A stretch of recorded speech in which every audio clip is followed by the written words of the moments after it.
Fantasia of the Unconscious ***** e-text prepared by Michael Cecilski, Sanka Viswanathan, and the Project Gutenberg online distributed proofreading team. http://www.pgdp.net/c/Fantasia of the Unconscious by D. H. Lawrence Seal, New York. Thomas Seltzer, 1922. Copyright 1922 by Thomas Seltzer. Incorporated Contents Chapter Page /7 Introduction 1-2. The Holy Family 14-3. Plexuses, planes and so on 29-4. Trees and babies and papas and mamas 42v. The Five Senses 64-6. First Glimmerings of Mind 85-7. First Steps in Education 101-8. Education and Sex in Man, Woman and Child 119-9. The Birth of Sex 140x. Parent Love 164-11. The Vicious Circle 185-12. Litany of Exhortations 209-13. Cosmological 214-14. Sleep and Dreams 234-15. The Lower Self 263. Epilogue 291. Forward. The present book is a continuation from Psychoanalysis and the Unconscious. The generality of readers had better just leave it alone. The generality of critics likewise. I really don't want to convince anybody. It is quite in opposition to my whole nature. I don't intend my books for the generality of readers. I count it a mistake of our mistaken democracy, that every man who can read print is allowed to believe that he can read all that is printed. I count it a misfortune that serious books are exposed in the public market, like slaves exposed naked for sale. But there we are, since we live in an age of mistaken democracy, we must go through with it. I warn the generality of readers, that this present book will seem to them only a rather more revolting mass of wordy nonsense than the last. I would warn the generality of critics to throw it in the waste paper basket without more ado. As for the limited few, in whom one must perforce find an answerer, I may as well say straight off that I stick to the solar plexus. That statement alone, I hope, will thin their numbers considerably. Finally, to the remnants of a remainder, in order to apologize for the sudden lurch into cosmology, or cosmogony, in this book, I wish to say that the whole thing hangs inevitably together. I am not a scientist. I am an amateur of amateurs. As one of my critics said, you either believe or you don't. I am not a proper archaeologist nor an anthropologist nor an ethnologist. I am no scholar of any sort. But I am very grateful to scholars for their sound work. I have found hints, suggestions for what I say here in all kinds of scholarly books, from the Yoga and Plato and St. John the Evangel and the early Greek philosophers like Heraclitus down to Fraser and his Golden Bough and even Freud and Frobenius. Even then I only remember hints, and I proceed by intuition. This leaves you quite free to dismiss the whole wordy mass of revolting nonsense, without a qualm. Only let me say, that to my mind there is a great field of science which is as yet quite closed to us. I refer to the science which proceeds in terms of life and is established on data of living experience and of sure intuition. Call it subjective science if you like. Our objective science of modern knowledge concerns itself only with phenomena, and with phenomena as regarded in their cause and effect relationship. I have nothing to say against our science. It is perfect as far as it goes. But to regard it as exhausting the whole scope of human possibility in knowledge seems to me just puerile. Our science is a science of the dead world. Even biology never considers life, but only mechanistic functioning and apparatus of life. I honestly think that the great pagan world of which Egypt and Greece were the last living terms, the great pagan world which preceded our own era once, had a vast and perhaps perfect science of its own, a science in terms of life. In our era this science crumbled into magic and charlatanry. But even wisdom crumbles. I believe that this great science previous to ours and quite different in constitution and nature from our science once was universal, established all over the then existing globe. I believe it was esoteric, invested in a large priesthood. Just as mathematics and mechanics and physics are defined and expounded in the same way in the universities of China or Bolivia or London or Moscow today, so, it seems to me, in the great world previous to ours a great science and cosmology were taught esoterically in all countries of the globe, Asia, Polynesia, America, Atlantis and Europe. Belt's suggestion of the geographical nature of this previous world seems to me most interesting. In the period which geologists call the glacial period, the waters of the earth must have been gathered up in a vast body on the higher places of our globe, vast worlds of ice.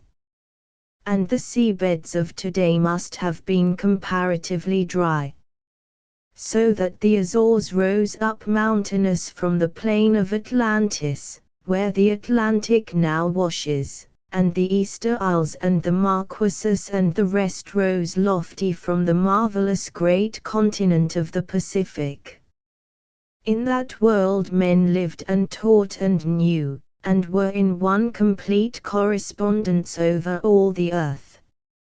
Men wandered back and forth from Atlantis to the Polynesian continent as men now sail from Europe to America. The interchange was complete, and knowledge, science was universal over the earth, cosmopolitan as it is today. Then came the melting of the glaciers, and the world flood. The refugees from the drowned continents fled to the high places of America, Europe, Asia, and the Pacific Isles.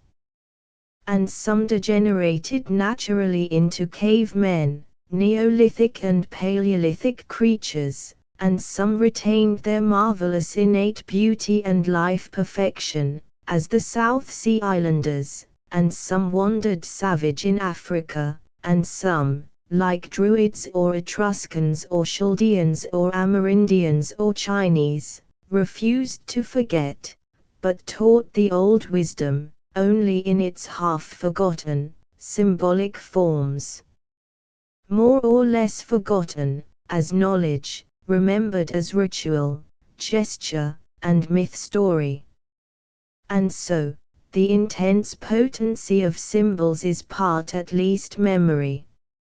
And so it is that all the great symbols and myths which dominate the world when our history first begins, are very much the same in every country and every people. The great myths all relate to one another. And so it is that these myths now begin to hypnotize us again, our own impulse towards our own scientific way of understanding being almost spent.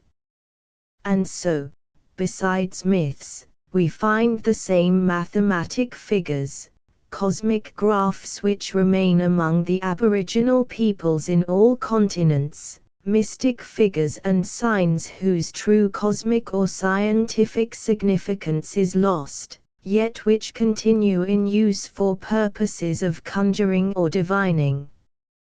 If my reader finds this bosh and abracadabra, all right for him.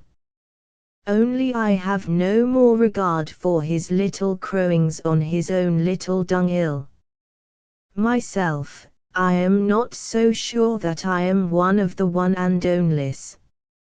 I like the wide world of centuries and vast ages, mammoth worlds beyond our day, and mankind so wonderful in his distances, his history that has no beginning yet always the pomp and the magnificence of human splendor unfolding through the earth's changing periods.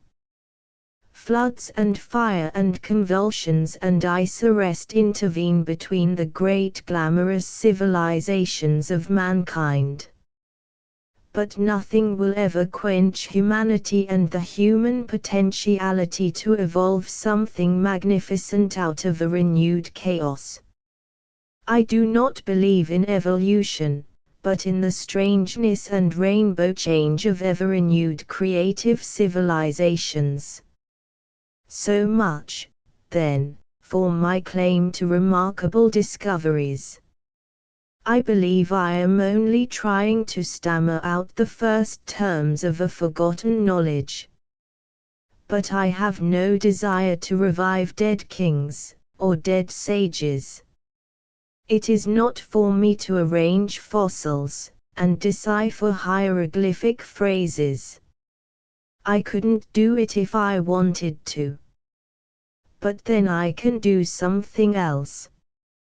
The soul must take the hint from the relics our scientists have so marvelously gathered out of the forgotten past, and from the hint develop a new living utterance.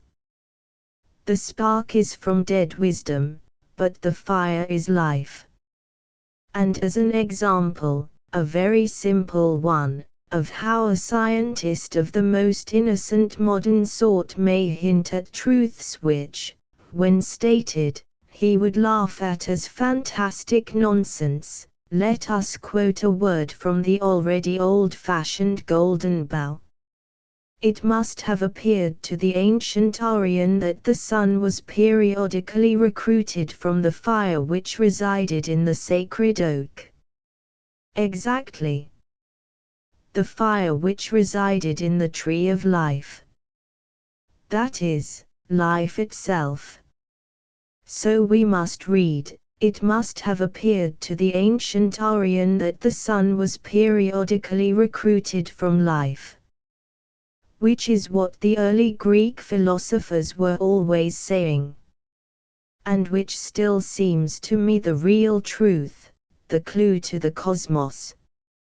Instead of life being drawn from the sun, it is the emanation from life itself, that is, from all the living plants and creatures which nourish the sun. Of course, my dear critic, the ancient Aryans were just doddering, the old duffers, or babbling, the babes. But as for me, I have some respect for my ancestors, and believe they had more up their sleeve than just the marvel of the unborn me. One last weary little word. This pseudo-philosophy of mine, polyanalytics as one of my respected critics might say, is deduced from the novels and poems, not the reverse. The novels and poems come unwatched out of one's pen.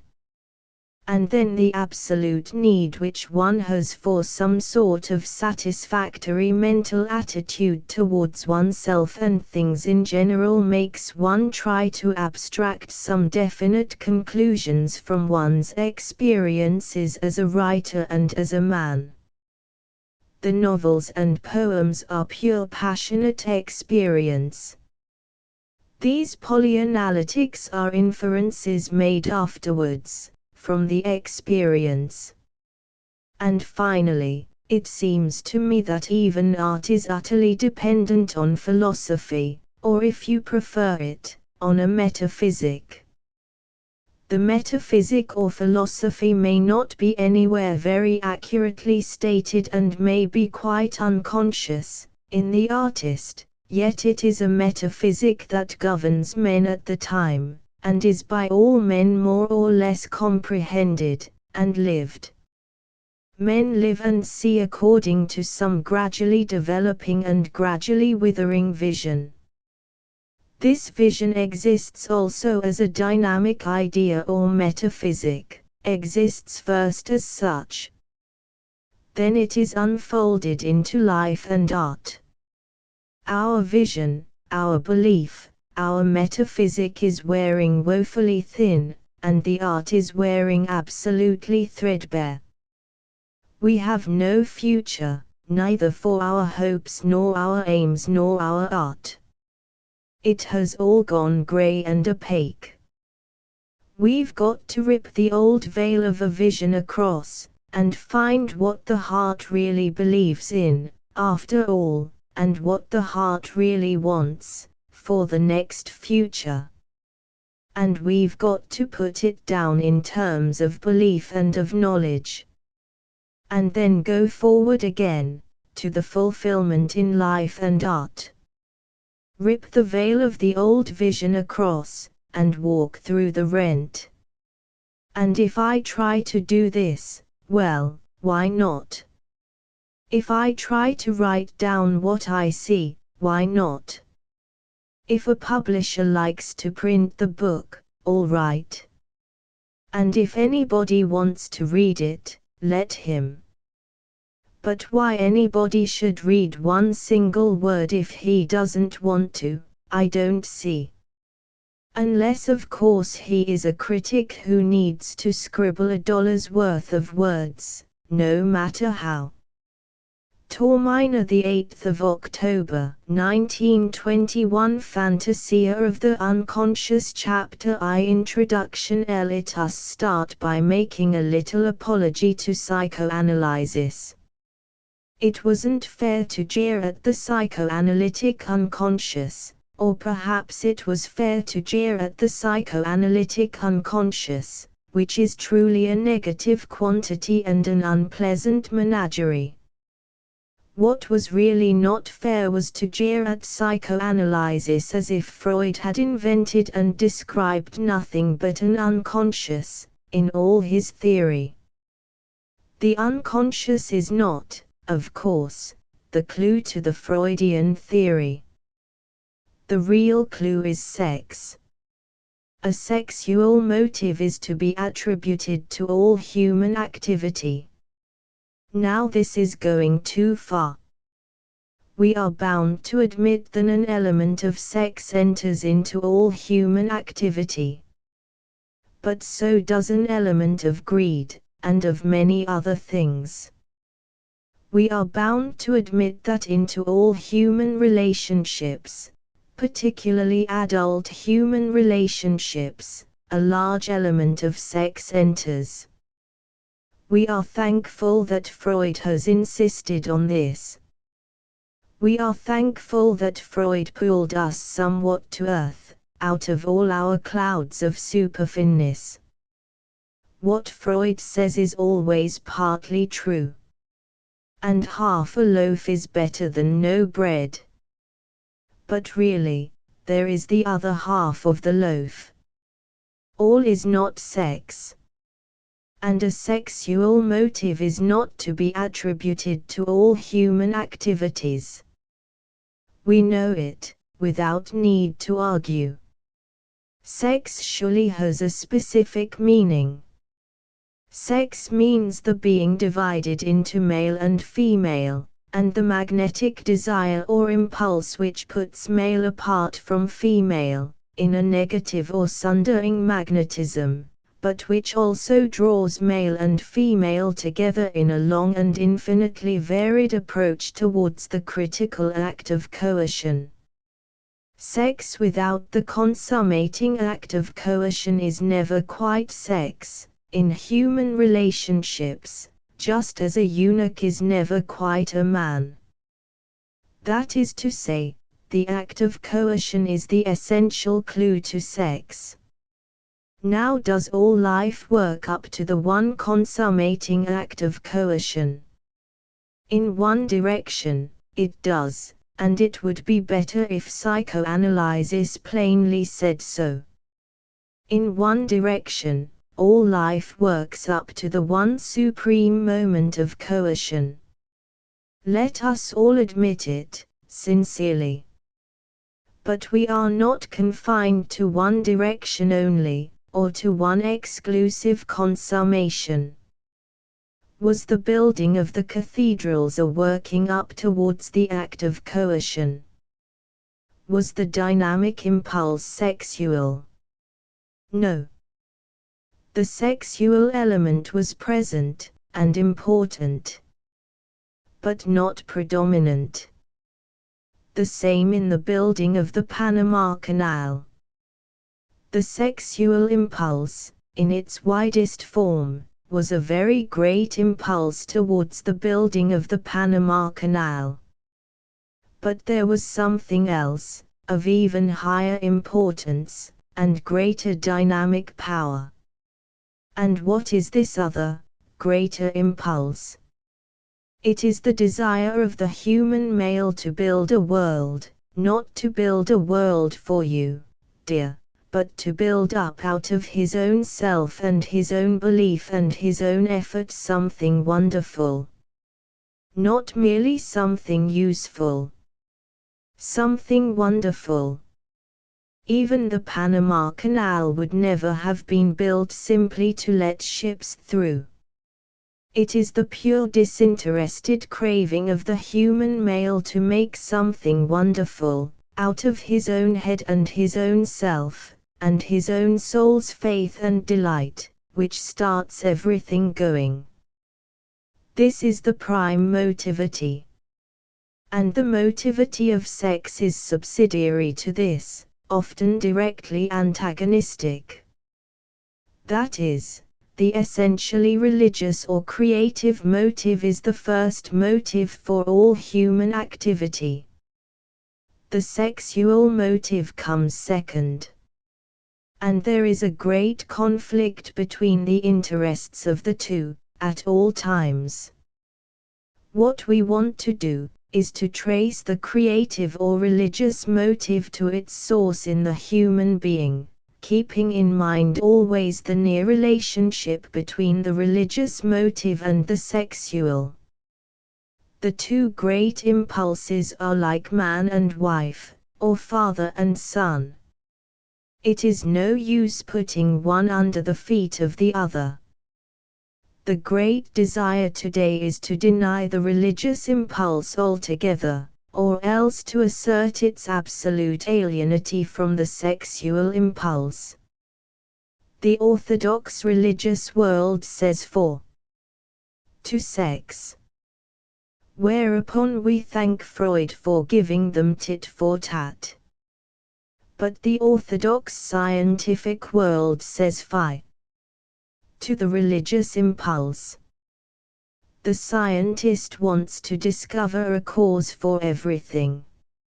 And there is no cause for the religious impulse. Freud is with the scientists. Jung dodges from his university gown into a priest's surplice till we don't know where we are.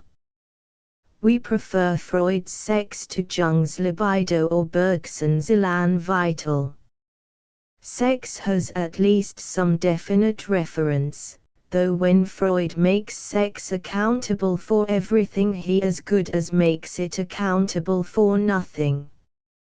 We refuse any cause, whether it be sex or libido or elan vital or ether or unit of force or perpetuum mobile or anything else.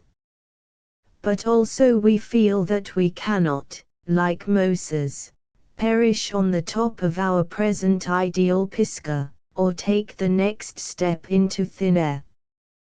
There we are, at the top of our Pisgah of ideals, crying Excelsior and trying to clamber up into the clouds, that is, if we are idealists with the religious impulse rampant in our breasts. If we are scientists, we practice aeroplane flying or eugenics or disarmament or something equally absurd. The promised land, if it be anywhere, lies away beneath our feet. No more prancing upwards. No more uplift. No more little Excelsiors crying world brotherhood and international love and leagues of nations. Idealism and materialism amount to the same thing on top of Pisgah, and the space is very crowded. We're all cornered on our mountain top, climbing up one another and standing on one another's faces in our scream of Excelsior. To your tents, O Israel! Brethren, let us go down. We will descend. The way to our precious Canaan lies obviously downhill. An end of uplift. Downhill to the land of milk and honey. The blood will soon be flowing faster than either, but we can't help that. We can't help it if Canaan has blood in its veins, instead of pure milk and honey. If it is a question of origins, the origin is always the same, whatever we say about it. So is the cause. Let that be a comfort to us. If we want to talk about God, well, we can please ourselves. God has been talked about quite a lot, and He doesn't seem to mind. Why we should take it so personally is a problem. Likewise, if we wish to have a tea party with the atom, let us, or with the wriggling little unit of energy, or the ether, or the libido, or the elan vital, or any other cause. Only don't let us have sex for tea. We've all got too much of it under the table, and really, for my part, I prefer to keep mine there, no matter what the Freudians say about me. But it is tiring to go to any more tea parties with the origin, or the cause, or even the Lord. Let us pronounce the mystic OM, from the pit of the stomach, and proceed. There's not a shadow of doubt about it. The first cause is just unknowable to us, and we'd be sorry if it wasn't. Whether it's God or the atom. All I say is OM. The first business of every faith is to declare its ignorance. I don't know where I come from, nor where I exit to. I don't know the origins of life nor the goal of death. I don't know how the two parent cells which are my biological origin became the me which I am.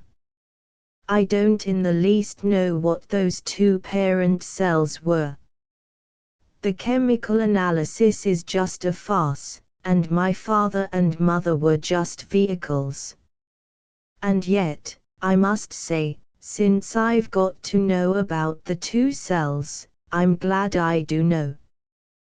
The Moses of science and the Aaron of idealism have got the whole bunch of us here on top of Pisgah. It's a tight squeeze, and we'll be falling very, very foul of one another in 5 minutes, unless some of us climb down.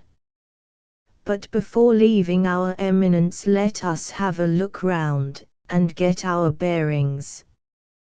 They say that way lies the New Jerusalem of universal love, and over there the happy valley of indulgent pragmatism, and there, quite near, is the chirpy land of the vitalists, and in those dark groves the home of successful analysis, surnamed Psycho, and over those blue hills the supermen are prancing about, though you can't see them. And there is Byzantheme, and there is Edial, and there, on that queer little tableland, is Wilsonia, and just round the corner is Rabindranathopoulos. But Lord, I can't see anything. Help me, heaven, to a telescope, for I see blank nothing. I'm not going to try any more. I'm going to sit down on my posterior and sleuth a full speed down this Pisgah, even if it cost me my trouser seat. So ho, away we go. In the beginning, there never was any beginning, but let it pass. We've got to make a start somehow. In the very beginning of all things, time and space and cosmos and being, in the beginning of all these was a little living creature. But I don't know even if it was little. In the beginning was a living creature, its plasm quivering and its life pulse throbbing. This little creature died, as little creatures always do. But not before it had had young ones. When the daddy creature died, it fell to pieces. And that was the beginning of the cosmos. Its little body fell down to a speck of dust, which the young ones clung to because they must cling to something. Its little breath flew asunder, the hotness and brightness of the little beast, I beg your pardon, I mean the radiant energy from the corpse flew away to the right hand, and seemed to shine warm in the air, while the clammy energy from the body flew away to the left hand, and seemed dark and cold. And so, the first little master was dead and done for, and instead of his little living body there was a speck of dust in the middle, which became the earth, and on the right hand was a brightness which became the sun, rampaging with all the energy that had come out of the dead little master, and on the left hand a darkness which felt like an unrisen moon. And that was how the Lord created the world. Except that I know nothing about the Lord, so I shouldn't mention it. But I forgot the soul of the little master. It probably did a bit of flying as well, and then came back to the young ones. It seems most natural that way. Which is my account of the creation. And I mean by it, that life is not and never was anything but living creatures. That's what life is and will be, just living creatures, no matter how large you make the capital L out of living creatures. The material cosmos was made, out of the death of living creatures, when their little living bodies fell dead and fell asunder into all sorts of matter and forces and energies, sun, moons, stars and worlds. So you got the universe. Where you got the living creature from, that first one, don't ask me. He was just there. But he was a little person with a soul of his own. He wasn't life with a capital L. If you don't believe me, then don't. I'll even give you a little song to sing. If it be not true to me, what care I how true it be? That's the kind of man I really like, chirping his insouciance. And I chirp back, though it be not true to thee, it's gay and gospel truth to me. The living live, and then die. They pass away, as we know, to dust and to oxygen and nitrogen and so on. But what we don't know, and what we might perhaps know a little more, is how they pass away direct into life itself, that is, direct into the living. That is, how many dead souls fly over our untidiness like swallows and build under the eaves of the living. How many dead souls, like swallows, twitter and breed thoughts and instincts under the thatch of my hair and the eaves of my forehead, I don't know. But I believe a good many. And I hope they have a good time. And I hope not too many are bats. I am sorry to say I believe in the souls of the dead. I am almost ashamed to say that I believe the souls of the dead in some way re-enter and pervade the souls of the living, so that life is always the life of living creatures, and death is always our affair. This bit, I admit, is bordering on mysticism. I'm sorry, because I don't like mysticism. It has no trousers and no trousers seat, n'a pas de quoi. And I should feel so uncomfortable if I put my hand behind me and felt an absolute blank. Meanwhile a long, thin, brown caterpillar keeps on pretending to be a dead thin beech twig, on a little bough at my feet. He had got his hind feet and his fore feet on the twig, and his body looped up like an arch in the air between, when a fly walked up the twig and began to mount the arch of the imitator, not having the least idea that it was on a gentleman's coat-tails. The caterpillar shook his stern, and the fly made off as if it had seen a ghost. The dead twig and the live twig now remain equally motionless, enjoying their different ways. And when, with this very pencil, I push the head of the caterpillar off from the twig, he remains on his tail, arched forward in air, and oscillating unhappily, like some tiny pendulum ticking. Ticking, ticking in midair, arched away from his planted tail. Till at last, after a long minute and a half, he touches the twig again, and subsides into twigginess. The only thing is, the dead beech twig can't pretend to be a wagging caterpillar.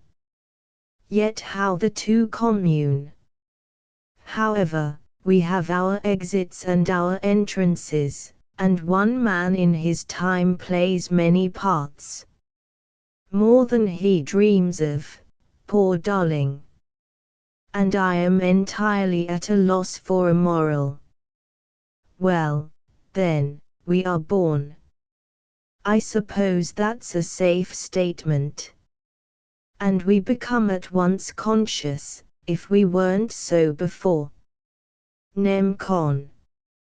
And our little baby body is a little functioning organism, a little developing machine or instrument or organ, and our little baby mind begins to stir with all our wonderful psychical beginnings. And so we are in bud. But it won't do. It is too much of a pisca sight. We overlook too much. Descendez, chers mois. Vous voyez trop loin. You see too far all at once, dear Moses.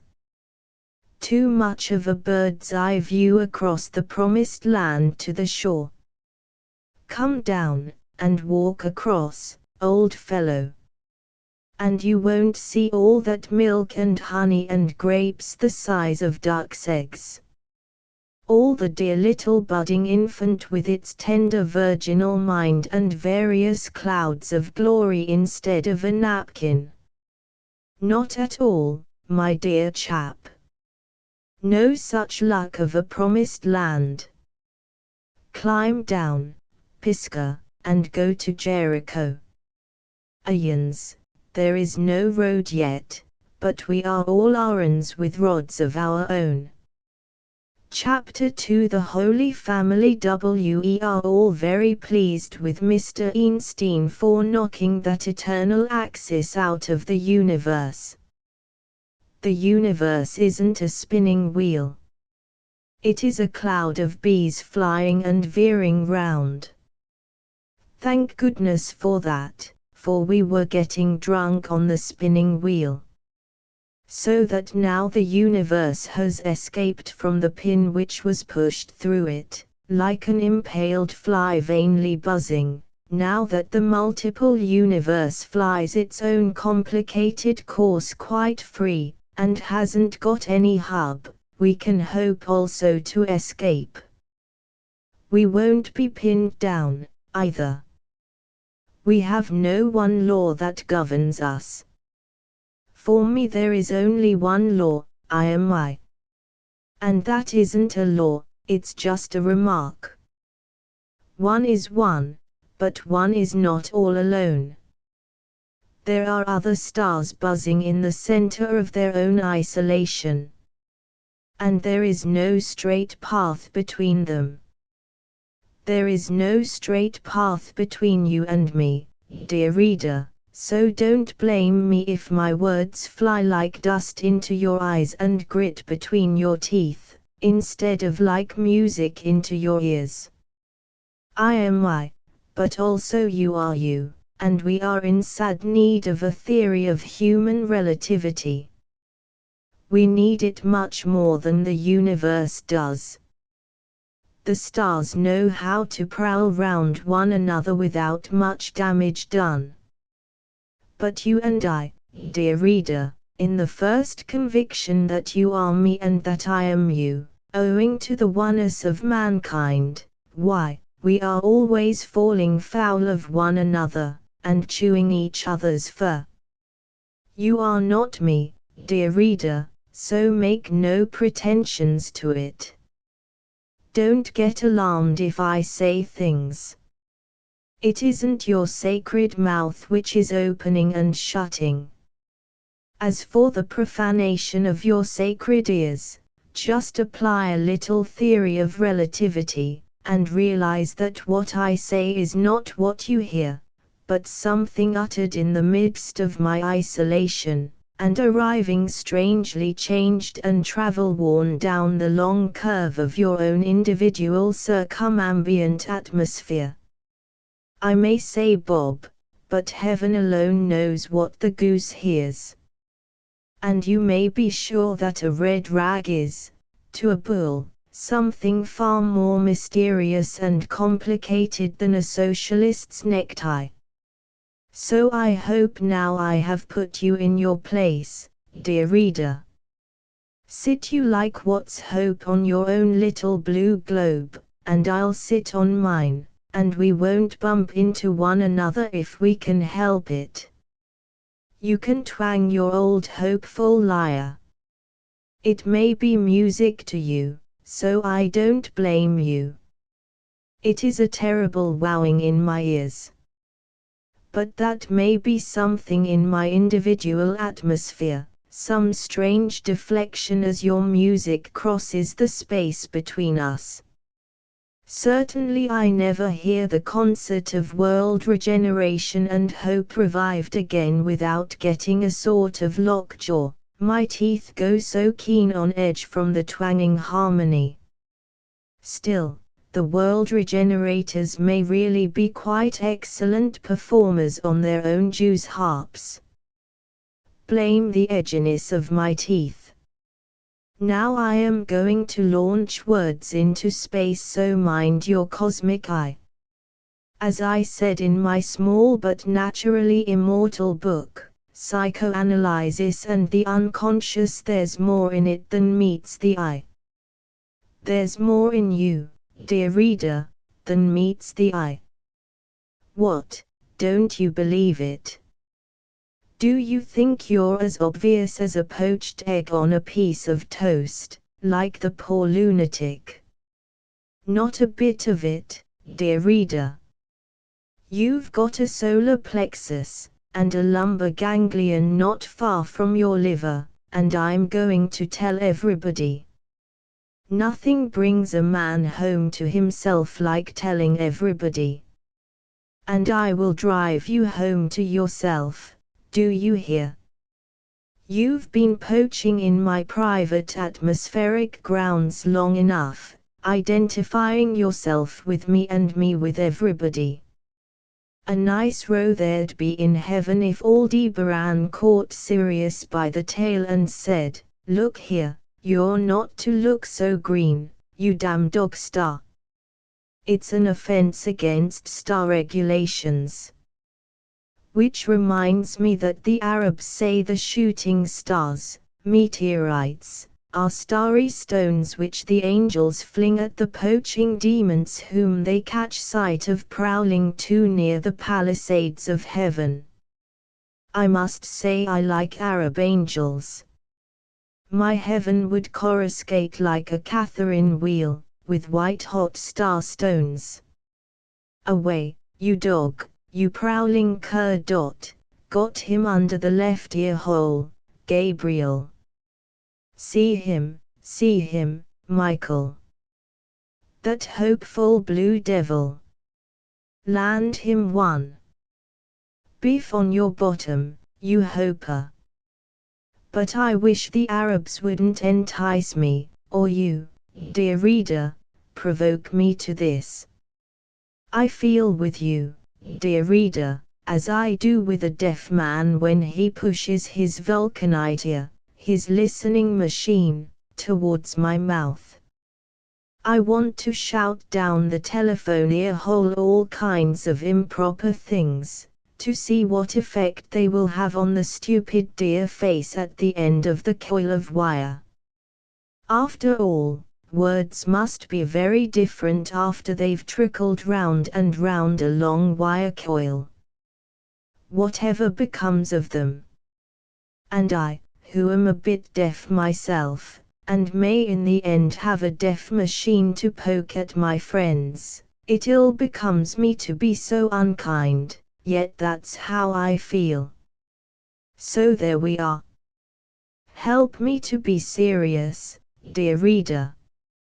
In that little book, Psychoanalysis and the Unconscious, I tried rather wistfully to convince you, dear reader, that you had a solar plexus and a lumbar ganglion and a few other things. I don't know why I took the trouble. If a fellow doesn't believe he's got a nose, the best way to convince him is gently to waft a little pepper into his nostrils. And there was I painting my own nose purple, and wistfully inviting you to look and believe. No more, though. You've got first and foremost a solar plexus, dear reader, and the solar plexus is a great nerve center which lies behind your stomach. I can't be accused of impropriety or untruth, because any book of science or medicine which deals with the nerve system of the human body will show it to you quite plainly. So don't wriggle or try to look spiritual. Because, willy-nilly, you've got a solar plexus, dear reader, among other things. I'm writing a good sound science book, which there's no gainsaying. Now, your solar plexus, most gentle of readers, is where you are you. It is your first and greatest and deepest center of consciousness. If you want to know how conscious and when conscious, I must refer you to that little book, Psychoanalysis and the Unconscious. At your solar plexus you are primarily conscious, there, behind your stomach. There you have the profound and pristine conscious awareness that you are you. Don't say you haven't. I know you have. You might as well try to deny the nose on your face. There is your first and deepest seat of awareness. There you are, triumphantly aware of your own individual existence in the universe. Absolutely, there is the keep and central stronghold of your triumphantly conscious self. There you are, and you know it. So stick out your tummy gaily, my dear, with a me voila. With a here I am. With an echo me. With a the bin ich. There you are, dearie. But not only a triumphant awareness that there you are. An exultant awareness also that outside this quiet gate, this navel, lies a whole universe on which you can lay tribute. Aha, at birth you closed the central gate forever. Too dangerous to leave it open. Too near the quick. But there are other gates. There are eyes and mouths and ears and nostrils, besides the two lower gates of the passionate body, and the closed but not locked gates of the breasts. Many gates. And besides the actual gates, the marvelous wireless communication between the great center and the surrounding or contiguous world. Authorized science tells you that this first great plexus, this all-potent nerve center of consciousness and dynamic life activity, is a sympathetic center. From the solar plexus as from your castle keep you look around and see the fair lands smiling, the corn and fruit and cattle of your increase, the cottages of your dependents and the halls of your beloveds. From the solar plexus you know that all the world is yours, and all is goodly. This is the great center, where in the womb, your life first sparkled in individuality. This is the center that drew the gestating maternal bloodstream upon you, in the 9 months lurking, drew it on you for your increase. This is the center whence the navel string broke, but where the invisible string of dynamic consciousness, like a dark electric current connecting you with the rest of life, will never break until you die and depart from corporate individuality. They say, by the way, that doctors now perform a little operation on the born baby, so that no more navel shows. No more belly buttons, dear reader. Lucky I caught you this generation, before the doctors had saved your appearances. Yet, caro mio, whether it shows or not, there you once had immediate connection with the maternal bloodstream. And, because the male nucleus which derived from the father still lies sparkling and potent within the solar plexus, therefore that great nerve center of you, still has immediate knowledge of your father, a subtler but still vital connection. We call it the tie of blood. So be it. It is a tie of blood, but much more definite than we imagine. For true it is that the one bright male germ which went to your begetting was drawn from the blood of the father. And true it is that that same bright male germ lies unquenched and unquenchable at the center of you, within the famous solar plexus. And furthermore true is it that this unquenched father spark within you sends forth vibrations and dark currents of vital activity all the time, connecting direct with your father. You will never be able to get away from it while you live. The connection with the mother may be more obvious. Is there not your ostensible navel, where the rupture between you and her took place?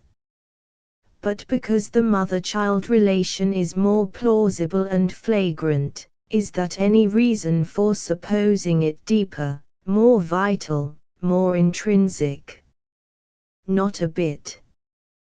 because if the large parent mother germ still lives and acts vividly and mysteriously in the great fused nucleus of your solar plexus, does the smaller, brilliant male spark that derived from your father act any less vividly?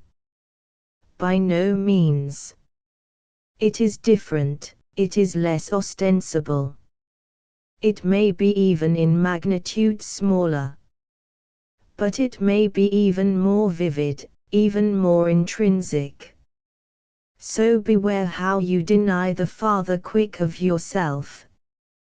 You may be denying the most intrinsic quick of all.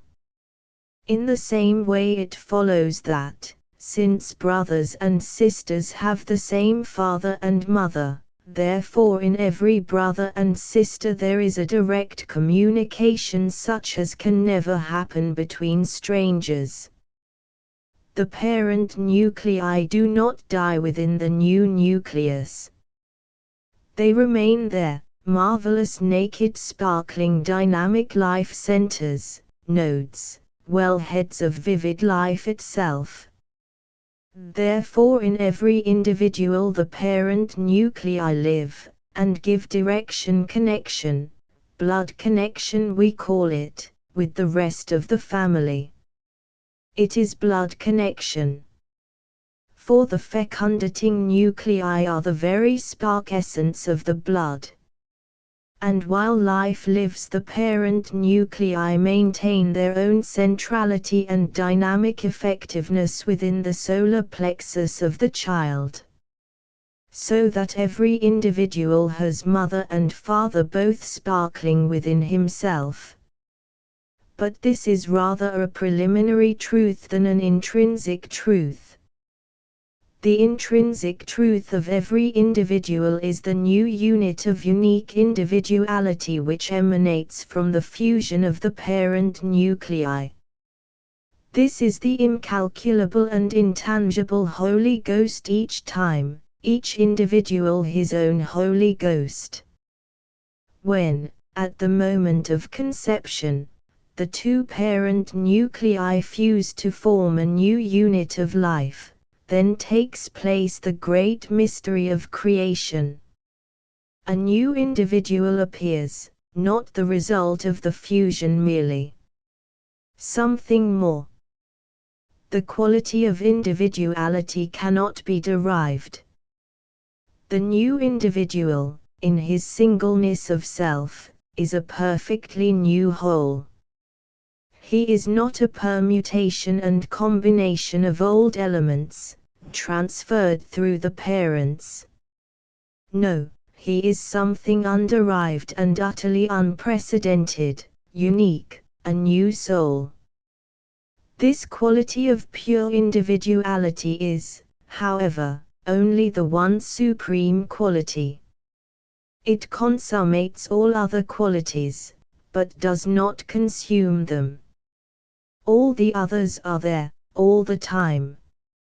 And only at his maximum does an individual surpass all his derivative elements, and become purely himself.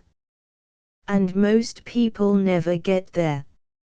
In his own pure individuality a man surpasses his father and mother, and is utterly unknown to them. Woman, what have I to do with thee? But this does not alter the fact that within him lives the mother quick and the father quick, and that though in his wholeness he is wrapped away beyond the old mother-father connections, they are still there within him, consummated but not consumed. Nor does it alter the fact that very few people surpass their parents nowadays, and attain any individuality beyond them. Most men are half-born slaves, the little soul they are born with just atrophies, and merely the organism emanates, the new self, the new soul, the new swells into manhood, like big potatoes. So there we are. But considering man at his best, he is at the start faced with the great problem. At the very start he has to undertake his tripartite being, the Mother within him, the Father within him, and the Holy Ghost, the self which he is supposed to consummate, and which mostly he doesn't. And there it is, a hard physiological fact. At the moment of our conception, the father nucleus fuses with the mother nucleus, and the wonder emanates, the new self, the new soul, the new individual cell. But in the new individual cell the father germ and the mother germ do not relinquish their identity. There they remain still, incorporated and never extinguished. And so, the bloodstream of race is one stream, forever. But the moment the mystery of pure individual newness ceased to be enacted and fulfilled, the bloodstream would dry up and be finished.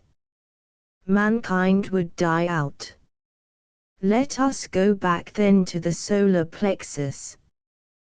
There sparkle the included mother germ and father germ, giving us direct, immediate blood bonds, family connection. The connection is as direct and as subtle as between the Marconi stations, two great wireless stations. A family, if you like, is a group of wireless stations, all adjusted to the same, or very much the same vibration. All the time they quiver with the interchange. There is one long endless flow of vitalistic communication between members of one family, a long, strange rapport, a sort of life unison. It is a ripple of life through many bodies as through one body. But all the time there is the jolt, the rupture of individualism, the individual asserting himself beyond all ties or claims. The highest goal for every man is the goal of pure individual being. But it is a goal you cannot reach by the mere rupture of all ties. A child isn't born by being torn from the womb. When it is born by natural process, that is rupture enough. But even then the ties are not broken. They are only subtilized. From the solar plexus first of all pass the great vitalistic communications between child and parents, the first interplay of primal, premental knowledge and sympathy. It is a great subtle interplay, and from this interplay the child is built up, body and psyche. Impelled from the primal conscious center in the abdomen, the child seeks the mother, seeks the breast, opens a blind mouth and gropes for the nipple. Not mentally directed and yet certainly directed. Directed from the dark pre-mind center of the solar plexus. From this center the child seeks, the mother knows. Hence the true mindlessness of the pristine, healthy mother. She does not need to think, mentally to know. She knows so profoundly and actively at the great abdominal life center. But if the child thus seeks the mother, does it then know the mother alone? To an infant the mother is the whole universe. Yet the child needs more than the mother. It needs as well the presence of men, the vibration from the present body of the man. There may not be any actual, palpable connection. But from the great voluntary center in the man pass unknowable communications and unreliable nourishment of the stream of manly blood, rays which we cannot see, and which so far we have refused to know, but none the less essential. Quickening dark rays which pass from the great dark abdominal life center in the father to the corresponding center in the child. And these rays, these vibrations are not like the mother vibrations. Far, far from it. They do not need the actual contact, the handling and the caressing. On the contrary, the true male instinct is to avoid physical contact with a baby. It may not need even actual presence. But present or absent, there should be between the baby and the father that strange, intangible communication, that strange pull and circuit such as the magnetic pole exercises upon a needle, a vitalistic pull and flow which lays all the life plasm of the baby into the line of vital quickening, strength, knowing.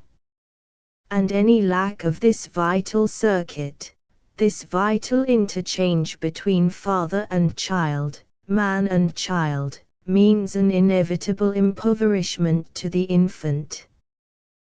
The child exists in the interplay of two great life waves, the womanly and the male. In appearance, the mother is everything. In truth, the father has actively very little part. It does not matter much if he hardly sees his child. Yet see it he should, sometimes, and touch it sometimes, and renew with it the connection, the life circuit, not allow it to lapse, and so vitally starve his child. But remember, dear reader, please, that there is not the slightest need for you to believe me, or even read me. Remember, it's just your own affair. Don't implicate me. Chapter 3 Plexuses, Planes and so on. The primal consciousness in man is pre-mental, and has nothing to do with cognition. It is the same as in the animals.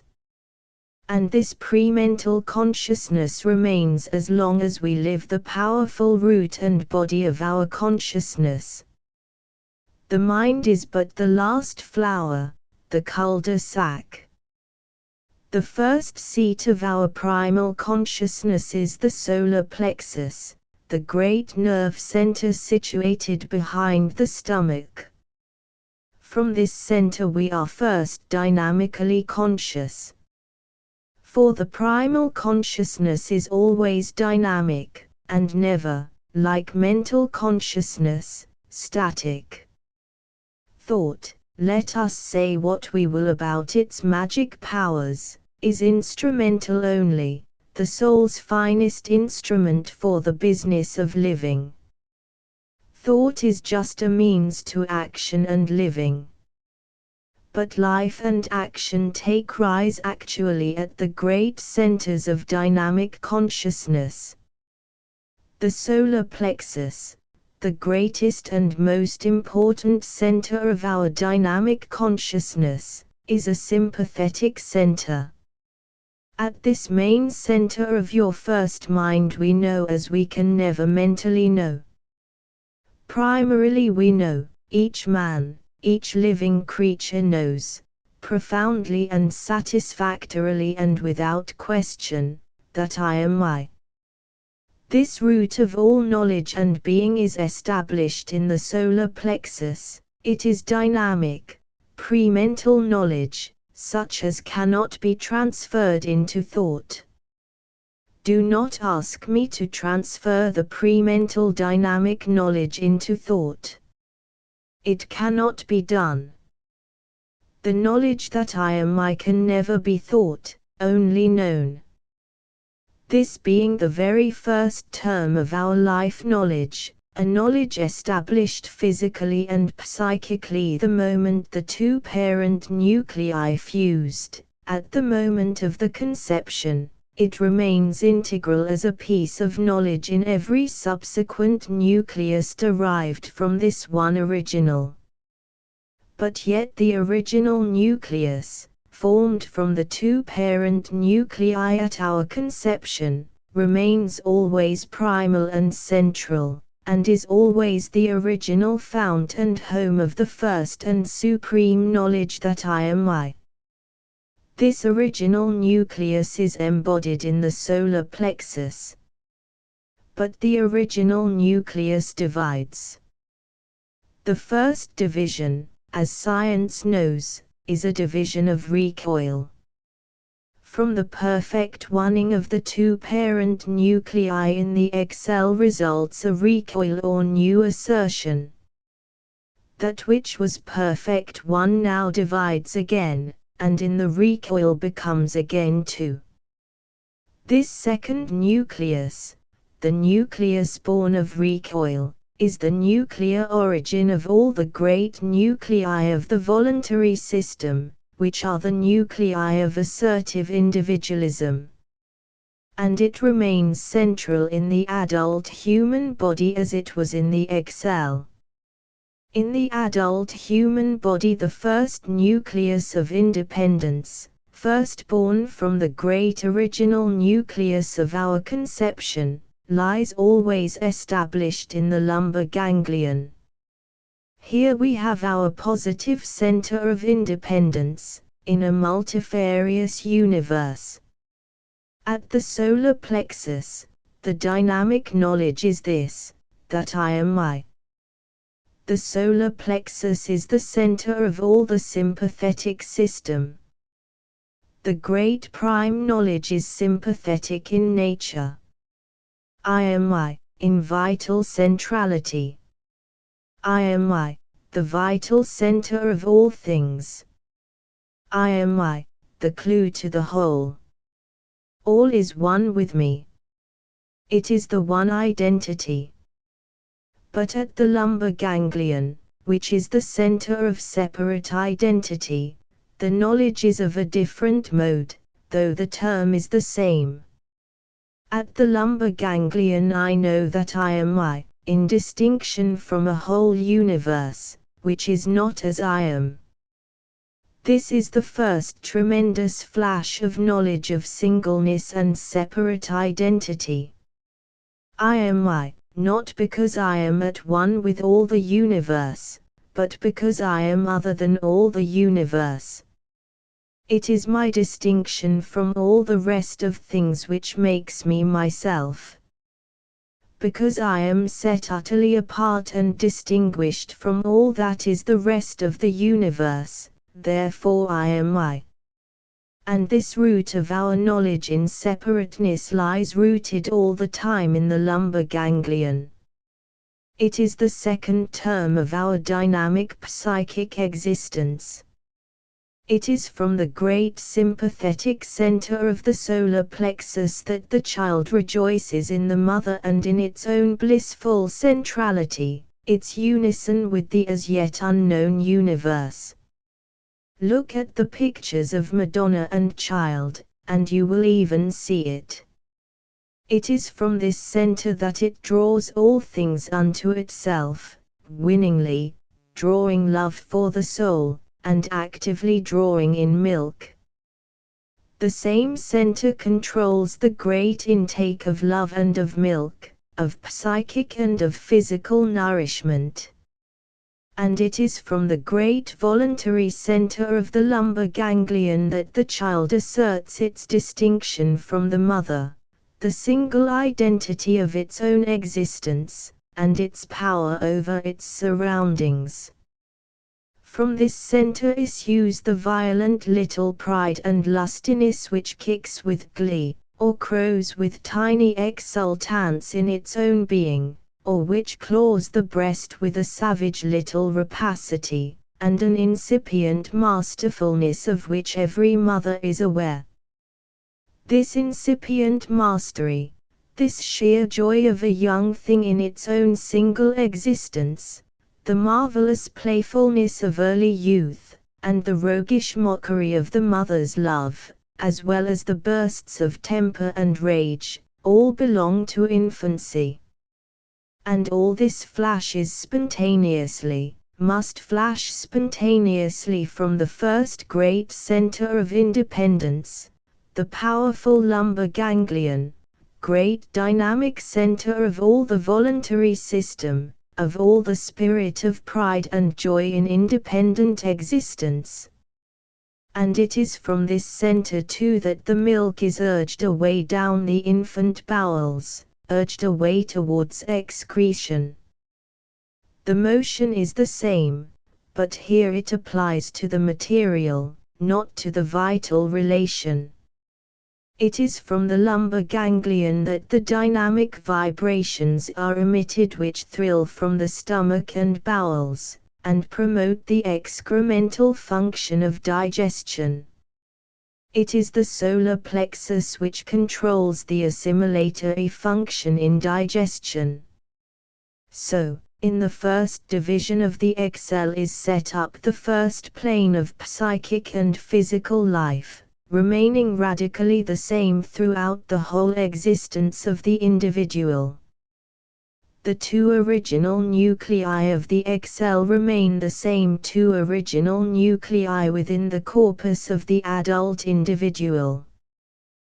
Their psychic and their physical dynamic is the same in the solar plexus and lumbar ganglion as in the two nuclei of the XL. The first great division in the egg remains always the same, the unchanging great division in the psychic and the physical structure, the unchanging great division in knowledge and function.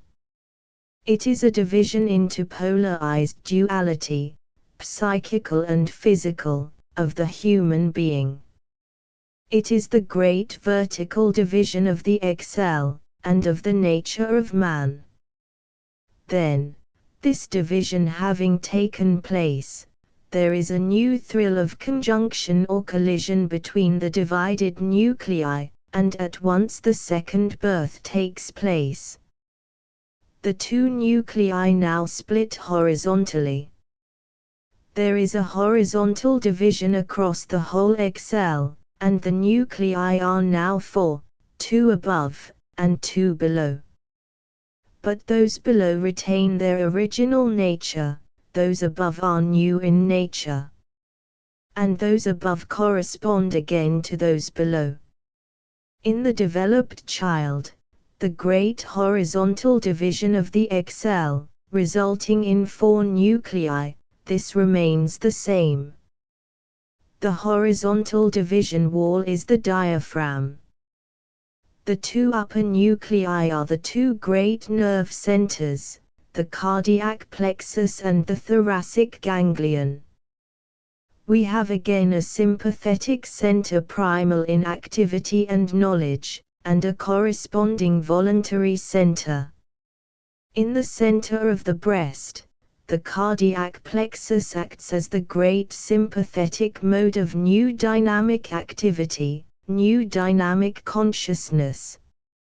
And near the spine, by the wall of the shoulders, the thoracic ganglion acts as the powerful voluntary center of separateness and power, in the same vertical line as the lumbar ganglion, but horizontally so different. Now we must change our whole feeling. We must put off the deep way of understanding which belongs to the lower body of our nature, and transfer ourselves into the upper plane, where being and functioning are different.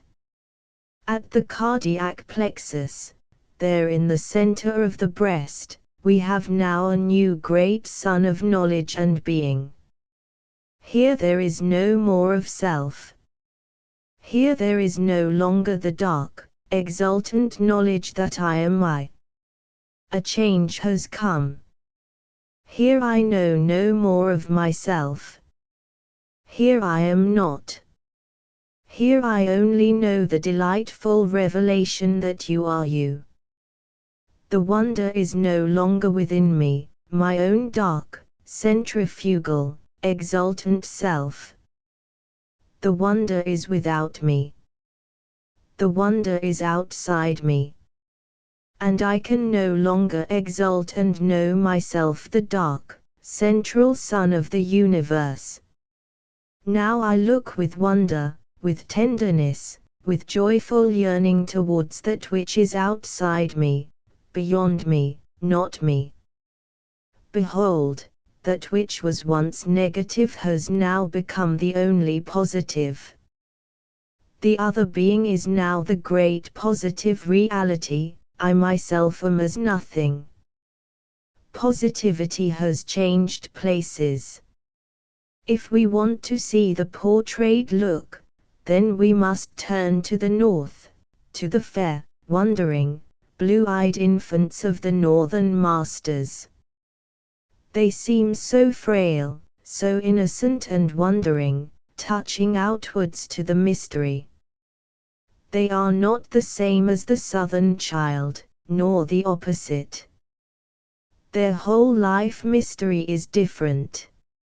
Instead of consummating all things within themselves, as the dark little southern infants do, the northern Jesus children reach out delicate little hands of wondering innocence towards delicate, flower reverential mothers.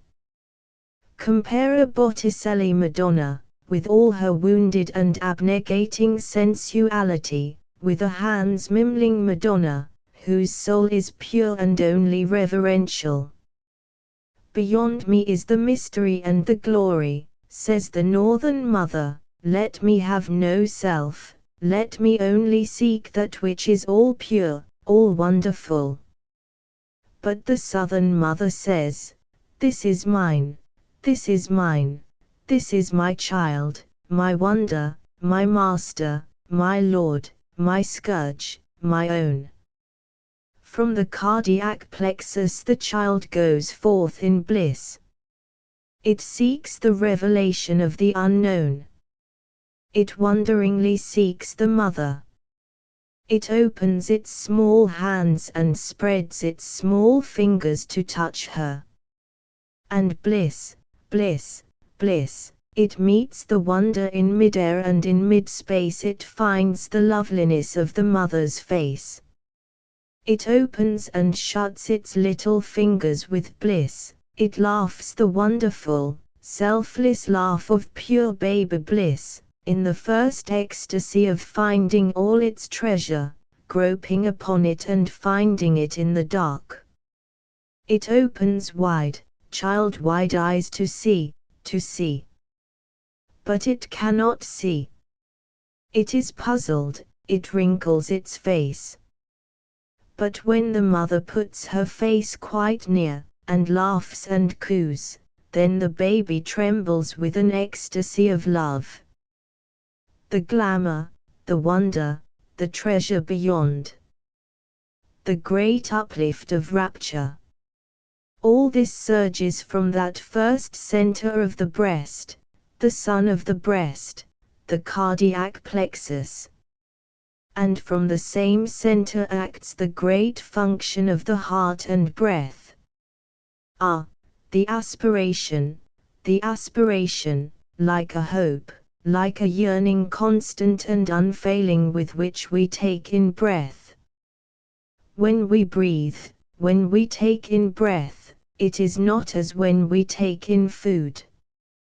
When we breathe in we aspire, we yearn towards the heaven of air and light.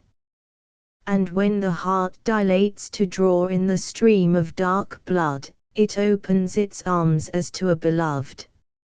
It dilates with reverent joy, as a host opening his doors to an honored guest, whom he delights to serve, opening his doors to the wonder which comes to him from beyond, and without which he were nothing.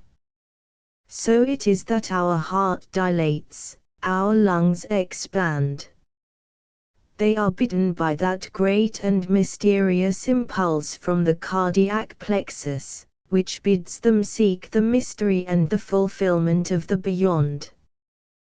They seek the beyond, the air of the sky, the hot blood from the dark underworld. And so we live. And then, they relax, they contract. They are driven by the opposite motion from the powerful voluntary center of the thoracic ganglion. That which was drawn in, was invited, is now relinquished, allowed to go forth, negatively. Not positively dismissed, but relinquished. There is a wonderful complementary duality between the voluntary and the sympathetic activity on the same plane. But between the two planes, upper and lower, there is a further dualism, still more startling, perhaps. Between the dark, glowing first term of knowledge at the solar plexus, I am I, all is one in me, and the first term of volitional knowledge, I am myself, and these others are not as I am, there is a world of difference.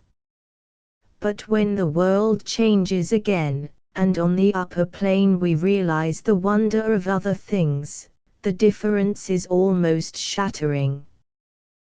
The thoracic ganglion is a ganglion of power.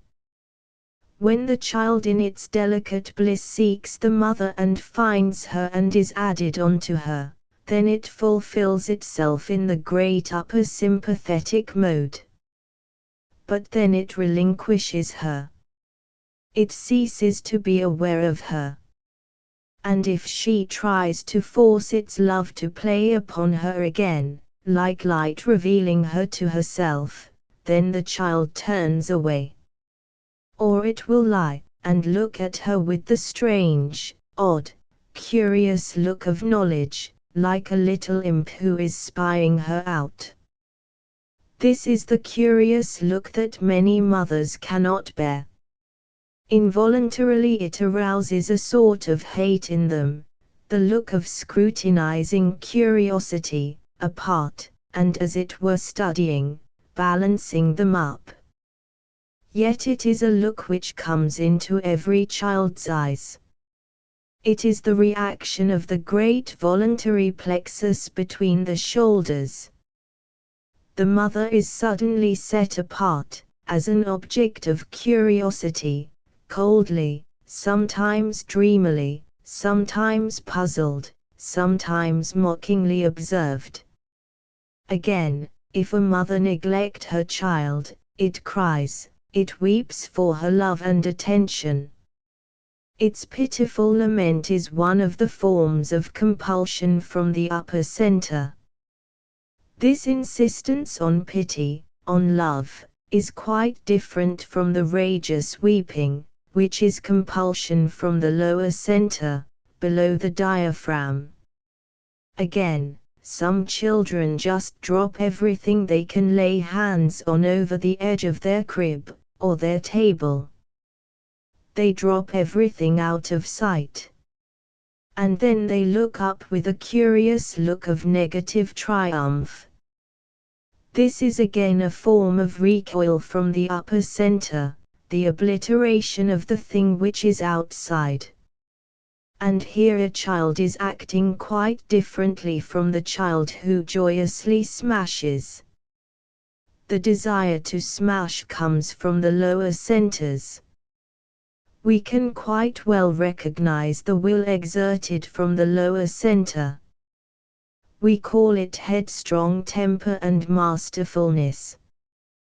But the peculiar will of the upper center, the sort of nervous, critical objectivity, the deliberate forcing of sympathy, the play upon pity and tenderness, the plaintive bullying of love, or the benevolent bullying of love, these we don't care to recognize. They are the extravagance of spiritual will. But in its true harmony the thoracic ganglion is a center of happier activity, of real, eager curiosity, of the delightful desire to pick things to pieces, and the desire to put them together again, the desire to find out and the desire to invent. All this arises on the upper plane, at the volitional center of the thoracic ganglion. Chapter 4 Trees and Babies and Papas and Mamas. Damn the miserable baby with its complicated ping-pong table of an unconscious. I'm sure, dear reader, you'd rather have to listen to the brat howling in its crib than to me expounding its plexuses. As for mixing those babies up, I'd mix him up like a shot if I'd anything to mix him with. Unfortunately, he's my own anatomical specimen of a pickled rabbit, so there's nothing to be done with the bits. But he gets on my nerves. I come out solemnly with a pencil and an exercise book, and take my seat in all gravity at the foot of a large fir tree, and wait for thoughts to come, gnawing like a squirrel on a nut. But the nut's hollow. I think there are too many trees. They seem to crowd round and stare at me, and I feel as if they nudged one another when I'm not looking. I can feel them standing there. And they won't let me get on about the baby this morning. Just their cussedness. I felt they encouraged me like a harem of wonderful silent wives, yesterday. It is half rainy too, the wood so damp and still and so secret, in the remote morning air. Morning, with rain in the sky, and the forest subtly brooding, and me feeling no bigger than a pea-bug between the roots of my fur. The trees seem so much bigger than me, so much stronger in life, prowling silent around. I seem to feel them moving and thinking and prowling, and they overwhelm me. Ah, well, the only thing is to give way to them. It is the edge of the Black Forest, sometimes the Rhine far off, on its Rhine plain, like a bit of magnesium ribbon. But not today. Today only trees, and leaves, and vegetable presences. Huge straight fir trees, and big beech trees sending rivers of roots into the ground. And cuckoos, like noise falling in drops off the leaves. And me, a fool, sitting by a grassy wood road with a pencil and a book, hoping to write more about that baby. Never mind. I listen again for noises, and I smell the damp moss. The looming trees, so straight. And I listen for their silence. Big, tall-bodied trees, with a certain magnificent cruelty about them. Or barbarity. I don't know why I should say cruelty. They're magnificent, strong, round bodies. It almost seems I can hear the slow, powerful sap drumming in their trunks. Great full-blooded trees, with strange tree blood in them, soundlessly drumming. Trees that have no hands and faces, no eyes. Yet the powerful sap-scented blood roaring up the great columns. A vast individual life, and an overshadowing will. The will of a tree. Something that frightens you. Suppose you want to look a tree in the face. You can't. It hasn't got a face. You look at the strong body of a trunk, you look above you into the matted body hair of twigs and boughs, you see the soft green tips. But there are no eyes to look into, you can't meet its gaze. You keep on looking at it in part and parcel. It's no good looking at a tree, to know it. The only thing is to sit among the roots and nestle against its strong trunk, and not bother. That's how I write all about these planes and plexuses, between the toes of a tree, forgetting myself against the great ankle of the trunk.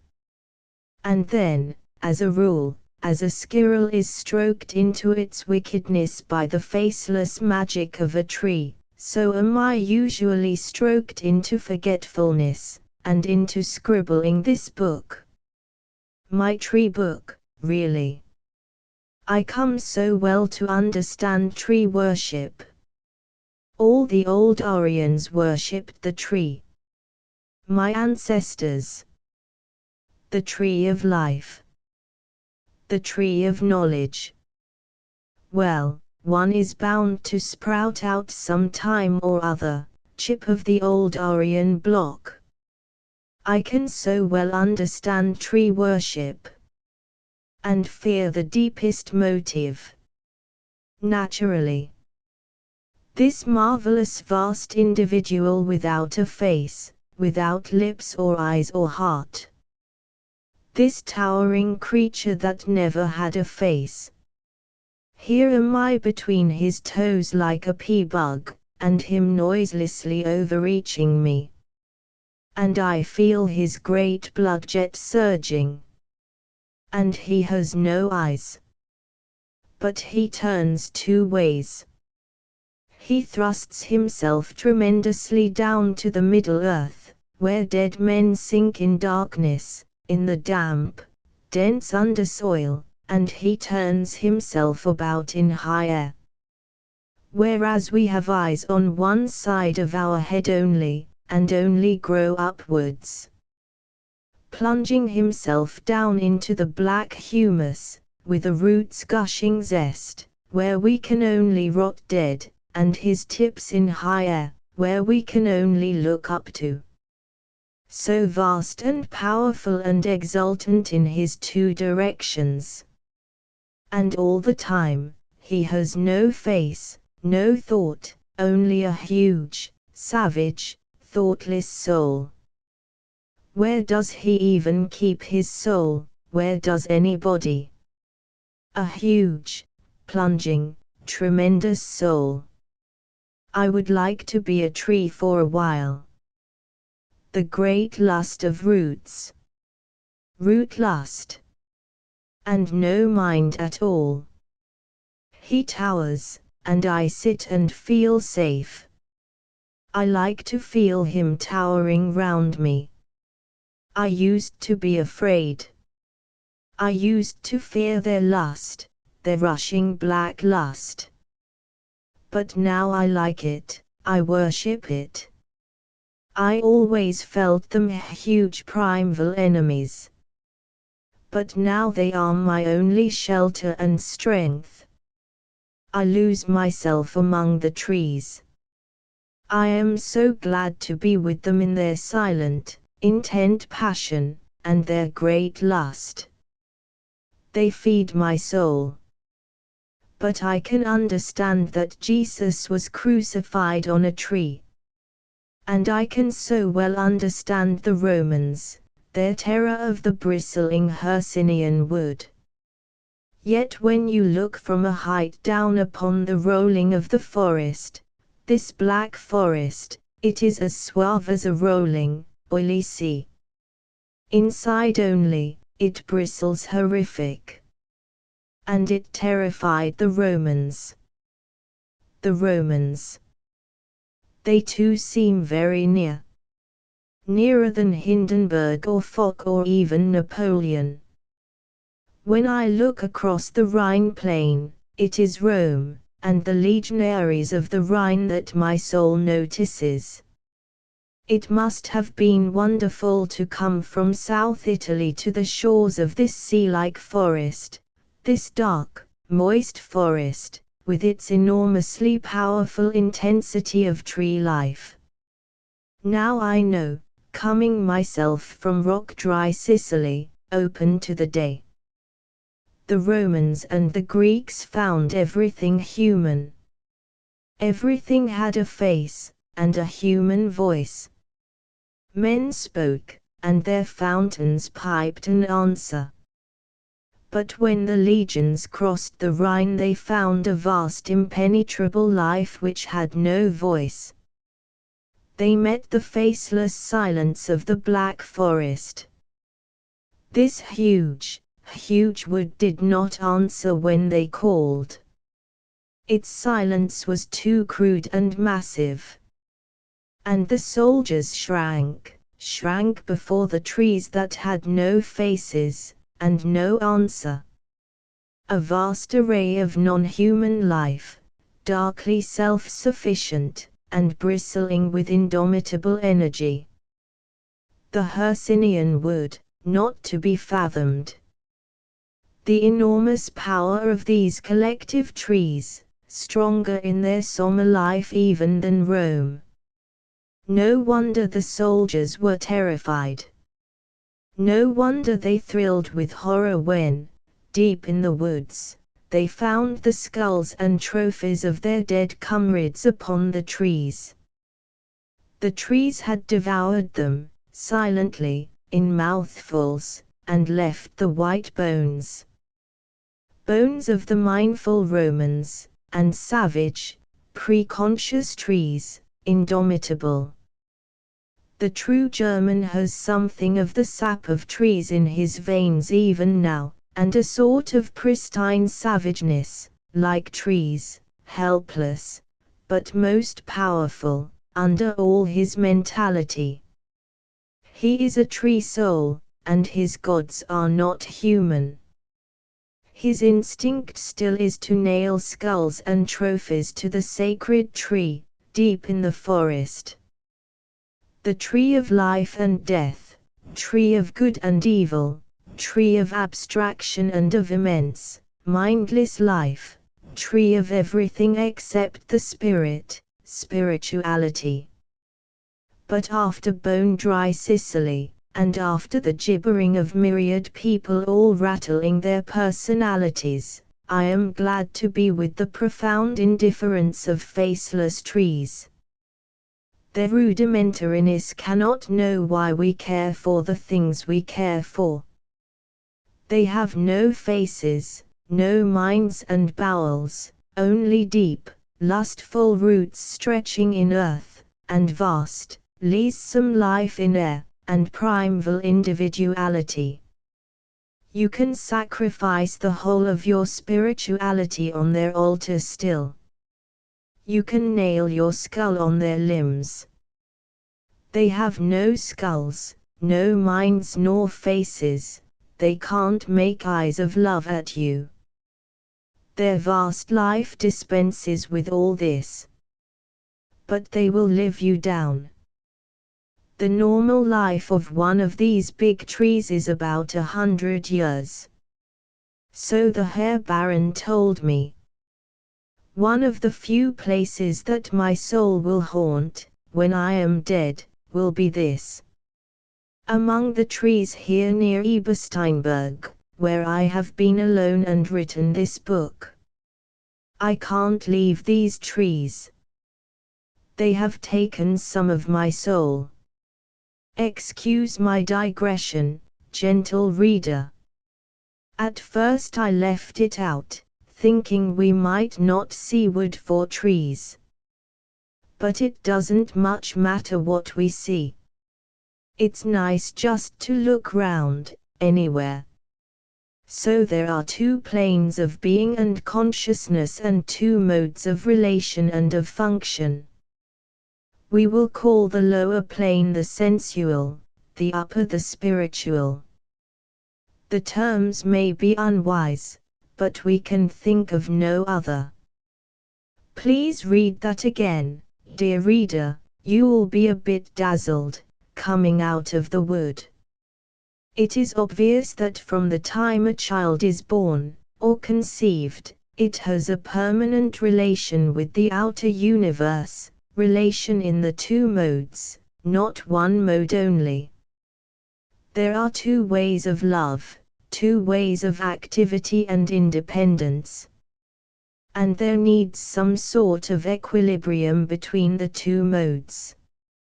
In the same way, in physical function there is eating and drinking, and excrementation, on the lower plane and respiration and heartbeat on the upper plane. Now the equilibrium to be established is fourfold. There must be a true equilibrium between what we eat and what we reject again by excretion, likewise between the systole and diastole of the heart, the inspiration and expiration of our breathing. Suffice to say, the equilibrium is never quite perfect. Most people are either too fat or too thin, too hot or too cold, too slow or too quick. There is no such thing as an actual norm, a living norm. A norm is merely an abstraction, not a reality. The same on the psychical plane. We either love too much, or impose our will too much, are too spiritual or too sensual. There is not and cannot be any actual norm of human conduct. All depends, first, on the unknown inward need within the very nuclear centers of the individual himself, and secondly on his circumstance. Some men must be too spiritual, some must be too sensual. Some must be too sympathetic, and some must be too proud. We have no desire to say what men ought to be. We only wish to say there are all kinds of ways of being, and there is no such thing as human perfection. No man can be anything more than just himself, in genuine living relation to all his surroundings.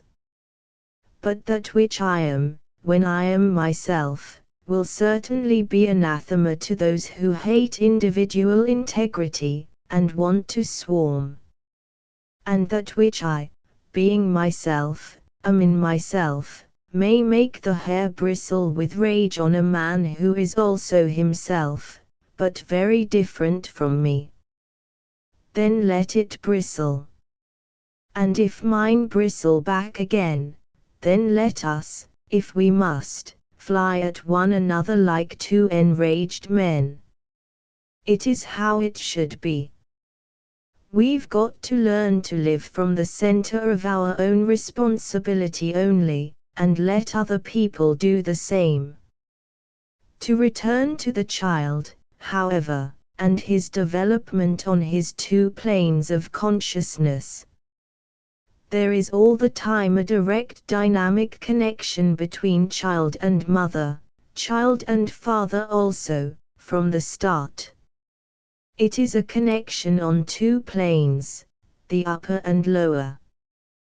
From the lower sympathetic center, the profound intake of love or vibration from the living correspondent outside.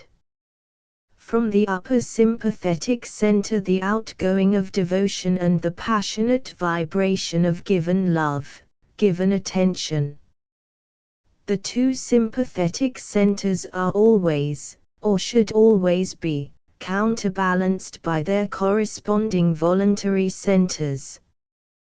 From the great voluntary ganglion of the lower plane, the child is self-willed, independent, and masterful. In the activity of this center, a boy refuses to be kissed and pawed about, maintaining his proud independence like a little wild animal. From this center he likes to command and to receive obedience.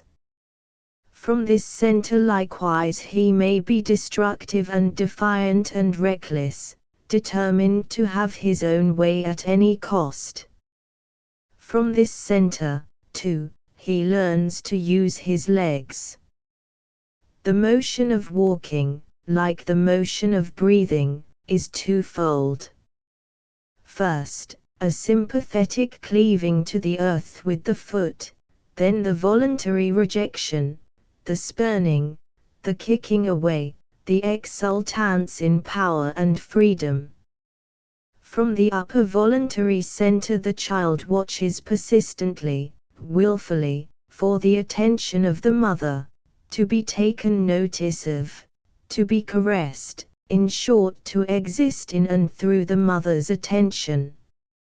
From this center, too, he coldly refuses to notice the mother, when she insists on too much attention. This cold refusal is different from the active rejection of the lower center. It is passive, but cold and negative. It is the great force of our day. From the ganglion of the shoulders, also, the child breathes and his heart beats. From the same center he learns the first use of his arms. In the gesture of sympathy, from the upper plane, he embraces his mother with his arms. In the motion of curiosity, or interest, which derives from the thoracic ganglion, he spreads his fingers, touches, feels, explores. In the motion of rejection he drops an undesired object deliberately out of sight. And then, when the four centers of what we call the first field of consciousness are fully active, then it is that the eyes begin to gather their sight, the mouth to speak, the ears to awake to their intelligent hearings, all as a result of the great fourfold activity of the first dynamic field of consciousness. And then also, as a result, the mind wakens to its impressions and to its incipient control. For at first the control is non-mental, even non-cerebral. The brain acts only as a sort of switchboard. The business of the father, in all this incipient child development, is to stand outside as a final authority and make the necessary adjustments. Where there is too much sympathy, then the great voluntary centers of the spine are weak, the child tends to be delicate. Then the father by instinct supplies the roughness, the sternness which stiffens in the child the centers of resistance and independence, right from the very earliest days. Often, for a mere infant, it is the father's fierce or stern presence, the vibration of his voice, which starts the frictional and independent activity of the great voluntary ganglion and gives the first impulse to the independence which later on is life itself. But on the other hand, the father, from his distance, supports, protects, nourishes his child, and it is ultimately on the remote but powerful father love that the infant rests, in a rest which is beyond mother love. For in the male the dominant centers are naturally the volitional centers, centers of responsibility, authority, and care. It is the father's business, again, to maintain some sort of equilibrium between the two modes of love in his infant. A mother may wish to bring up her child from the lovely upper centers only, from the centers of the breast, in the mode of what we call pure or spiritual love. Then the child will be all gentle, all tender and tender radiant, always enfolded with gentleness and forbearance, always shielded from grossness or pain or roughness. Now the father's instinct is to be rough and crude, good-naturedly brutal with the child, calling the deeper centers, the sensual centers, into play. What do you want? My watch. Well, you can't have it, do you see, because it's mine. Not a lot of explanations of the you see, darling. No such nonsense. Or if a child wails unnecessarily for its mother, the father must be the check. Stop your noise, you little brat. What ails you, you whiner? And if children be too sensitive, too sympathetic, then it will do the child no harm if the father occasionally throws the cat out of the window, or kicks the dog, or raises a storm in the house. Storms there must be. And if the child is old enough and robust enough, it can occasionally have its bottom soundly spanked, by the father, if the mother refuses to perform that most necessary duty. For a child's bottom is made occasionally to be spanked. The vibration of the spanking acts direct upon the spinal nerve system. There is a direct reciprocity and reaction. The spanker transfers his wrath to the great will centers in the child, and these will centers react intensely, are vivified and educated. On the other hand, given a mother who is too generally hard or indifferent, then it rests with the father to provide the delicate sympathy and the refined discipline. Then the father must show the tender sensitiveness of the upper mode. The sad thing today is that so few mothers have any deep bowels of love, or even the breast of love. What they have is the benevolent spiritual will, the will of the upper self. But the will is not love. And benevolence in a parent is a poison. It is bullying. In these circumstances the father must give delicate adjustment, and, above all, some warm, native love from the richer sensual self. The question of corporal punishment is important. It is no use roughly smacking a shrinking, sensitive child. And yet, if a child is too shrinking, too sensitive, it may do it a world of good cheerfully to spank its posterior. Not brutally, not cruelly, but with real sound, good-natured exasperation. And let the adult take the full responsibility, half humorously, without apology or explanation. Let us avoid self-justification at all costs. Real corporal punishments apply to the sensual plane. The refined punishments of the spiritual mode are usually much more indecent and dangerous than a good smack. The pained but resigned disapprobation of a mother is usually a very bad thing, much worse than the father's shouts of rage. And sendings to bed, and no dessert for a week, and so on, are crueler and meaner than a bang on the head. When a parent gives his boy a beating, there is a living passionate interchange. But in these refined punishments, the parent suffers nothing and the child is deadened. The bullying of the refined, benevolent spiritual will is simply vitriol to the soul. Yet parents administer it with all the righteousness of virtue and good intention, sparing themselves perfectly. The point is here. If a child makes you so that you really want to spank it soundly, then soundly spank the brat. But know all the time what you are doing, and always be responsible for your anger. Never be ashamed of it, and never surpass it. The flashing interchange of anger between parent and child is part of the responsible relationship, necessary to growth.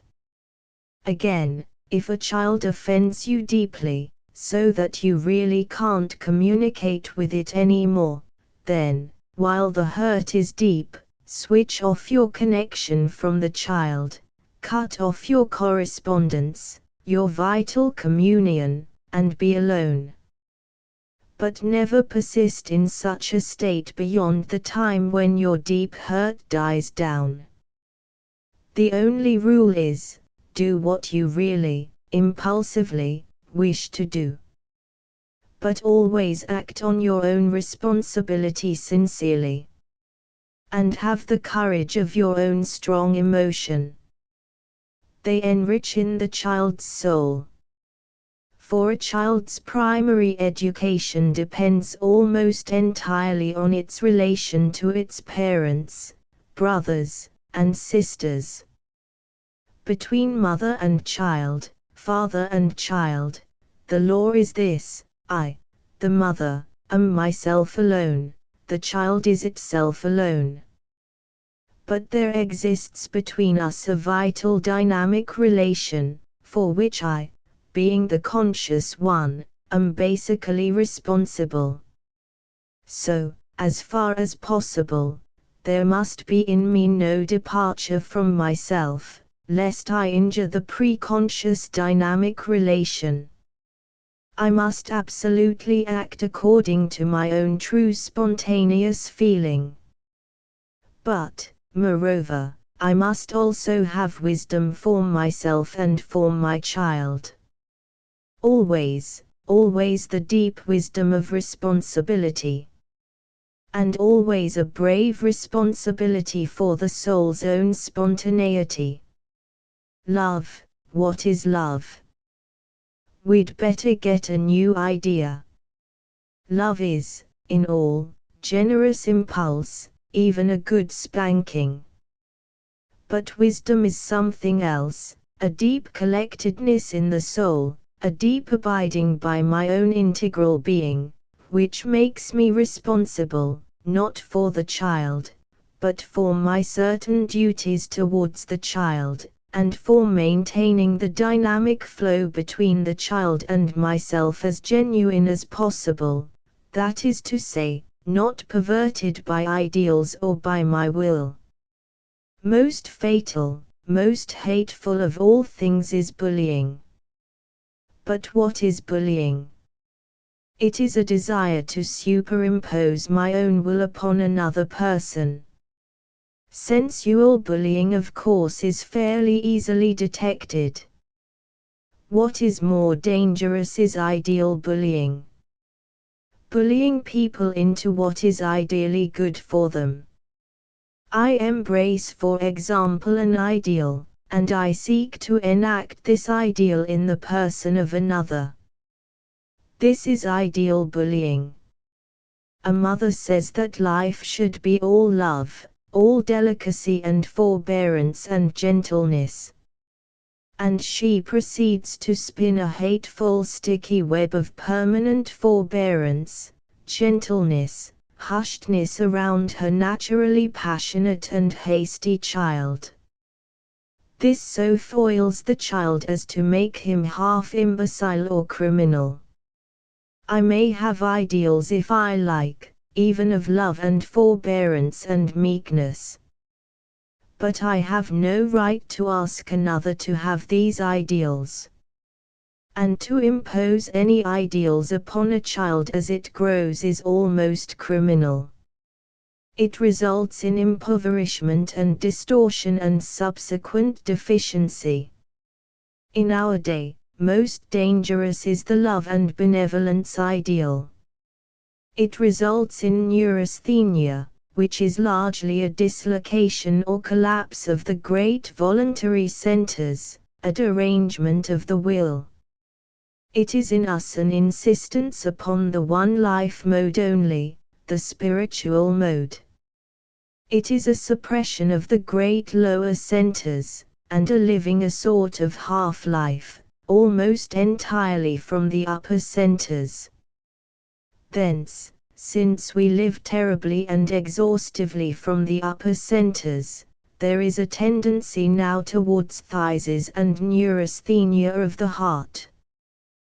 The great sympathetic center of the breast becomes exhausted, the lungs, burned by the over-insistence of one way of life, become diseased, the heart, strained in one mode of dilation, retaliates.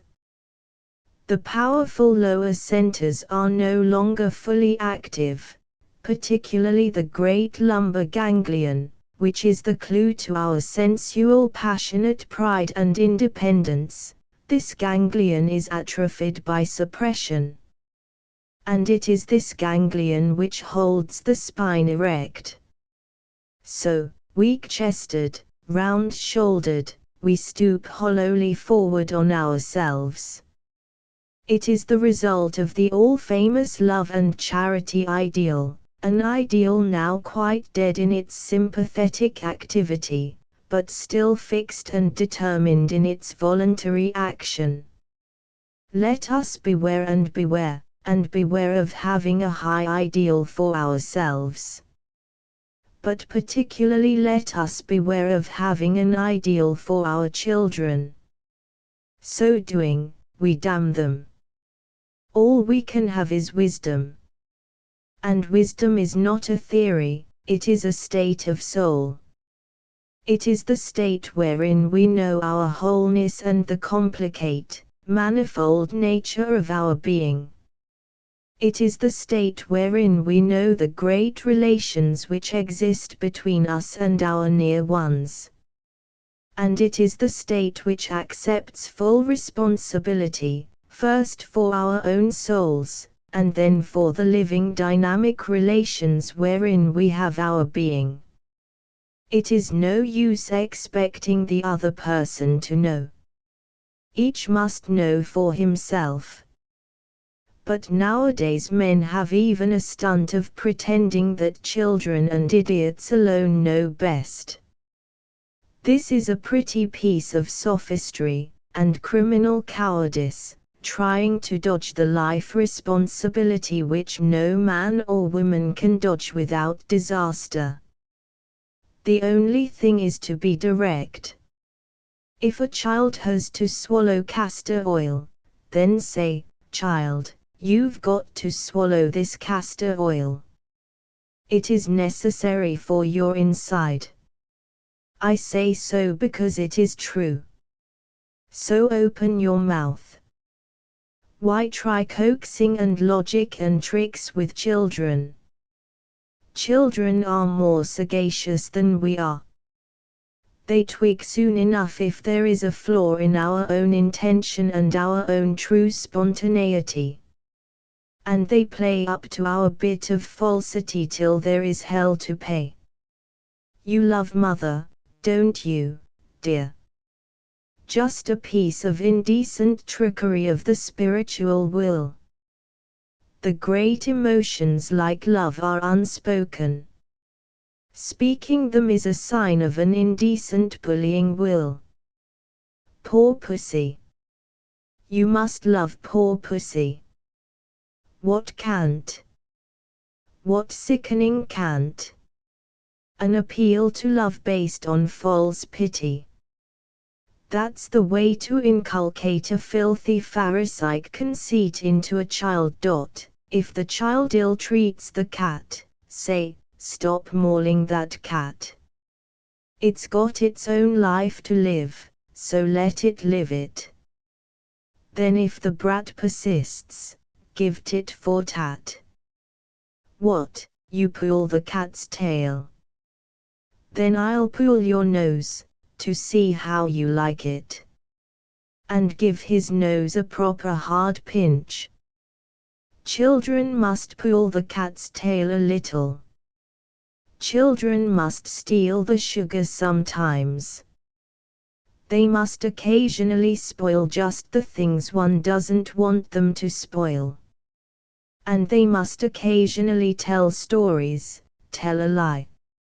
Circumstances and life are such that we must all sometimes tell a lie, just as we wear trousers, because we don't choose that everybody shall see our nakedness. Morality is a delicate act of adjustment on the soul's part, not a rule or a prescription. Beyond a certain point the child shall not pull the cat's tail, or steal the sugar, or spoil the furniture, or tell lies. But I'm afraid you can't fix this certain soul's humor. And so it must. If at a sudden point you fly into a temper and thoroughly beat the boy for hardly touching the cat, well, that's life. All you've got to say to him is, "There, that'll serve you for all the times you have pulled her tail and hurt her." And he will feel outraged, and so will you. But what does it matter? Children have an infinite understanding of the soul's passionate variabilities, and forgive even a real injustice, if it was spontaneous and not intentional. They know we aren't perfect. What they don't forgive us is if we pretend we are, or if we bully. Chapter V. The Five Senses. Science is wretched in its treatment of the human body as a sort of complex mechanism made up of numerous little machines working automatically in a rather unsatisfactory relation to one another. The body is the total machine, the various organs are the included machines, and the whole thing, given a start at birth, or at conception, trundles on by itself. The only God in the machine, the human will or intelligence, is absolutely at the mercy of the machine. Such is the orthodox view. Soul, when it is allowed an existence at all, sits somewhat vaguely within the machine, never defined. If anything goes wrong with the machine, why, the soul is forgotten instantly. We summon the arch-mechanic of our day, the medicine man. And a marvelous earnest fraud he is, doing his best. He is really wonderful as a mechanic of the human system. But the life within us fails more and more, while we marvelously tinker at the engines. Doctors are not to blame. It is obvious that, even considering the human body as a very delicate and complex machine, you cannot keep such a machine running for one day without most exact central control. Still more is it impossible to consider the automatic evolution of such a machine. When did any machine, even a single spinning wheel, automatically evolve itself? There was a God in the machine before the machine existed. So there we are with the human body. There must have been, and must be a central God in the machine of each animate corpus. The little soul of the beetle makes the beetle toddle. The little soul of the Homo sapiens sets him on his 2 feet. Don't ask me to define the soul. You might as well ask a bicycle to define the young damsel who so whimsically and so godlike pedals her way along the high road. A young lady skeltering off on her bicycle to meet her young man. Why, what could the bicycle make of such a mystery, if you explained it till doomsday? Yet the bicycle wouldn't be spinning from Streatham to Croydon by itself. So we may as well settle down to the little God in the machine. We may as well call it the individual soul, and leave it there. It's as far as the bicycle would ever get, if it had to define Mademoiselle. But be sure the bicycle would not deny the existence of the young miss who seats herself in the saddle. Not like us, who try to pretend there is no one in the saddle. Why, even the sun would no more spin without a rider than would a cycle pedal. But, since we have innumerable planets to reckon with, in the spinning we must not begin to define the rider in terms of our own exclusive planet. Nevertheless, rider there is, even a rider of the many-wheeled universe. But let us leave the universe alone. It is too big a bauble for me. Revenans. At the start of me there is me. There is a mysterious little entity which is my individual self, the God who builds the machine and then makes his gay excursion of 70 years within it. Now we are talking at the moment about the machine. For the moment we are the bicycle, and not the feather-brained cyclist. So that all we can do is to define the cyclist in terms of ourself. A bicycle could say, "Here, upon my leather saddle, rests a strange and animated force, which I call the force of gravity, as being the one great force which controls my universe. And yet, on second thoughts, I must modify myself. This great force of gravity is not always in the saddle. Sometimes it just is not there, and I lean strangely against a wall. I have been even known to turn upside down, with my wheels in the air, spun by the same mysterious miss. So that I must introduce a theory of relativity.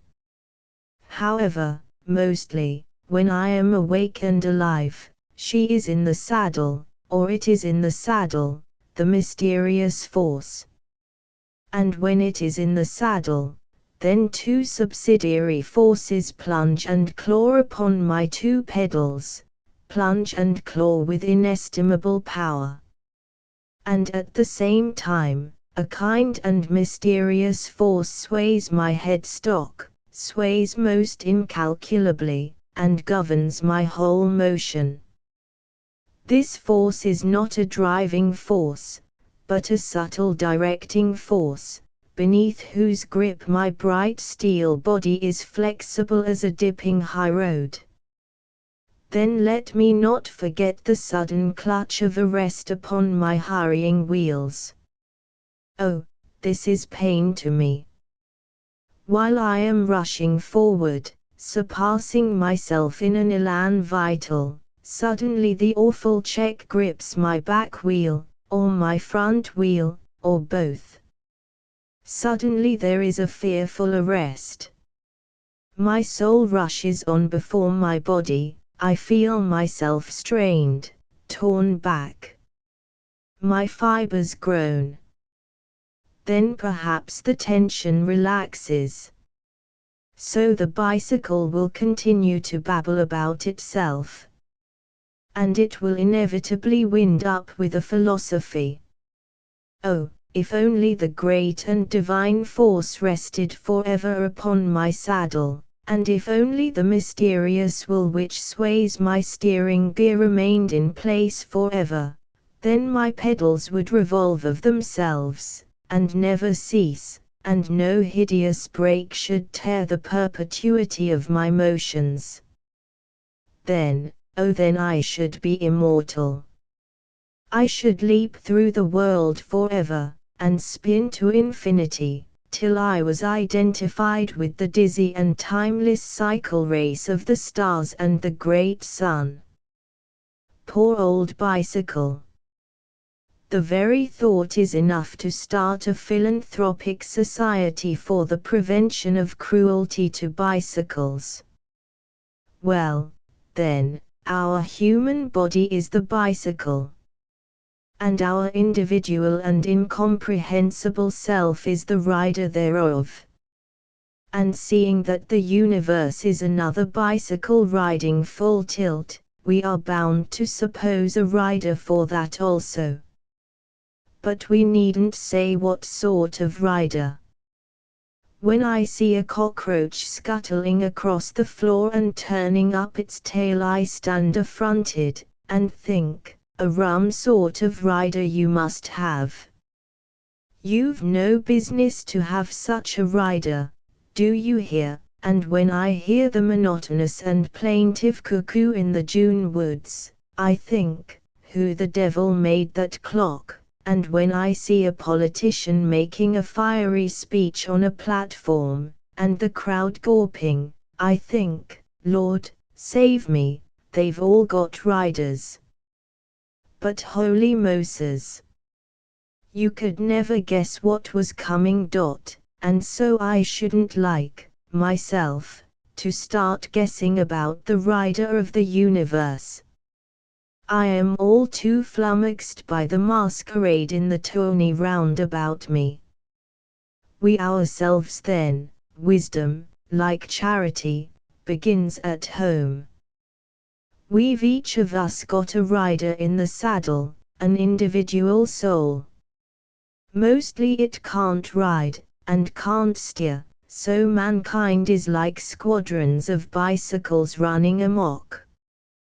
We should every one fall off if we didn't ride so thick that we hold each other up. Horrid nightmare. As for myself, I have a horror of riding en bloc. So I grind away uphill, and sweat my guts out, as they say. Well, my body is my bicycle, the whole middle of me is the saddle where sits the rider of my soul. And my front wheel is the cardiac plane, and my back wheel is the solar plexus. And the brakes are the voluntary ganglia. And the steering gear is my head. And the right and left pedals are the right and left dynamics of the body, in some way corresponding to the sympathetic and voluntary division. So that now I know more or less how my rider rides me, and from what centers controls me. That is, I know the points of vital contact between my rider and my machine, between my invisible and my visible self. I don't attempt to say what is my rider. A bicycle might as well try to define its young miss by wriggling its handlebars and ringing its bell. However, having more or less determined the four primary motions, we can see the further unfolding. In a child, the solar plexus and the cardiac plexus, with corresponding voluntary ganglia, are awake and active. From these centers develop the great functions of the body.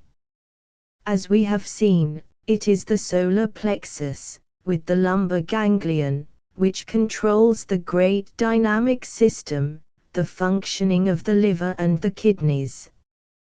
Any excess in the sympathetic dynamism tends to accelerate the action of the liver, to cause fever and constipation. Any collapse of the sympathetic dynamism causes anemia. The sudden stimulating of the voluntary center may cause diarrhea, and so on.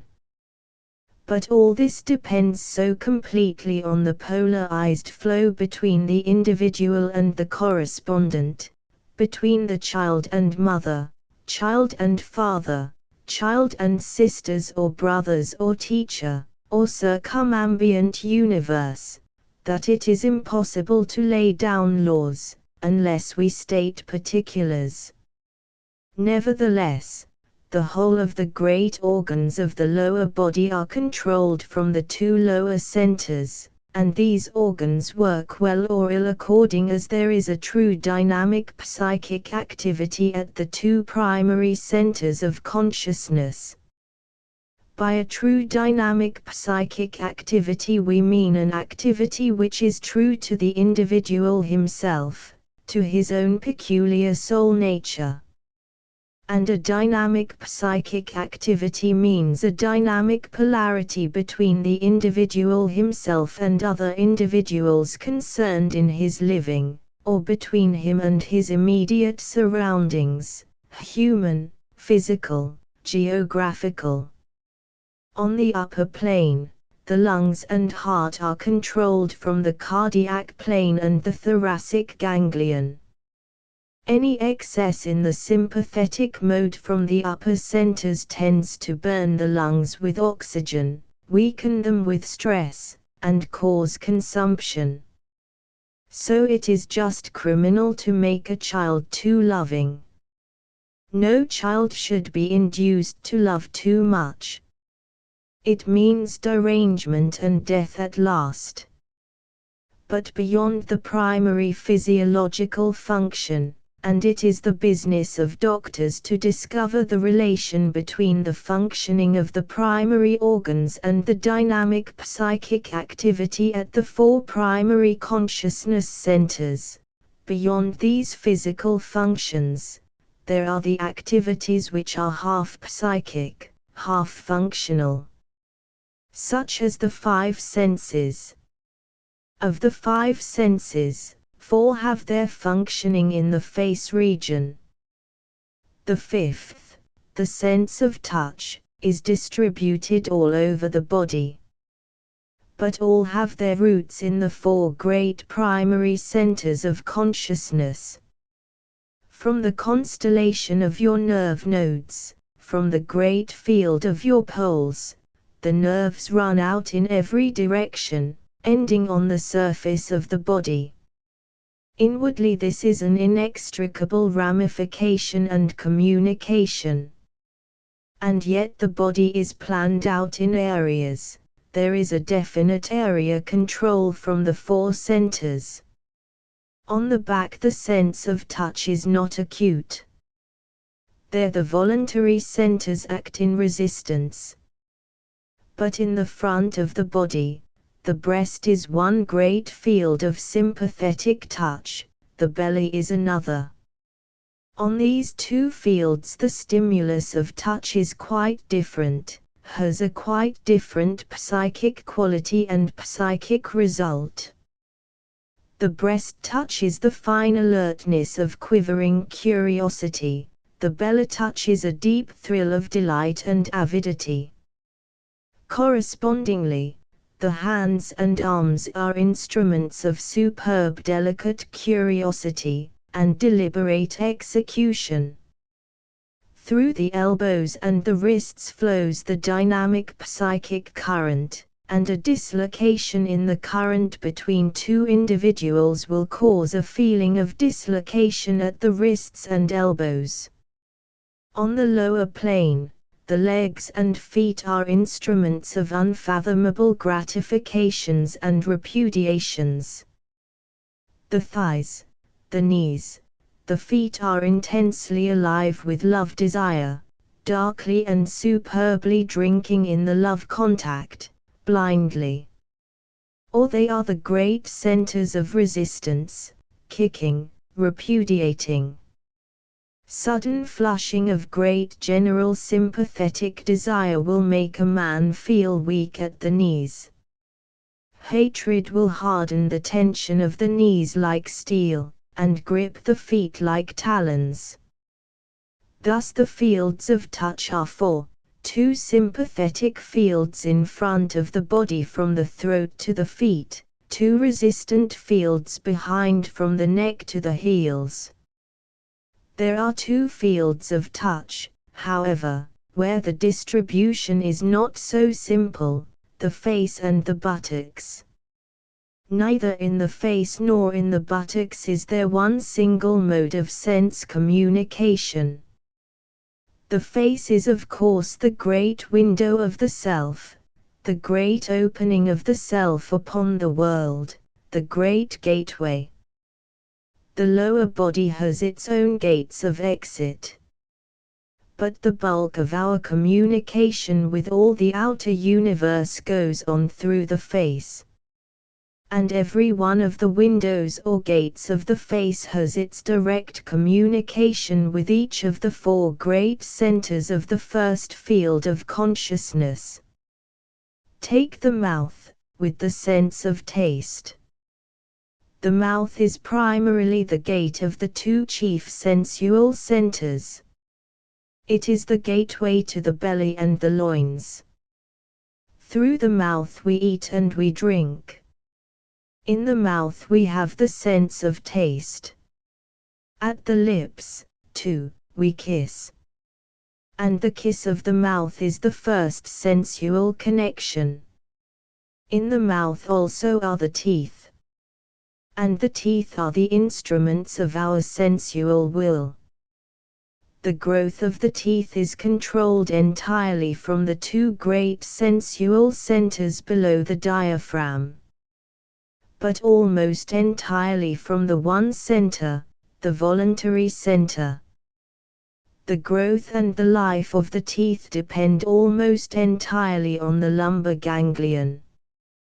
During the growth of the teeth the sympathetic mode is held in abeyance. there is a sort of arrest. There is pain, there is diarrhea, there is misery for the baby. And we, in our age, have no rest with our teeth. Our mouths are too small. For many ages we have been suppressing the avid, negroid, sensual will. We have been converting ourselves into ideal creatures, all spiritually conscious, and active dynamically only on one plane, the upper, spiritual plane. Our mouth has contracted, our teeth have become soft and quickened. Where in us are the sharp and vivid teeth of the wolf, keen to defend and devour. If we had them more, we should be happier. Where are the white negroid teeth? Where? In our little pinched mouths they have no room. We are sympathy rotten, and spirit rotten, and idea rotten. We have forfeited our flashing sensual power. And we have false teeth in our mouths. In the same way the lips of our sensual desire go thinner and more meaningless, in the compression of our upper will and our idea-driven impulse. Let us break the conscious, self-conscious love ideal, and we shall grow strong, resistant teeth once more, and the teething of our young will not be the hell it is. Teething is strictly the period when the voluntary center of the lower plane first comes into full activity, and takes for a time the precedence. So, the mouth is the great sensual gate to the lower body. But let us not forget it is also a gate by which we breathe, the gate through which we speak and go impalpably forth to our object. The gate at which we can kiss the pinched, delicate, spiritual kiss. Therefore, although the main sensual gate of entrance to the lower body, it has its reference also to the upper body. Taste, the sense of taste, is an intake of a pure communication between us and a body from the outside world. It contains the element of touch, and in this it refers to the cardiac plexus. But taste, qua taste, refers purely to the solar plexus. And then smell. The nostrils are the great gate from the wide atmosphere of heaven to the lungs. The extreme sigh of yearning we catch through the mouth. But the delicate nose advances always into the air, our palpable communicator with the infinite air. Thus it has its first delicate root in the cardiac plexus, the root of its intake. And the root of the delicate proud exhalation, rejection, is in the thoracic ganglion. But the nostrils have their other function of smell. Here the delicate nerve ends run direct from the lower centers, from the solar plexus and the lumbar ganglion, or even deeper. There is the refined sensual intake when a scent is sweet. There is the sensual repudiation when a scent is unsavory. And just as the fullness of the lips and the shape of the mouth depend on the development from the lower or the upper centers, the sensual or the spiritual, so does the shape of the nose depend on the direct control of the deepest centers of consciousness. A perfect nose is perhaps the result of a balance in the four modes. But what is a perfect nose? We only know that a short snub nose goes with an over-sympathetic nature, not proud enough, while a long nose derives from the center of the upper will, the thoracic ganglion, our great center of curiosity, and benevolent or objective control. A thick, squat nose is the sensual sympathetic nose, and the high, arched nose, the sensual voluntary nose, having the curve of repudiation, as when we turn up our nose from a bad smell, but also the proud curve of haughtiness and subjective authority. The nose is one of the greatest indicators of character. That is to say, it almost inevitably indicates the mode of predominant dynamic consciousness in the individual, the predominant primary center from which he lives. When savages rub noses instead of kissing, they are exchanging a more sensitive and a deeper sensual salute than our lip touch. The eyes are the third great gateway of the psyche. Here the soul goes in and out of the body, as a bird flying forth and coming home. But the root of conscious vision is almost entirely in the breast. When I go forth from my own eyes, in delight to dwell upon the world which is beyond me, outside me, then I go forth from wide open windows, through which shows the full and living lambent darkness of my present inward self. I go forth, and I leave the lovely open darkness of my sentient self revealed, when I go forth in the wonder of vision to dwell upon the beloved, or upon the wonder of the world. I go from the center of the glad breast, through the eyes, and who may look into the full soft darkness of me, rich with my undiscovered presence. But if I am displeased, then hard and cold myself stands in my eyes, and refuses any communication, any sympathy, but merely stares outwards. It is the motion of cold objectivity from the thoracic ganglion. Or, from the same center of will, cold but intense, my eyes may watch with curiosity, as a cat watches a fly. It may be into my curiosity will creep an element of warm gladness in the wonder which I am beholding outside myself.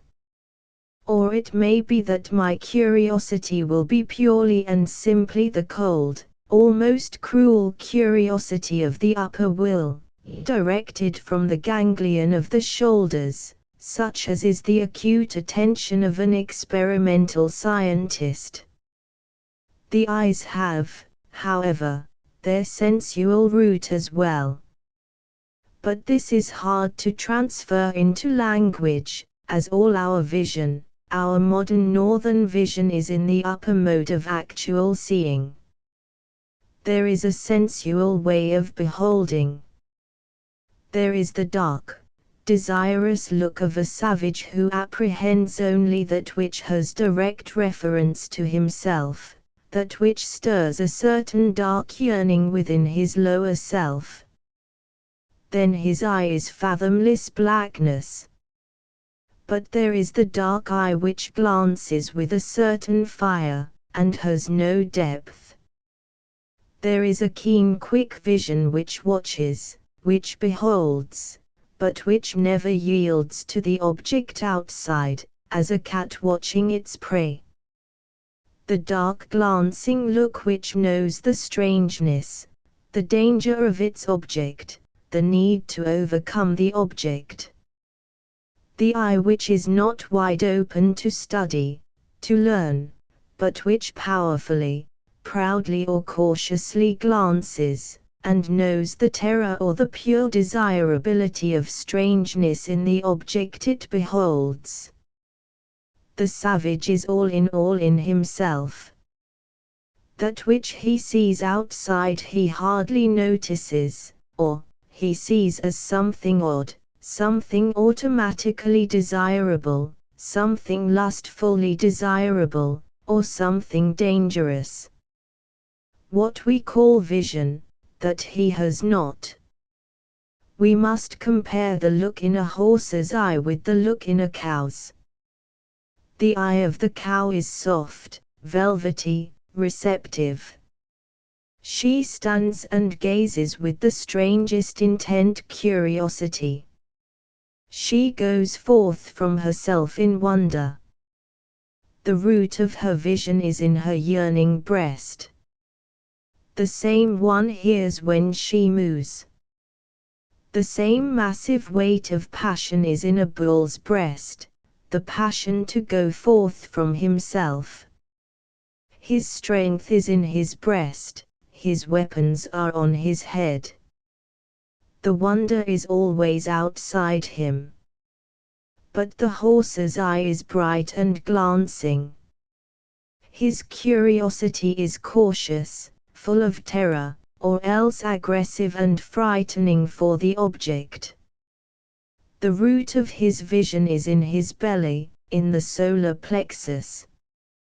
And he fights with his teeth, and his heels, the sensual weapons. Both these animals, however, are established in the sympathetic mode. The life mode in both is sensitively sympathetic, or preponderantly sympathetic. Those animals which, like cats, wolves, tigers, hawks, chiefly live from the great voluntary centers, these animals are, in our sense of the word, almost visionless. Sight in them is sharpened or narrowed down to a point, the object of prey. It is exclusive. They see no more than this. And thus they see unthinkably far, unthinkably keenly. Most animals, however, smell what they see. Vision is not very highly developed. They know better by the more direct contact of scent. And vision in us becomes faulty because we proceed too much in one mode. We see too much, we attend too much. The dark, glancing sightlessness of the intent savage, the narrowed vision of the cat, the single point of vision of the hawk, these we do not know any more. We live far too much from the sympathetic centers, without the balance from the voluntary mode. And we live far, far too much from the upper sympathetic center and voluntary center, in an endless objective curiosity. Sight is the least sensual of all the senses. And we strain ourselves to see everything, everything through the eye, in one mode of objective curiosity. There is nothing inside us, we stare endlessly at the outside. So our eyes begin to fail, to retaliate on us. We go short-sighted, almost in self-protection. Hearing the last, and perhaps the deepest of the senses. And here there is no choice. In every other faculty we have the power of rejection. We have a choice of vision. We can, if we choose, see in the terms of the wonderful beyond, the world of light into which we go forth in joy to lose ourselves in it. Or we can see, as the Egyptians saw, in the terms of their own dark souls, seeing the strangeness of the creature outside, the gulf between it and them, but finally, its existence in terms of themselves. They saw according to their own unchangeable idea, subjectively. They did not go forth from themselves to seek the wonder outside.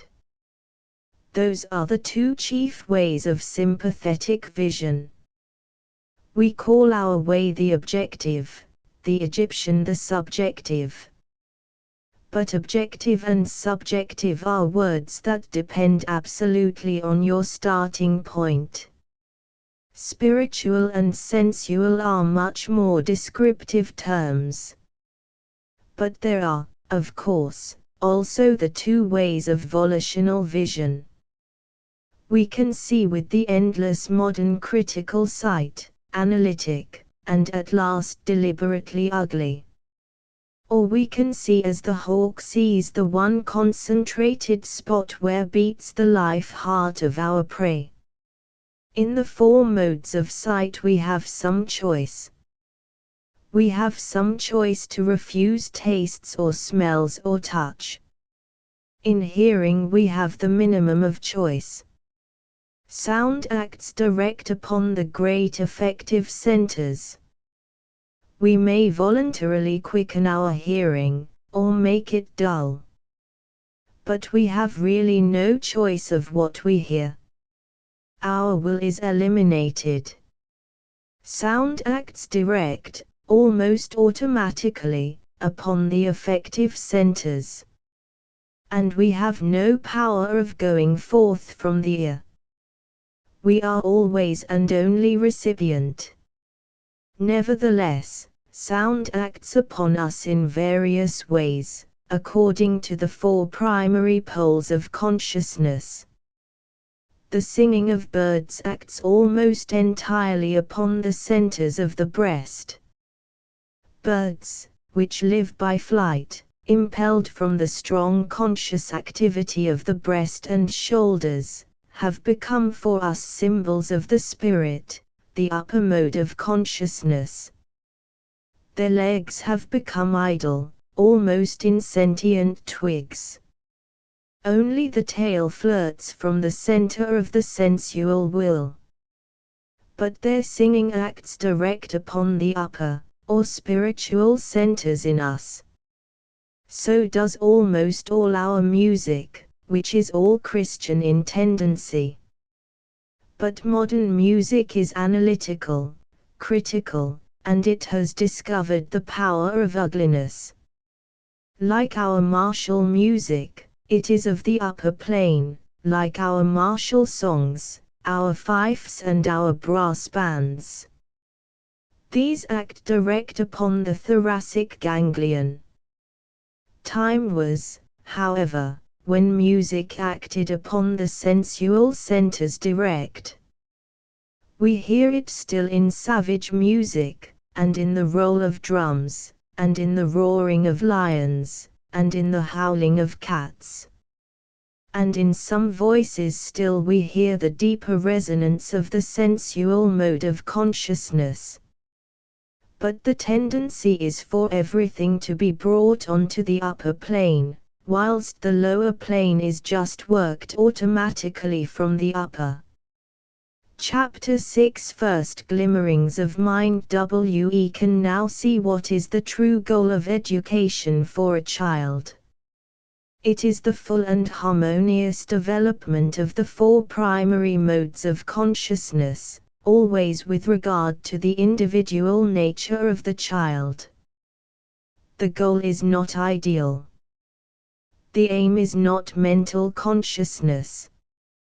We want effectual human beings, not conscious ones. The final aim is not to know, but to be. There never was a more risky motto than that, know thyself.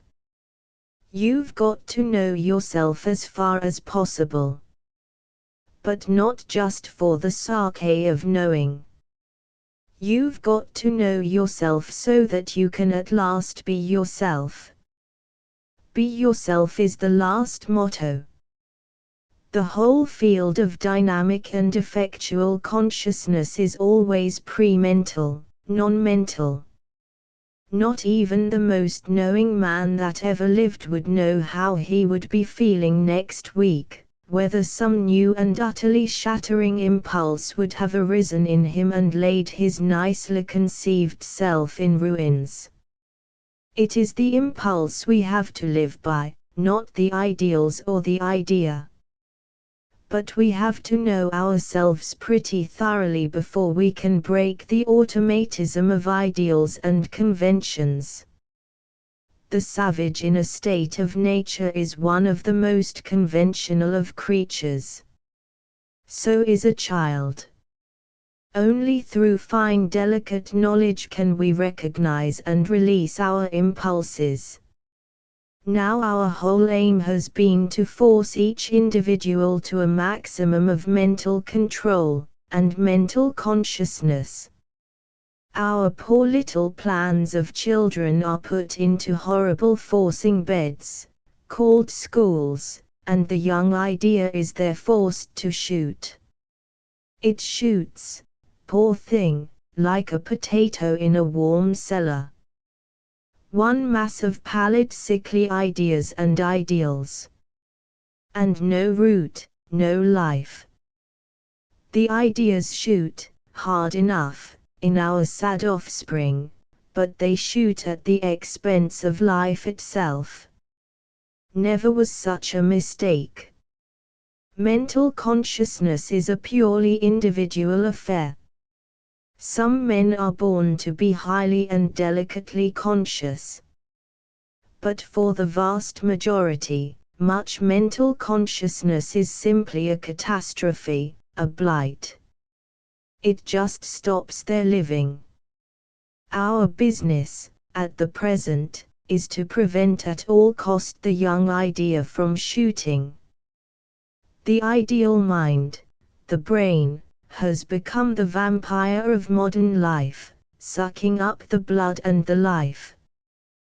There is hardly an original thought or original utterance possible to us. All is sickly repetition of stale ideas. Let all schools be closed at once. Keep only a few technical training establishments, nothing more. Let humanity lie fallow, for 2 generations at least. Let no child learn to read, unless it learns by itself, out of its own individual persistent desire. That is my serious admonition, gentle reader. But I am not so flighty as to imagine you will pay any heed. But if I thought you would, I should feel my hope surge up. And if you don't pay any heed, calamity will at length shut your schools for you, sure enough. The process of transfer from the primary consciousness to recognized mental consciousness is a mystery like every other transfer. Yet it follows its own laws. And here we begin to approach the confines of orthodox psychology, upon which we have no desire to trespass. But this we can say. The degree of transfer from primary to mental consciousness varies with every individual. But in most individuals the natural degree is very low. The process of transfer from primary consciousness is called sublimation, the sublimating of the potential body of knowledge with the definite reality of the idea. And with this process we have identified all education. The very derivation of the Latin word education shows us. Of course it should mean the leading forth of each nature to its fullness. But with us, fools that we are, it is the leading forth of the primary consciousness, the potential or dynamic consciousness, into mental consciousness, which is finite and static. Now before we set out so gaily to lead our children en bloc out of the dynamic into the static way of consciousness, let us consider a moment what we are doing. A child in the womb can have no idea of the mother. I think orthodox psychology will allow us so much. And yet the child in the womb must be dynamically conscious of the mother. Otherwise how could it maintain a definite and progressively developing relation to her? This consciousness, however, is utterly non-ideal, non-mental, purely dynamic, a matter of dynamic polarized intercourse of vital vibrations, as an exchange of wireless messages which are never translated from the pulse rhythm into speech, because they have no need to be. It is a dynamic polarized intercourse between the great primary nuclei in the fetus and the corresponding nuclei in the dynamic maternal psyche. This form of consciousness is established at conception, and continues long after birth. Nay, it continues all life long. But the particular interchange of dynamic consciousness between mother and child suffers no interruption at birth. It continues almost the same. The child has no conception whatsoever of the mother. It cannot see her, for its eye has no focus. It can hear her, because hearing needs no transmission into concept, but it has no oral notion of sounds. It knows her, but only by a form of vital dynamic correspondence, a sort of magnetic interchange. The idea does not intervene at all. Gradually, however, the dark shadow of our object begins to loom in the formless mind of the infant. The idea of the mother is, as it were, gradually photographed on the cerebral plasm. It begins with the faintest shadow, but the figure is gradually developed through years of experience. It is never quite completed. How does the figure of the mother gradually develop as a conception in the child mind? It develops as the result of the positive and negative reaction from the primary centers of consciousness. From the first great center of sympathy, the child is drawn to a lovely oneing with the mother. From the first great center of will comes the independent self-assertion which locates the mother as something outside, something objective. And as a result of this twofold notion, a twofold increase in the child. First, the dynamic establishment of the individual consciousness in the infant, and then the first shadow of a mental conception of the mother, in the infant brain. The development of the original mind in every child and every man always and only follows from the dual fulfillment in the dynamic consciousness. But mark further. Each time, after the fourfold interchange between two dynamic polarized lives, there results a development in the individuality and a sublimation into consciousness, both simultaneously in each party, and this dual development causes at once a diminution in the dynamic polarity between the two parties. That is, as its individuality and its mental concept of the mother develop in the child, there is a corresponding waning of the dynamic relation between the child and the mother. And this is the natural progression of all love. As we have said before, the accomplishment of individuality never finally exhausts the dynamic flow between parents and child. In the same way, a child can never have a finite conception of either of its parents. It can have a very much more finite, finished conception of its aunts or its friends. The portrait of the parent can never be quite completed in the mind of the son or daughter. As long as time lasts, it must be left unfinished. Nevertheless, the inevitable photography of time upon the mental plasm does print at last a very substantial portrait of the parent, a very well-filled concept in the child mind. And the nearer a conception comes towards finality, the nearer does the dynamic relation, out of which this concept has arisen, draw to a close. To know, is to lose. When I have a finished mental concept of a beloved, or a friend, then the love and the friendship is dead. it falls to the level of an acquaintance.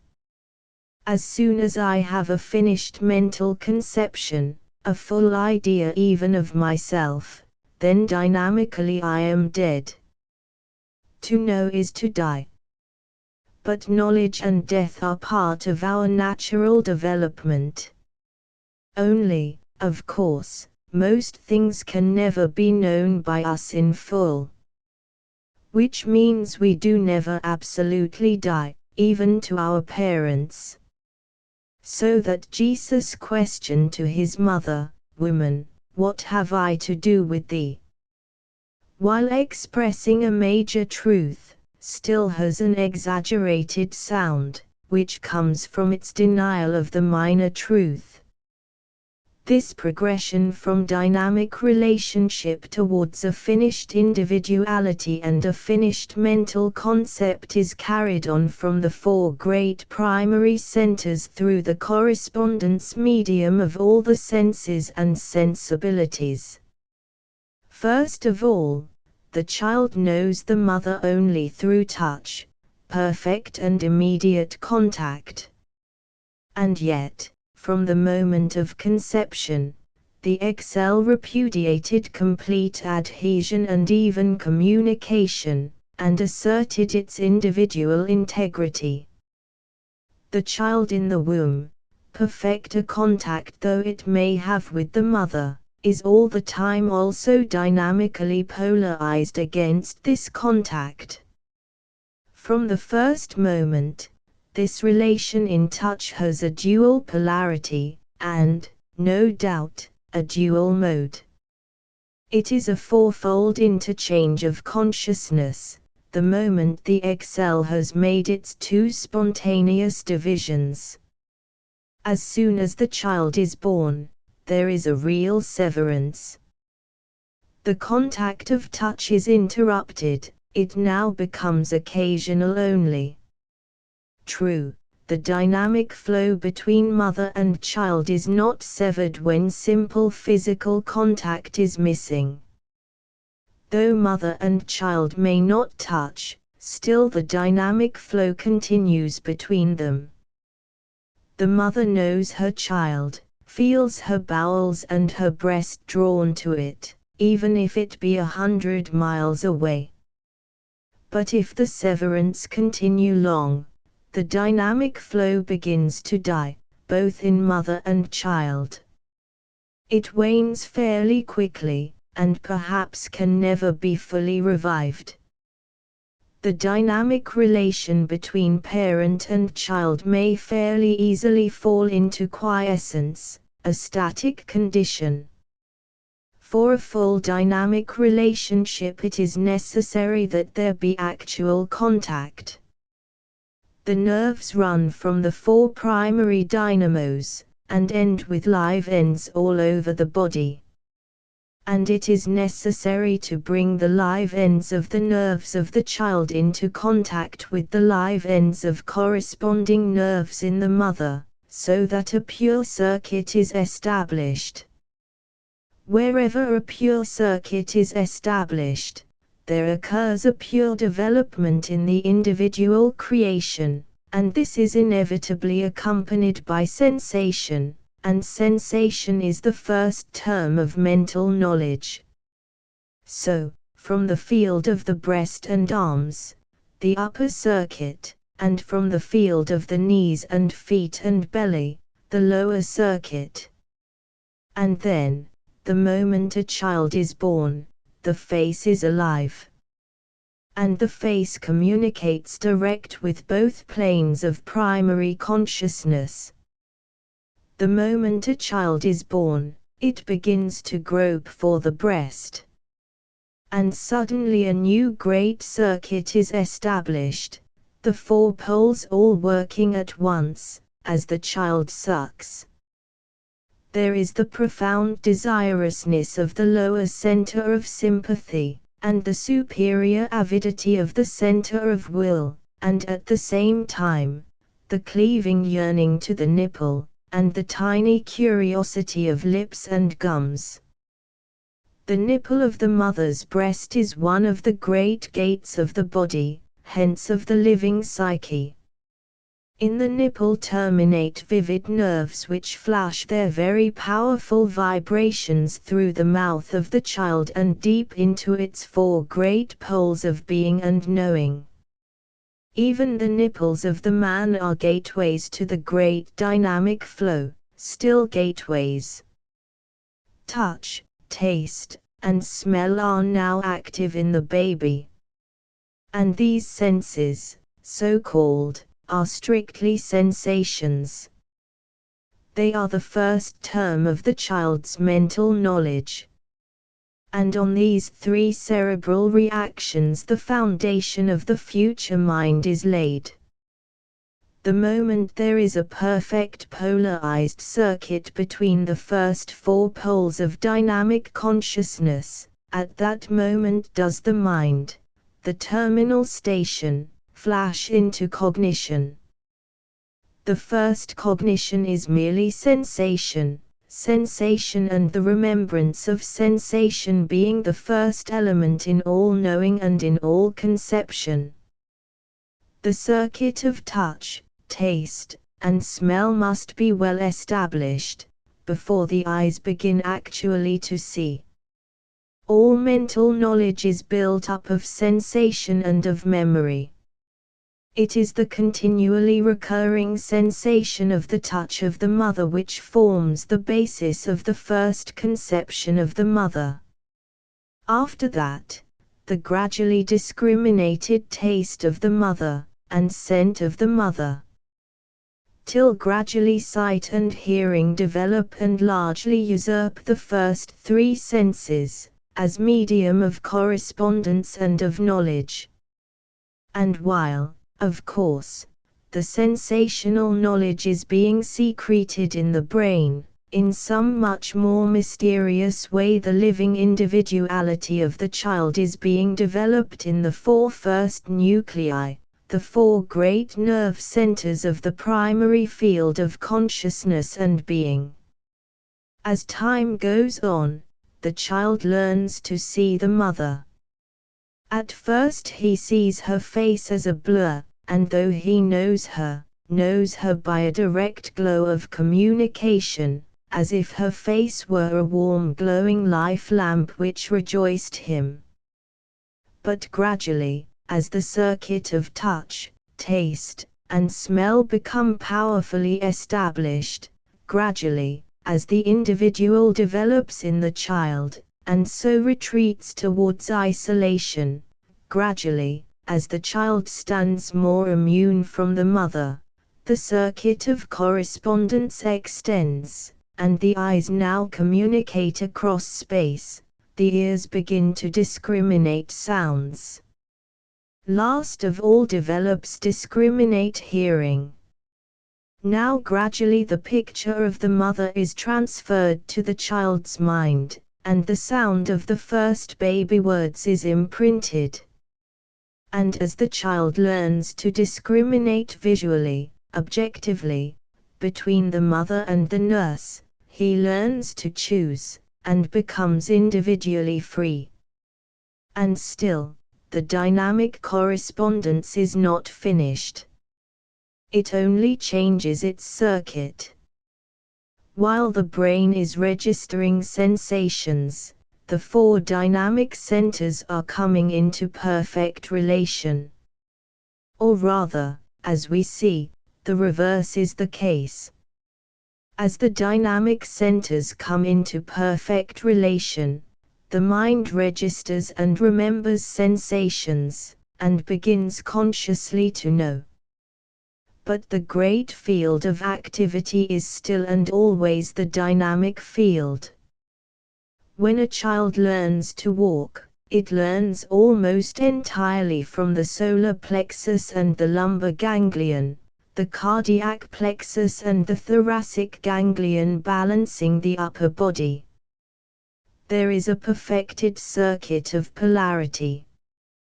The two lower centers are the positive, the two upper the negative poles. And so the child strikes out with his feet for the earth, presses, and strikes away again from the earth, the two upper centers meanwhile corresponding implicitly in the balance of the upper body. It is a chain of spontaneous activity in the four primary centers, establishing a circuit through the whole body. But the positive poles are the lower centers, and the brain has probably nothing at all to do with it. Even the desire to walk is not born in the brain, but in the primary nuclei. The same with the use of the hands and arms.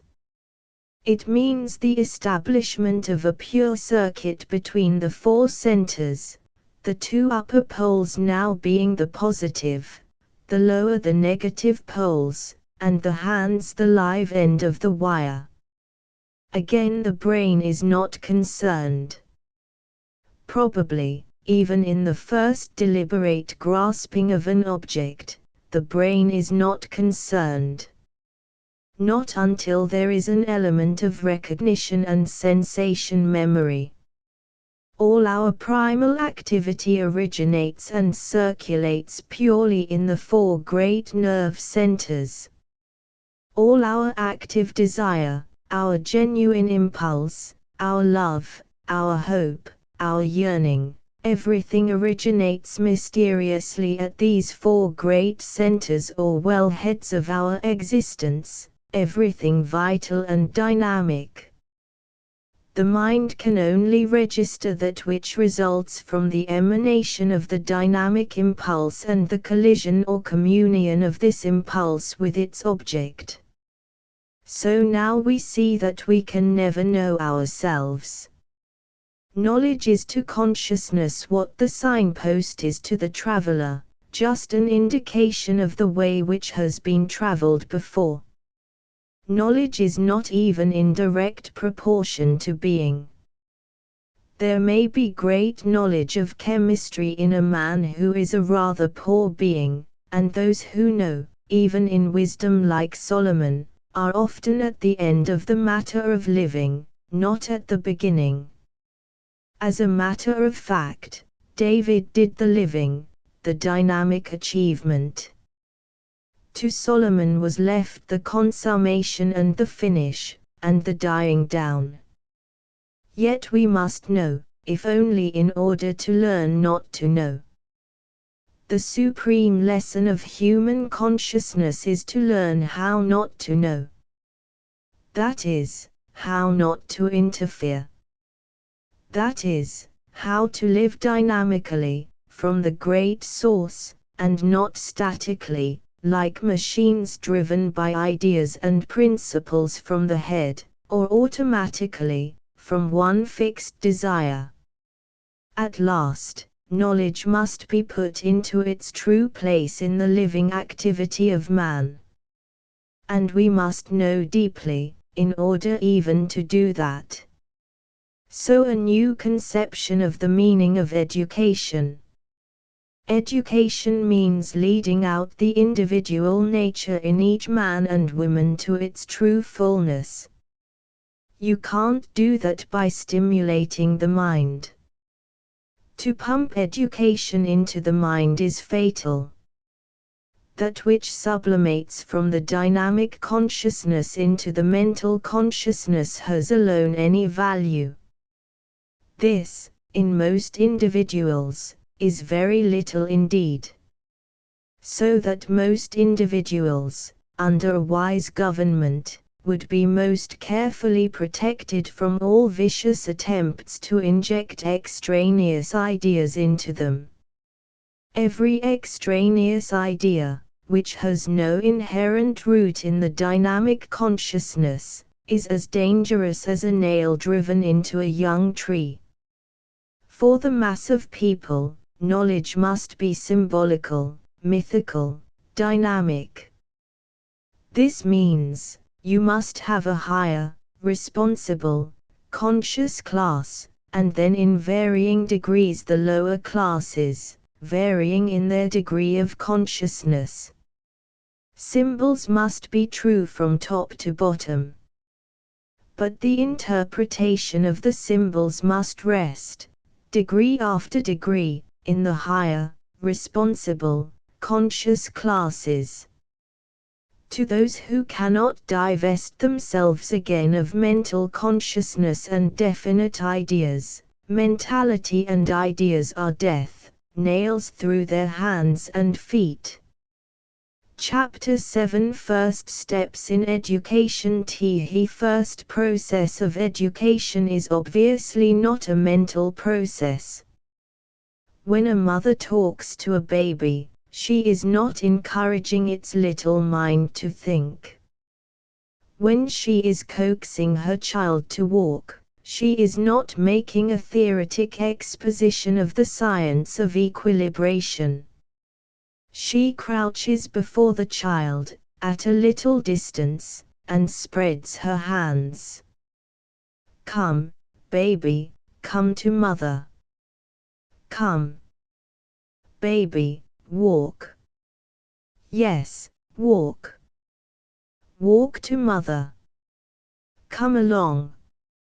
A little walk to its mother. Come. Come then.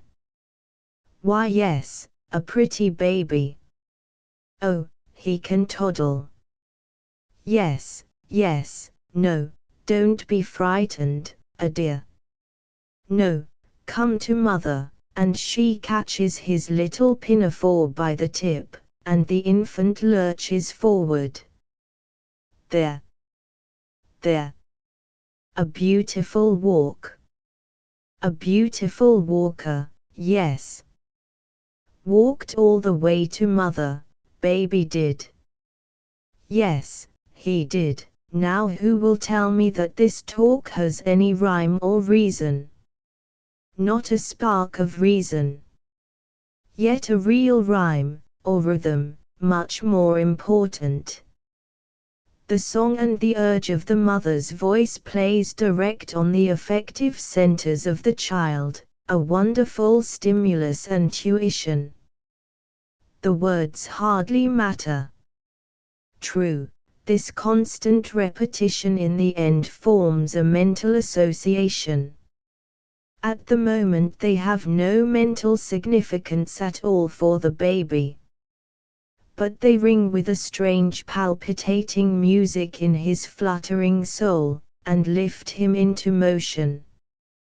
And this is the way to educate children, the instinctive way of mothers. There should be no effort made to teach children to think, to have ideas. Only to lift them and urge them into dynamic activity. The voice of dynamic sound, not the words of understanding. Damn understanding. Gestures, and touch, and expression of the face, not theory. Never have ideas about children, and never have ideas for them. If we are going to teach children, we must teach them first to move. And not by rule or mental dictation. Horror. But by playing and teasing and anger, and amusement. A child must learn to move blithe and free and proud. It must learn the fullness of spontaneous motion. And this it can only learn by continuous reaction from all the centers, through all the emotions. A child must learn to contain itself. It must learn to sit still if need be. Part of the first phase of education is the learning to stay still and be physically self-contained. Then a child must learn to be alone, and to adventure alone, and to play alone. Any peevish clinging should be quite roughly rebuffed. From the very first day, throw a child back on its own resources, even a little cruelly sometimes. But don't neglect it, don't have a negative attitude to it. Play with it, tease it and roll it over as a dog her puppy. Mock it when it is too timorous, laugh at it, scold it when it really bothers you, for a child must learn not to bother another person, and when it makes you genuinely angry, spank it soundly. But always remember that it is a single little soul by itself, and that the responsibility for the wise, warm relationship is yours, the adults. Then always watch its deportment. Above all things encourage a straight backbone and proud shoulders. Above all things despise a slovenly movement, an ugly bearing and unpleasing manner. And make a mock of petulance and of too much timidity. We are imbeciles to start bothering about love and so forth in a child. Forget utterly that there is such a thing as emotional reciprocity. But never forget your own honor as an adult individual towards a small individual. It is a question of honor, not of love. A tree grows straight when it has deep roots and is not too stifled. Love is a spontaneous thing, coming out of the spontaneous effectual soul. As a deliberate principle it is an unmitigated evil. Also morality which is based on ideas, or on an ideal, is an unmitigated evil. A child which is proud and free in its movements, in all its deportment, will be quite as moral as need be. Honor is an instinct, a superb instinct which should be kept keenly alive. Immorality, vice, crime, these come from a suppression or a collapse at one or other of the great primary centers. If one of these centers fails to maintain its true polarity, then there is a physical or psychic derangement, or both. And viciousness or crime are the result of a derangement in the primary system. Pure morality is only an instinctive adjustment which the soul makes in every circumstance, adjusting one thing to another livingly, delicately, sensitively. There can be no law. Therefore, at every cost and charge keep the first four centers alive and alert, active, and vivid in reaction. And then you need fear no perversion. What we have done, in our era, is, first, we have tried as far as possible to suppress or subordinate the two sensual centers. We have so unduly insisted on and exaggerated the upper spiritual or selfless mode, the living in the other person and through the other person, that we have caused already a dangerous overbalance in the natural psyche. To correct this we go one worse, and try to rule ourselves more and more by the old ideas of sympathy and benevolence.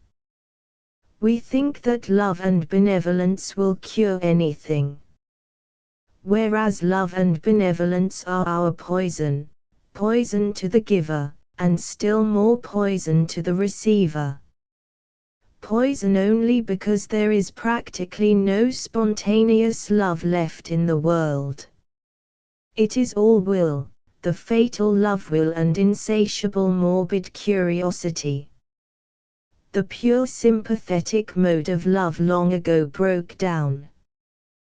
There is now only deadly, exaggerated volition.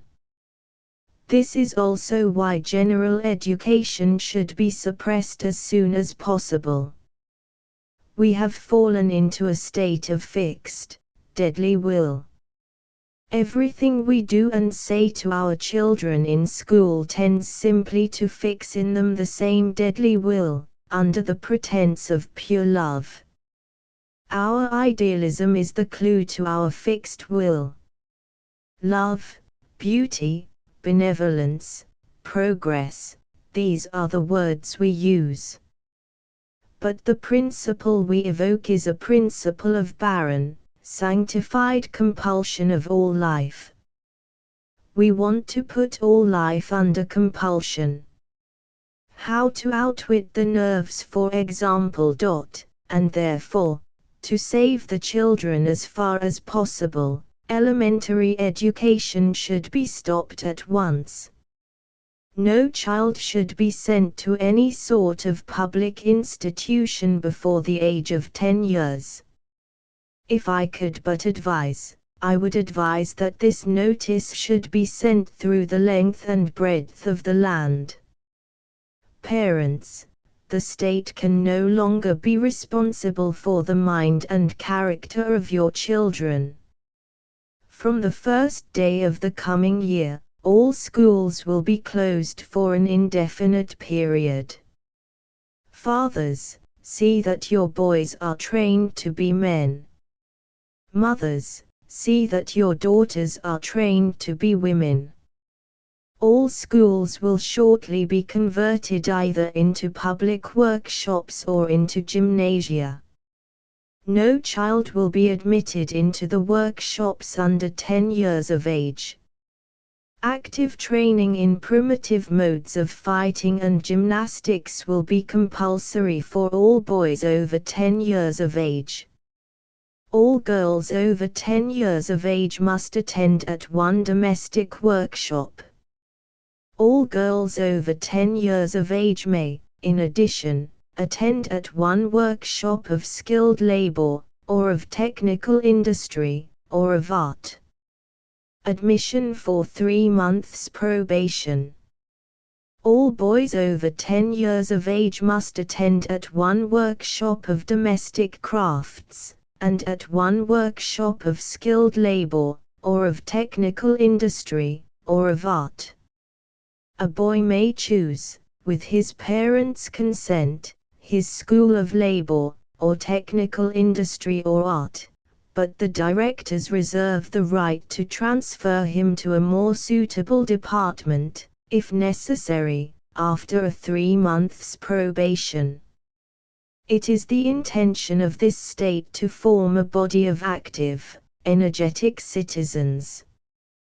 The danger of a helpless, presumptuous, newspaper-reading population is universally recognized. All elementary education is left in the hands of the parents, save such as is necessary to the different branches of industry. Schools of mental culture are free to all individuals over 14 years of age. Universities are free to all who obtain the first culture degree. The fact is, our process of universal education is today so uncouth, so psychologically barbaric, that it is the most terrible menace to the existence of our race. We seize hold of our children, and by parrot compulsion we force into them a set of mental tricks. By unnatural and unhealthy compulsion we force them into a certain amount of cerebral activity. And then, after a few years, with a certain number of windmills in their heads, we turn them loose, like so many inferior Don Quixotes, to make a mess of life. All that they have learned in their heads has no reference at all to their dynamic souls. The windmills spin and spin in a wind of words. Dulcinea del Toboso beckons round every corner, and our nation of inferior quixotes jumps on and off tramcars, trains, bicycles, motor cars, buses, in one mad chase of the divine Dulcinea, who is all the time chewing chocolates and feeling very, very bored. It is no use telling the poor devils to stop. They read in the newspapers about more Dulcineas and more chivalry due to them and more horrid persons who injure the fair fame of these bored females. And round they skelter, after their own tails. That is, when they are not forced to grind out their lives for a wage. Though work is the only thing that prevents our masses from going quite mad. To tell the truth, ideas are the most dangerous germs mankind has ever been injected with. They are introduced into the brain by injection, in schools and by means of newspapers, and then we are done for. An idea which is merely introduced into the brain, and started spinning there like some outrageous insect, is the cause of all our misery today. Instead of living from the spontaneous centers, we live from the head. We chew at some theory, some idea. We grind in our mental consciousness, till we are beside ourselves. Our primary affective centers, our centers of spontaneous being, are so utterly ground round and automatized that they squeak in all stages of disharmony and incipient collapse. We are a people, and not we alone, of idiots, imbeciles and epileptics, and we don't even know we are raving. And all is due, directly and solely, to that hateful germ we call the ideal. The ideal is always evil, no matter what ideal it be. No idea should ever be raised to a governing throne. This does not mean that man should immediately cut off his head and try to develop a pair of eyes in his breasts.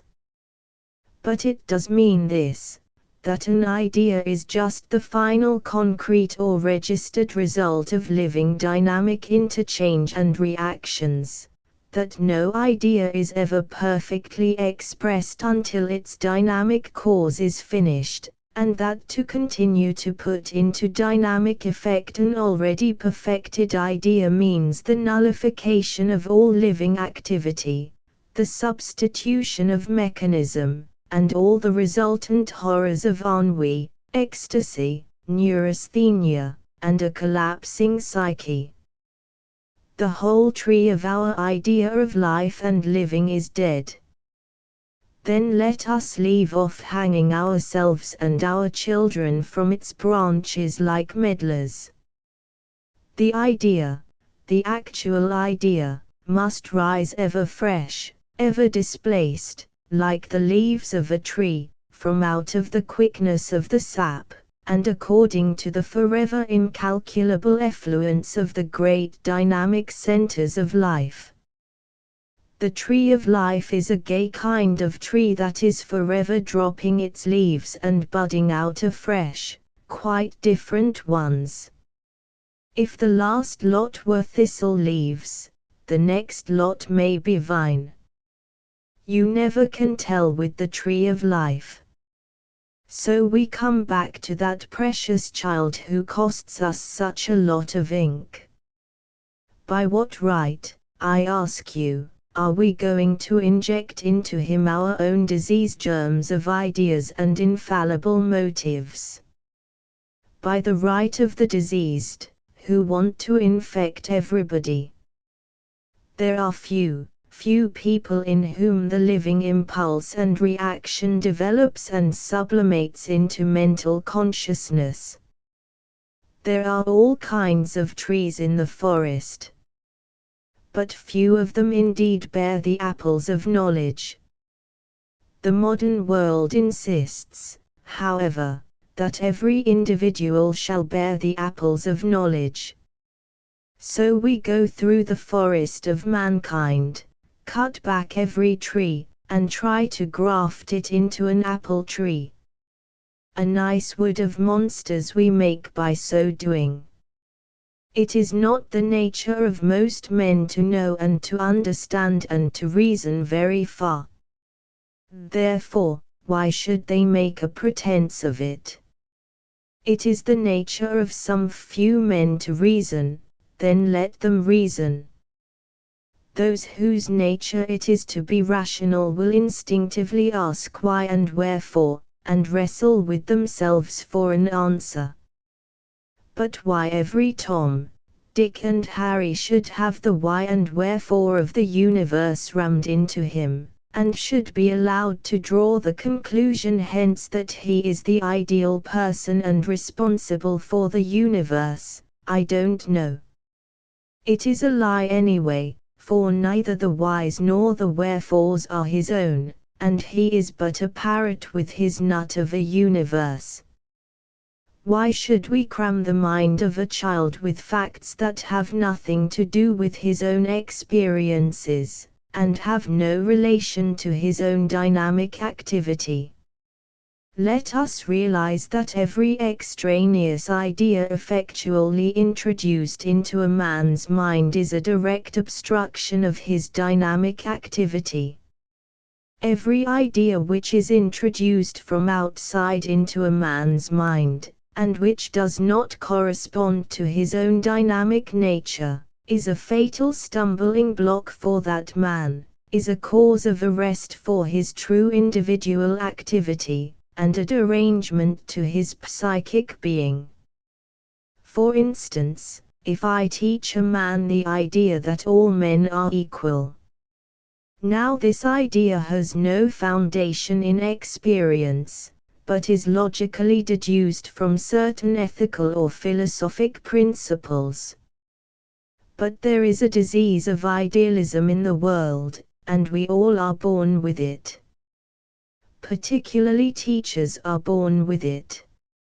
So they seize on the idea of equality, and proceed to instill it. With what result? Your man is no longer a man, living his own life from his own spontaneous centers. He is a theoretic imbecile trying to frustrate and dislocate all life. It is the death of all life to force a pure idea into practice. Life must be lived from the deep, self-responsible spontaneous centers of every individual, in a vital, non-ideal circuit of dynamic relation between individuals. The passions or desires which are thought-born are deadly. Any particular mode of passion or desire which receives an exclusive ideal sanction at once becomes poisonous. If this is true for men, it is much more true for women. Teach a woman to act from an idea, and you destroy her womanhood forever. Make a woman self-conscious, and her soul is barren as a sandbag. Why were we driven out of paradise?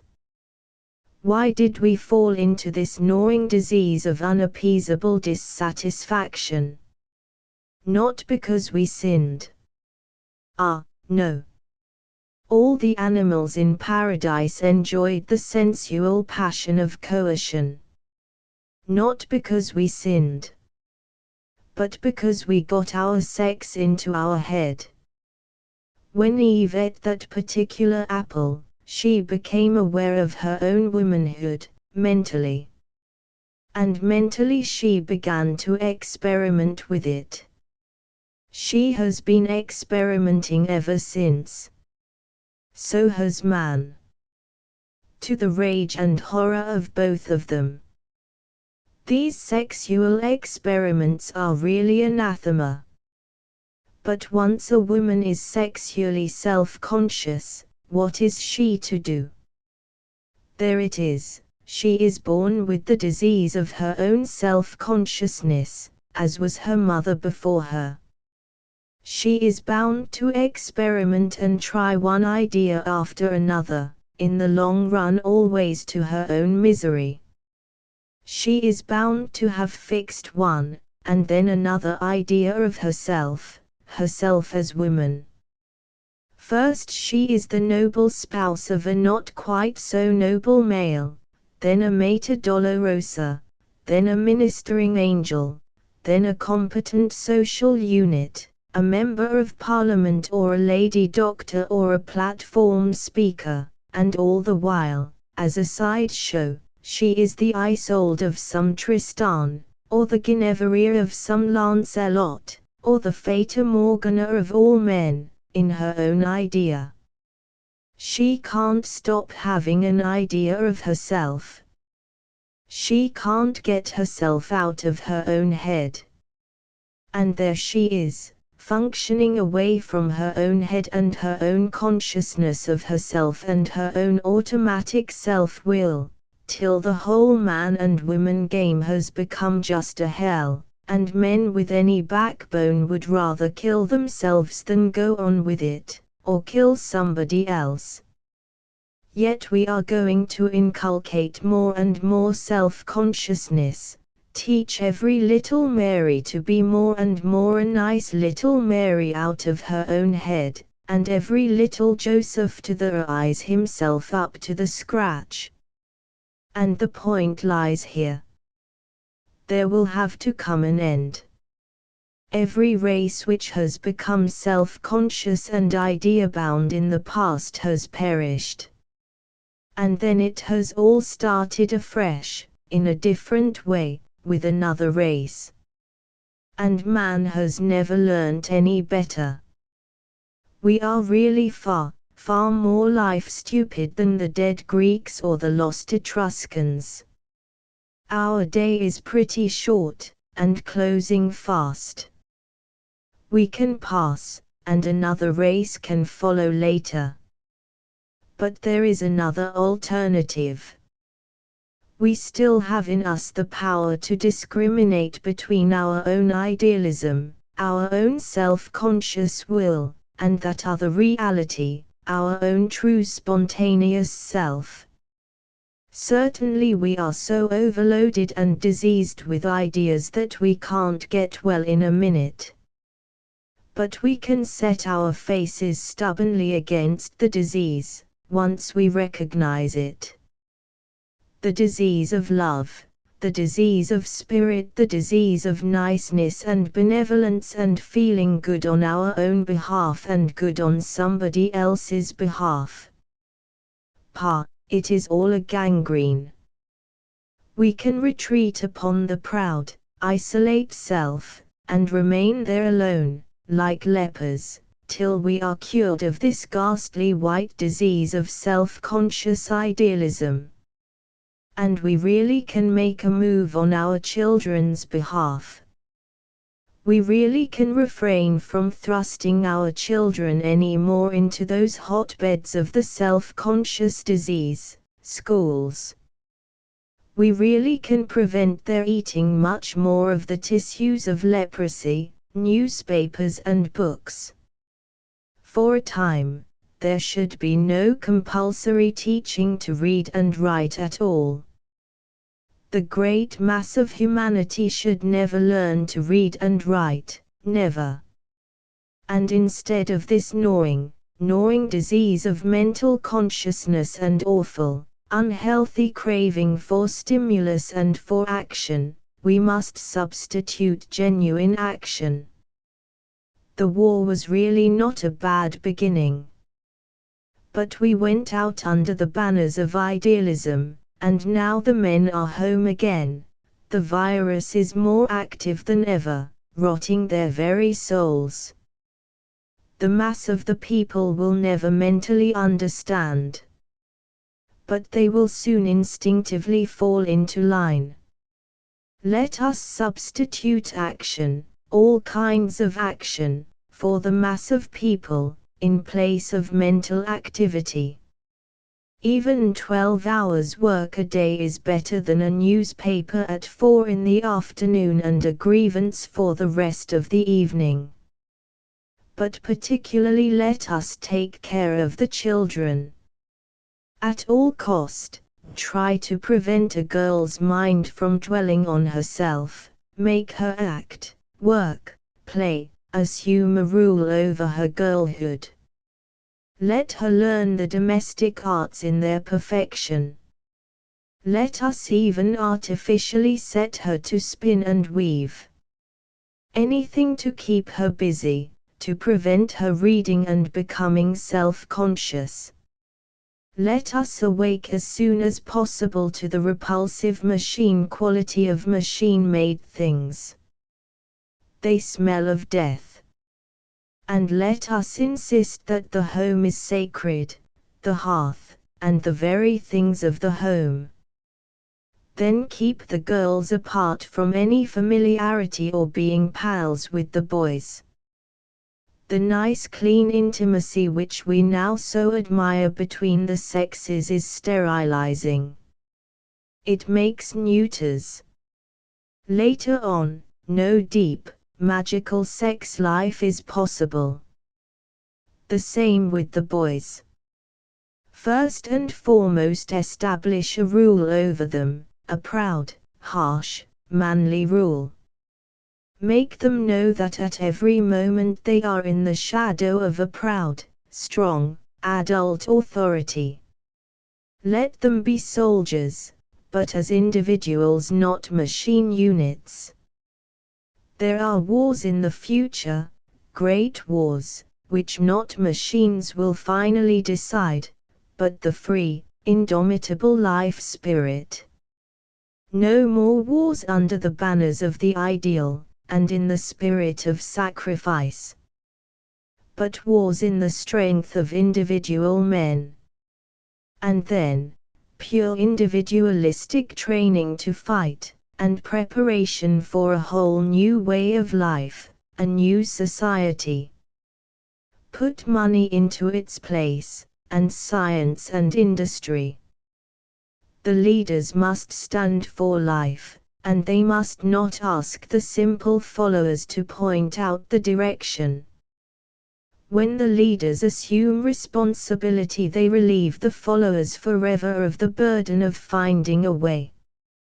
Relieved of this hateful incubus of responsibility for general affairs, the populace can again become free and happy and spontaneous, leaving matters to their superiors.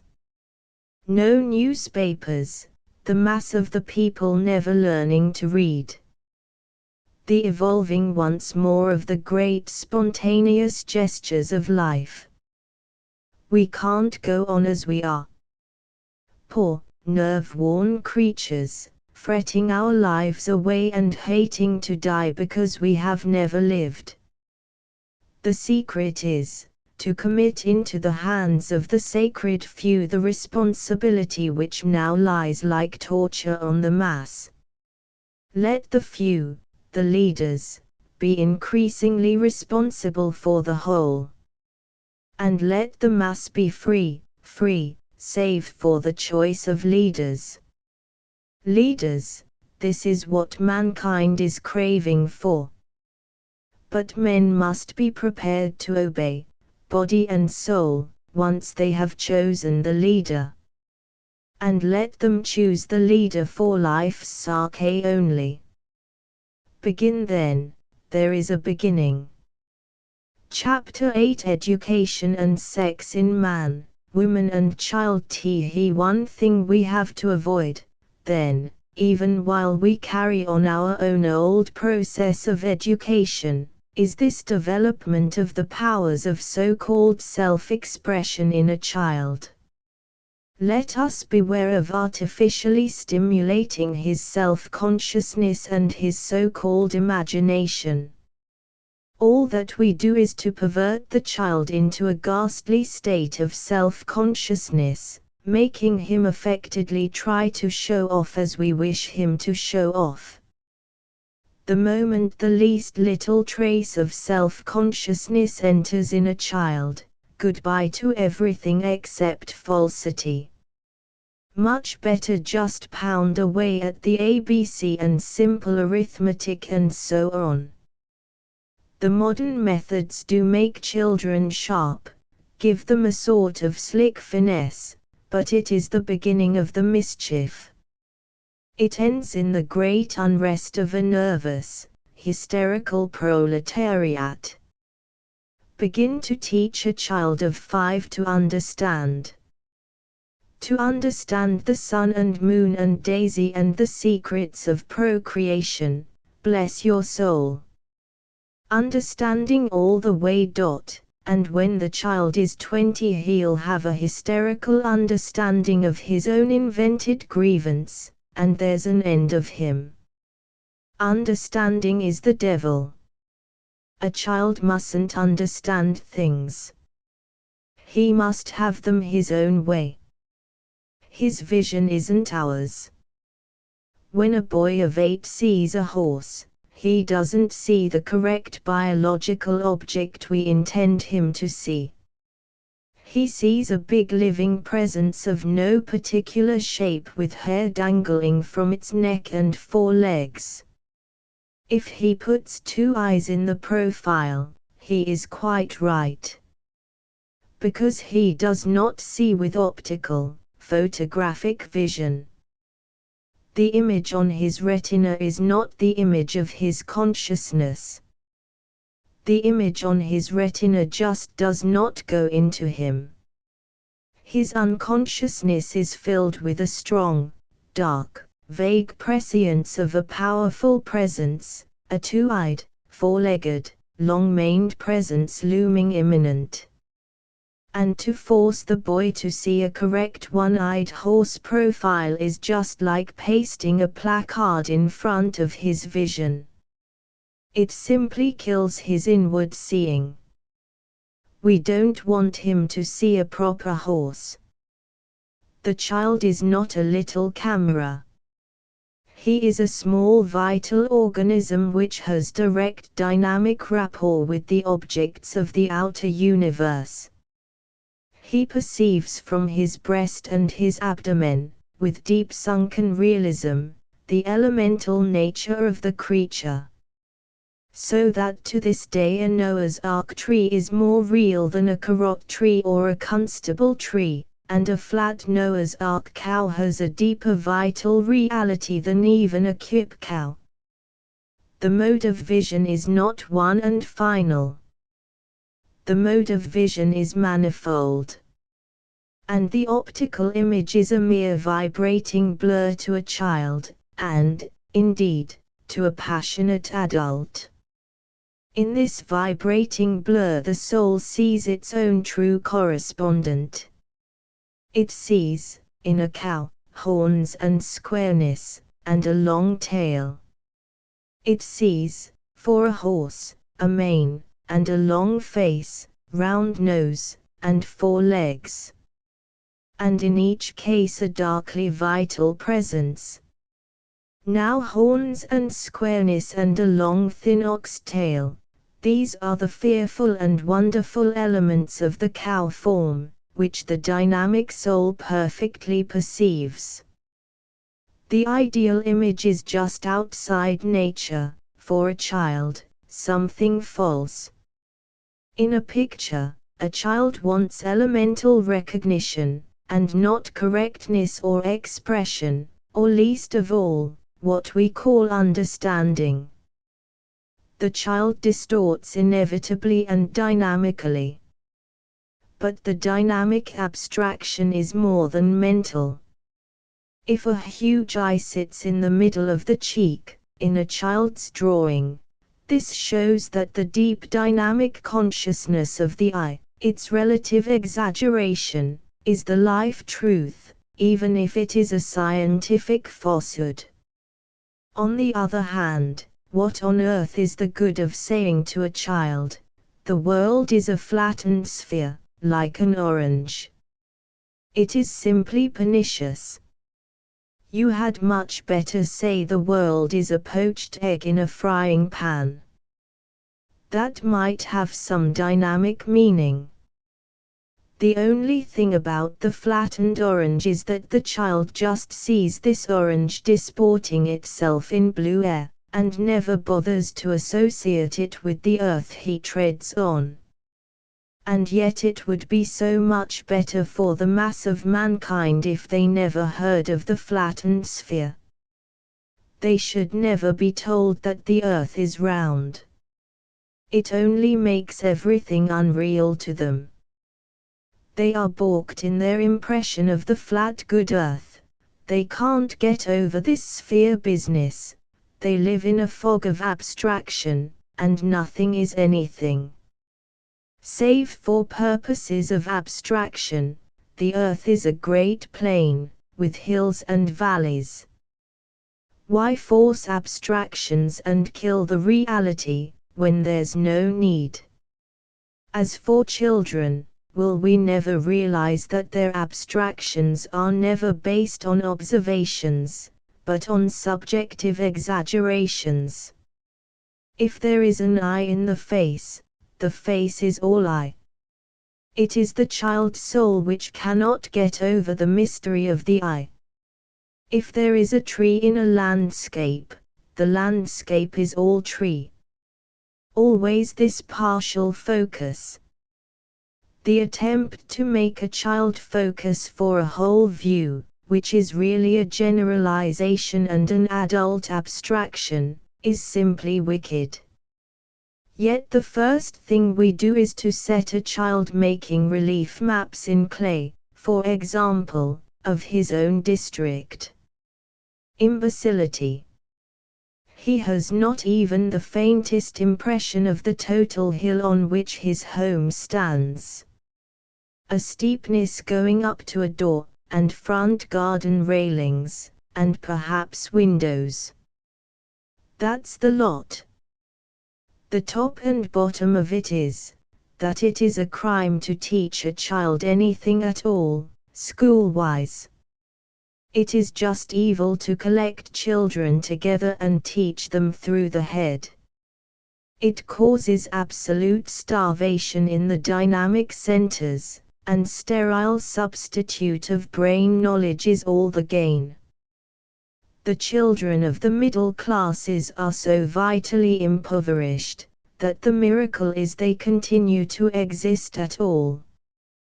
The children of the lower classes do better, because they escape into the streets. But even the children of the proletariat are now infected. And, of course, as my critics point out, under all the school smarm and newspaper cant, man is today as savage as a cannibal, and more dangerous. The living dynamic self is denaturalized instead of being educated. We talk about education, leading forth the natural intelligence of a child. But ours is just the opposite of leading forth. It is a ramming in of brain facts through the head, and a consequent distortion, suffocation, and starvation of the primary centers of consciousness. A nice day of reckoning we've got in front of us. Let us lead forth, by all means.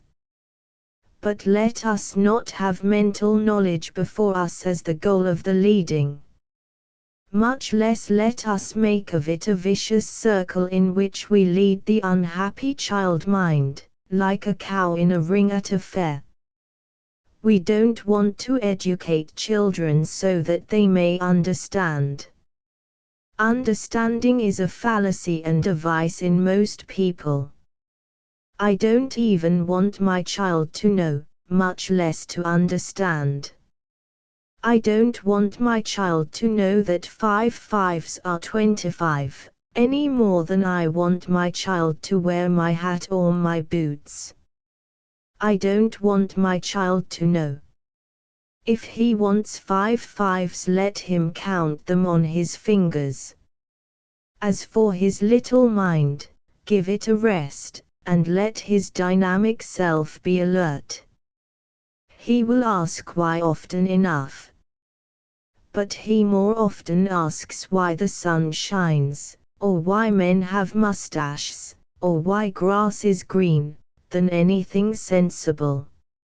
Most of a child's questions are, and should be, unanswerable. They are not questions at all.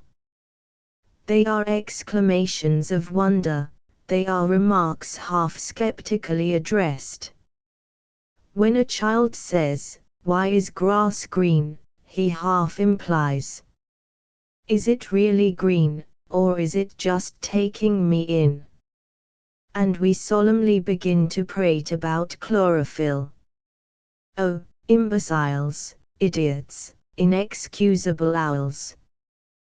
The whole of a child's development goes on from the great dynamic centers, and is basically non-mental. To introduce mental activity is to arrest the dynamic activity, and stultify true dynamic development. By the age of 21 our young people are helpless, hopeless, selfless, floundering mental entities, with nothing in front of them, because they have been starved from the roots, systematically, for 21 years, and fed through the head. They have had all their mental excitements, sex and everything, all through the head, and when it comes to the actual thing, why, there's nothing in it. Bliss. The affective centers have been exhausted from the head. Before the age of 14, children should be taught only to move, to act, to do. And they should be taught as little as possible even of this. Adults simply cannot and do not know any more what the mode of childish intelligence is. Adults always interfere. They always force the adult mental mode. Therefore children must be preserved from adult instructions. Make a child work, yes. Make it do little jobs. Keep a fine and delicate and fierce discipline, so that the little jobs are performed as perfectly as is consistent with the child's nature. Make the child alert, proud, and becoming in its movements. Make it know very definitely that it shall not and must not trespass on other people's privacy or patience. Teach it songs, tell it tales. But never instruct it schoolwise. And mostly, leave it alone, send it away to be with other children and to get in and out of mischief, and in and out of danger. Forget your child altogether as much as possible. All this is the active and strenuous business of parents, and must not be shelved off onto strangers. It is the business of parents mentally to forget but dynamically never to forsake their children. It is no use expecting parents to know why schools are closed, and why they, the parents, must be quite responsible for their own children during the first 10 years. If it is quite useless to expect parents to understand a theory of relativity, much less will they understand the development of the dynamic consciousness. But why should they understand? It is the business of very few to understand, and for the mass, it is their business to believe and not to bother, but to be honorable and humanly to fulfill their human responsibilities.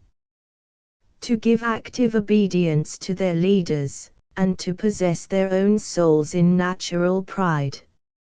Some must understand why a child is not to be mentally educated. Some must have a faint inkling of the processes of consciousness during the first 14 years. Some must know what a child beholds, when it looks at a horse, and what it means when it says, "Why is grass green?" The answer to this question, by the way, is because it is. The interplay of the four dynamic centers follows no one conceivable law. Mental activity continues according to a law of correlation. But there is no logical or rational correlation in the dynamic consciousness. It pulses on inconsequential, and it would be impossible to determine any sequence. Out of the very lack of sequence in dynamic consciousness does the individual himself develop. The dynamic abstraction of a child's precepts follows no mental law, and even no law which can ever be mentally propounded. And this is why it is utterly pernicious to set a child making a clay relief map of its own district, or to ask a child to draw conclusions from given observations. Dynamically, a child draws no conclusions. All things still remain dynamically possible. A conclusion drawn is a nail in the coffin of a child's developing being. Let a child make a clay landscape, if it likes, but entirely according to its own fancy, and without conclusions drawn. Only, let the landscape be vividly made, always the discipline of the soul's full attention. Oh, but where are the factory chimneys? Or else, why have you left out the gas works, or do you call that sloppy thing a church? The particular focus should be vivid, and the record in some way true. The soul must give earnest attention, that is all. And so actively disciplined, the child develops for the first 10 years. We need not be afraid of letting children see the passions and reactions of adult life. Only we must not strain the sympathies of a child, in any direction, particularly the direction of love and pity. Nor must we introduce the fallacy of right and wrong. Spontaneous distaste should take the place of right and wrong. And least of all must there be a cry, "You see, dear, you don't understand." When you are older, a child's sagacity is better than an adult understanding, anyhow. Of course it is 10 times criminal to tell young children facts about sex, or to implicate them in adult relationships.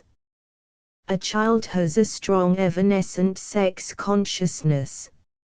It instinctively writes impossible words on back walls.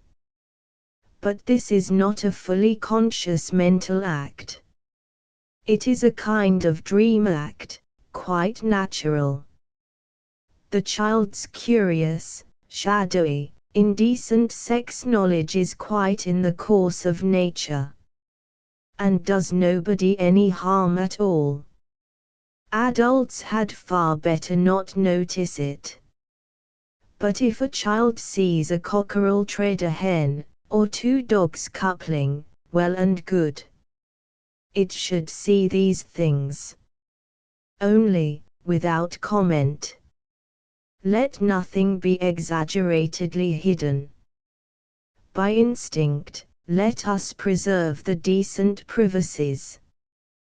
But if a child occasionally sees its parent nude, taking a bath, all the better. Or even sitting in the WC, exaggerated secrecy is bad. But indecent exposure is also very bad. But worst of all is dragging in the mental consciousness of these shadowy dynamic realities. In the same way, to talk to a child about an adult is vile. Let adults keep their adult feelings and communications for people of their own age. But if a child sees its parents violently quarrel, all the better. There must be storms. And a child's dynamic understanding is far deeper and more penetrating than our sophisticated interpretation. But never make a child a party to adult affairs. Never drag the child in. Refuse its sympathy on such occasions. Always treat it as if it had no business to hear, even if it is present and must hear. Truly, it has no business mentally to hear. And the dynamic soul will always weigh things up and dispose of them properly, if there be no interference of adult comment or adult desire for sympathy. It is despicable for any one parent to accept a child's sympathy against the other parent. And the one who received the sympathy is always more contemptible than the one who is hated. Of course, so many children are born today unnaturally mentally awake and alive to adult affairs, that there is nothing left but to tell them everything, crudely, or else, much better, to say, "Ah, get out, you know too much, you make me sick." To return to the question of sex. A child is born sexed. A child is either male or female, in the whole of its psyche and physique is either male or female. Every single living cell is either male or female, and will remain either male or female as long as life lasts. And every single cell in every male child is male, and every cell in every female child is female. The talk about a third sex, or about the indeterminate sex, is just to pervert the issue. Biologically, it is true, the rudimentary formation of both sexes is found in every individual. That doesn't mean that every individual is a bit of both, or either, ad lib. After a sufficient period of idealism, men become hopelessly self-conscious. That is, the great affective centers no longer act spontaneously, but always wait for control from the head. This always breeds a great fluster in the psyche, and the poor self-conscious individual cannot help posing and posturing.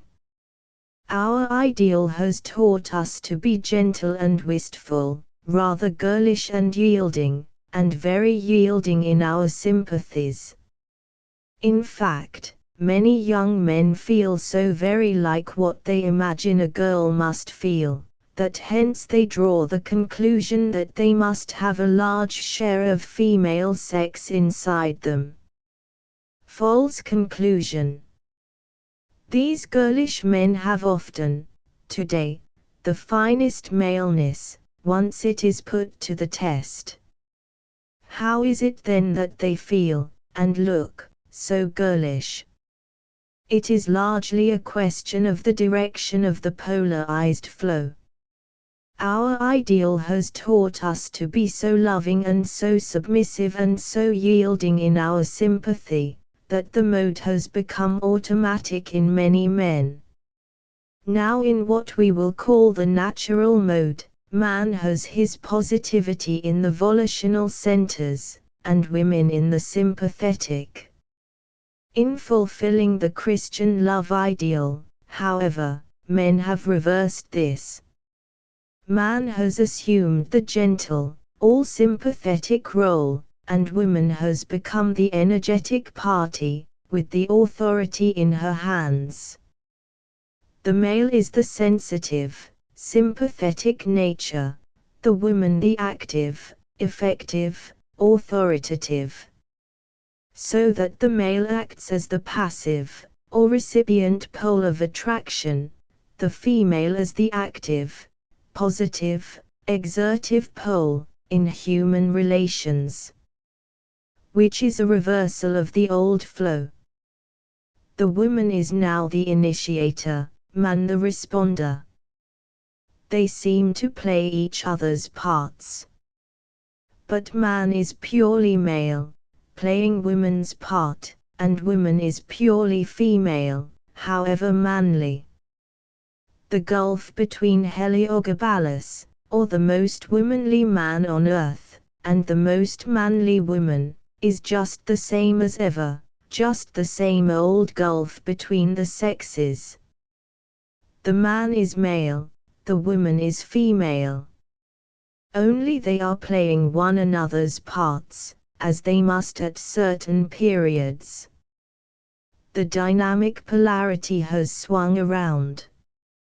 If we look a little closer, we can define this positive and negative business better. As a matter of fact, positive and negative, passive and active cuts both ways. If the man, as thinker and doer, is active, or positive, and the woman negative, then, on the other hand, as the initiator of emotion, of feeling, and of sympathetic understanding, the woman is positive, the man negative. The man may be the initiator in action, but the woman is initiator in emotion. The man has the initiative as far as voluntary activity goes, and the woman the initiative as far as sympathetic activity goes. In love, it is the woman naturally who loves, the man who is loved. In love, woman is the positive, man the negative. It is woman who asks, in love, and man who answers. In life, the reverse is the case.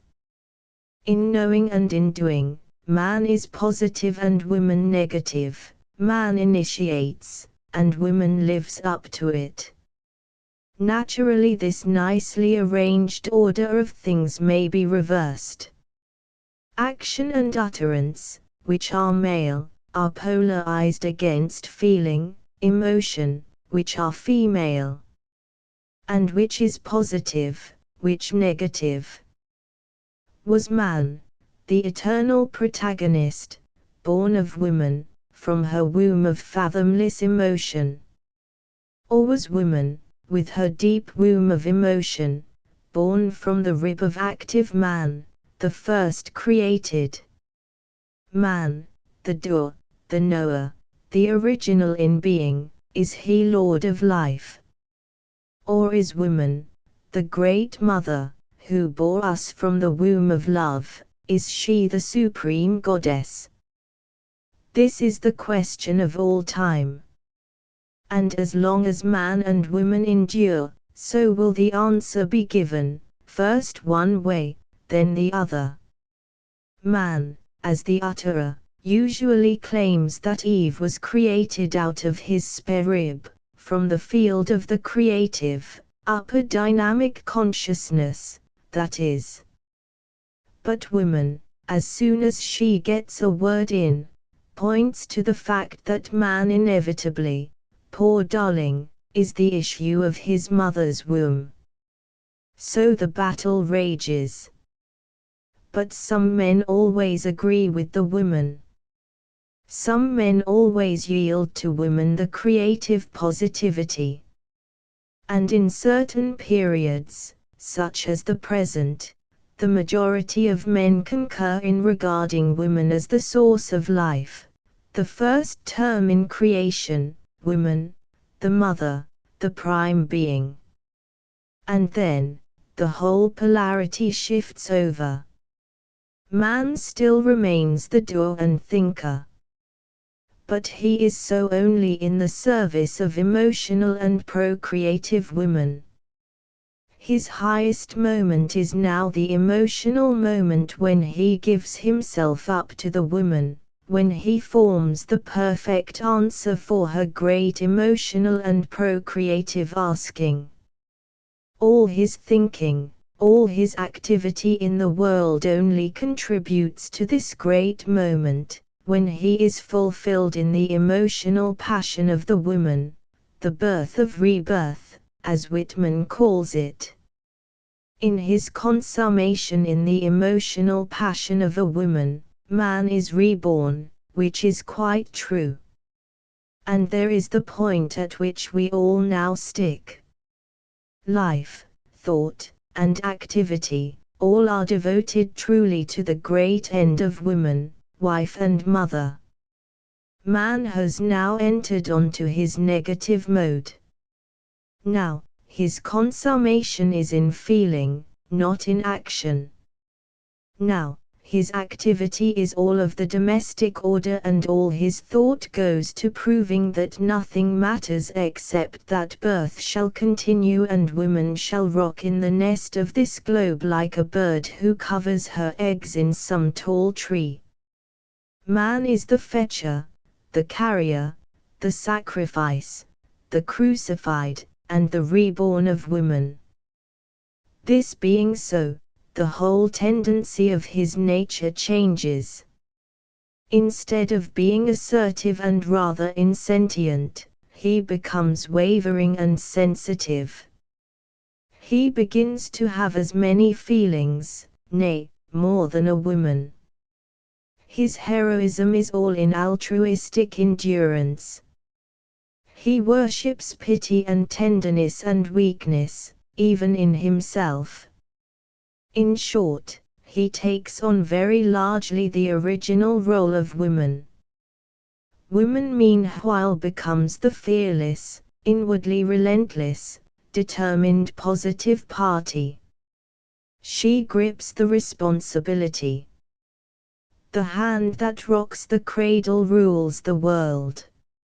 Nay, she makes man discover that cradles should not be rocked, in order that her hands may be left free. She is now a queen of the earth, and inwardly a fearsome tyrant. She keeps pity and tenderness emblazoned on her banners. But God help the man whom she pities. Ultimately she tears him to bits. Therefore we see the reversal of the old poles. Man becomes the emotional party, woman the positive and active. Man begins to show strong signs of the peculiarly strong passive sex desire, the desire to be taken, which is considered characteristic of women. Man begins to have all the feelings of women, or all the feelings which he attributed to women. He becomes more feminine than woman ever was, and worships his own femininity, calling it the highest. In short, he begins to exhibit all signs of sexual complexity. He begins to imagine he really is half female. And certainly woman seems very male. So the hermaphrodite fallacy revives again. But it is all a fallacy. Man, in the midst of all his effeminacy, is still male and nothing but male. And woman, though she harangue in Parliament or patrol the streets with a helmet on her head, is still completely female. They are only playing each other's roles, because the poles have swung into reversion. The compass is reversed. But that doesn't mean that the North Pole has become the South Pole, or that each is a bit of both. Of course a woman should stick to her own natural emotional positivity. But then man must stick to his own positivity of being, of action, disinterested, non-domestic, male action, which is not devoted to the increase of the female. Once man vacates his camp of sincere, passionate positivity in disinterested being, his supreme responsibility to fulfill his own profoundest impulses, with reference to none but God or his own soul, not taking women into account at all, in this primary responsibility to his own deepest soul, once man vacates this strong citadel of his own genuine, not spurious, divinity, then in comes woman, picks up the scepter and begins to conduct a ragtime band. Man remains man, however he may put on wistfulness and tenderness like petticoats, and sensibilities like pearl ornaments. Your sensitive little big-eyed boy, so much more gentle and loving than his harder sister, is male for all that, believe me. Perhaps evilly male, so mothers may learn to their cost, and wives still more. Of course there should be a great balance between the sexes. Man, in the daytime, must follow his own soul's greatest impulse, and give himself to life work and risk himself to death. It is not woman who claims the highest in man. It is a man's own religious soul that drives him on beyond woman, to his supreme activity.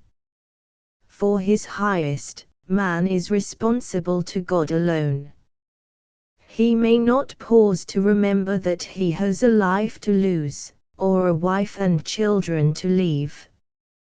He must carry forward the banner of life, though 7 worlds perish, with all the wives and mothers and children in them. Hence Jesus, woman, what have I to do with thee?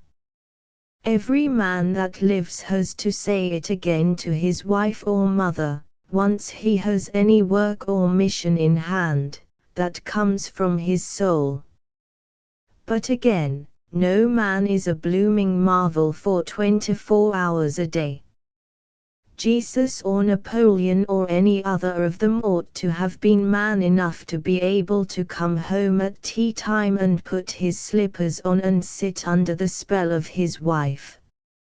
For there you are, the woman has her world, her positivity, the world of love, of emotion, of sympathy. And it behooves every man in his hour to take off his shoes and relax and give himself up to his woman and her world. Not to give up his purpose, but to give up himself for a time to her who is his mate. And so it is one detests the clockwork Kant, and the petty bourgeois Napoleon divorcing his Josephine for a Habsburg, or even Jesus, with his women, what have I to do with thee? He might have added just now. They were all failures. Chapter 9 The Birth of Sex. The last chapter was a chapter of semi-digression. We now return to the straight course. Is the straightness none too evident? Ah well, it's a matter of relativity. A child is born with one sex only, and remains always single in his sex. There is no intermingling, only a great change of roles is possible. But man in the female role is still male. Sex, that is to say, maleness and femaleness, is present from the moment of birth, and in every act or deed of every child. But sex in the real sense of dynamic sexual relationship, this does not exist in a child, and cannot exist until puberty and after. True, children have a sort of sex consciousness. Little boys and little girls may even commit indecencies together. And still it is nothing vital. It is a sort of shadow activity, a sort of dream activity.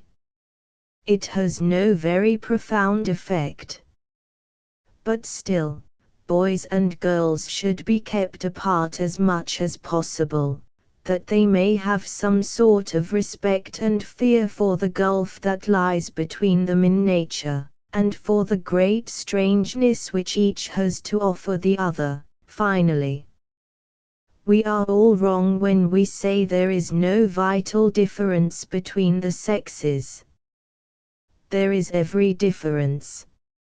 Every bit, every cell in a boy is male, every cell is female in a woman, and must remain so. Women can never feel or know as men do. And in the reverse, men can never feel and know, dynamically, as women do. Man, acting in the passive or feminine polarity, is still man, and he doesn't have one single unmanly feeling. And women, when they speak and write, utter not one single word that men have not taught them. Men learn their feelings from women, women learn their mental consciousness from men. And so it will ever be. Meanwhile, women live forever by feeling, and men live forever from an inherent sense of purpose. Feeling is an end in itself. This is unspeakable truth to a woman, and never true for 1 minute to a man. When man, in the Epicurean spirit, embraces feeling, he makes himself a martyr to it, like Maupassant or Oscar Wilde. Woman will never understand the depth of the spirit of purpose in man, his deeper spirit. And man will never understand the sacredness of feeling to woman. Each will play at the other's game, but they will remain apart. The whole mode, the whole everything is really different in man and woman. Therefore we should keep boys and girls apart, that they are pure and virgin in themselves. On mixing with one another, in becoming familiar, in being pals, they lose their own male and female integrity. And they lose the treasure of the future, the vital sex polarity, the dynamic magic of life. For the magic and the dynamism rests on otherness. For actual sex is a vital polarity. And a polarity which rouses into action, as we know, at puberty. And how? As we know, a child lives from the great field of dynamic consciousness established between the 4 poles of the dynamic psyche, 2 great poles of sympathy, 2 great poles of will. The solar plexus and the lumbar ganglion, great nerve centers below the diaphragm, act as the dynamic origin of all consciousness in man, and are immediately polarized by the other 2 nerve centers, the cardiac plexus and the thoracic ganglion above the diaphragm. At these 4 poles the whole flow, both within the individual and from without him, of dynamic consciousness and dynamic creative relationship is centered. These 4 first poles constitute the first field of dynamic consciousness for the first 12 or 14 years of the life of every child. And then a change takes place. It takes place slowly, gradually and inevitably, utterly beyond our provision or control. The living soul is unfolding itself in another great metamorphosis. What happens, in the biological psyche, is that deeper centers of consciousness and function come awake. Deep in the lower body, the great sympathetic center, the hypogastric plexus, has been acting all the time in a kind of dream automatism, balanced by its corresponding voluntary center, the sacral ganglion.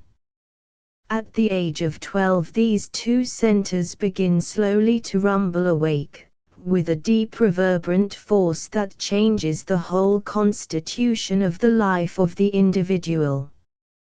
And as these 2 centers, the sympathetic center of the deeper abdomen, and the voluntary center of the loins, gradually sparkle into wakeful, conscious activity, their corresponding poles are roused in the upper body.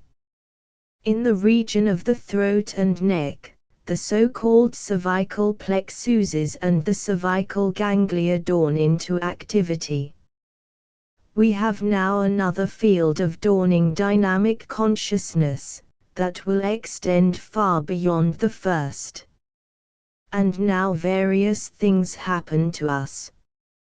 First of all, actual sex establishes its strange and troublesome presence within us. This is the massive wakening of the lower body. And then, in the upper body, the breasts of a woman begin to develop, her throat changes its form.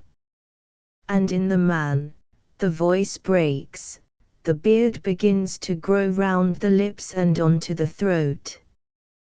There are the obvious physiological changes resulting from the gradual bursting into free activity of the hypogastric plexus and the sacral ganglion, in the lower body, and of the cervical plexuses and ganglia of the neck, in the upper body. Why the growth of hair should start at the lower and upper sympathetic regions we cannot say. Perhaps for protection. Perhaps to preserve these powerful yet supersensitive nodes from the inclemency of changes in temperature, which might cause a derangement. Perhaps for the sarque of protective warning, as hair warns when it is touched. Perhaps for a screen against various dynamic vibrations, and as a receiver of other suited dynamic vibrations. It may be that even the hair of the head acts as a sensitive vibration medium for conveying currents of physical and vitalistic activity to and from the brain. And perhaps from the centers of intense vital surcharge hair springs as a sort of enunciation or declaration, like a crest of life assertion. Perhaps all these things, and perhaps others. But with the bursting awake of the four new poles of dynamic consciousness and being, change takes place in everything. The features now begin to take individual form, the limbs develop out of the soft round matrix of child form, the body resolves itself into distinctions. A strange creative change in being has taken place. The child before puberty is quite another thing from the child after puberty. Strange indeed is this new birth, this rising from the sea of childhood into a new being. It is a resurrection which we fear. And now, a new world, a new heaven and a new earth. Now new relationships are formed, the old ones retire from their prominence. Now mother and father inevitably give way before masters and mistresses, brothers and sisters yield to friends. This is the period of schwärme, of young adoration and of real initial friendships. A child before puberty has playmates. After puberty he has friends and enemies. A whole new field of passional relationship. And the old bonds relaxing, the old love retreating. The father and mother bonds now relax, though they never break. The family love wanes, though it never dies. It is the hour of the stranger. Let the stranger now enter the soul. And it is the first hour of true individuality, the first hour of genuine, responsible solitariness. A child knows the abyss of forlornness. But an adolescent alone knows the strange pain of growing into his own isolation of individuality. All this change is an agony and a bliss. It is a cataclysm and a new world. It is our most serious hour, perhaps. And yet we cannot be responsible for it. Now sex comes into active being. Until puberty, sex is submerged, nascent, incipient only. After puberty, it is a tremendous factor. What is sex, really? We can never say, satisfactorily. But we know so much. We know that it is a dynamic polarity between human beings, and a circuit of force always flowing. The psychoanalyst is right so far. There can be no vivid relation between two adult individuals which does not consist in a dynamic polarized flow of vitalistic force or magnetism or electricity, call it what you will. between these two people. Yet is this dynamic flow inevitably sexual in nature? This is the moot point for psychoanalysis. But let us look at sex, in its obvious manifestation. The sexual relation between man and woman consummates in the act of coercion. Now, what is the act of coercion? We know its functional purpose of procreation. But, after all our experience and all our poetry and novels, we know that the procreative purpose of sex is, to the individual man and woman, just a sideshow.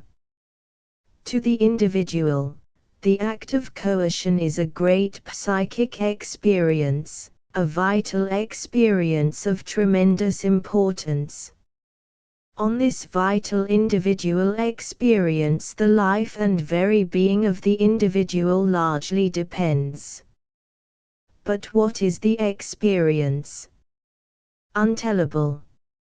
Only, we know something. We know that in the act of coercion the blood of the individual man, acutely surcharged with intense vital electricity, we know no word, so say electricity by analogy, rises to a culmination, in a tremendous magnetic urge towards the magnetic blood of the female. The whole of the living blood in the two individuals forms a field of intense, polarized magnetic attraction. So, the two poles must be brought into contact. In the act of coercion, the two seas of blood in the two individuals, rocking and surging towards contact, as near as possible, clash into a oneness. A great flash of interchange occurs, like an electric spark when two currents meet, or like lightning out of the densely surcharged clouds. There is a lightning flash which passes through the blood of both individuals. There is a thunder of sensation which rolls in diminishing crashes down the nerves of each, and then the tension passes. The two individuals are separate again. But are they as they were before? Is the air the same after a thunderstorm as before? No. The air is as it were new, fresh, tingling with newness. So is the blood of man and woman after successful coercion. After a false coercion, like prostitution, there is not newness but a certain disintegration. But after coercion, the actual chemical constitution of the blood is so changed, that usually sleep intervenes, to allow the time for chemical, biological readjustment through the whole system. So, the blood is changed and renewed, refreshed, almost recreated, like the atmosphere after thunder. Out of the newness of the living blood pass the new strange waves which beat upon the great dynamic centers of the nerves, primarily upon the hypogastric plexus and the sacral ganglion. From these centers rise new impulses, new vision, new being, rising like Aphrodite from the foam of the new tide of blood. And so individual life goes on. Perhaps, then, we will allow ourselves to say what, in psychic individual reality, is the act of coercion. It is the bringing together of the surcharged electric blood of the male with the polarized electric blood of the female, with the result of a tremendous flashing interchange, which alters the constitution of the blood, and the very quality of being, in both. And this, surely, is sex. But is this the whole of sex? That is the question. After coercion, we say the blood is renewed. We say that from the new, finely sparkling blood, new thrills pass into the great effective centers of the lower body, new thrills of feeling, of impulse, of energy. And what about these new thrills? Now, a new story. The new thrills are passed on to the great upper centers of the dynamic body. The individual polarity now changes within the individual system. The upper centers, cardiac plexus and cervical plexuses, thoracic ganglion and cervical ganglia, now assume positivity. These, the upper polarized centers, have now the positive role to play. The solar and the hypogastric plexuses, the lumbar and the sacral ganglia, these have the submissive, negative role for the time being. And what then?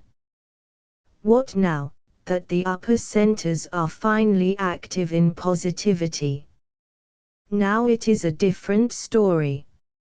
Now there is new vision in the eyes, new hearing in the ears, new voice in the throat and speech on the lips. Now the new song rises, the brain tingles to new thought, the heart craves for new activity. The heart craves for new activity. For new collective activity. That is, for a new polarized connection with other beings, other men. Is this new craving for polarized communion with others, this craving for a new unison, is it sexual, like the original craving for the woman? Not at all. The whole polarity is different. Now, the positive poles are the poles of the breast and shoulders and throat, the poles of activity and full consciousness. Men, being themselves made new after the act of coercion, wish to make the world new. A new, passionate polarity springs up between men who are bent on the same activity. The polarity between man and woman sinks to passivity. It is now daytime, and time to forget sex, time to be busy making a new world. Is this new polarity, this new circuit of passion between comrades and co-workers, is this also sexual? It is a vivid circuit of polarized passion. Is it hence sex? It is not. Because what are the poles of positive connection, the upper, busy poles? What is the dynamic contact, a unison in spirit, in understanding, and a pure commingling in one great work? A mingling of the individual passion into one great purpose.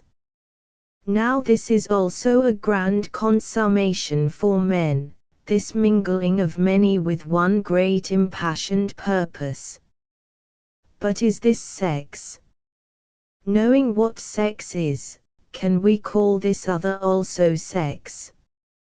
We cannot. This meeting of many in one great passionate purpose is not sex, and should never be confused with sex. It is a great motion in the opposite direction. And I am sure that the ultimate, greatest desire in men is this desire for great purposive activity.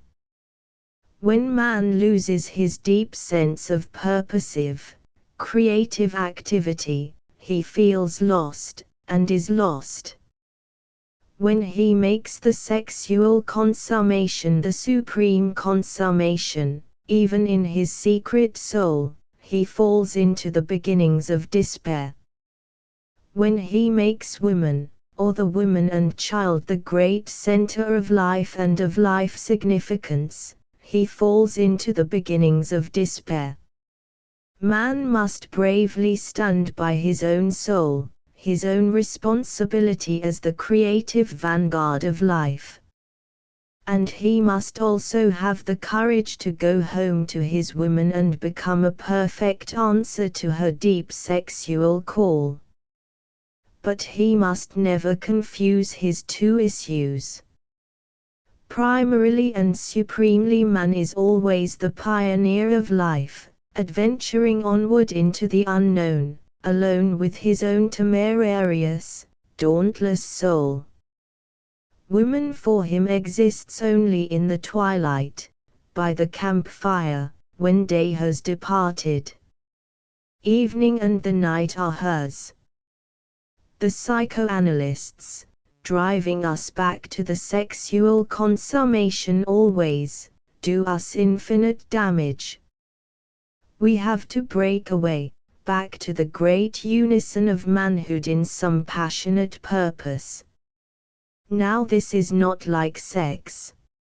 Sex is always individual. A man has his own sex, nobody else's. And sexually he goes as a single individual, he can mingle only singly. So that to make sex a general affair is just a perversion and a lie. You can't get people and talk to them about their sex, as if it were a common interest. We have got to get back to the great purpose of manhood, a passionate unison in actively making a world. This is a real commingling of many.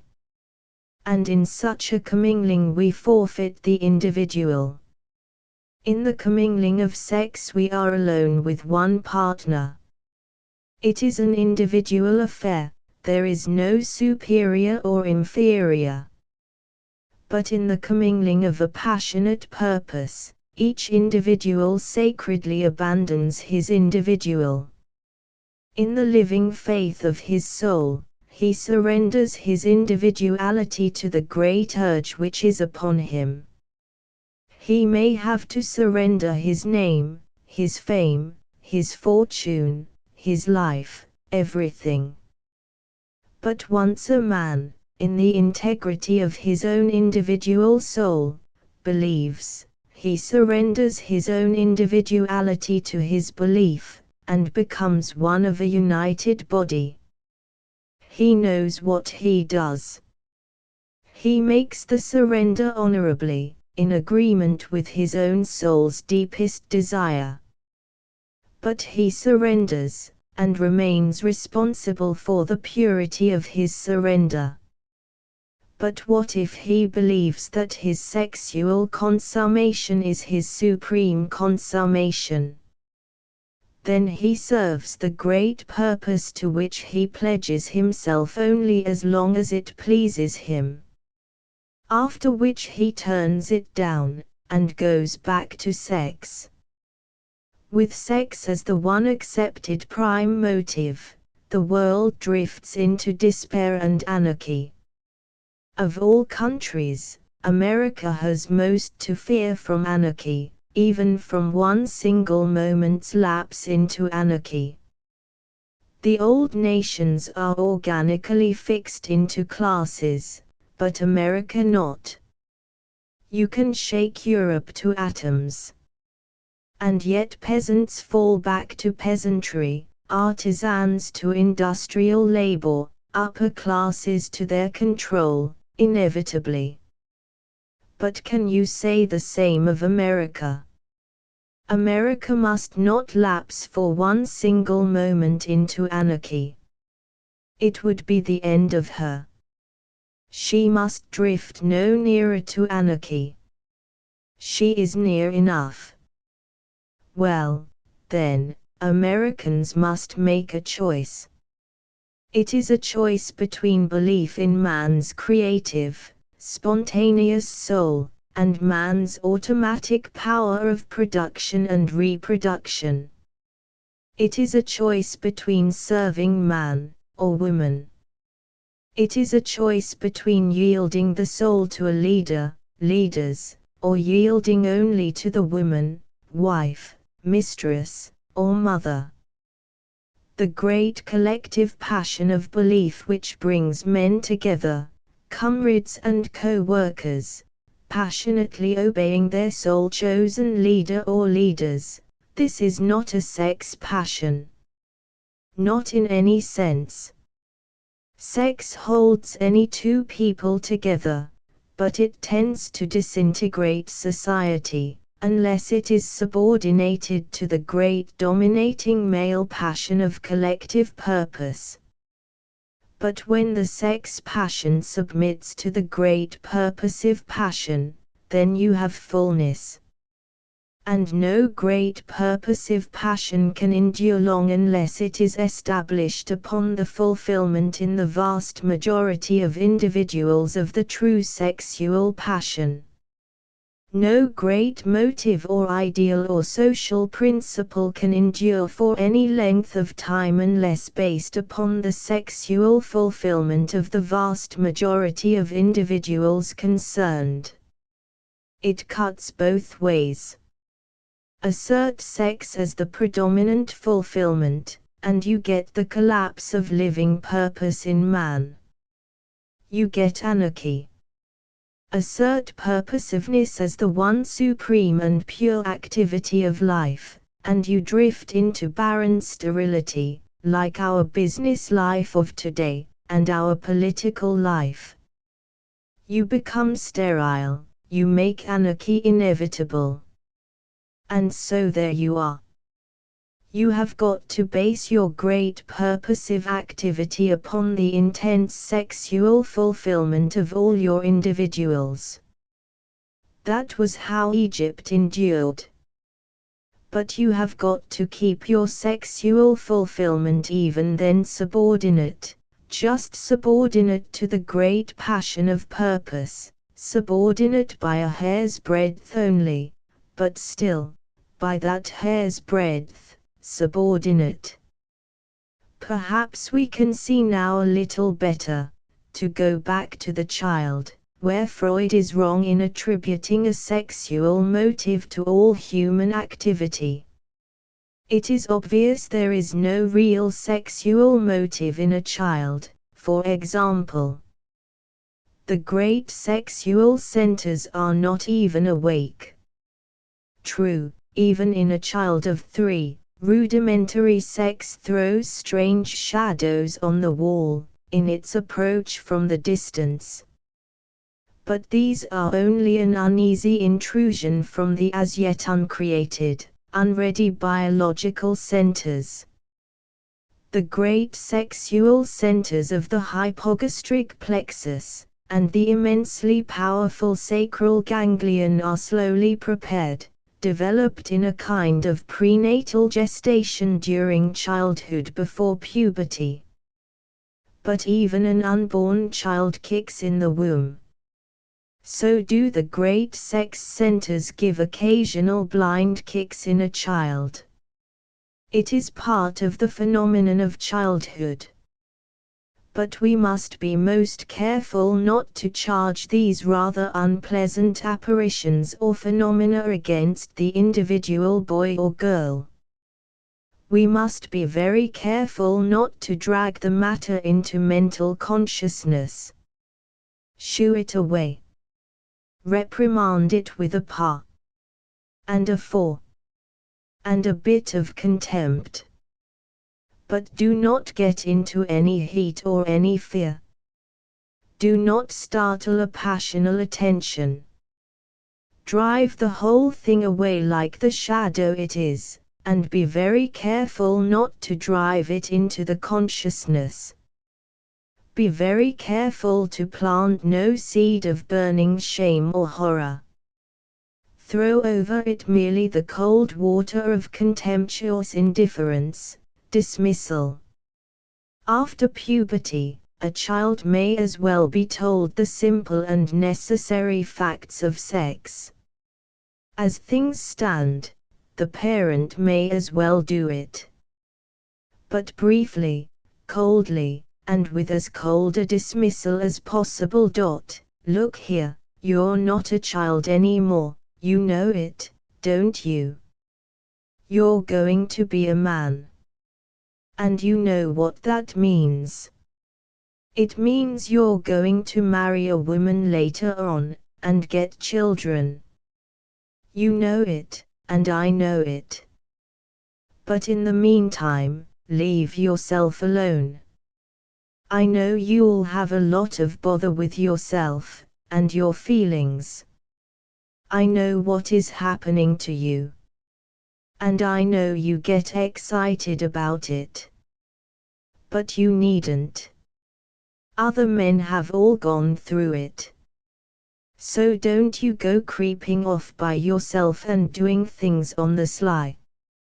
It won't do you any good. I know what you'll do, because we've all been through it. I know the thing will keep coming on you at night. But remember that I know. Remember. And remember that I want you to leave yourself alone. I know what it is, I tell you. I've been through it all myself. You've got to go through these years, before you find a woman you want to marry, and whom you can marry. I went through them myself, and got myself worked up a good deal more than was good for me. Try to contain yourself. Always try to contain yourself, and be a man. That's the only thing.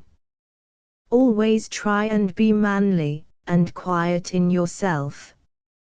Remember, I know what it is. I've been the same, in the same state that you are in. And probably I've behaved more foolishly and perniciously than ever you will. So come to me if anything really bothers you. And don't feel sly and secret. I do know just what you've got and what you haven't. I've been as bad and perhaps worse than you. And the only thing I want of you is to be manly. Try and be manly, and quiet in yourself. That is about as much as a father can say to a boy, at puberty. You have to be very careful what you do, especially if you are a parent. To translate sex into mental ideas is vile, to make a scientific fact of it is death. As a matter of fact, there should be some sort of initiation into true adult consciousness. Boys should be taken away from their mothers and sisters as much as possible at adolescence. They should be given into some real manly charge. And there should be some actual initiation into sex life. Perhaps like the savages, who make the boy die again, symbolically, and pull him forth through some narrow aperture, to be born again, and make him suffer and endure terrible hardships, to make a great dynamic effect on the consciousness, a terrible dynamic sense of change in the very being. In short, a long, violent initiation, from which the lad emerges emaciated, but cut off forever from childhood, entered into the serious, responsible pale of manhood. And with his whole consciousness convulsed by a great change, as his dynamic psyche actually is convulsed. And something in the same way, to initiate girls into womanhood. There should be the intense dynamic reaction, the physical suffering and the physical realization sinking deep into the soul, changing the soul forever. Sex should come upon us as a terrible thing of suffering and privilege and mystery, a mysterious metamorphosis come upon us, and a new terrible power given us, and a new responsibility. Telling, what's the good of telling? The mystery, the terror, and the tremendous power of sex should never be explained away. The mass of mankind should never be acquainted with the scientific biological facts of sex, never. The mystery must remain in its dark secrecy, and its dark, powerful dynamism. The reality of sex lies in the great dynamic convulsions in the soul. And as such it should be realized, a great creative convulsive seizure upon the soul. To make it a matter of test tube mixtures, chemical demonstrations and trashy lock and key symbols is just blasting. Even more sickening is the line, "You see, dear, one day you'll love a man as I love Daddy, more than anything else in the whole world. And then, dear, I hope you'll marry him. Because if you do you'll be happy, and I want you to be happy, my love. And so I hope you'll marry the man you really love," kisses the child. And then, darling, there will come a lot of things you know nothing about now.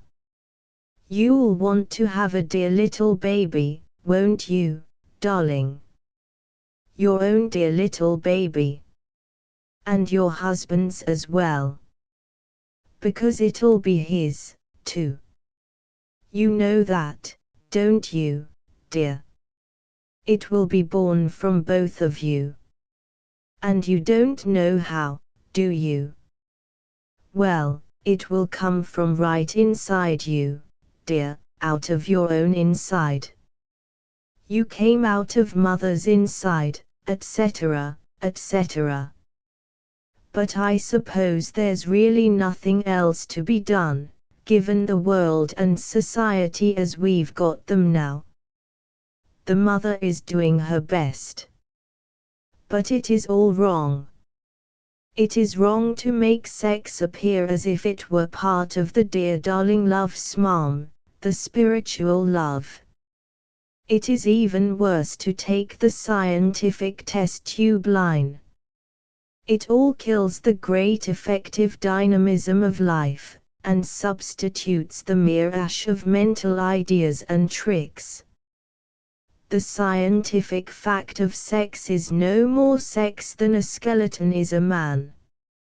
Yet you'd think twice before you stuck a skeleton in front of a lad and said, "You see, my boy, this is what you are when you come to know yourself." And the ideal, lovey-dovey explanation of sex as something wonderful and extra lovey-dovey, a bill and coo process of obtaining a sweet little baby, or else God made us so that we must do this, to bring another dear little baby to life, well, it just makes one sick. It is disastrous to the deep sexual life. But perhaps that is what we want. When humanity comes to its senses it will realize what a fearful Sodom apple our understanding is. What terrible mouths and stomachs full of bitter ash we've all got. And then we shall take away knowledge and understanding and lock them up along with the rest of poisons, to be administered in small doses only by competent people. We have almost poisoned the mass of humanity to death with understanding. The period of actual death and race extermination is not far off. We could have produced the same barrenness and frenzy of nothingness in people, perhaps, by dinning it into them that every man is just a charnel house skeleton of unclean bones. Our understanding, our science and idealism have produced in people the same strange frenzy of self-repulsion as if they saw their own skulls each time they looked in the mirror. A man is a thing of scientific cause and effect and biological process, draped in an ideal, is he. No wonder he sees the skeleton grinning through the flesh. Our leaders have not loved men, they have loved ideas, and have been willing to sacrifice passionate men on the altars of the blood-drinking, ever ash-thirsty ideal. Has President Wilson, or Karl Marx, or Bernard Shaw ever felt one hot blood pulse of love for the working man, the half-conscious, deluded working man. Never. Each of these leaders has wanted to abstract him away from his own blood and being, into some foul Methuselah or abstraction of a man. And me. There is no danger of the working man ever reading my books, so I shan't hurt him that way. But oh, I would like to save him alive, in his living, spontaneous, original being. I can't help it. It is my passionate instinct. I would like him to give me back the responsibility for general affairs, a responsibility which he can't acquit, and which saps his life. I would like him to give me back the responsibility for the future. I would like him to give me back the responsibility for thought, for direction. I wish we could take hope and belief together. I would undertake my share of the responsibility, if he gave me his belief. I would like him to give me back books and newspapers and theories. And I would like to give him back, in return, his old insouciance, and rich, original spontaneity and fullness of life. Chapter X Parent Love. In the serious hour of puberty, the individual passes into his second phase of accomplishment. But there cannot be a perfect transition unless all the activity is in full play in all the first four poles of the psyche. Childhood is a chrysalis from which each must extricate himself. And the struggling youth or maid cannot emerge unless by the energy of all powers. He can never emerge if the whole mass of the world and the tradition of love hold him back. Now we come to the greater peril of our particular form of idealism. It is the idealism of love and of the spirit, the idealism of yearning, outgoing love, of pure sympathetic communion and understanding. And this idealism recognizes as the highest earthly love, the love of mother and child. And what does this mean? It means, for every delicately brought up child, indeed for all the children who matter, a steady and persistent pressure upon the upper sympathetic centers, and a steady and persistent starving of the lower centers, particularly the great voluntary center of the lower body. The center of sensual, manly independence, of exaltation in the sturdy, defiant self, willfulness and masterfulness and pride, this center is steadily suppressed. The warm, swift, sensual self is steadily and persistently denied, damped, weakened, throughout all the period of childhood. And by sensual we do not mean greedy or ugly, we mean the deeper, more impulsive reckless nature. Life must be always refined and superior. Love and happiness must be the watchword. The willful, critical element of the spiritual mode is never absent. The silent, if forbearing disapproval and distaste is always ready. Vile bullying forbearance. With what result? The center of upper sympathy is abnormally, inflamedly excited, and the centers of will are so deranged that they operate in jerks and spasms. The true polarity of the sympathetic voluntary system within the child is so disturbed as to be almost deranged. Then we have an exaggerated sensitiveness alternating with a sort of helpless fury, and we have delicate frail children with nerves or with strange whims. And we have the strange cold obstinacy of the spiritual will, cold as hell, fixed in a child. Then one parent, usually the mother, is the object of blind devotion, whilst the other parent, usually the father, is an object of resistance. The child is taught, however, that both parents should be loved, and only loved, and that love, gentleness, pity, charity, and all higher emotions, these alone are genuine feelings, all the rest are false, to be rejected. With what result? The upper centers are developed to a degree of unnatural acuteness and reaction, or again they fall numbed and barren. And then between parents and children a painfully false relation grows up, a relation as of two adults, either of two pure lovers, or of two love-appearing people who are really trying to bully one another. Instead of leaving the child with its own limited but deep and incomprehensible feelings, the parent, hopelessly involved in the sympathetic mode of selfless love, and spiritual love will, stimulates the child into a consciousness which does not belong to it, on the one plane, and robs it of its own spontaneous consciousness and freedom on the other plane. And this is the fatality. Long before puberty, by an exaggeration and an intensity of spiritual love from the parents, the second centers of sympathy are artificially aroused into response. And there is an irreparable disaster. Instead of seeing as a child should see, through a glass, darkly, the child now opens premature eyes of sympathetic cognition.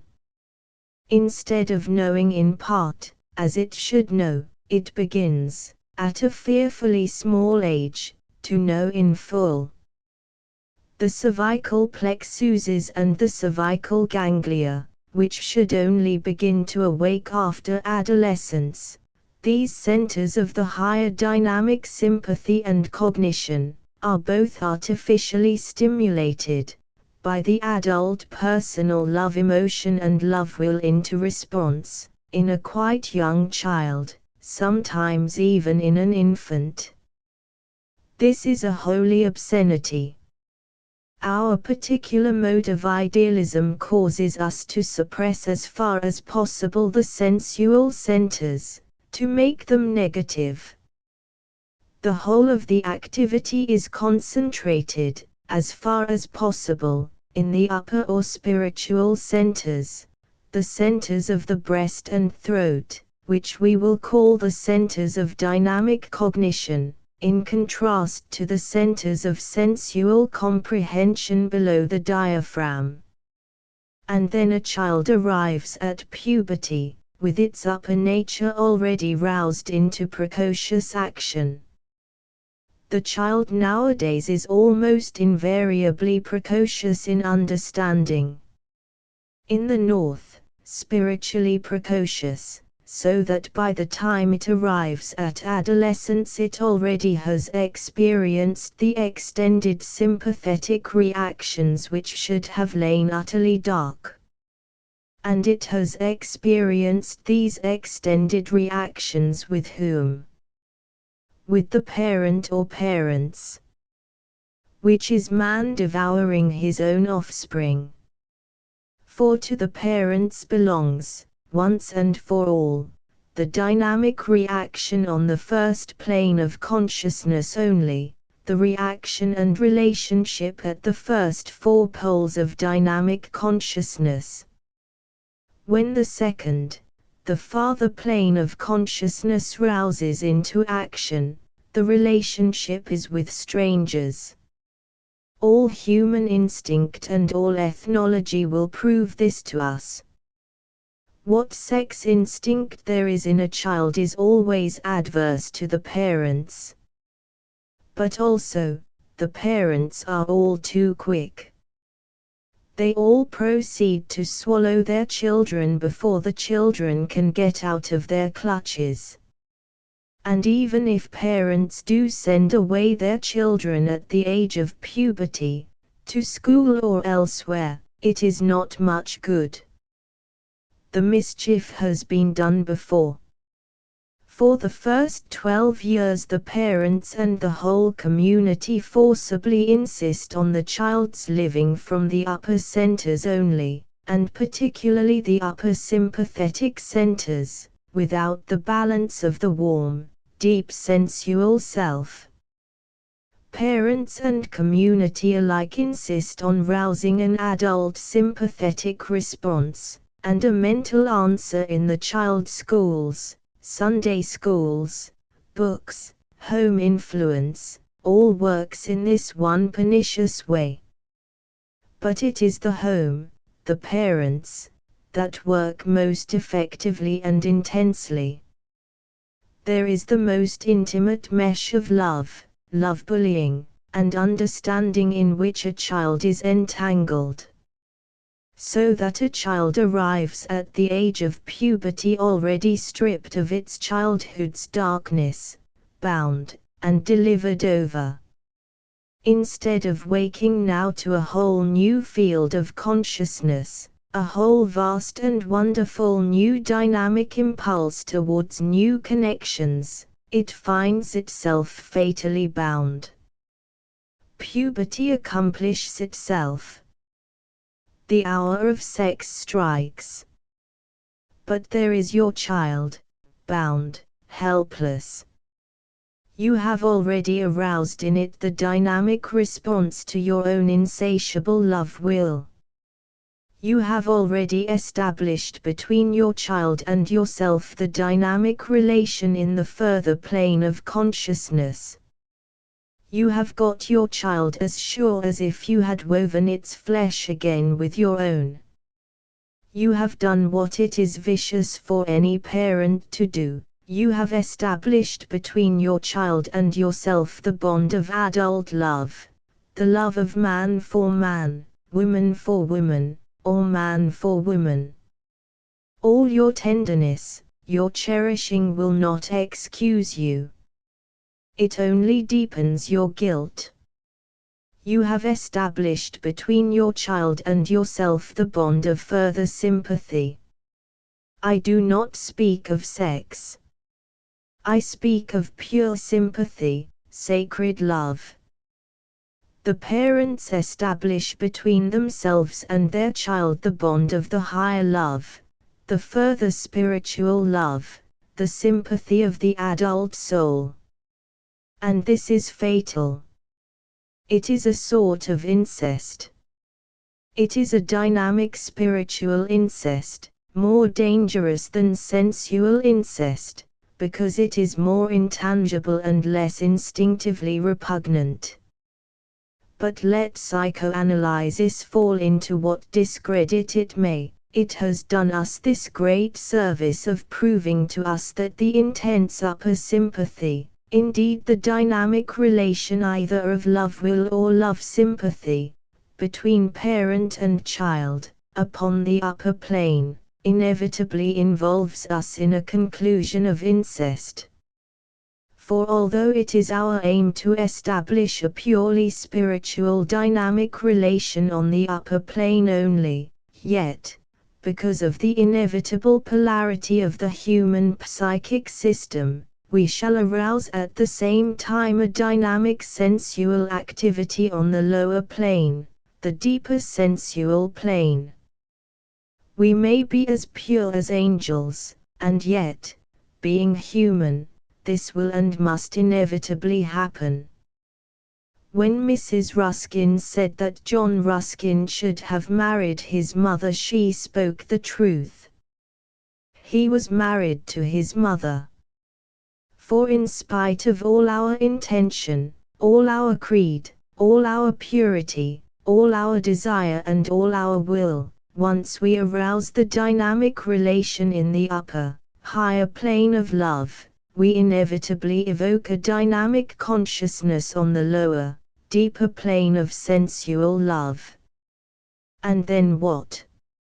Of course, parents can reply that their love, however intense, is pure, and has absolutely no sensual element. Maybe, and maybe not. But admit that it is so. It does not help.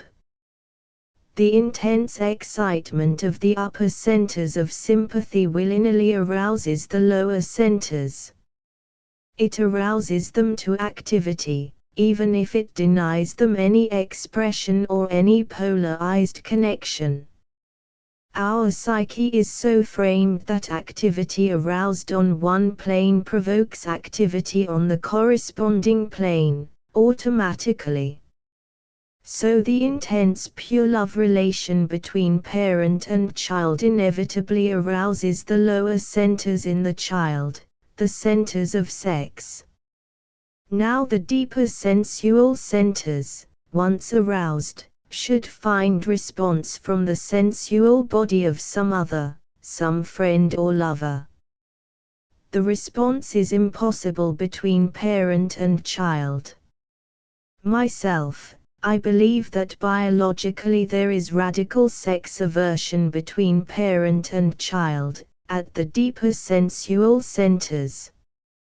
The sensual circuit cannot adjust itself spontaneously between the two. So what have you?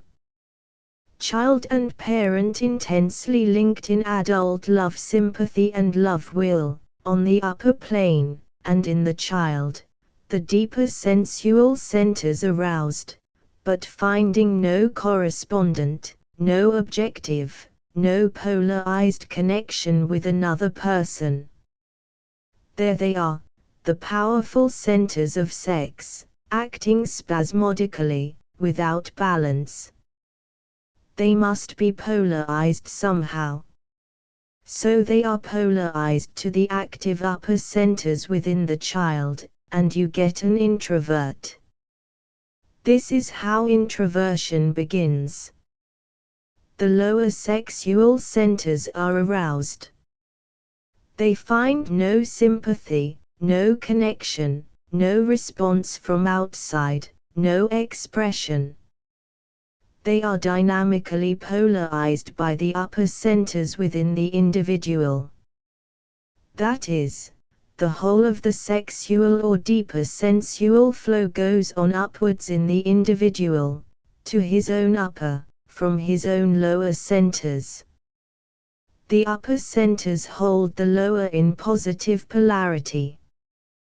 The flow goes on upwards. There must be some reaction. And so you get, first and foremost, self-consciousness, an intense consciousness in the upper self of the lower self. This is the first disaster. Then you get the upper body exploiting the lower body.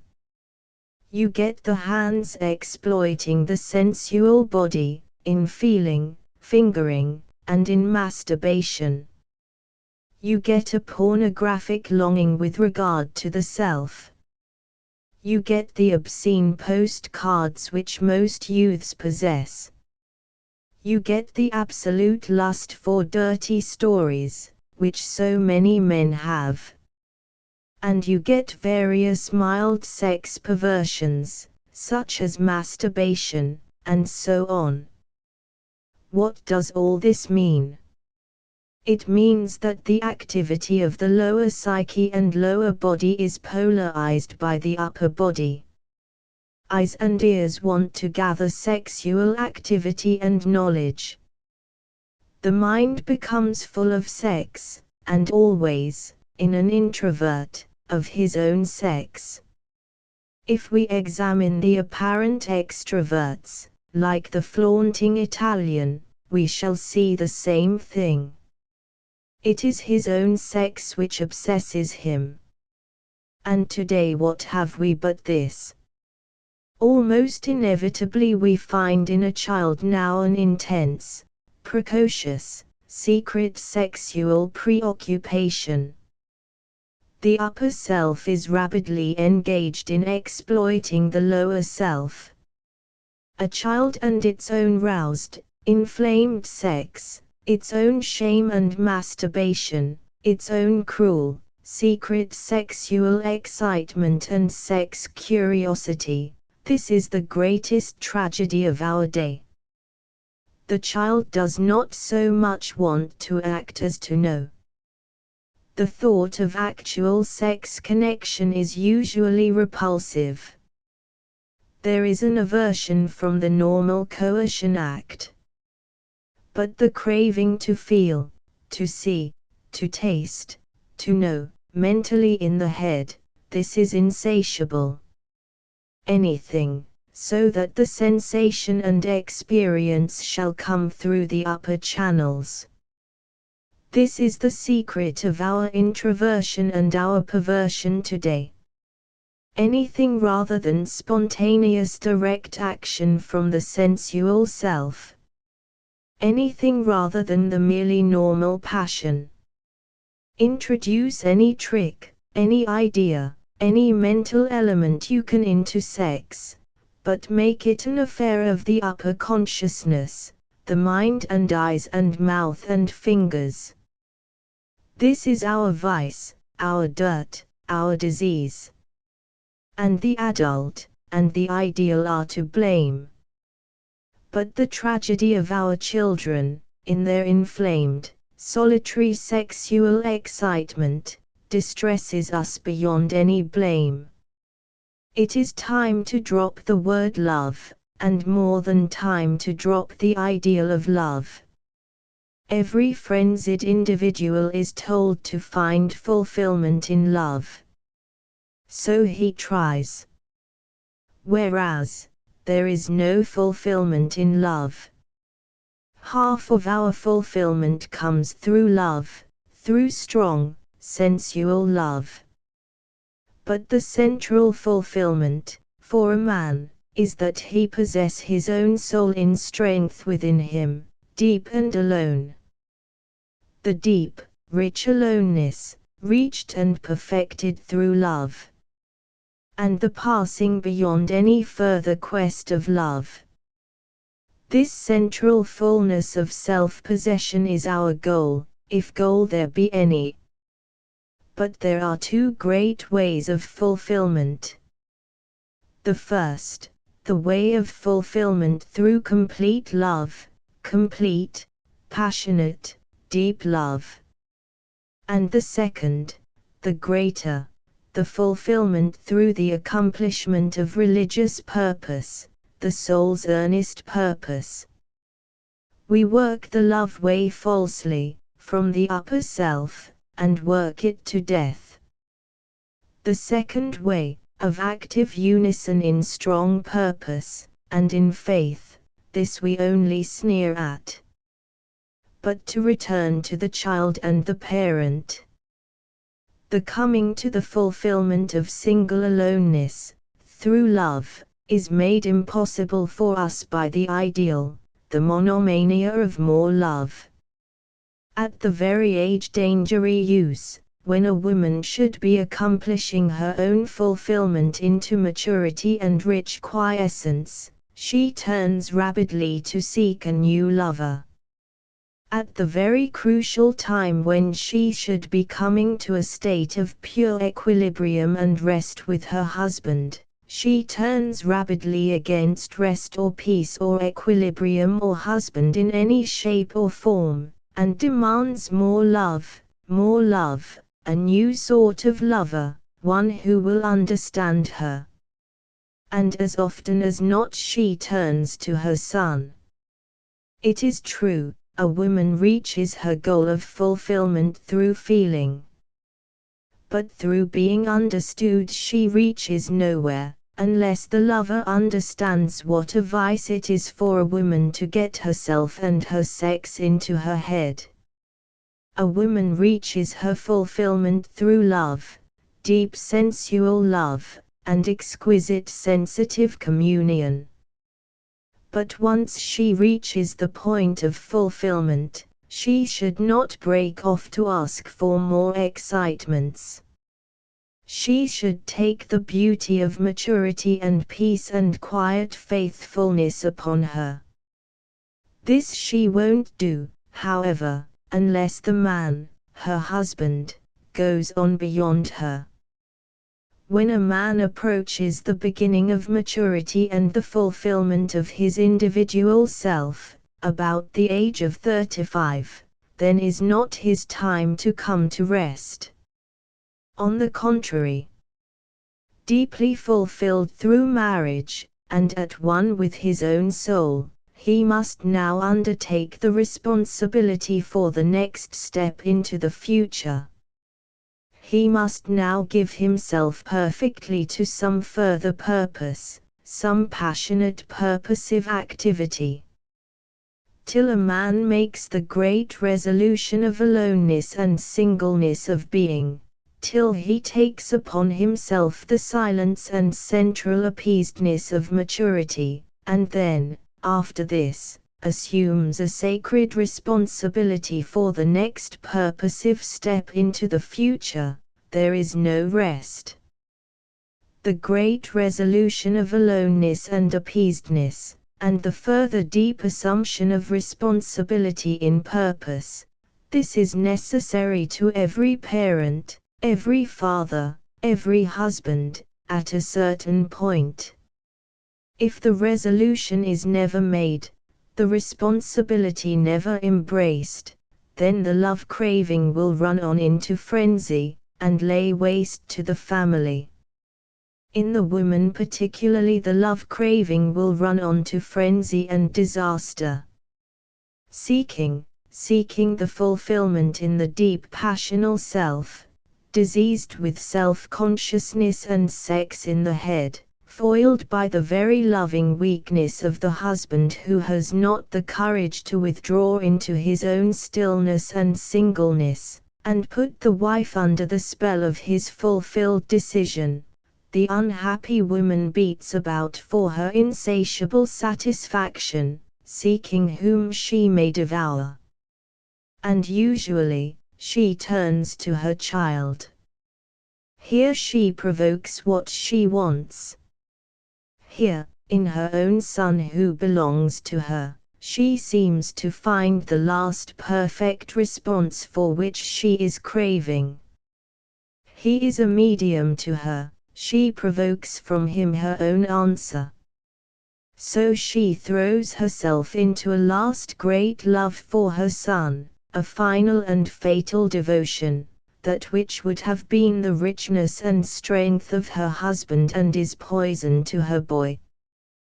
The husband, irresolute, never accepting his own higher responsibility, bows and accepts. And the fatal round of introversion and complex starts once more. If man will never accept his own ultimate being, his final aloneness, and his last responsibility for life, then he must expect woman to dash from disaster to disaster, rootless and uncontrolled. On revient tuyas et son premier amour. It sounds like a cynicism today. As if we really meant, on any revient jamais et son premier amour. But as a matter of fact, a man never leaves his first love, once the love is established. He may leave his first attempt at love.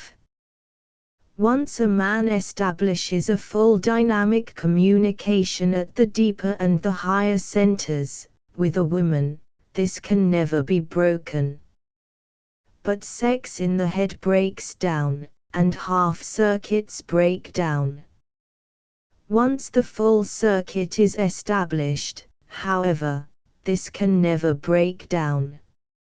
Nowadays, alas, we start off self-conscious, with sex in the head. We find a woman who is the same. We marry because we are pals. The sex is a rather nasty fiasco. We keep up a pretense of pals, and nice love. Sex spins wilder in the head than ever.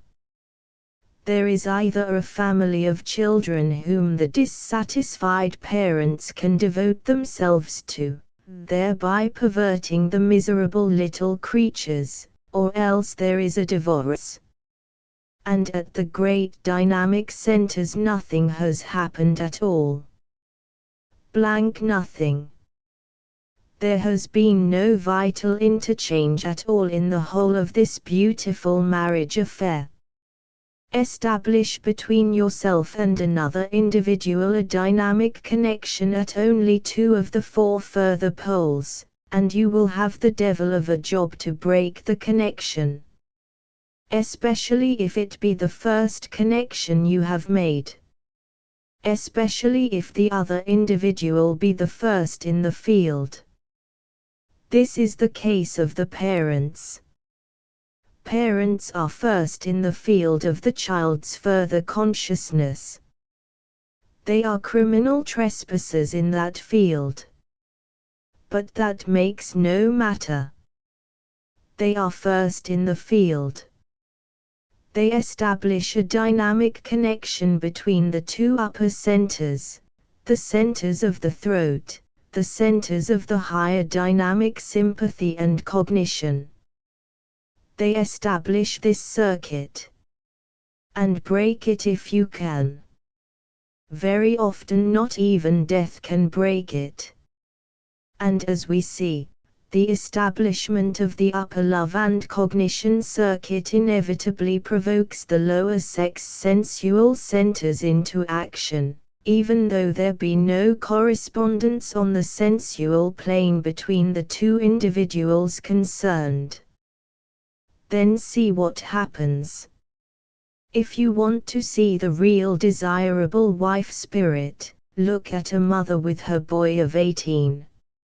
How she serves him, how she stimulates him, how her true female self is wife submissive to him as never it could be to a husband.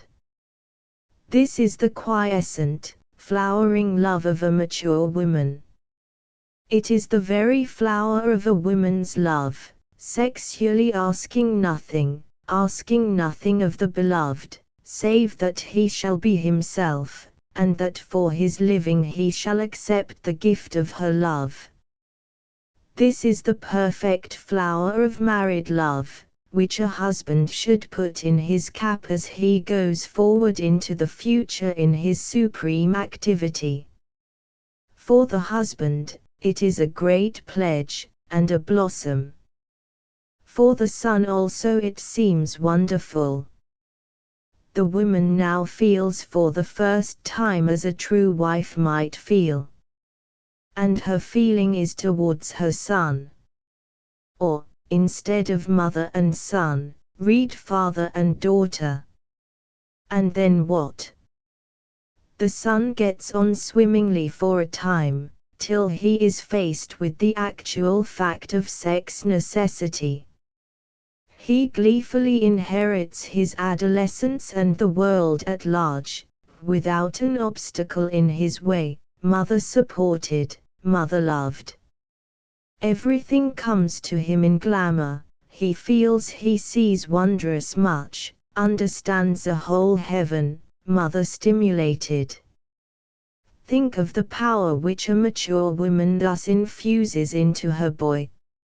He flares up like a flame in oxygen. No wonder they say geniuses mostly have great mothers. They mostly have sad fates. And then, with this glamorous youth, what is he actually to do with his sensual, sexual self? Bury it. Or make an effort with a stranger. For he is taught, even by his mother, that his manhood must not forego sex. Yet he is linked up in ideal love already, the best he will ever know. No woman will give to a stranger that which she gives to her son, her father or her brother, that beautiful and glamorous submission which is truly the wife submission. To a stranger, a husband, A woman insists on being queen, goddess, mistress, the positive, the adored, the first and foremost and the one and only.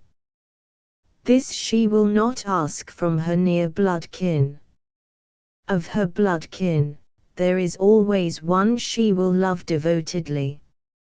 And so, the charming young girl who adores her father, or one of her brothers, is sought in marriage by the attractive young man who loves his mother devotedly.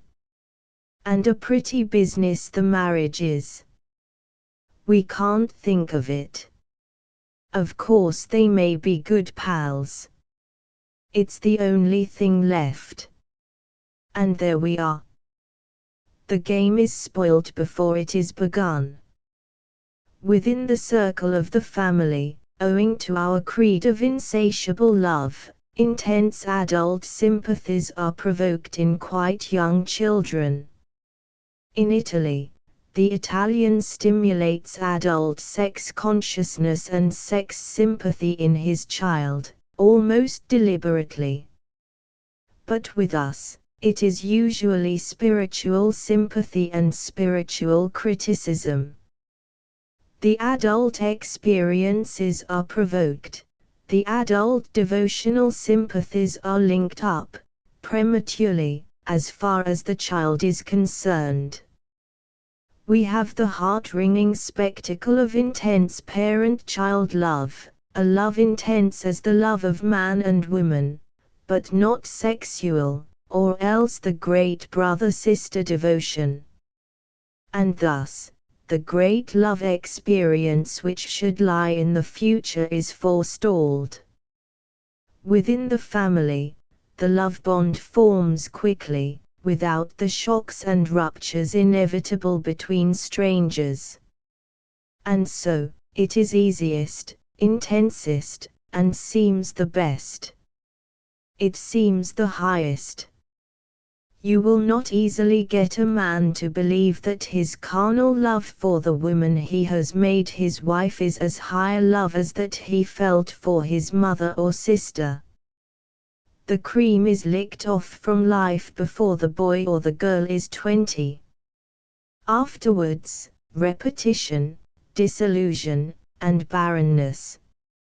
And the cause, always the same.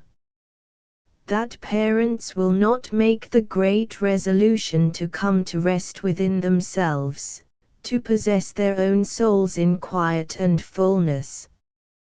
The man has not the courage to withdraw at last into his own soul's stillness and aloneness, and then, passionately and faithfully, to strive for the living future. The woman has not the courage to give up her hopeless insistence on love and her endless demand for love, demand of being loved. She has not the greatness of soul to relinquish her own self-assertion, and believe in the man who believes in himself and in his own soul's efforts, if there are any such men nowadays, which is very doubtful. Alas, alas, the future. Your son, who has tasted the real beauty of wife response in his mother or sister. Your daughter, who adores her brother, and who marries some woman's son. They are so charming to look at, such a lovely couple. And at first it is all such a good game, such good sport. Then each one begins to fret for the beauty of the lost, non-sexual, partial relationship. The sexual part of marriage has proved so empty. While that other loveliest thing, the poignant touch of devotion felt for mother or father or brother, why, this is missing altogether. The best is missing. The rest isn't worth much. Ah well, such is life. Settle down to it, and bring up the children carefully to more of the same. The future, you've had all your good days by the time you're 20. And, I ask you, what good will psychoanalysis do you in this state of affairs? Introduce an extra sex motive to excite you for a bit and make you feel how thrillingly immoral things really are. And then, it all goes flat again. Father complex, mother complex, incest dreams, when we've had the little excitement out of them we shall forget them as we have forgotten so many other catchwords. And we shall be just where we were before, unless we are worse, with more sex in the head, and more introversion, only more brazen. Chapter 11 The Vicious Circle. HR is a very vicious circle. And how to get out of it? In the first place, we have to break the love ideal, once and for all. Love, as we see, is not the only dynamic. Taking love in its greatest sense, and making it embrace every form of sympathy, every flow from the great sympathetic centers of the human body, still it is not the whole of the dynamic flow, it is only the one half. There is always the other voluntary flow to reckon with, the intense motion of independence and singleness of self, the pride of isolation, and the profound fulfillment through power. The very first thing of all to be recognized is the danger of idealism. It is the one besetting sin of the human race. It means the fall into automatism, mechanism, and nullity. We know that life issues spontaneously at the great nodes of the psyche, the great nerve centers. At first these are 4 only, then, after puberty, they become 8, later there may still be an extension of the dynamic consciousness, a further polarization. But 8 is enough at the moment. First at 4, and then at 8 dynamic centers of the human body, the human nervous system, life starts spontaneously into being. The soul bursts day by day into fresh impulses, fresh desire, fresh purpose, at these our polar centers. And from these dynamic generative centers issue the vital currents which put us into connection with our object. We have really no will and no choice, in the first place. It is our soul which acts within us, day by day unfolding us according to our own nature. From the objective circuits and from the subjective circuits which establish and fulfill themselves at the first 4 centers of consciousness we derive our first being, our child being, and also our first mind, our child mind. By the objective circuits we mean those circuits which are established between the self and some external object, mother, father, sister, cat, dog, bird, or even tree or plant, or even further still, some particular place, some particular inanimate object, a knife or a chair or a cap or a doll or a wooden horse. For we must insist that every object which really enters effectively into our lives does so by direct connection. If I love my mother, it is because there is established between me and her a direct, powerful circuit of vital magnetism, call it what you will, but a direct flow of dynamic vital interchange and intercourse. I will not call this vital flow a force, because it depends on the incomprehensible initiative and control of the individual soul or self. Force is that which is directed only from some universal will or law. Life is always individual, and therefore never controlled by one law, one God. And therefore, since the living really sway the universe, even if unknowingly. Therefore there is no one universal law, even for the physical forces. Because we insist that even the sun depends, for its heartbeat, its respiration, its pivotal motion, on the beating hearts of men and beast, on the dynamic of the soul impulse in individual creatures. It is from the aggregate heartbeat of living individuals, of we know not how many or what sort of worlds, that the sun rests stable. Which may be dismissed as metaphysics, although it is quite as valid or even as demonstrable as Newton's law of gravitation, which law still remains a law, even if not quite so absolute as heretofore. But this is a digression.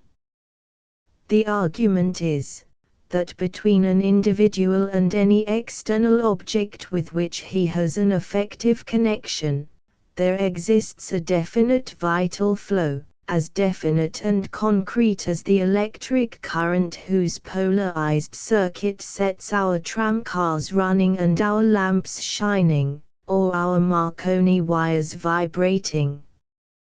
Whether this object be human, or animal, or plant, or quite inanimate, there is still a circuit. My dog, my canary has a polarized connection with me. Nay, the very cells in the ash tree I loved as a child had a dynamic vibratory connection with the nuclei in my own centers of primary consciousness. And further still, the boots I have worn are so saturated with my own magnetism, my own vital activity, that if anyone else wear them I feel it is a trespass, almost as if another man used my hand to knock away a fly. I doubt very much if a bloodhound, when it takes a scent, smells, in our sense of the word. It receives at the infinitely sensitive telegraphic center of the dog's nostrils the vital vibration which remains in the inanimate object from the individual with whom the object was associated. I should like to know if a dog would trace a pair of quite new shoes which had merely been dragged at the end of a string. That is, does he follow the smell of the leather itself, or the vibration track of the individual whose vitality is communicated to the leather?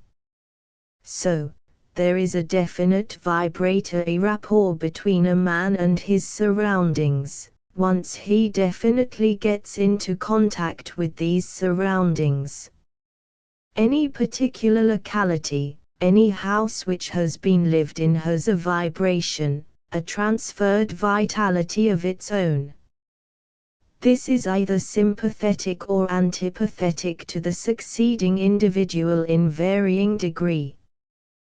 But certain it is that the inhabitants who live at the foot of Etna will always have a certain pitch of life vibration, antagonistic to the pitch of vibration even of a Palermitan, in some measure. And old houses are saturated with human presence, at last to a degree of indecency, unbearable. And tradition, in its most elemental sense, means the continuing of the same peculiar pitch of vital vibration. Such is the objective dynamic flow between the psychic poles of the individual and the substance of the external object, animate or inanimate. The subjective dynamic flow is established between the four primary poles within the individual. Every dynamic connection begins from one or the other of the sympathetic centers, is, or should be, almost immediately polarized from the corresponding voluntary center. Then a complete flow is set up, in one plane. But this always rouses the activity on the other, corresponding plane, more or less intense.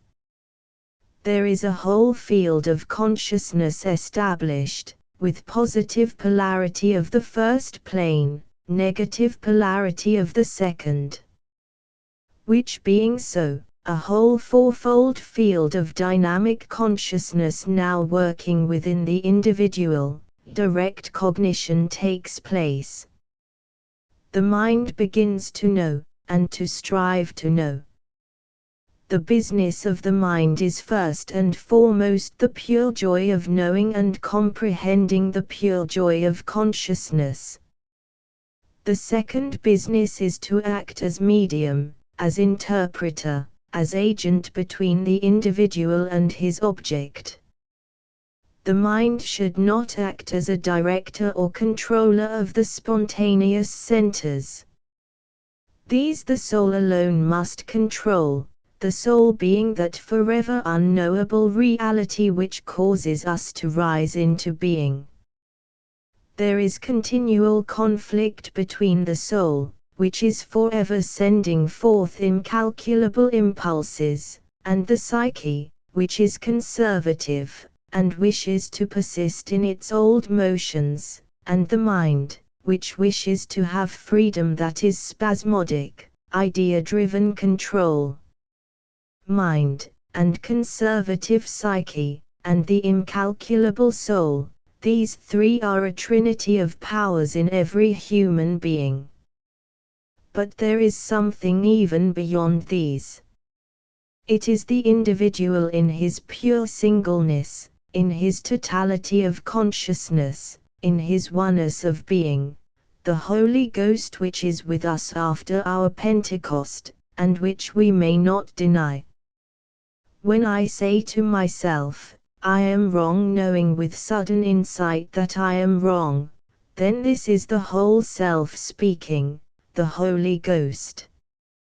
It is no piece of mental inference. It is not just the soul sending forth a flash.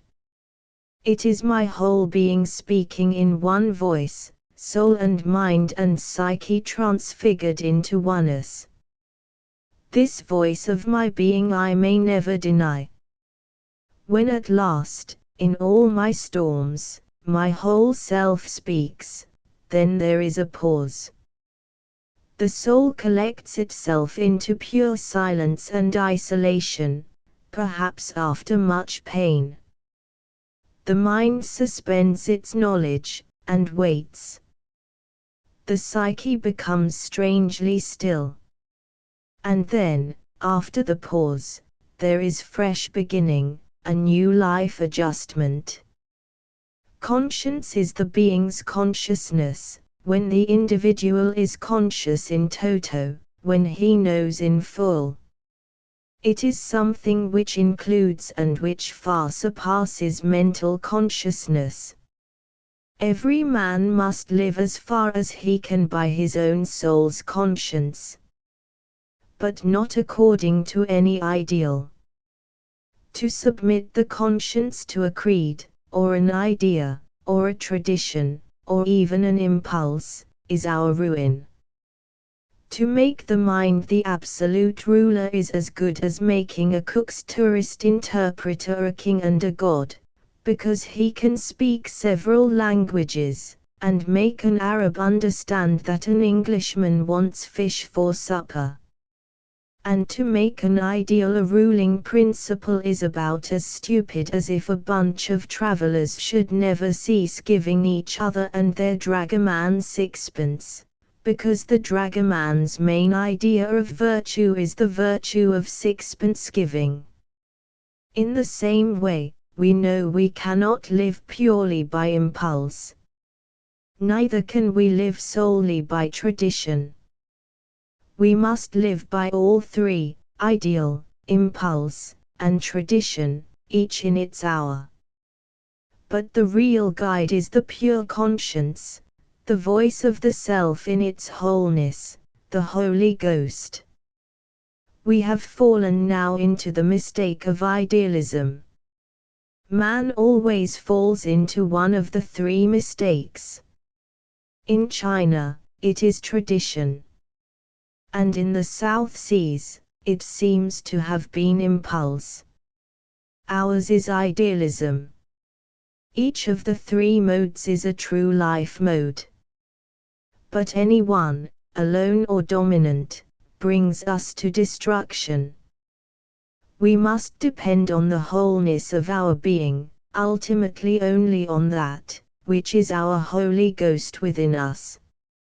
Whereas, in an ideal of love and benevolence, we have tried to automatize ourselves into little love engines always stoked with the sorrows or beauties of other people, so that we can get up steam of charity or righteous wrath. A great trick is to pour on the fire the oil of our indignation at somebody else's wickedness, and then, when we've got up steam like hell, back the engine and run bish, smash, against the belly of the offender.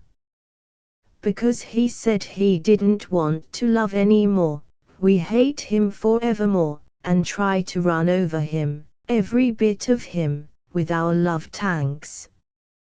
And all the time we yell at him, "Will you deny love, you villain? Will you?" And by the time he faintly squeaks, "I want to be loved. I want to be loved," we have got so used to running over him with our love tanks that we don't feel in a hurry to leave off. Sois mon frère, ouj Tuesday. Sois mon frère, ouj me Tuesday.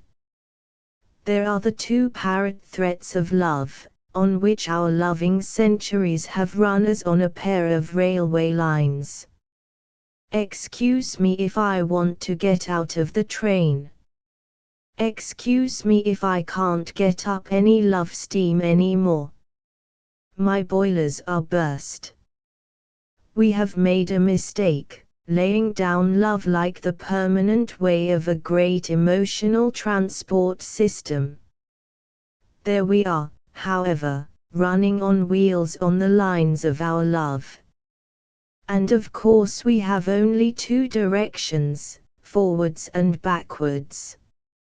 Onward, Christian soldiers, towards the great terminus where bottles of sterilized milk for the babies are delivered at the bedroom windows by noiseless aeroplanes each morn, where the science of dentistry is so perfect that teeth are planted in a man's mouth without his knowing it, where twilight sleep is so delicious that every woman longs for her next confinement, and where nobody ever has to do anything except turn a handle now and then in a spirit of universal love. That is the forward direction of the English-speaking race. The Germans unwisely backed their engine. We have a city of light. But instead of lying ahead it lies direct behind us. So reverse engines, and away to our city, where the sterilized milk is delivered by noiseless aeroplanes, at the very precise minute when our great doctors of the fatherland have diagnosed that it is good for you, where the teeth are not only so painlessly planted that they grow like living rock, but where their composition is such that the friction of eating stimulates the cells of the jawbone and develops the Superman strength of will which makes us gods, and where not only is twilight, sleep serene, but into the sleeper are inculcated the most useful and instructive dreams, calculated to perfect the character of the young citizen at this crucial period, and to enlighten permanently the mind of the happy mother, with regard to her new duties towards her child and towards our great fatherland. Here you see we are, on the railway, with New Jerusalem ahead, and New Jerusalem away behind us. But of course it was very wrong of the Germans to reverse their engines, and cause one long collision all along the line. Why should we go their way to the New Jerusalem, when of course they might so easily have kept on going our way?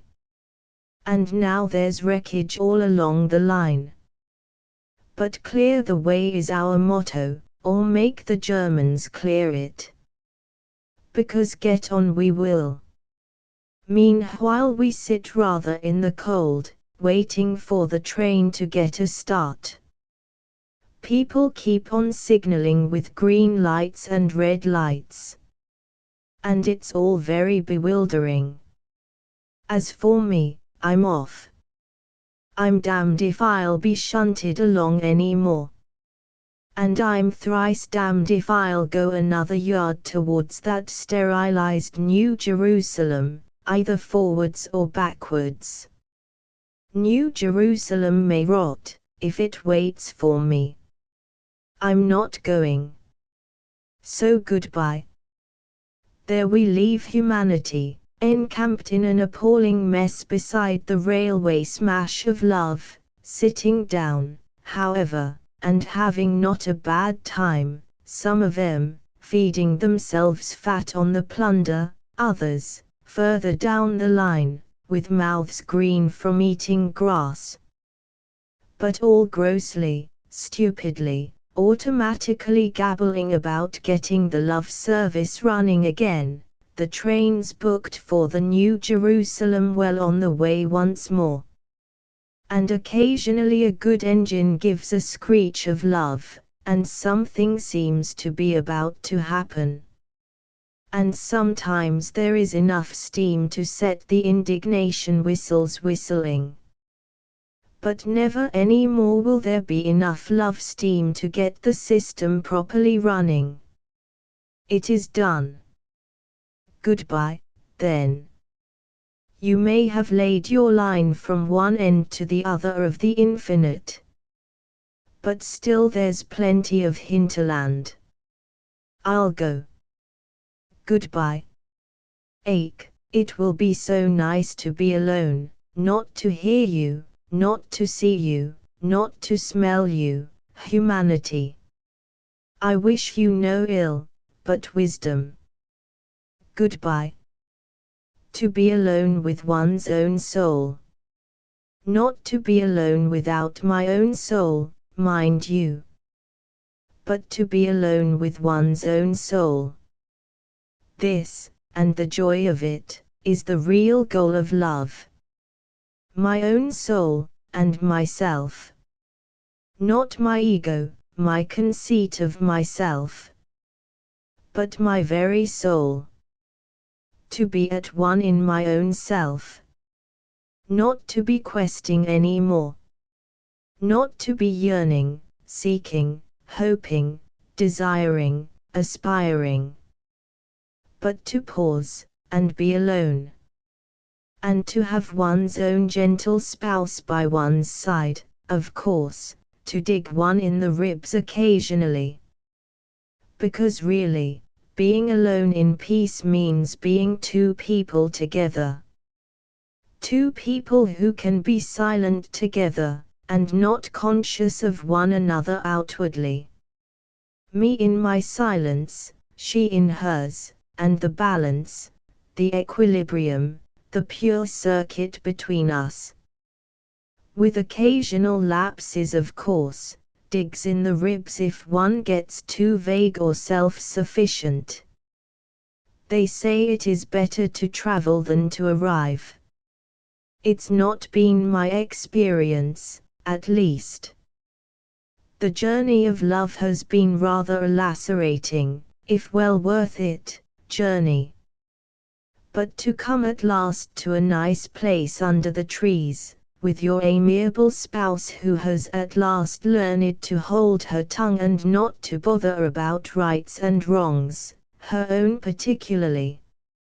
And then to pitch a camp, and cook your rabbit, and eat him, and to possess your own soul in silence, and to feel all the clamour lapse.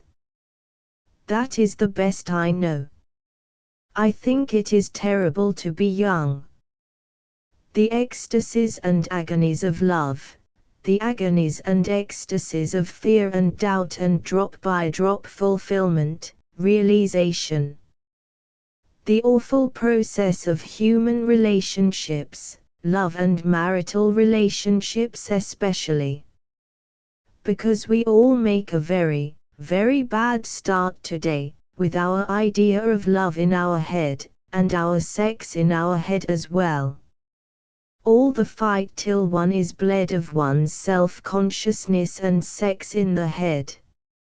All the bitterness of the conflict with this devil of an amiable spouse, who has got herself so stuck in her own head. It is terrible to be young. But one fights one's way through it, till one is cleaned, the self-consciousness and sex idea burned out of one, cauterized out bit by bit, and the self whole again, and at last free. The best thing I have known is the stillness of accomplished marriage, when one possesses one's own soul in silence, side by side with the amiable spouse, and has left off craving and raving and being only half one's self. But I must say, I know a great deal more about the craving and raving and sore ribs, than about the accomplishment. And I must confess that I feel this self-same accomplishment of the fulfilled being is only a preparation for new responsibilities ahead, new unison in effort and conflict, the effort to make, with other men, a little new way into the future, and to break through the hedge of the many. But, to your tents, my Israel. And to that precious baby you've left slumbering there. What I meant to say was, in each phase of life you have a great circuit of human relationship to establish and fulfill. In childhood, it is the circuit of family love, established at the first 4 consciousness centers, and gradually fulfilling itself, completing itself. At adolescence, the first circuit of family love should be completed, dynamically finished. And then, it falls into quiescence. After puberty, family love should fall quiescent in a child. The love never breaks. It continues static and basic, the basis of the emotional psyche, the foundation of the self. It is like the moon when the moon at last subsides into her eternal orbit, round the earth. She travels in her orbit so inevitably that she forgets, and becomes unaware. She only knits her brows over the earth's greater aberrations in space. The circuit of parental love, once fulfilled, is not done away with, but only established into silence. The child is then free to establish the new connections, in which he surpasses his parents. And let us repeat, parents should never try to establish adult relations, of sympathy or interest or anything else, between themselves and their children. The attempt to do so only deranges the deep primary circuit which is the dynamic basis of our living.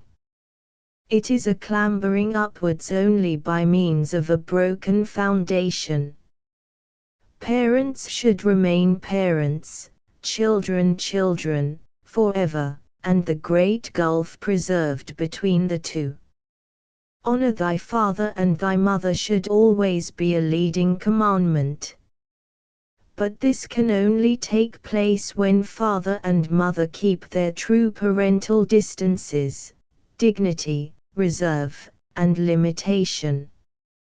As soon as father and mother try to become the friends and companions of their children, they break the root of life, they rupture the deepest dynamic circuit of living, they derange the whole flow of life for themselves and their children.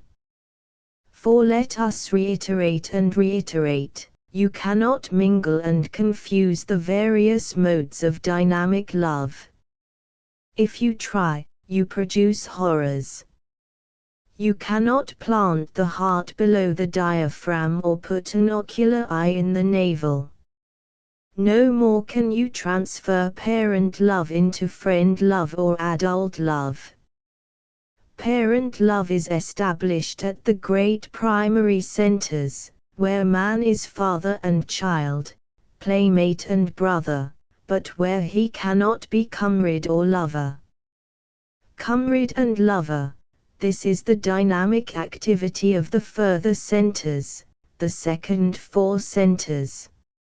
And these second four centers must be active in the parent, their intense circuit established even if not fulfilled, long before the child is born.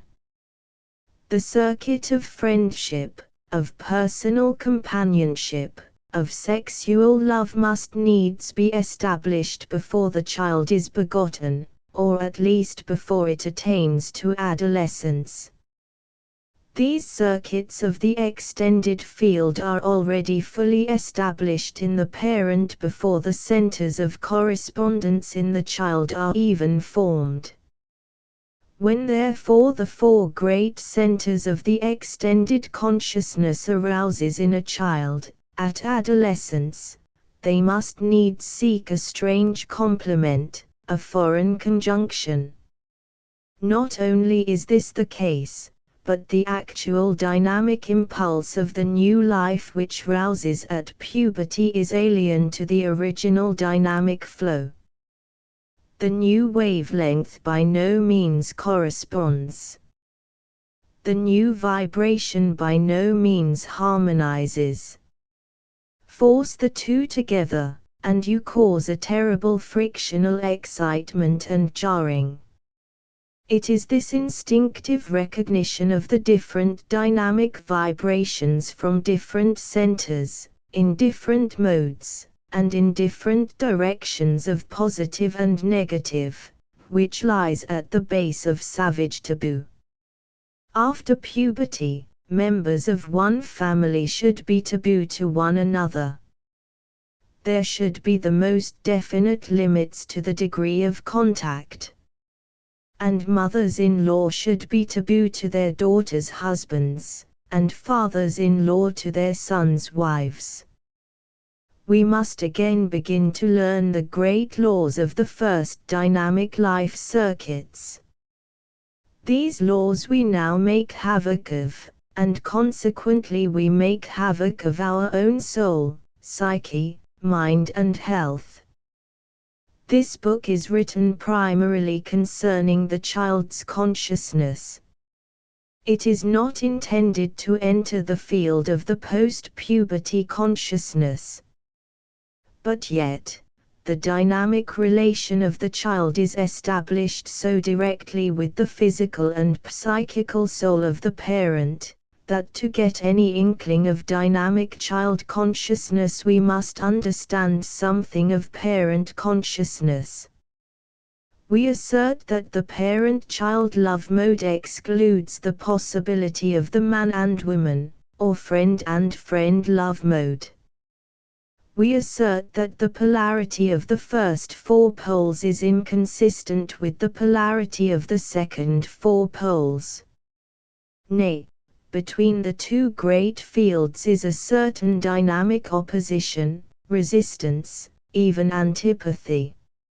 So that in the natural course of life there is no possibility of confusing parent love and adult love. But we are mental creatures, and with the explosive and mechanistic aid of ideas we can pervert the whole psyche. Only, however, in a destructive degree, not in a positive or constructive. Let us return then.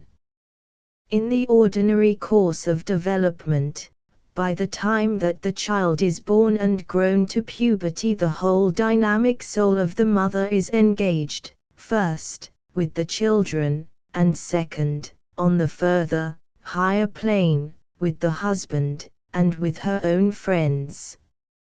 So that when the child reaches adolescence it must inevitably cast abroad for connection. But now let us remember the actual state of affairs today, when the poles are reversed between the sexes. The woman is now the responsible party, the lawgiver, the culture bearer. She is the conscious guide and director of the man.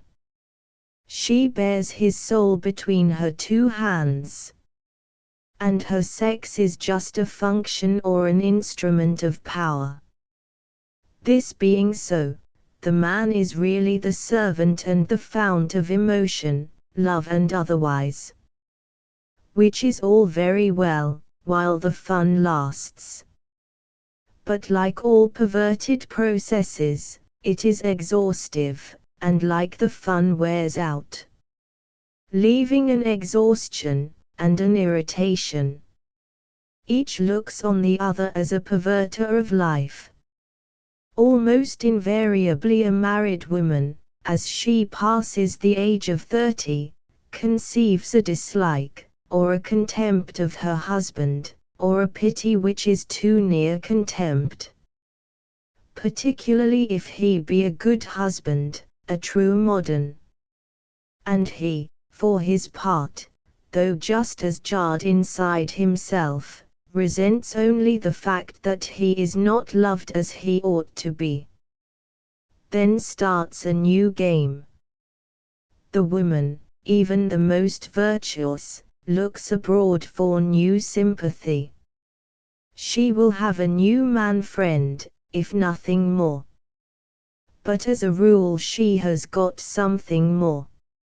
She has got her children.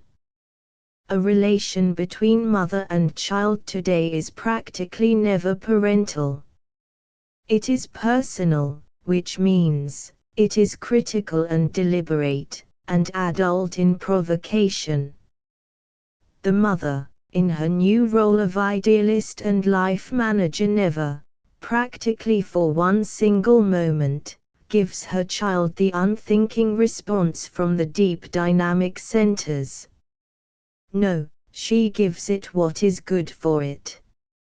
She shoves milk in its mouth as the clock strikes, she shoves it to sleep when the milk is swallowed, and she shoves it ideally through baths and massage, promenades and practice, till the little organism develops like a mushroom to stand on its own feet.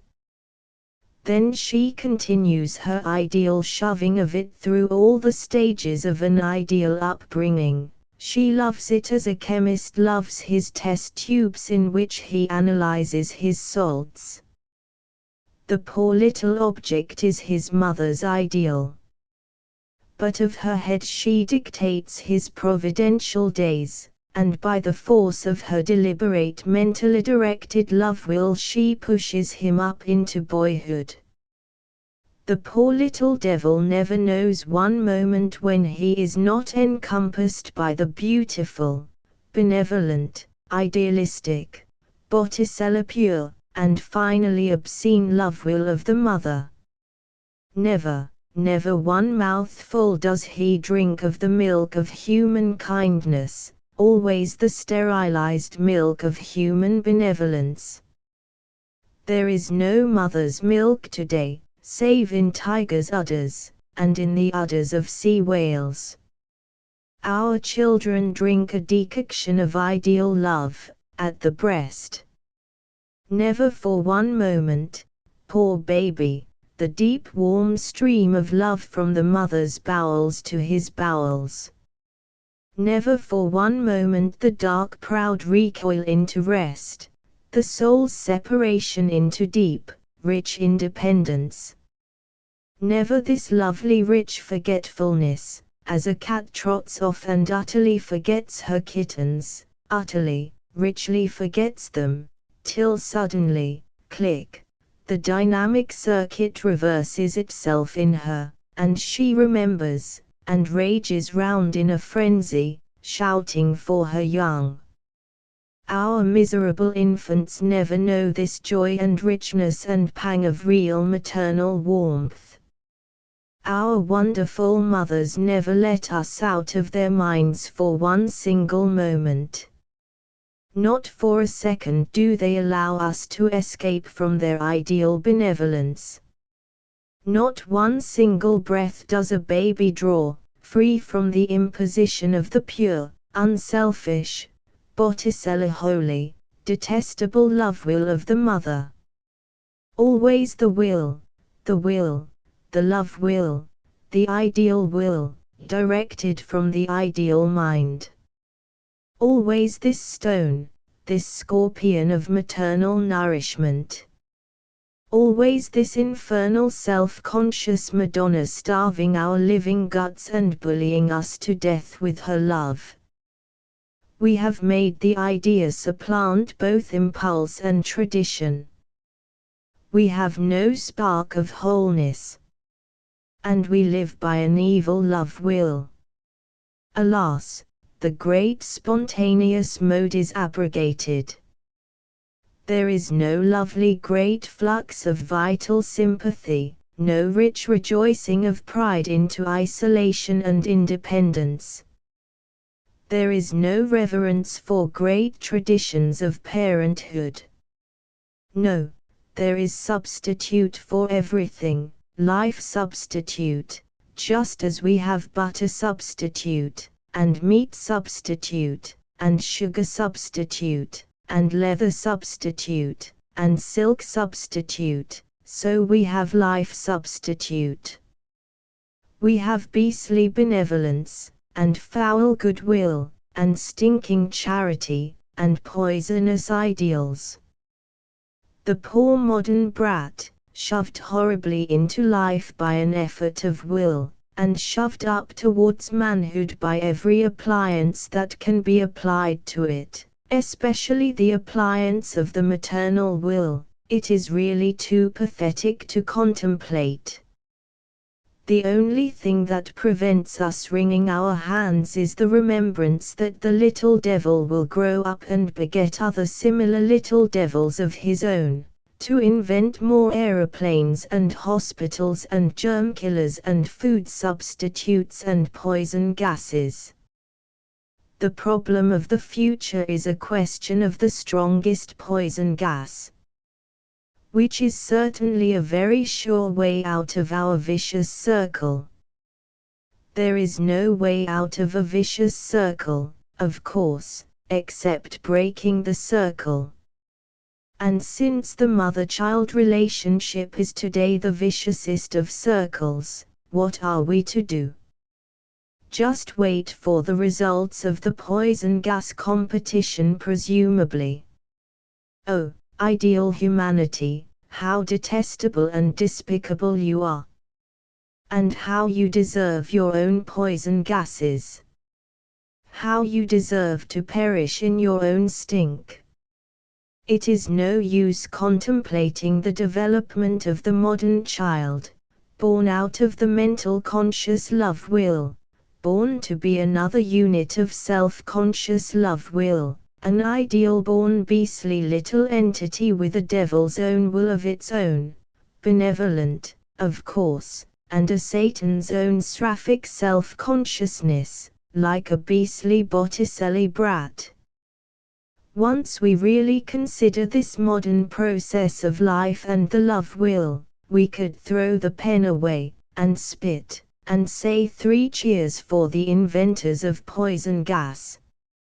Is there not an American who is supposed to have invented a breath of heaven whereby, drop 1 popcornful in Hampstead, 1 in Brixton, 1 in East Ham, and 1 in Islington, and London is a Pompeii in 5 minutes? Or was the American only bragging? Because anyhow, whom has he experimented on? I read it in the newspaper, though. London a Pompeii in 5 minutes.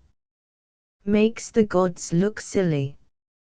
Chapter 12 Litany of Exhortations. I thought I'd better turn over a new leaf, and start a new chapter. The intention of the last chapter was to find a way out of the vicious circle. And it ended in poison gas. Yes, dear reader, so it did. But you've not silenced me yet, for all that. We're in a nasty mess. We're in a vicious circle. And we're making a careful study of poison gases. The secret of Greek fire was lost long ago, when the world left off being wonderful and ideal. Now it is wonderful and ideal again, much wonderfuler and much more ideal. So we ought to do something rare in the way of poison gas. London a Pompeii in 5 minutes. How to Outdo Vesuvius, title of a new book by American authors. There is only one single other thing to do. And it's more difficult than poison gas. It is to leave off loving. It is to leave off benevolenting and having a good will. It is to cease utterly. Just leave off. Oh, parents, see that your children get their dinners and clean sheets, but don't love them. Don't love them one single grain, and don't let anybody else love them. Give them their dinners and leave them alone. You've already loved them to perdition. Now leave them alone, to find their own way out. Wives, don't love your husbands any more, even if they cry for it, the great babies. Sing, I've had enough of that old sauce. And leave off loving them or caring for them one single bit. Don't even hate them or dislike them. Don't have any stew with them at all. Just boil the eggs and fill the salt cellars and be quite nice, and in your own soul, be alone and be still. Be alone, and be still, preserving all the human decencies, and abandoning the indecency of desires and benevolences and devotions, those beastly poison gas apples of the Sodom vine of the love will. Wives, don't love your husbands nor your children nor anybody. Sit still, and say hush.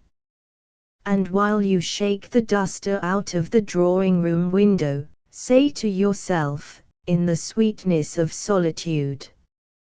And when your husband comes in and says he's afraid he's got a cold and is going to have double pneumonia, say quietly surely not.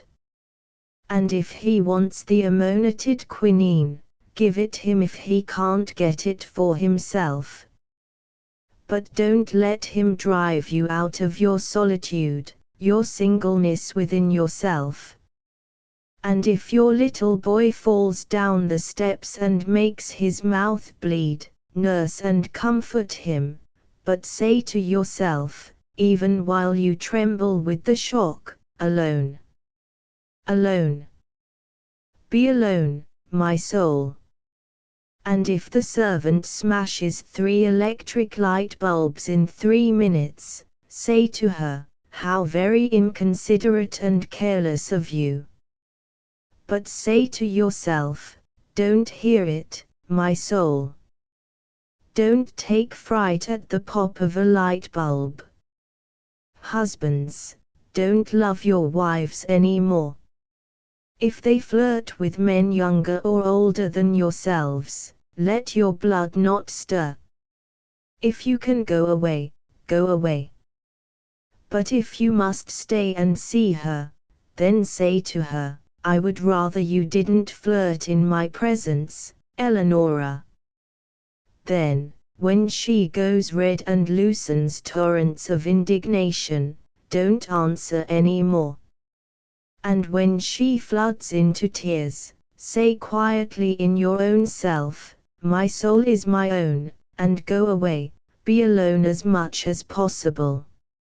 And when she works herself up, and says she must have love or she will die, then say, not my love, however. And to all her threats, her tears, her entreaties, her reproaches, her cajolements, her winsomenesses, answer nothing, but say to yourself, shall I be implicated in this display of the love will? Shall I be blasted by this false lightning? And though you tremble in every fibre, and feel sick, vomit sick with the scene, still contain yourself, and say, my soul is my own. It shall not be violated. And learn the one and only lesson worth learning at last. Learn to walk in the sweetness of the possession of your own soul. And whether your wife weeps as she takes off her amber beads at night, or whether your neighbor in the train sits in your coat bottoms, or whether your superior in the office makes supercilious remarks, or your inferior is familiar and impudent, or whether you read in the newspaper that Lloyd George is performing another iniquity, or the Germans plotting another plot, say to yourself, my soul is my own. My soul is with myself, and beyond implication. And wait, quietly, in possession of your own soul, till you meet another man who has made the choice, and kept it. Then you will know him by the look on his face, half a dangerous look, a look of Cain, and half a look of gathered beauty. Then you too will make the nucleus of a new society, or a bis. But if you should never meet such a man, and if your wife should torture you every day with her love will, and even if she should force herself into a consumption, like Catherine Linton in Wuthering Heights owing to her obstinate and determined love will, which is quite another matter than love, and if you see the world inventing poison gas and falling into its poisoned grave, never give in, but be alone, and utterly alone with your own soul, in the stillness and sweet possession of your own soul. And don't even be angry. And never be sad. Why should you? It's not your affair. But if your wife should accomplish for herself the sweetness of her own soul's possession, then gently, delicately let the new mode assert itself, the new mode of relation between you, with something of spontaneous paradise in it, the apple of knowledge at last digested. But, my word, what bellyaches meanwhile! That apple is harder to digest than a lead gun cartridge. Chapter 13 Cosmological WL. Dear reader, Chapter 12 was short, and I hope you found it sweet. But remember, this is an essay on child consciousness, not a tract on salvation. It isn't my fault that I am led at moments into exhortation. Well, then, what about it? One fact now seems very clear, at any rate to me. We've got to pause. We haven't got to gird our loins with a new frenzy and our larynxes with a new glory song. Not a bit of it. Before you dash off to put salt on the tail of a new religion or of a new leader of men, dear reader, sit down quietly and pull yourself together. Say to yourself, come now, what is it all about? And you'll realize, dear reader, that you're all in a fluster, inwardly. Then say to yourself, why am I in such a fluster? And you'll see you've no reason at all to be so, except that it's rather exciting to be in a fluster, and it may seem rather stale eggs to be in no fluster at all about anything.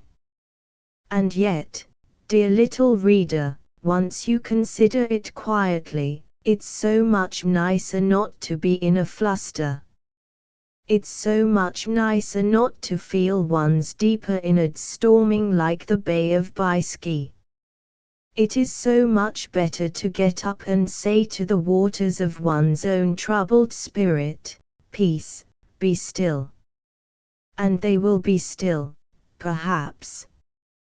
And then one realizes that all the wild storms of anxiety and frenzy were only so much breaking of eggs.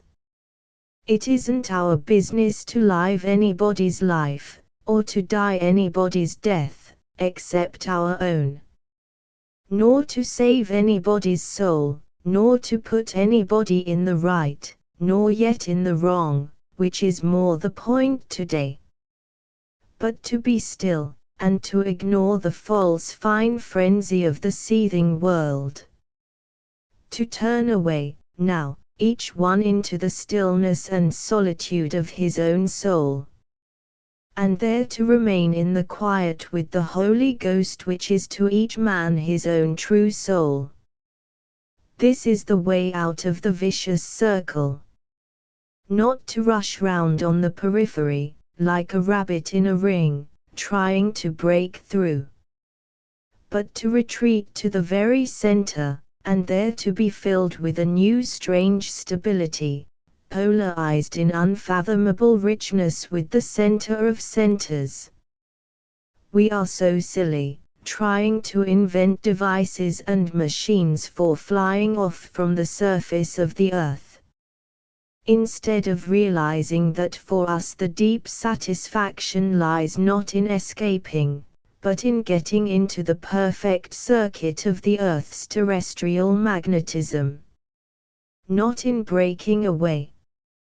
What is the good of trying to break away from one's own? What is the good of a tree desiring to fly like a bird in the sky, when a bird is rooted in the earth as surely as a tree is? Nay, the bird is only the topmost leaf of the tree, fluttering in the high air, but attached as close to the tree as any other leaf.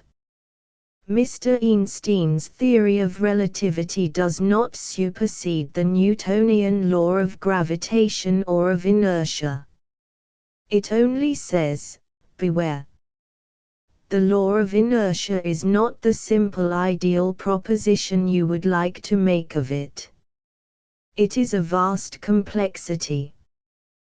Gravitation is not one elemental uncouth force. It is a strange, infinitely complex, subtle aggregate of forces. And yet, however much it may waggle, a stone does fall to earth if you drop it. We should like, vulgarly, to rejoice and say that the new theory of relativity releases us from the old obligation of centrality. It does no such thing. It only makes the old centrality much more strange, subtle, complex, and vital. It only robs us of the nice old ideal simplicity. Which ideal simplicity and logicalness has become such a fishbone stuck in our throats. The universe is once more in the mental melting pot.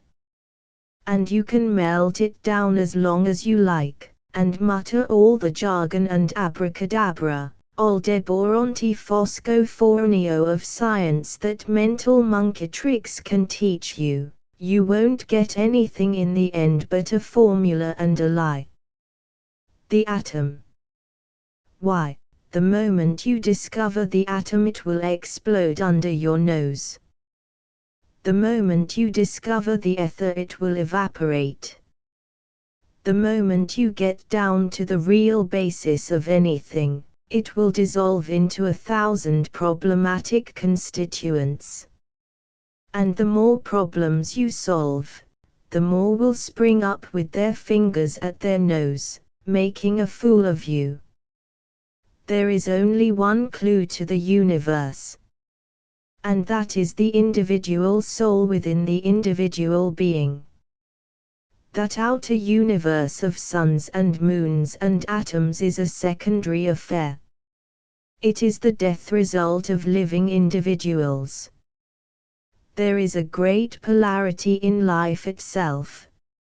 Life itself is dual. And the duality is life and death. And death is not just shadow or mystery. It is the negative reality of life.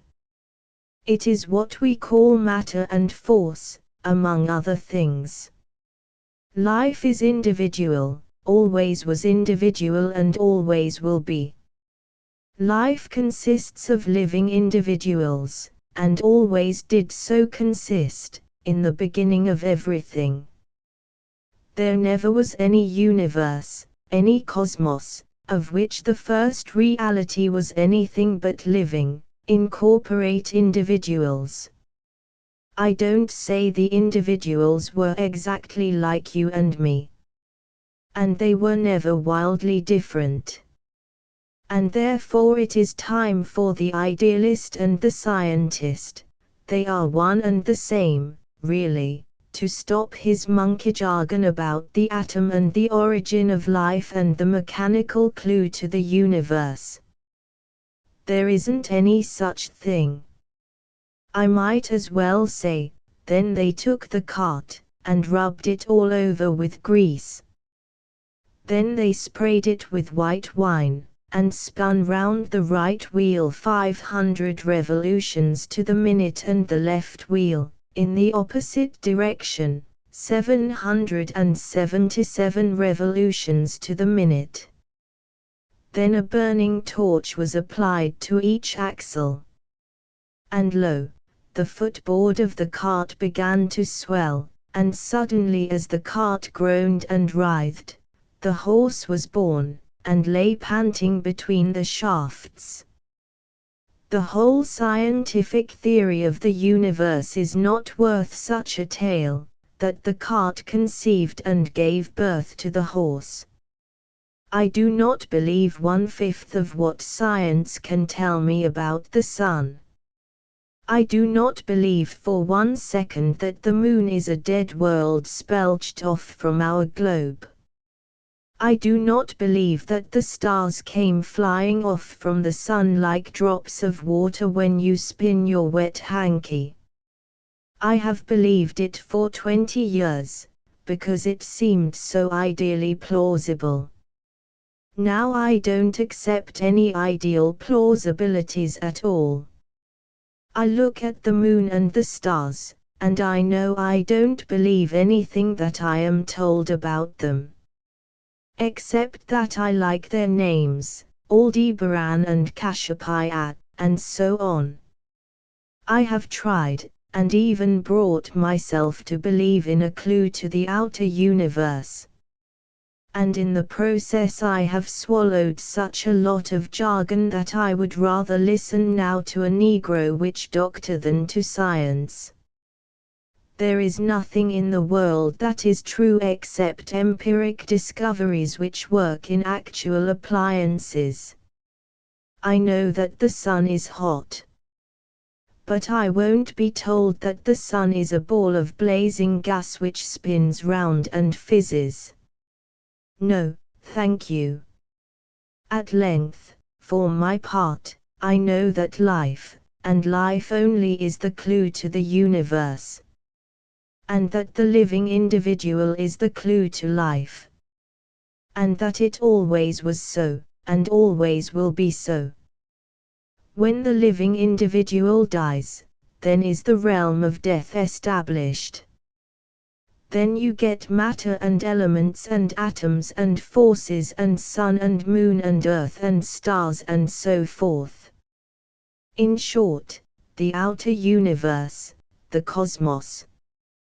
The cosmos is nothing but the aggregate of the dead bodies and dead energies of bygone individuals. The dead bodies decompose as we know into earth, air, and water, heat and radiant energy and free electricity and innumerable other scientific facts. The dead souls likewise decompose, or else they don't decompose. But if they do decompose, then it is not into any elements of matter and physical energy. They decompose into some psychic reality, and into some potential will. They re-enter into the living psyche of living individuals. The living soul partakes of the dead souls, as the living breast partakes of the outer air, and the blood partakes of the sun. The soul, the individuality, never resolves itself through death into physical constituents. The dead soul remains always soul, and always retains its individual quality. And it does not disappear, but re-enters into the soul of the living, of some living individual or individuals. And there it continues its part in life, as a death witness and a life agent. But it does not, ordinarily, have any separate existence there, but is incorporate in the living individual soul. But in some extraordinary cases, the dead soul may really act separately in a living individual. How this all is, and what are the laws of the relation between life and death, the living and the dead, I don't know. But that this relation exists, and exists in a manner as I describe it, for my own part I know. And I am fully aware that once we direct our living attention this way, instead of to the absurdity of the atom, then we have a whole living universe of knowledge before us. The universe of life and death, of which we, whose business it is to live and to die, know nothing. Whilst concerning the universe of force and matter we pile up theories and make staggering and disastrous discoveries of machinery and poison gas, all of which we were much better without. It is life we have to live by, not machines and ideals. And life means nothing else, even, but the spontaneous living soul which is our central reality. The spontaneous, living, individual soul, this is the clue, and the only clue. All the rest is derived. How it is contrived that the individual soul in the living sways the very sun in its centrality, I do not know. But it is so. It is the peculiar dynamic polarity of the living soul in every weed or bug or beast, each one separately and individually polarized with the great returning pole of the sun, that maintains the sun alive. For I take it that the sun is the great sympathetic center of our inanimate universe. I take it that the sun breathes in the effluence of all that fades and dies. Across space fly the innumerable vibrations which are the basis of all matter. They fly, breathed out from the dying and the dead, from all that which is passing away, even in the living. These vibrations, these elements pass away across space, and are breathed back again. The sun itself is invisible as the soul. The sun itself is the soul of the inanimate universe, the aggregate clue to the substantial death, if we may call it so. The sun is the great active pole of the sympathetic death activity. To the sun fly the vibrations or the molecules in the great sympathy mode of death, and in the sun they are renewed. They turn again as the great gift back again from the sympathetic death center towards life, towards the living. But it is not even the dead which really sustain the sun. It is the dynamic relation between the solar plexus of individuals and the sun's core, a perfect circuit. The sun is materially composed of all the effluence of the dead. But the quick of the sun is polarized with the living. The sun's quick is polarized in dynamic relation with the quick of life in all living things, that is, with the solar plexus in mankind. A direct dynamic connection between my solar plexus and the sun. Likewise, as the sun is the great fiery, vivifying pole of the inanimate universe, the moon is the other pole, cold and keen and vivifying, corresponding in some way to a voluntary pole. We live between the polarized circuit of sun and moon. And the moon is polarized with the lumbar ganglion, primarily, in man. Sun and moon are dynamically polarized to our actual tissue, they affect this tissue all the time. The moon is, as it were, the pole of our particular terrestrial volition, in the universe. What holds the Earth swinging in space is first, the great dynamic attraction to the sun, and then counterposing assertion of independence, singleness, which is polarized in the moon. The moon is the clue to our Earth's individual identity, in the wide universe. The moon is an immense magnetic center. It is quite wrong to say she is a dead snowy world with craters and so on. I should say she is composed of some very intense element, like phosphorus or radium, some element or elements which have very powerful chemical and kinetic activity, and magnetic activity, affecting us through space. It is not the sun which we see in heaven. It is the rushing thither and the rushing thence of the vibrations expelled by death from the body of life, and returned back again to the body of life. Possibly even a dead soul makes its journey to the sun and back, before we receive it again in our breast. Just as the breath we breathe out flies to the sun and back, before we breathe it in again. And as the water that evaporates rises right to the sun, and returns here.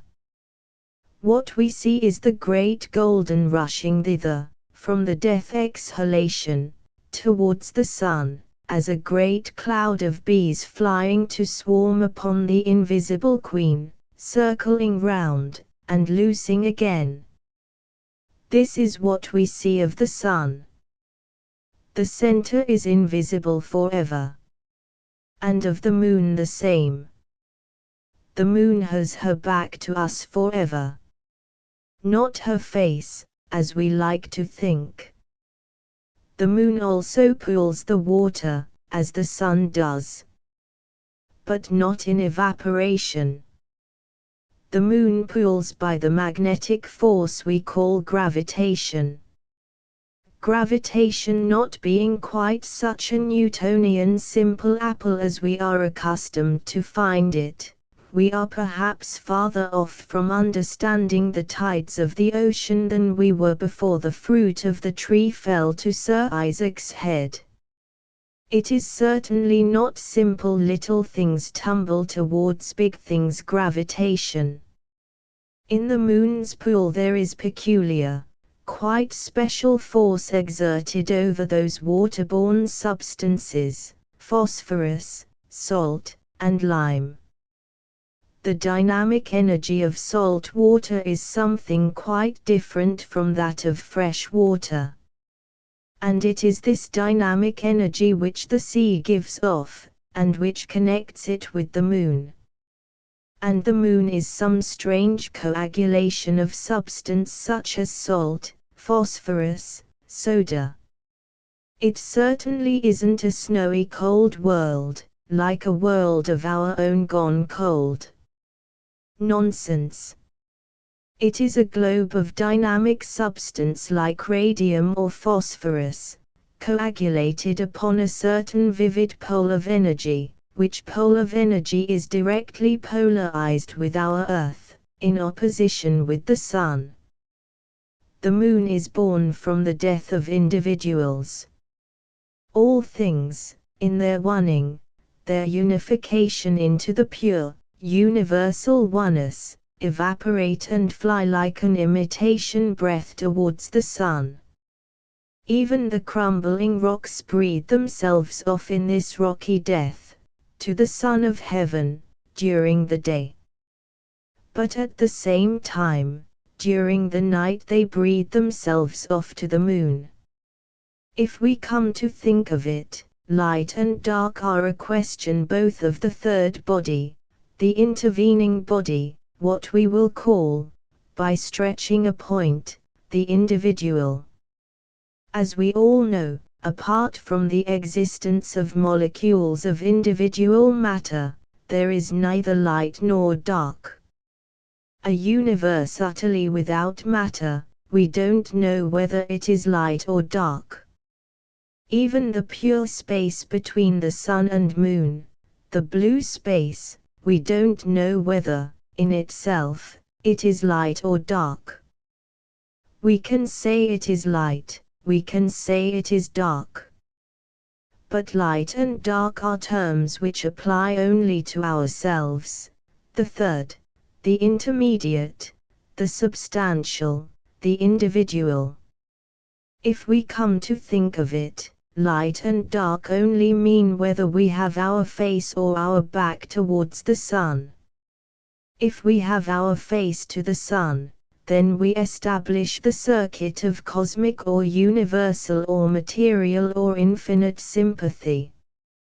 These four adjectives, cosmic, universal, material, and infinite, are almost interchangeable, and apply, as we see, to that realm of the non-individual existence which we call the realm of the substantial death.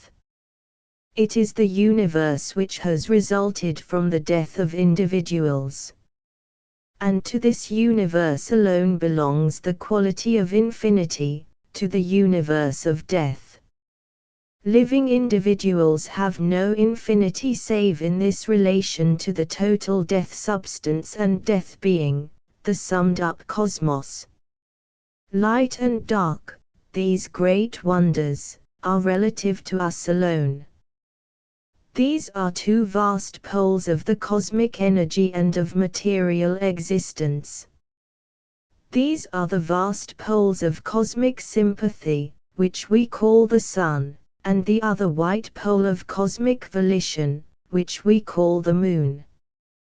To the Sun belong the great forces of heat and radiant energy, to the Moon belong the great forces of magnetism and electricity, radium energy, and so on. The Sun is not, in any sense, a material body. It is an invariable intense pole of cosmic energy, and what we see are the particles of our terrestrial decomposition flying thither and returning, as fine grains of iron would fly to an intense magnet, or better, as the draught in a room veers towards the fire, attracted infallibly, as a moth towards a candle. The moth is drawn to the candle as the draught is drawn to the fire, in the absolute spell of the material polarity of fire. And air escapes again, hot and different, from the fire. So is the Sun. Fire, we say, is combustion. It is marvelous how science proceeds like witchcraft and alchemy, by means of an abracadabra which has no earthly sense.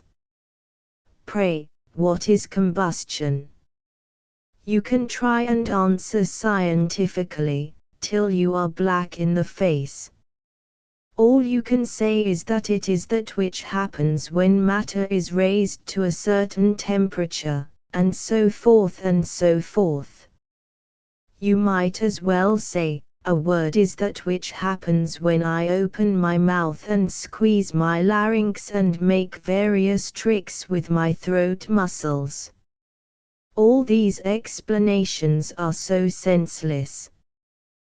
They describe the apparatus, and think they have described the event. Fire may be accompanied by combustion, but combustion is not necessarily accompanied by fire. All A is B, but all B is not A. And therefore fire, no matter how you jiggle, is not identical with combustion. Fire. Fire. I insist on the absolute word. You may say that fire is a sum of various phenomena. I say it isn't. You might as well tell me a fly is a sum of wings and 6 legs and 2 bulging eyes. It is the fly which has the wings and legs, and not the legs and wings which somehow nab the fly into the middle of themselves. A fly is not a sum of various things. A fly is a fly, and the items of the sum are still fly. So with fire. Fire is an absolute unity in itself. It is a dynamic polar principle. Establish a certain polarity between the moon principle and the sun principle, between the positive and negative, or sympathetic and volitional dynamism in any piece of matter, and you have fire, you have the sun phenomenon. It is the sudden flare into the one mode, the sun mode, the material sympathetic mode. Correspondingly, establish an opposite polarity between the sun principle and the water principle, and you have decomposition into water, or towards watery dissolution. There are 2 sheer dynamic principles in our universe, the sun principle and the moon principle. And these principles are known to us in immediate contact as fire and water. The sun is not fire. But the principle of fire is the sun principle. That is, fire is the sudden swoop towards the sun, of matter which is suddenly sun-polarized. Fire is the sudden sun assertion, the release towards the one pole only. It is the sudden revelation of the cosmic one polarity, one identity. But there is another pole. There is the moon. And there is another absolute and visible principle, the principle of water. The moon is not water. But it is the soul of water, the invisible clue to all the waters. So that we begin to realize our visible universe as a vast dual polarity between sun and moon. 2 vast poles in space, invisible in themselves, but visible owing to the circuit which swoops between them, round them, the circuit of the universe, established at the cosmic poles of the sun and moon. This then is the infinite, the positive infinite of the positive pole, the sun pole, negative infinite of the negative pole, the moon pole. And between the 2 infinites all existence takes place. But wait. Existence is truly a matter of propagation between the 2 infinites. But it needs a third presence. Sun principle and moon principle, embracing through the eons, could never by themselves propagate one molecule of matter. The hailstone needs a grain of dust for its core. So does the universe. Midway between the 2 cosmic infinites lies the third, which is more than infinite. This is the Holy Ghost life, individual life. It is so easy to imagine that between them, the 2 infinites of the cosmos propagated life. But one single moment of pause and silence, one single moment of gathering the whole soul into knowledge, will tell us that it is a falsity. It was the living individual soul which, dying, flung into space the two wings of the infinite, the two poles of the sun and the moon. The sun and the moon are the two eternal death results of the death of individuals. Matter, all matter, is the life born. And what we know as inert matter, this is only the result of death in individuals. It is the dead bodies of individuals decomposed and res-melted between the hammer and anvil, fire and sand of the sun and the moon. When time began, the first individual died, the poles of the sun and moon were flung into space, and between the two, in a strange chaos and battle, the dead body was torn and melted and smelted, and rolled beneath the feet of the living. So the world was formed, always under the feet of the living. And so we have a clue to gravitation. We, mankind, are all one family. In our individual bodies burns the positive quick of all things. But beneath our feet, in our own earth, lies the intense center of our human, individual death, our grave. The earth has one center, to which we are all polarized. The circuit of our life is balanced on the living soul within us, as the positive center, and on the earth's dark center, the center of our abiding and eternal and substantial death, our great negative center, away below. This is the circuit of our immediate individual existence. We stand upon our own grave, with our death fire, the sun, on our right hand, and our death damp, the moon, on our left. The earth's center is no accident. It is the great individual pole of us who die. It is the center of the first dead body. It is the first germ cell of death, which germ cell throughout the great nuclei of the sun and the moon. To this center of our earth we, as humans, are eternally polarized, as are our trees. Inevitably, we fall to earth. And the clue of us sinks to the earth's center, the clue of our death, of our weight. And the earth flings us out as wings to the sun and moon, or as the death germ dividing into two nuclei. So from the earth our radiance is flung to the sun, our marsh fire to the moon. When we die, we fall into the earth. But our rising was not from the earth. We rose from the earthless quick, the unfading life. And earth, sun, and moon are born only of our death. But it is only their polarized dynamic connection with us who live which sustains them all in their place and maintains them all in their own activities. The inanimate universe rests absolutely on the life circuit of living creatures, is built upon the arch which spans the duality of living beings. Chapter 14 Sleep and Dreams. His is going rather far, for a book, nay, a booklet, on the child consciousness. But it can't be helped. Child consciousness it is. And we have to roll away the stone of a scientific cosmos from the tomb mouth of that imprisoned consciousness. Now, dear reader, let us see where we are. First of all, we are ourselves, which is the refrain of all my chants. We are ourselves. We are living individuals. And as living individuals we are the one, pure clue to our own cosmos. to which cosmos living individuals have always been the clue, since time began, and will always be the clue, while time lasts.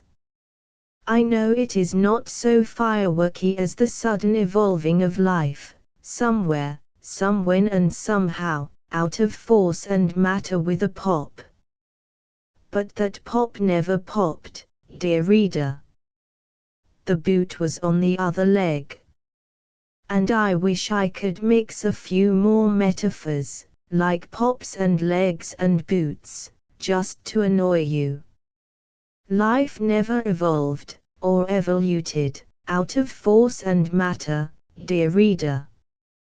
There is no such thing as evolution, anyhow.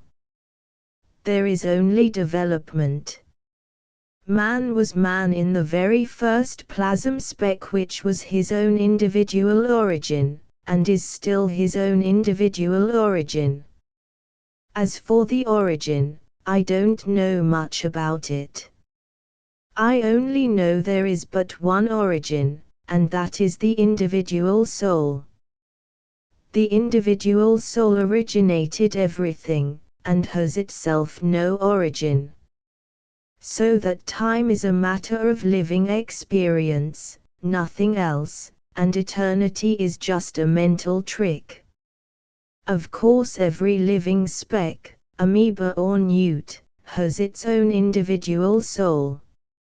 And we sit on our own globe, dear reader, here individually located. Our own individual being is our own single reality. But the single reality of the individual being is dynamically and directly polarized to the Earth's center, which is the aggregate negative center of all terrestrial existence. In short, the center which in life we thrust away from, and towards which we fall, in death. For, our individual existence being positive, we must have a negative pole to thrust away from. And when our positive individual existence breaks, and we fall into death, our wonderful individual gravitation center succumbs to the Earth's gravitation center. So there we are, individuals, single, life-born, life-living, yet all the while poised and polarized to the aggregate center of our substantial death, our Earth's quick, powerful center clue. There may be other individuals, alive, and having other worlds under their feet, polarized to their own globe's center. But the very sacredness of my own individuality prevents my pronouncing about them, lest I, in attributing qualities to them, transgress against the pure individuality which is theirs, beyond me.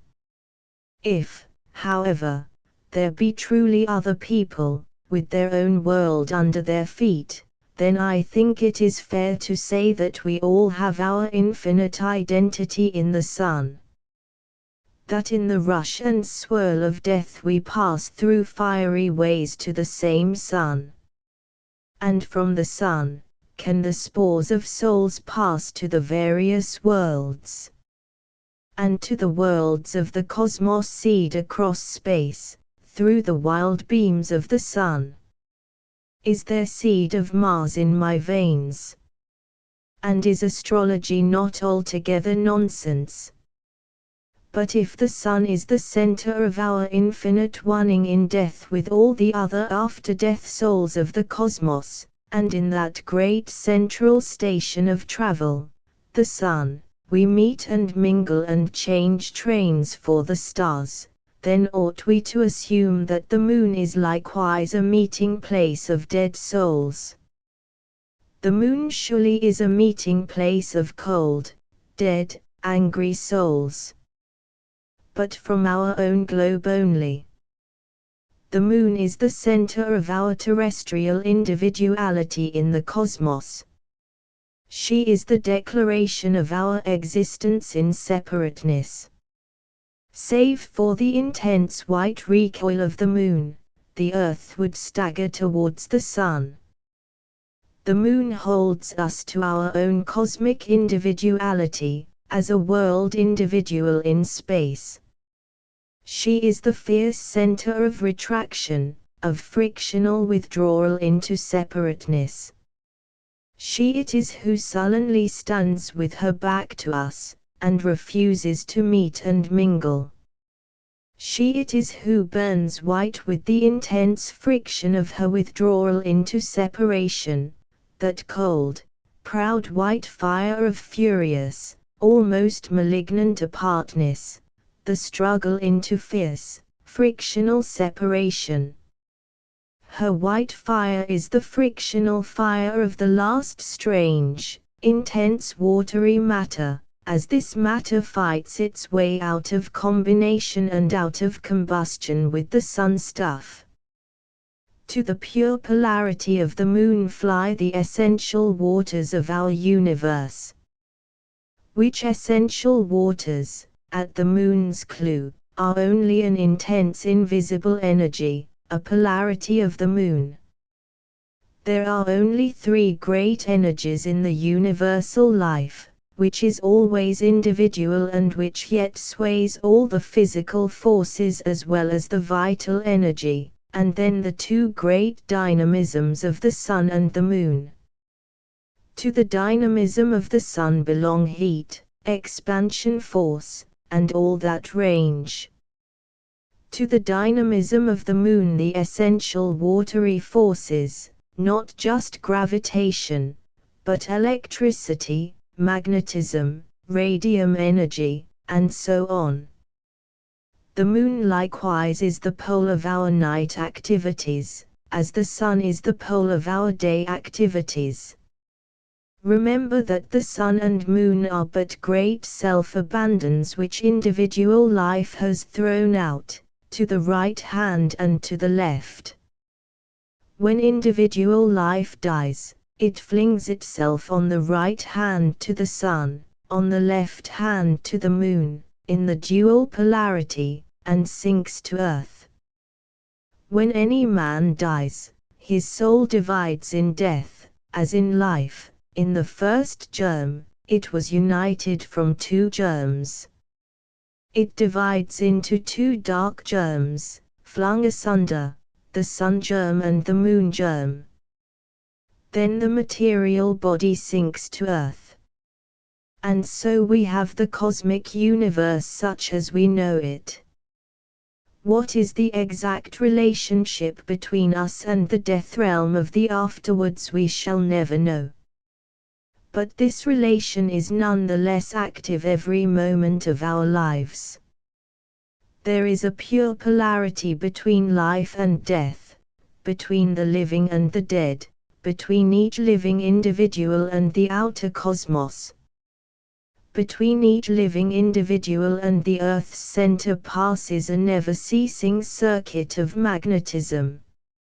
It is a circuit which in man travels up the right side, and down the left side of the body, to the Earth's center. It never ceases. But while we are awake it is entirely under the control and spell of the total consciousness, the individual consciousness, the soul, or self. When we sleep, however, then this individual consciousness of the soul is suspended for the time, and we lie completely within the circuit of the Earth's magnetism, or gravitation, or both, the circuit of the Earth's centrality. It is this circuit which is busy in all our tissue removing or arranging the dead body of our past day. For each time we lie down to sleep we have within us a body of death which dies with the day that is spent. And this body of death is removed or laid in line by the activities of the Earth circuit, the great active death circuit, while we sleep. As we sleep the current sweeps its own way through us, as the streets of a city are swept and flushed at night.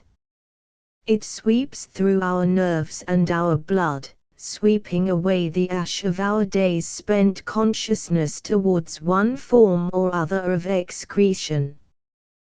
This earth current actively sweeping through us is really the death activity busy in the service of life. It behooves us to know nothing of it. And as it sweeps, it stimulates in the primary centers of consciousness vibrations which flash images upon the mind. Usually, in deep sleep, these images pass unrecorded, but as we pass towards the twilight of dawn and wakefulness, we begin to retain some impression, some record of the dream images. Usually also the images that are accidentally swept into the mind in sleep are as disconnected and as unmeaning as the pieces of paper which the street cleaners sweep into a bin from the city gutters at night. We should not think of taking all these papers, piecing them together, and making a marvelous book of them, prophetic of the future and pregnant with the past. We should not do so, although every rag of printed paper swept from the gutter would have some connection with the past day's event. But its significance, the significance of the words printed upon it, is so small, that we relegate it into the limbo of the accidental and meaningless. There is no vital connection between the many torn bits of paper, only an accidental connection. Each bit of paper has reference to some actual event, a bus ticket, an envelope, a tract, a pastry shop bag, a newspaper, a handbill. But take them all together, bus ticket, torn envelope, tract, paper bag, piece of newspaper and handbill, and they have no individual sequence. They belong more to the mechanical arrangements than to the vital consequence of our existence. And the same with most dreams. They are the heterogeneous odds and ends of images swept together accidentally by the besom of the night current, and it is beneath our dignity to attach any real importance to them. It is always beneath our dignity to go degrading the integrity of the individual soul by cringing and scraping among the ragtag of accident and of the inferior, mechanic coincidence and automatic event. Only those events are significant which derive from or apply to the soul in its full integrity. To go kowtowing before the facts of change, as gamblers and fortune readers and fatalists do, is merely a perverting of the soul's proud integral priority, a rearing up of idiotic idols and fetishes. Most dreams are purely insignificant, and it is the sign of a weak and paltry nature to pay any attention to them whatever. Only occasionally they matter. And this is only when something threatens us from the outer mechanical, or accidental death world. When anything threatens us from the world of death, then a dream may become so vivid that it arouses the actual soul. And when a dream is so intense that it arouses the soul, then we must attend to it. But we may have the most appalling nightmare because we eat pancakes for supper. Here again, we are threatened with an arrest of the mechanical flow of the system. This arrest becomes so serious that it affects the great organs of the heart and lungs, and these organs affect the primary conscious centers. Now we shall see that this is the direct reverse of real living consciousness. In living consciousness, the primary affective centers control the great organs. But when sleep is on us, the reverse takes place. The great organs, being obstructed in their spontaneous automatism, at last with violence arouse the active conscious centers. And these flash images to the brain. These nightmare images are very frequently purely mechanical, as of falling terribly downwards, or being enclosed in vaults. And such images are pure physical transcripts. The image of falling, of flying, of trying to run and not being able to lift the feet, of having to creep through terribly small passages, these are direct transcripts from the physical phenomena of circulation and digestion.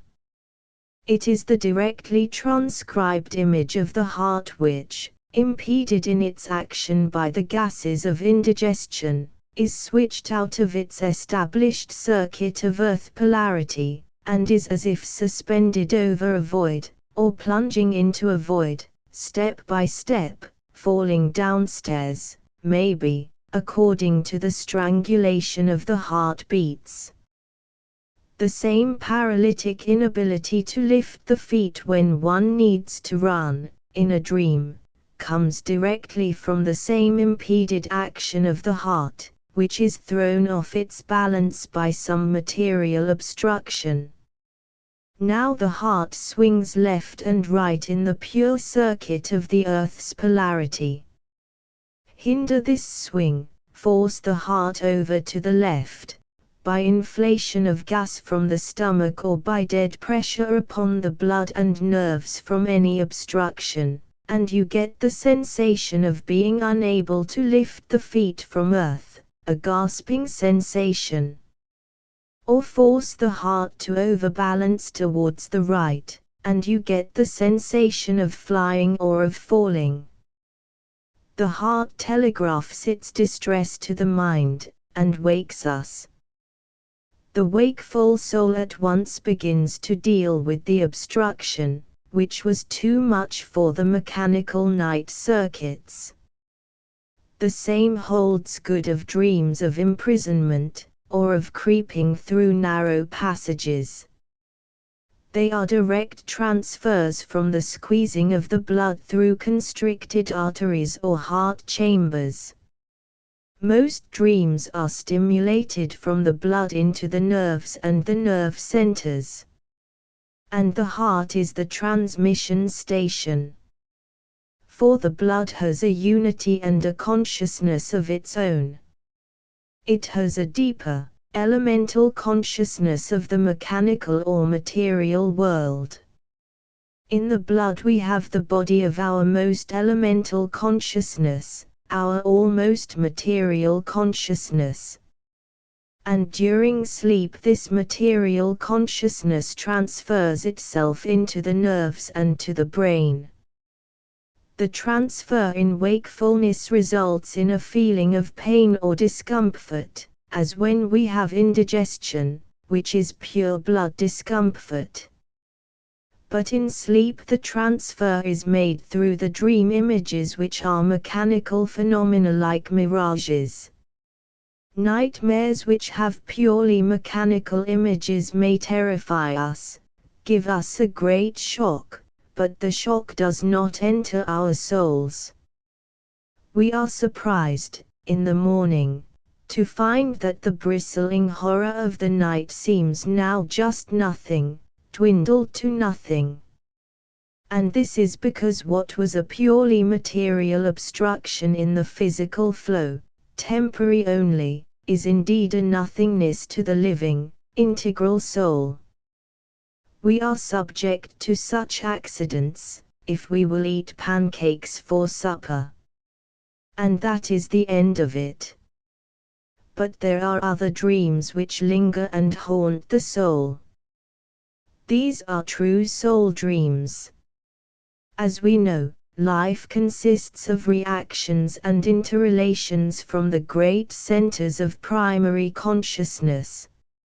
I may start a chain of connection from one center, which inevitably stimulates into activity the corresponding center. For example, I may develop a profound and passional love for my mother, in my days of adolescence.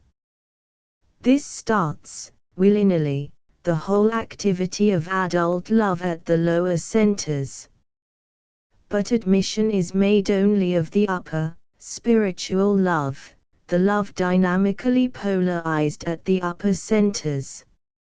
Nevertheless, whether the admission is made or not, once establish the circuit in the upper or spiritual centers of adult love, and you will get a corresponding activity in the lower, passional centers of adult love. The activity at the lower center, however, is denied in the daytime. There is a repression. Then the friction of the night flow liberates the repressed psychic activity explosively. And then the image of the mother figures in passionate, disturbing, soul-rending dreams. The Freudians point to this as evidence of a repressed incest desire. The Freudians are too simple.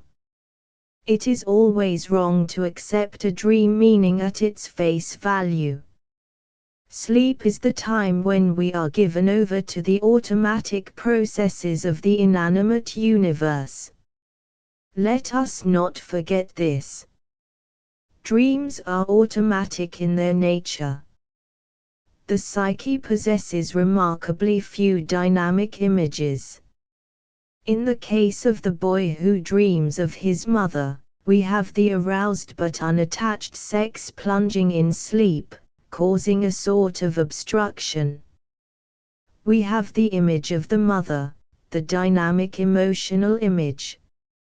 And the automatism of the dream process immediately unites the sex sensation to the great stock image, and produces an incest dream. But does this prove a repressed incest desire? On the contrary. The truth is, every man has, the moment he awakes, a hatred of his dream, and a great desire to be free of the dream, free of the persistent mother image or sister image of the dream. It is a ghoul, it haunts his dreams, this image, with its hateful conclusions. And yet he cannot get free.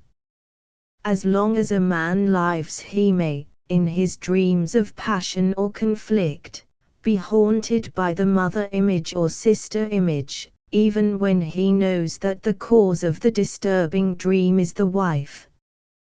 But even though the actual subject of the dream is the wife, still, over and over again, for years, the dream process will persist in substituting the mother image. It haunts and terrifies a man. Why does the dream process act so? For two reasons. First, the reason of simple automatic continuance. The mother image was the first great emotional image to be introduced in the psyche.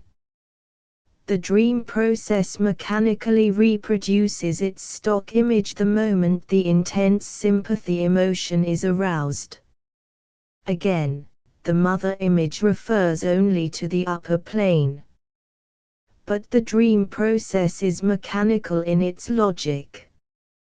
Because the mother image refers to the great dynamic stress of the upper plane, therefore it refers to the great dynamic stress of the lower. This is a piece of sheer automatic logic.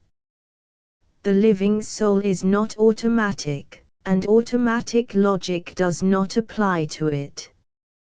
But for our second reason for the image. In becoming the object of great emotional stress for her son, the mother also becomes an object of poignancy, of anguish, of arrest, to her son. She arrests him from finding his proper fulfillment on the sensual plane. Now it is almost always the object of arrest which becomes impressed, as it were, upon the psyche. A man very rarely has an image of a person with whom he is livingly, vitally connected. He only has dream images of the persons who, in some way, oppose his life flow and his soul's freedom, and so become impressed upon his plasm as objects of resistance. Once a man is dynamically caught on the upper plane by mother or sister, then the dream image of mother or sister will persist until the dynamic rapport between himself and his mother or sister is finally broken. And the dream image from the upper plane will be automatically applied to the disturbance of the lower plane. Because, and this is very important, the dream process loves its own automatism. It would force everything to an automatic logical conclusion in the psyche. But the living, wakeful psyche is so flexible and sensitive, it has a horror of automatism. While the soul really lives, its deepest dread is perhaps the dread of automatism. For automatism in life is a forestalling of the death process. The living soul has its great fear. The living soul fears the automatically logical conclusion of incest.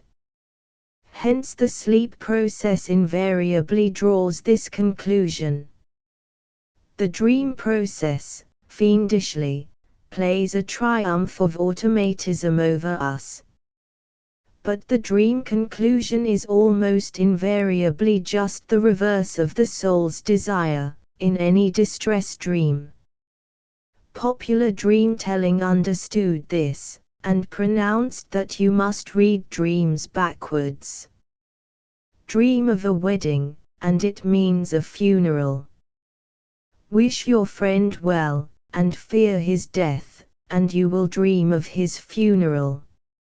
Every desire has its corresponding fear that the desire shall not be fulfilled. It is fear which forms an arrest point in the psyche, hence an image.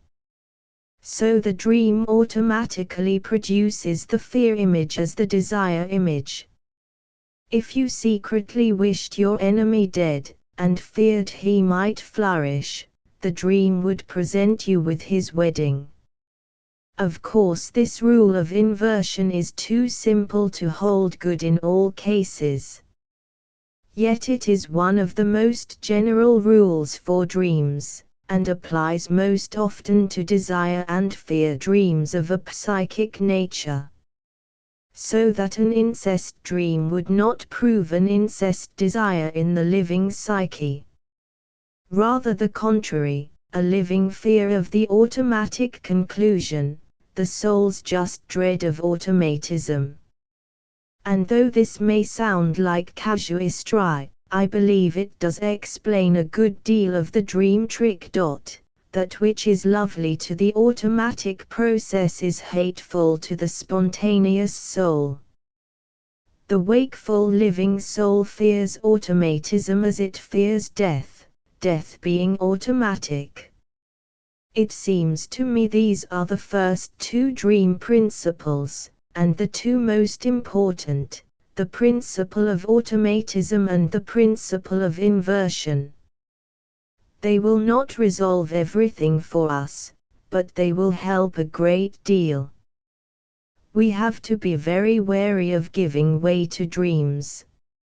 It is really a sin against ourselves to prostitute the living spontaneous soul to the tyranny of dreams, or of chance, or fortune or luck, or any of the processes of the automatic sphere. Then consider other dynamic dreams. First, the dream image generally. Any significant dream image is usually an image or a symbol of some arrest or scotch in the living spontaneous psyche. There is another principle. But if the image is a symbol, then the only safe way to explain the symbol is to proceed from the quality of emotion connected with the symbol. For example, a man has a persistent passionate fear dream about horses. he suddenly finds himself among great, physical horses, which may suddenly go wild. Their great bodies surge madly round him, they rear above him, threatening to destroy him. At any minute he may be trampled down. Now a psychoanalyst will probably tell you offhand that this is a further complex dream. Certain symbols seem to be put into complex catalogues. But it is all too arbitrary.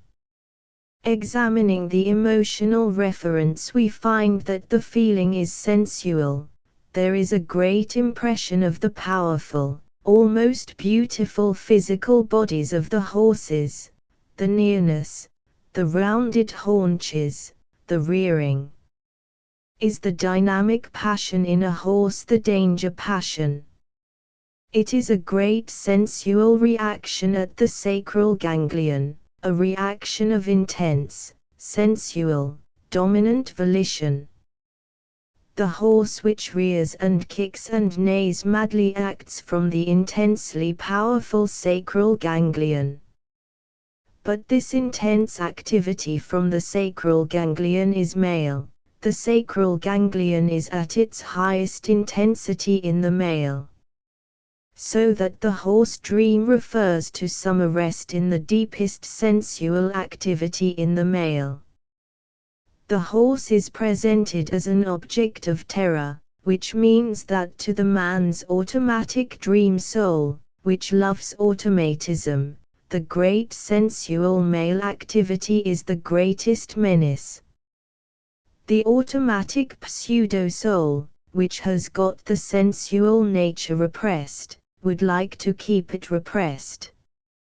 Whereas the greatest desire of the living spontaneous soul is that this very male sensual nature, represented as a menace, shall be actually accomplished in life.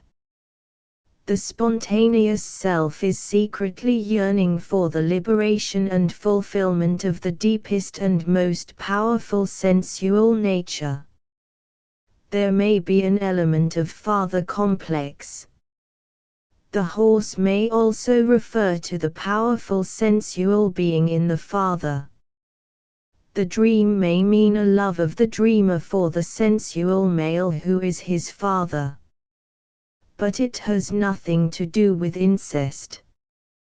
The love is probably a just love. The bull dream is a curious reversal. In the bull the centers of power are in the breast and shoulders. The horns of the head are symbols of this vast power in the upper self. The woman's fear of the bull is a great terror of the dynamic upper centers in man. The bull's horns, instead of being phallic, represent the enormous potency of the upper centers. A woman whose most positive dynamism is in the breast and shoulders is fascinated by the bull. Her dream fear of the bull and his horns which may run into her may be reversed to a significance of desire for connection, not from the centers of the lower, sensual self, but from the intense physical centers of the upper body, the phallus polarized from the upper centers, and directed towards the great breast center of the woman. Her wakeful fear is terror of the great breast and shoulder, upper rage and power of man, which may pierce her defenseless lower self. The terror and the desire are near together, and go with an admiration of the slender, abstracted bull loins. Other dream fears, or strong dream impressions, may be almost imageless. They may be a great terror, for example, of a purely geometric figure, a figure from pure geometry, or an example of pure mathematics. Or they may have no image, but only a sensation of smell, or of color, or of sound. These are the dream fears of the soul which is falling out of human integrity into the purely mechanical mode.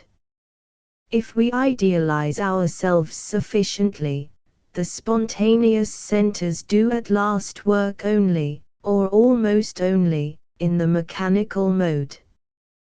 They have no dynamic relation with another being. They cannot have. Their whole power of dynamic relationship is quenched. They act now in reference purely to the mechanical world, of force and matter, sensation and law.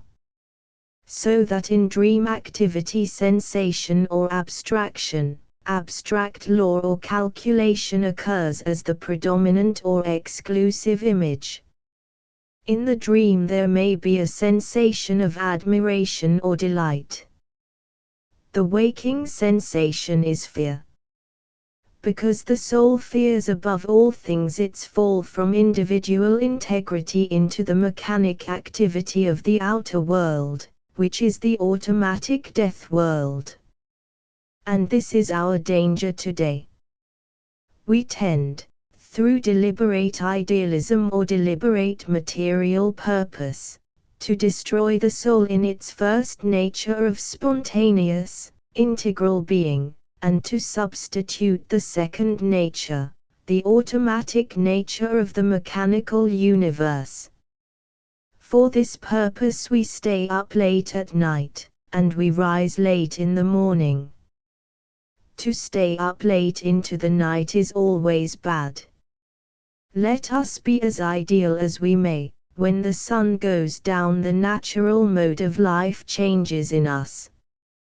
The mind changes its activity. As the soul gradually goes passive, before yielding up its sway, the mind falls into its second phase of activity. It collects the results of the spent day into consciousness, lays down the honey of quiet thought, or the bittersweet honey of the gathered flower. It is the consciousness of that which is past. Evening is our time to read history and tragedy and romance, all of which are the utterance of that which is past, that which is over, that which is finished, is concluded, either sweetly concluded, or bitterly. Evening is the time for this.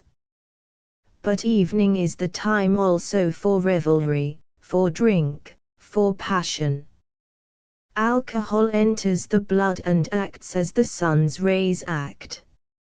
It inflames into life, it liberates into energy and consciousness. But by a process of combustion. That life of the day which we have not lived, by means of sun-born alcohol we can now flare into sensation, consciousness, energy and passion, and live it out. It is a liberation from the laws of idealism, a release from the restriction of control and fear. It is the blood bursting into consciousness. But naturally the course of the liberated consciousness may be in either direction, sharper mental action, greater fervor of spiritual emotion, or deeper sensuality. Nowadays the last is becoming much more unusual. The active mind consciousness of the night is a form of retrospection, or else it is a form of impulsive exclamation, direct from the blood, and unbalanced. Because the active physical consciousness of the night is the blood consciousness, the most elemental form of consciousness. Vision is perhaps our highest form of dynamic upper consciousness. But our deepest lower consciousness is blood consciousness. And the dynamic lower centers are swayed from the blood. When the blood rouses into its night intensity, it naturally kindles first the lowest dynamic centers. It transfers its voice and its fire to the great hypogastric plexus, which governs, with the help of the sacral ganglion, the flow of urine through us, but which also voices the deep swaying of the blood in sex passion. Sex is our deepest form of consciousness. It is utterly non-ideal, non-mental. It is pure blood consciousness. It is the basic consciousness of the blood, the nearest thing in us to pure material consciousness. It is the consciousness of the night, when the soul is almost asleep. The blood consciousness is the first and last knowledge of the living soul, the depths. It is the soul acting in part only, speaking with its first hoarse half-voice. And blood consciousness cannot operate purely until the soul has put off all its manifold degrees and forms of upper consciousness. As the self falls back into quiescence, it draws itself from the brain, from the great nerve centers, into the blood, where at last it will sleep. But as it draws and folds itself livingly in the blood, at the dark and powerful hour, it sends out its great call. For even the blood is alone and in part, and needs an answer. Like the waters of the Red Sea, the blood is divided in a dual polarity between the sexes. As the night falls and the consciousness sinks deeper, suddenly the blood is heard hoarsely calling. Suddenly the deep centers of the sexual consciousness rouse to their spontaneous activity. Suddenly there is a deep circuit established between me and the woman. Suddenly the sea of blood which is me heaves and rushes towards the sea of blood which is her. There is a moment of pure frictional crisis and contact of blood. And then all the blood in me ebbs back into its ways, transmuted, changed.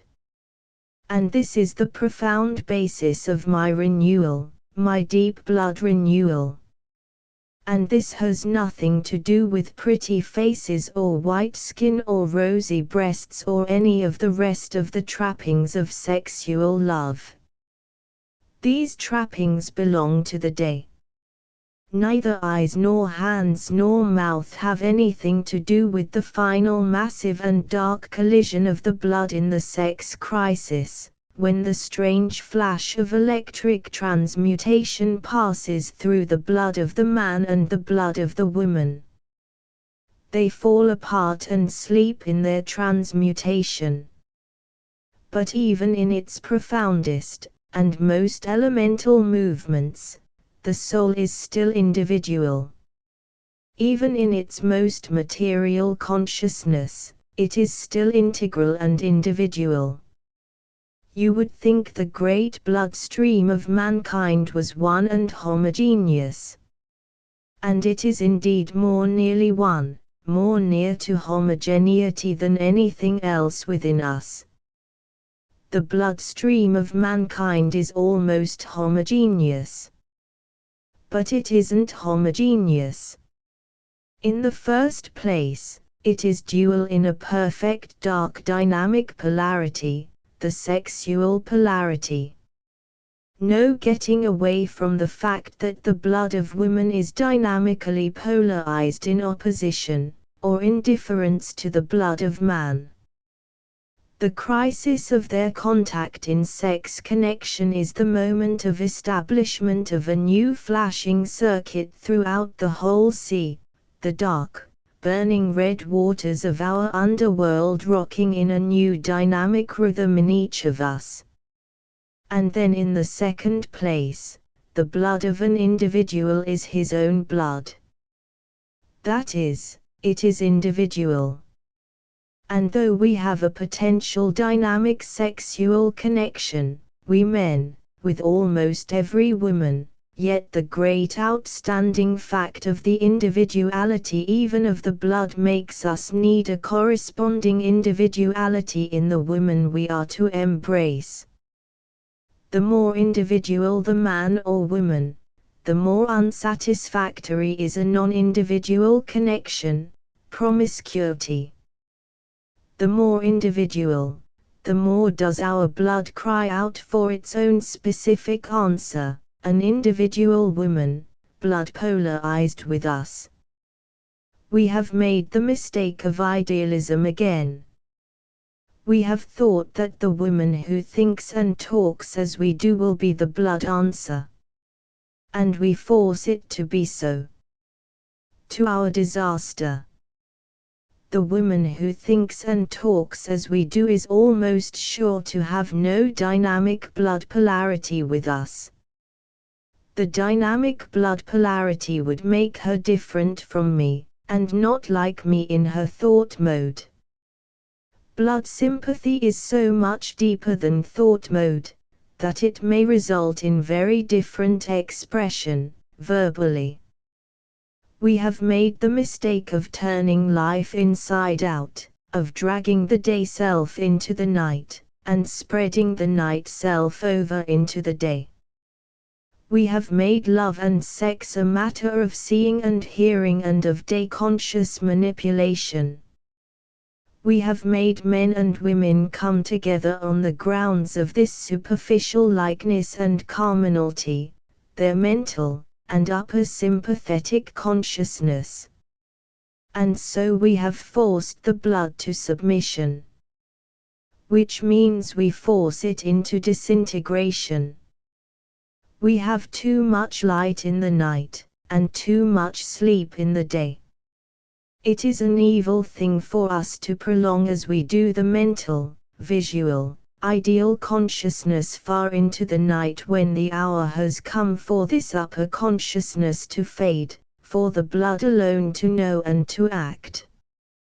By provoking the reaction of the great blood stress, the sex reaction, from the upper, outer mental consciousness and mental lasciviousness of conscious purpose, we thereby destroy the very blood in our bodies.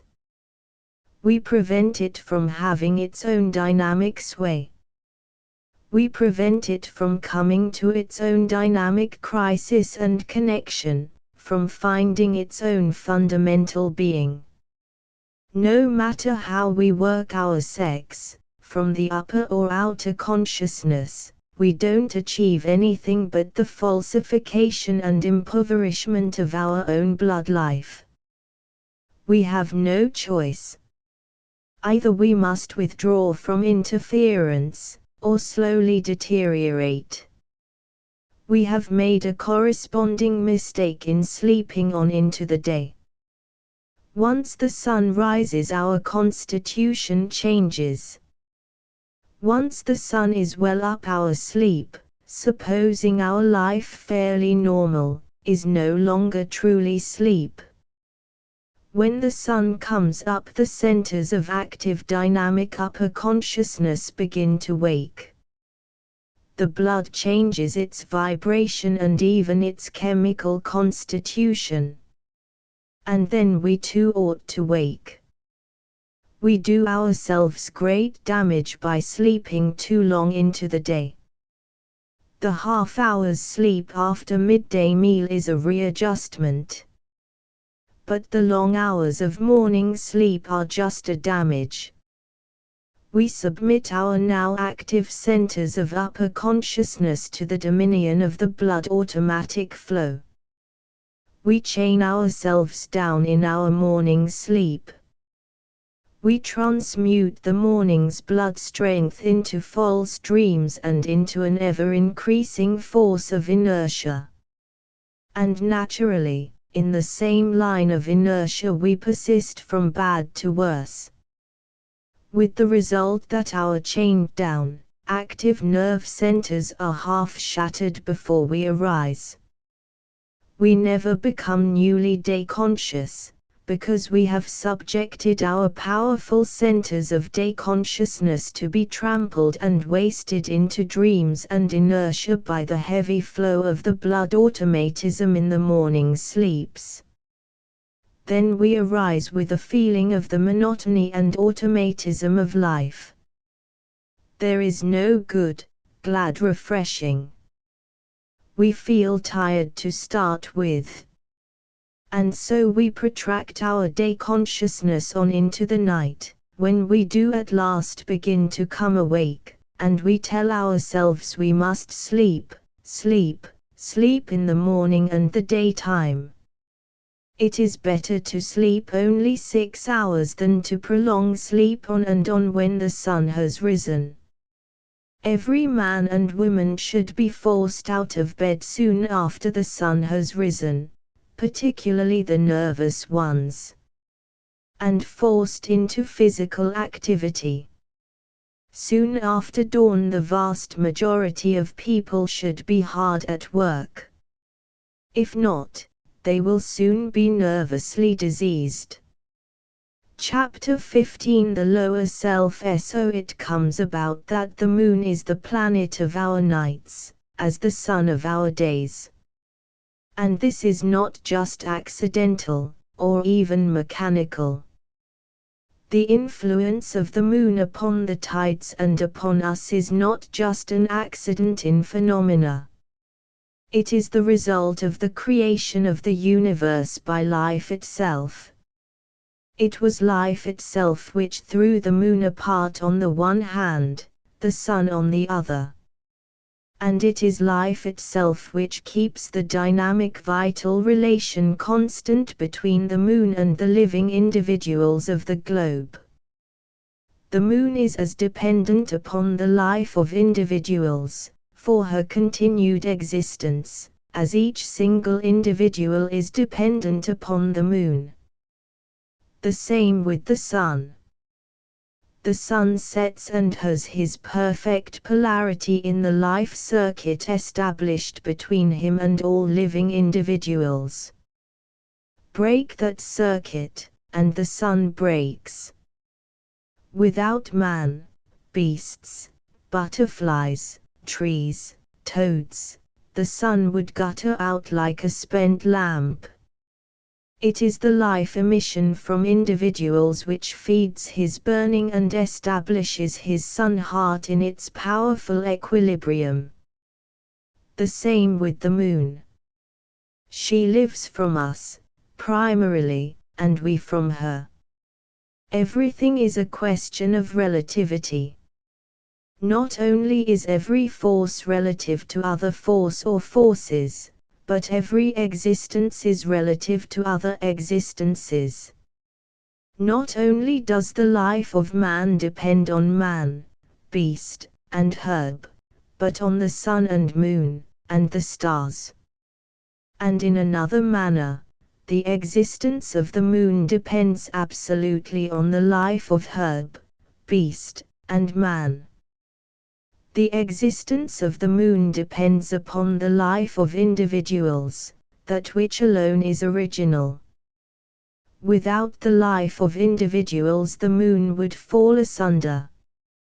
And the moon particularly, because she is polarized dynamically to this, our own earth. We do not know what far-off life breathes between the stars and the sun. But our life alone supports the moon.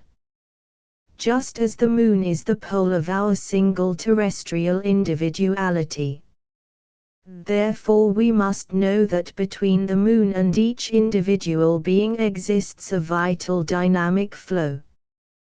The life of individuals depends directly upon the moon, just as the moon depends directly upon the life of individuals. But in what way does the life of individuals depend directly upon the moon? The moon is the mother of darkness. She is the clue to the active darkness. And we, below the waist, we have our being in darkness. Below the waist we are sightless. When, in the daytime, our life is polarized upwards, towards the open, sun-wakened eyes and the mind which sees in vision, then the powerful dynamic centers of the lower body act in subservience, in their negative polarity. And then we flow upwards, we go forth seeking the universe, in vision, speech, and thought, we go forth to see all things, to hear all things, to know all things by acquaintance and by knowledge. One flood of dynamic flow are we, upwards polarized, in our tallness and our wide-eyed spirit seeking to bring all the universe into the range of our conscious individuality, and eager always to make new worlds, out of this old world, to bud new green tips on the tree of life. Just as a tree would die if it were not making new green tips upon all its vast old world of a body, so the whole universe would perish if man and beast and herb were not always putting forth a newness, the toad taking a vivider color, spreading his hands a little more gently, developing a more ruse intelligence, the birds adding a new note to their speech and song, a new sharp swerve to their flight, a new nicety to their nests, and man, making new worlds, new civilizations. If it were not for this striving into new creation on the part of living individuals, the universe would go dead, gradually and fall asunder. Like a tree that ceases to put forth new green tips, and to advance out a little further.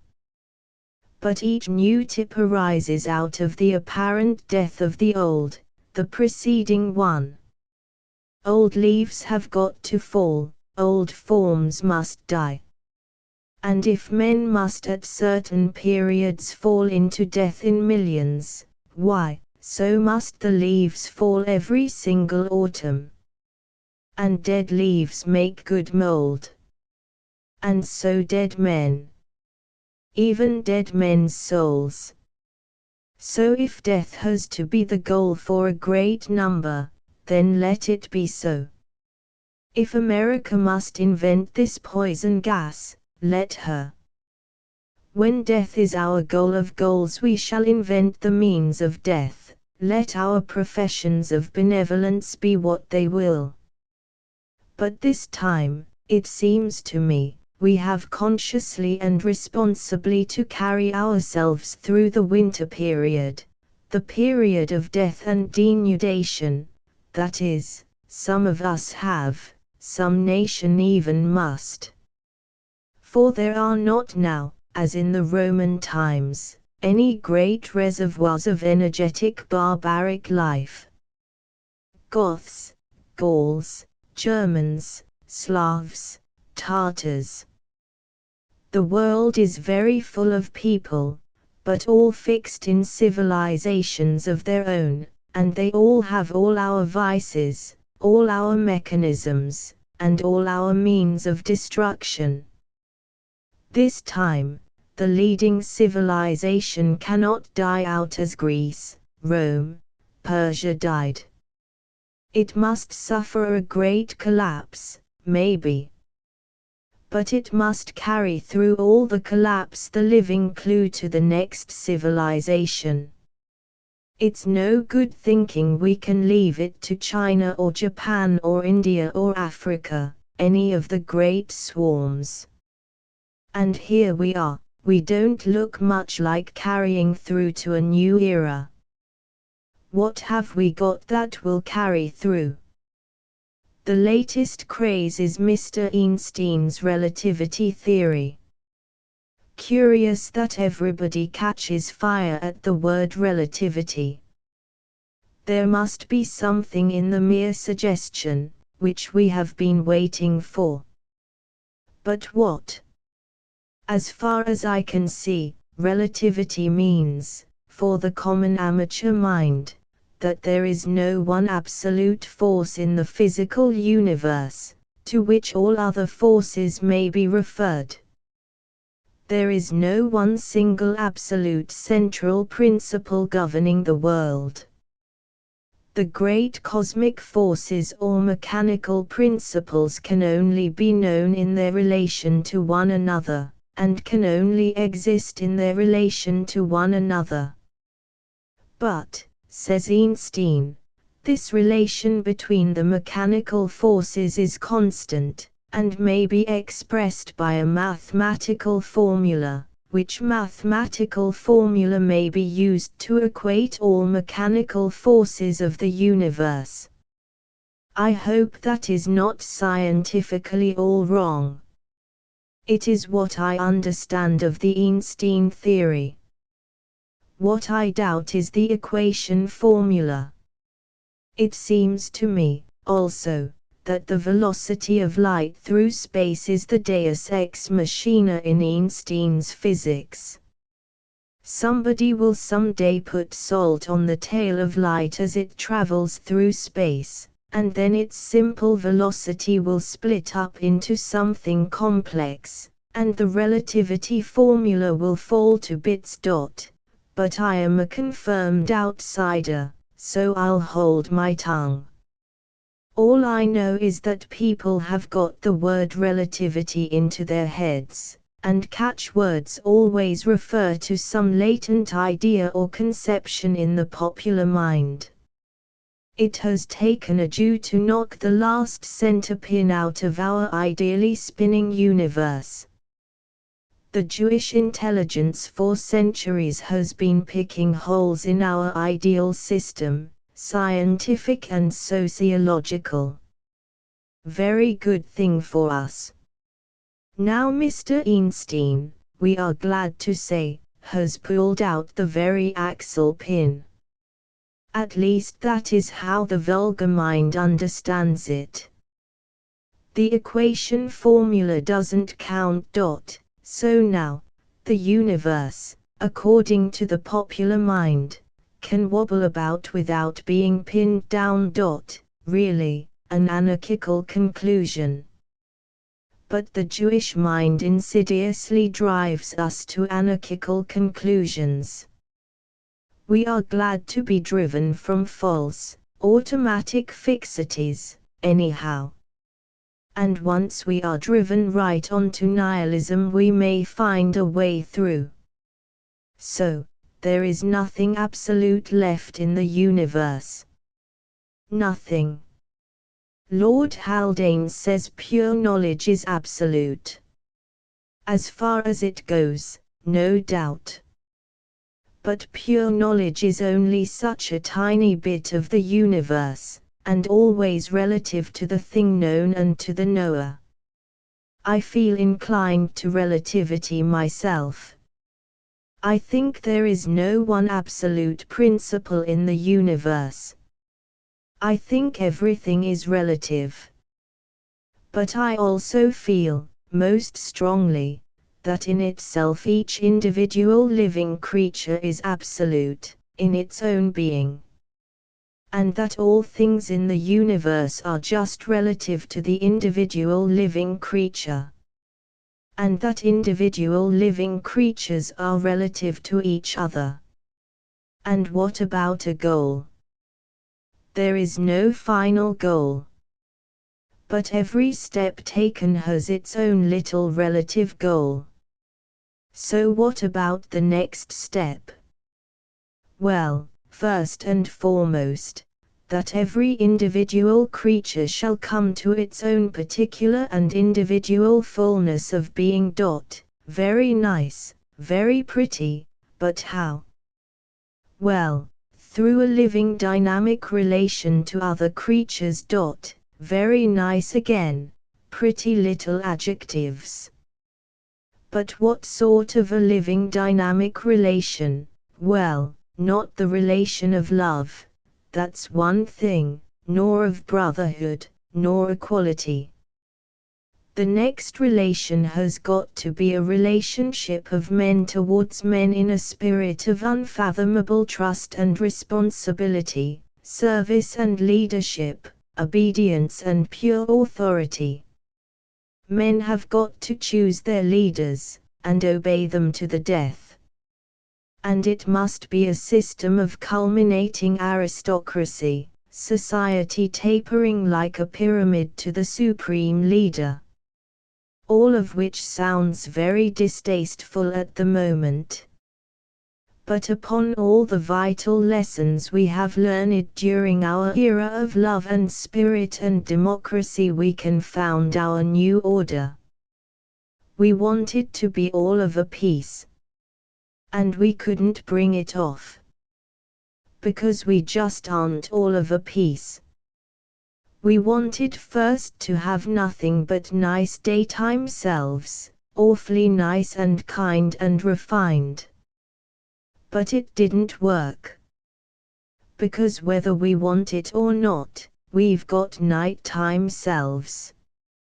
And the most spiritual woman ever born or made has to perform her natural functions just like anybody else. We must always keep in line with this fact.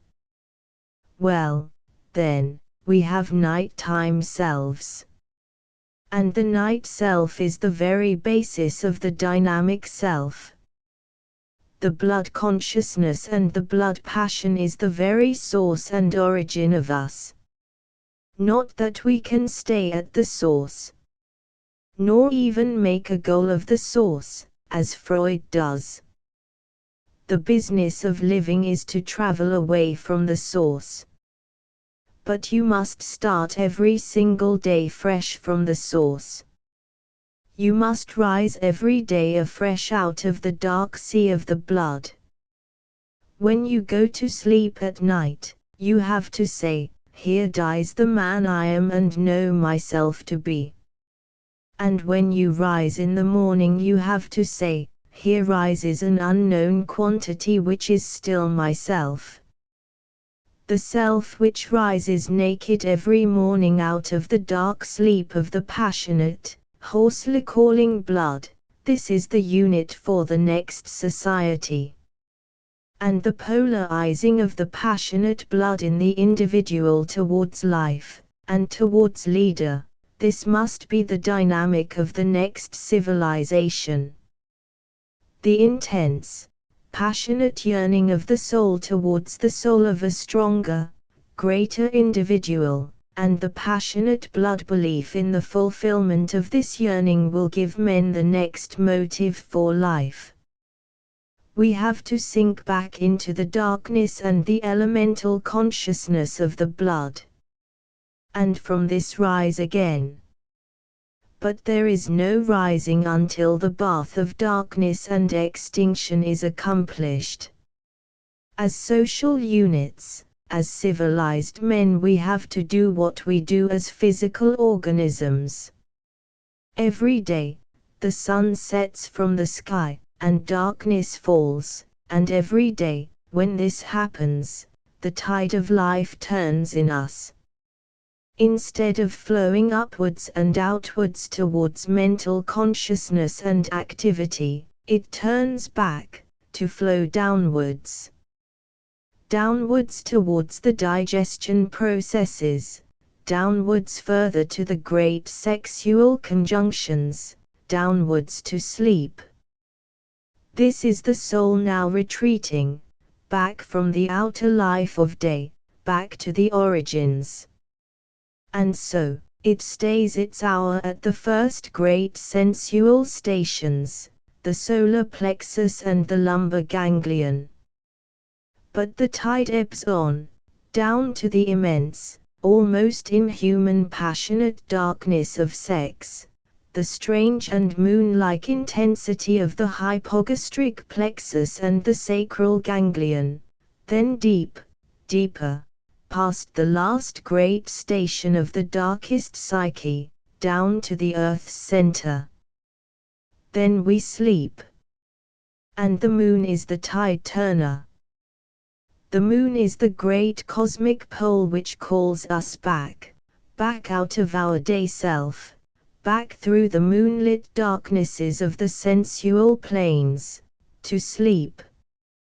It is the moon that sways the blood, and sways us back into the extinction of the blood dot, and as the soul retreats back into the sea of its own darkness, the mind, stage by stage, enjoys the mental consciousness that belongs to this retreat back into the sensual deeps, and then it goes extinguished. there is sleep. And so we resolve back towards our elementals. We dissolve back, out of the upper consciousness, out of mind and sight and speech, back, down into the deep and massive, swaying consciousness of the dark, living blood. At the last hour of sex I am no more than a powerful wave of mounting blood, which seeks to surge and join with the answering sea in the other individual. When the sea of individual blood which I am at that hour heaves and finds its pure contact with the sea of individual blood which is the woman at that hour, then each of us enters into the wholeness of our deeper infinitude, our profound fullness of being, in the ocean of our oneness and our consciousness. This is under the spell of the moon, of sea-born Aphrodite, mother and bitter goddess. For I am carried away from my sunny day self into this other tremendous self, where knowledge will not save me, but where I must obey as the sea obeys the tides. Yet however much I go, I know that I am all the while myself, in my going. This then is the duality of my day and my night being, a duality so bitter to an adolescent. For the adolescent thinks with shame and terror of his night. He would wish to have no night self. But it is Moloch, and he cannot escape it. The tree is born of its roots and its leaves. And we of our days and our nights. Without the night consummation we are trees without roots. And the night consummation takes place under the spell of the moon. It is one pure motion of meeting and oneing. But even so, it is a circuit, not a straight line. One pure motion of meeting and oneing, until the flash breaks forth, when the two are one. And this flashing moment of the ignition of two seas of blood, this is the moment of begetting. But the begetting of a child is less than the begetting of the man and the woman. Woman is begotten of man at that moment, into her greater self, and man is begotten of woman. This is the main. And that which cannot be fulfilled, perfected in the two individuals, that which cannot take fire into individual life, this trickles down and is the seed of a new life, destined ultimately to fulfill that which the parents could not fulfill. So it is forever. Sex then is a polarization of the individual blood in man towards the individual blood in woman. It is more, also. But in its prime functional reality it is this. And sex union means bringing into connection the dynamic poles of sex in man and woman. In sex we have our basic, most elemental being. Here we have our most elemental contact. It is from the hypogastric plexus and the sacral ganglion that the dark forces of manhood and womanhood sparkle. From the dark plexus of sympathy run out the acute, intense sympathetic vibrations direct to the corresponding pole. Or so it should be, in genuine passionate love. There is no mental interference.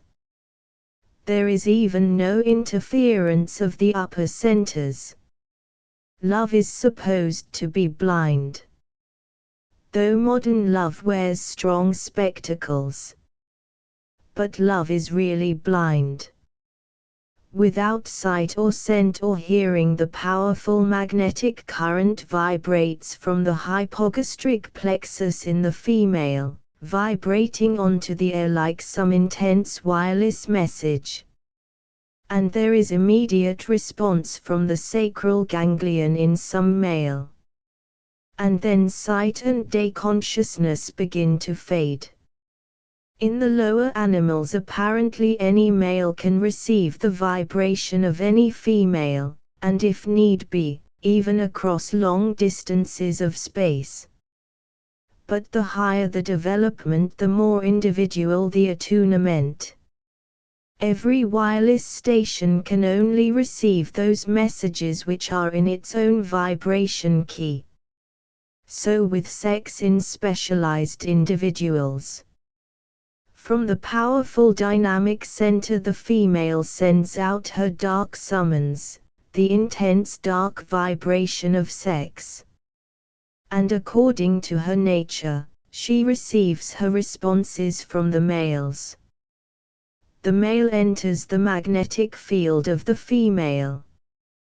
He vibrates helplessly in response. There is established at once a dynamic circuit, more or less powerful. It would seem as if, while ever life remains free and wild and independent, the sex circuit, while it lasts, is omnipotent.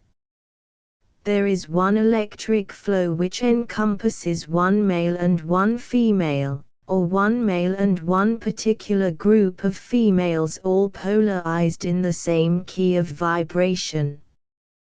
This circuit of vital sex magnetism, at first loose and wide, gradually closes and becomes more powerful, contracts and grows more intense, until the two individuals arrive into contact.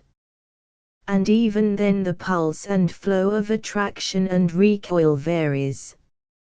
In free wildlife, each touch brings about an intense recoil, and each recoil causes an intense sympathetic attraction.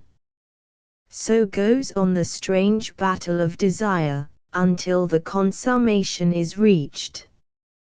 It is the precise parallel of what happens in a thunderstorm, when the dynamic forces of the moon and the sun come into collision.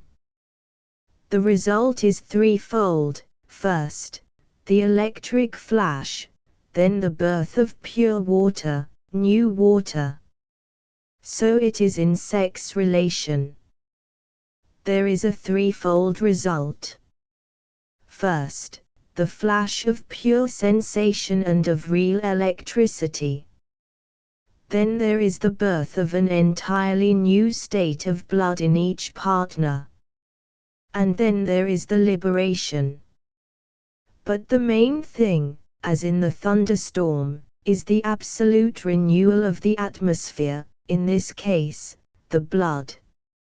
It would no doubt be found that the electrodynamic condition of the white and red corpuscles of the blood was quite different after sex union, and that the chemical composition of the fluid of the blood was quite changed.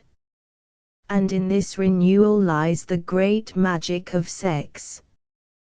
The life of an individual goes on apparently the same from day to day.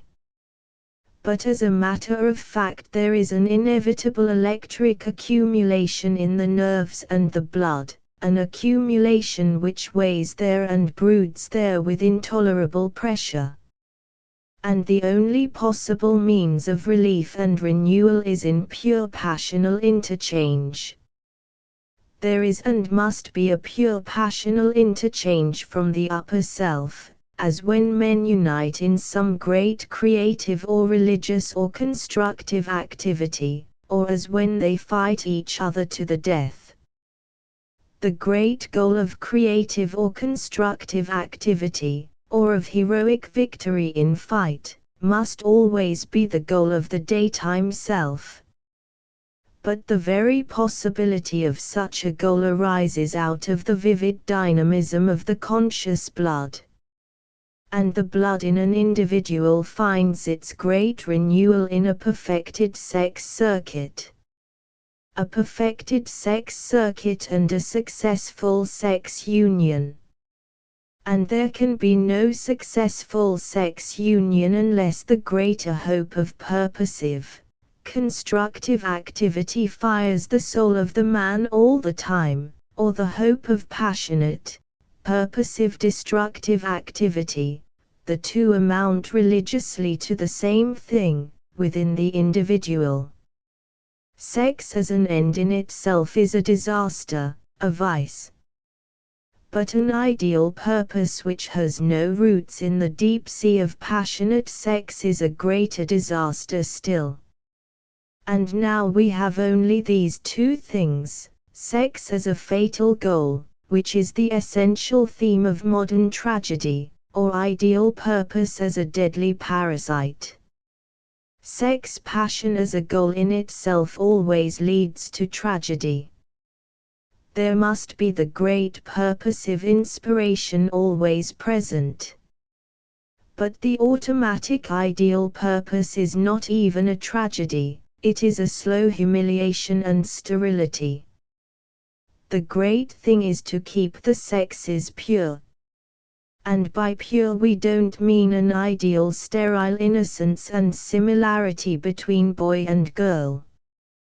We mean pure maleness in a man, pure femaleness in a woman. Woman is really polarized downwards, towards the center of the earth. Her deep positivity is in the downward flow, the moon pool. And man is polarized upwards, towards the sun and the day's activity. Women and men are dynamically different, in everything. Even in the mind, where we seem to meet, we are really utter strangers. We may speak the same verbal language, men and women, as Turk and German might both speak Latin. But whatever a man says, his meaning is something quite different and changed when it passes through a woman's ears. And though you reverse the sexual polarity, the flow between the sexes, still the difference is the same. The apparent mutual understanding, in companionship between a man and a woman, is always an illusion, and always breaks down in the end. Woman can polarize her consciousness upwards. She can obtain a hand even over her sex receptivity. She can divert even the electric spasm of coercion into her upper consciousness. It was the trick which the snake and the apple between them taught her. The snake, whose consciousness is only dynamic, and non-cerebral. The snake, who has no mental life, but only an intensely vivid dynamic mind, he envied the human race its mental consciousness. And he knew, this intensely wise snake, that the one way to make humanity pay more than the price of mental consciousness was to pervert woman into mentality, to stimulate her into the upper flow of consciousness. For the true polarity of consciousness in woman is downwards. Her deepest consciousness is in the loins and belly. Even when perverted, it is so.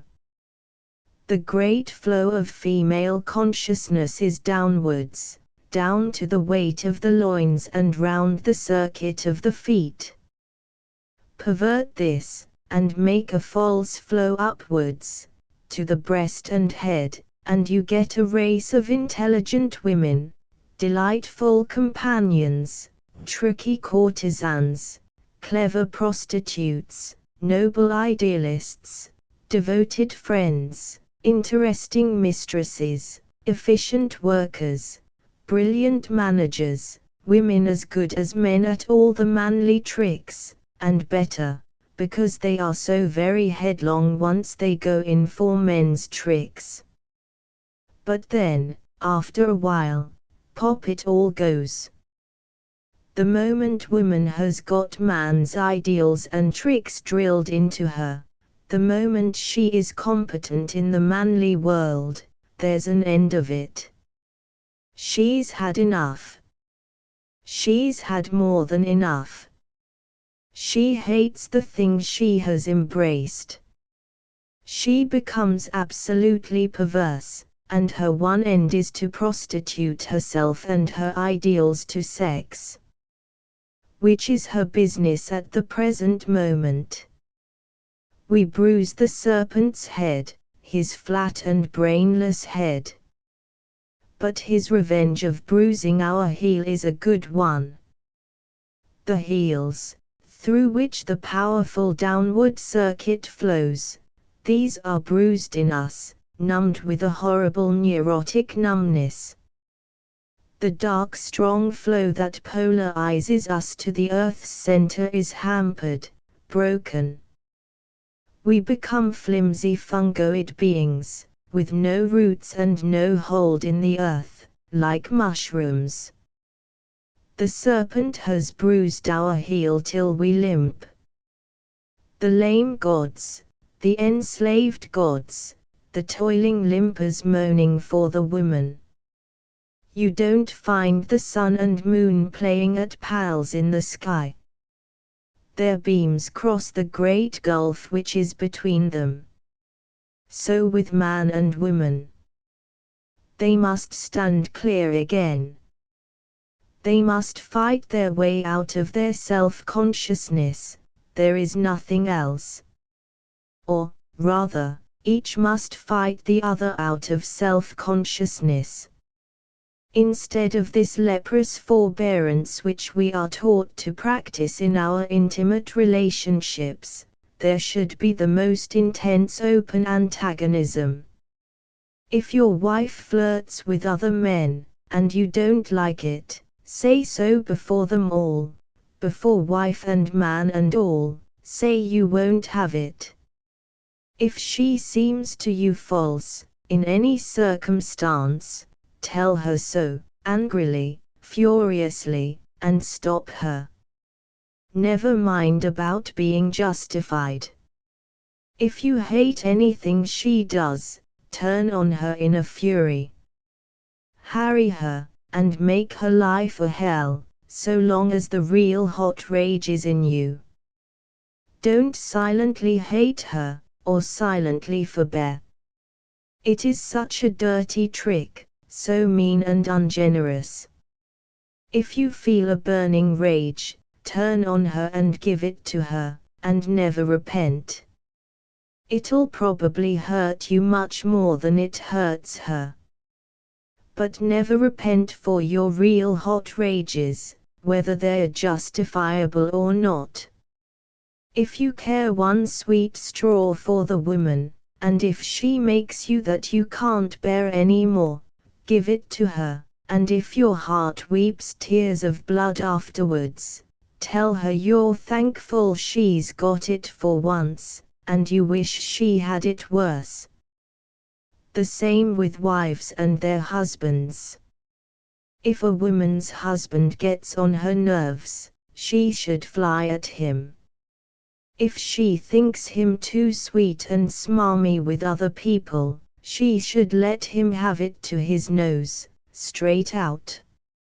She should lead him a dog's life, and never swallow her bile. With wife or husband, you should never swallow your bile. It makes you go all wrong inside. Always let fly, tooth and nail, and never repent, no matter what sort of a figure you make. We have a vice of love, of softness and sweetness and smarminess and intimacy and promiscuous kindness and all that sort of thing. We think it's so awfully nice of us to be like that, in ourselves. But in our wives or our husbands it gets on our nerves horribly. Yet we think it oughtn't to, so we swallow our spleen. We shouldn't. When Jesus said if thine eye offend thee, pluck it out, he was beside the point.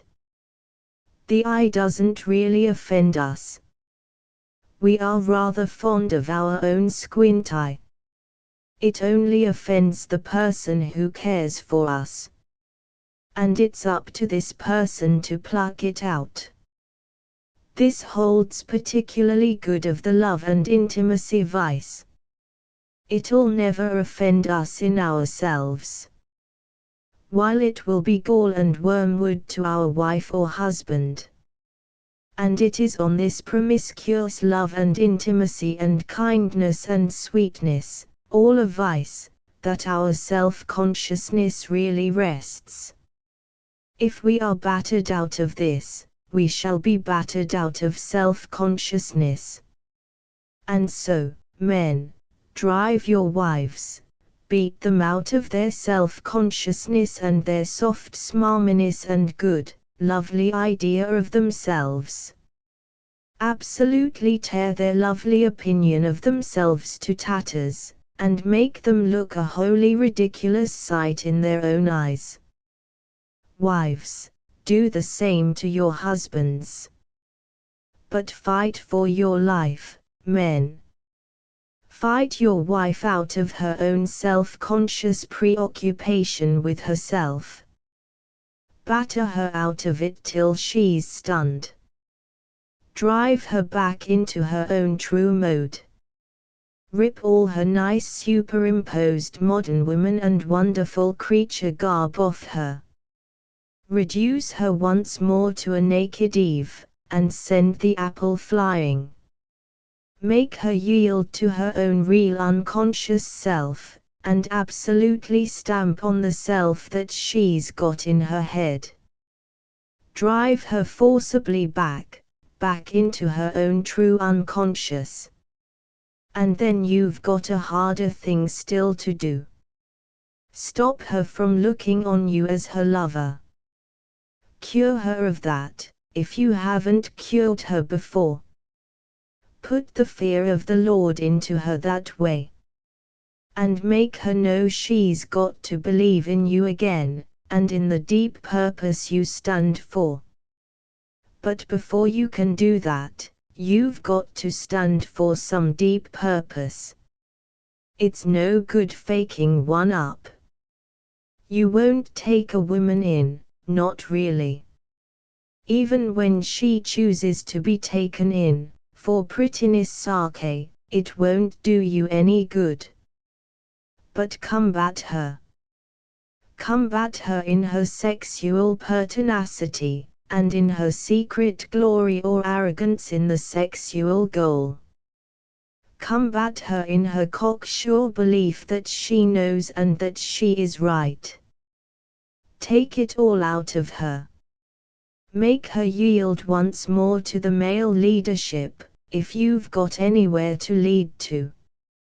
If you haven't, best leave the woman alone. She has one goal of her own, anyhow, and it's better than your nullity and emptiness.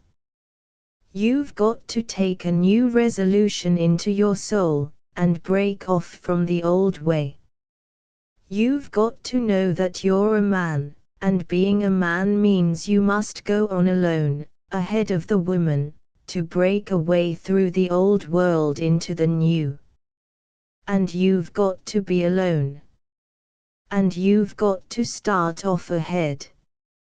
And if you don't know which direction to take, look round for the man your heart will point out to you. And follow, and never look back. Because if Lot's wife, looking back, was turned to a pillar of salt, these miserable men, forever looking back to their women for guidance, they are miserable pillars of half-rotten tares.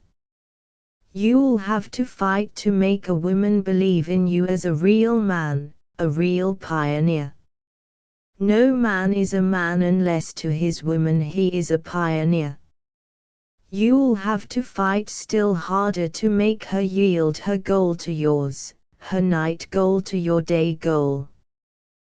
The moon, the planet of women, sways us back from our day self, sways us back from our real social unison, sways us back, like a retreating tide, in a friction of criticism and separation and social disintegration. That is woman's inevitable mode, let her words be what they will. Her goal is the deep, sensual individualism of secrecy and night exclusiveness, hostile, with guarded doors.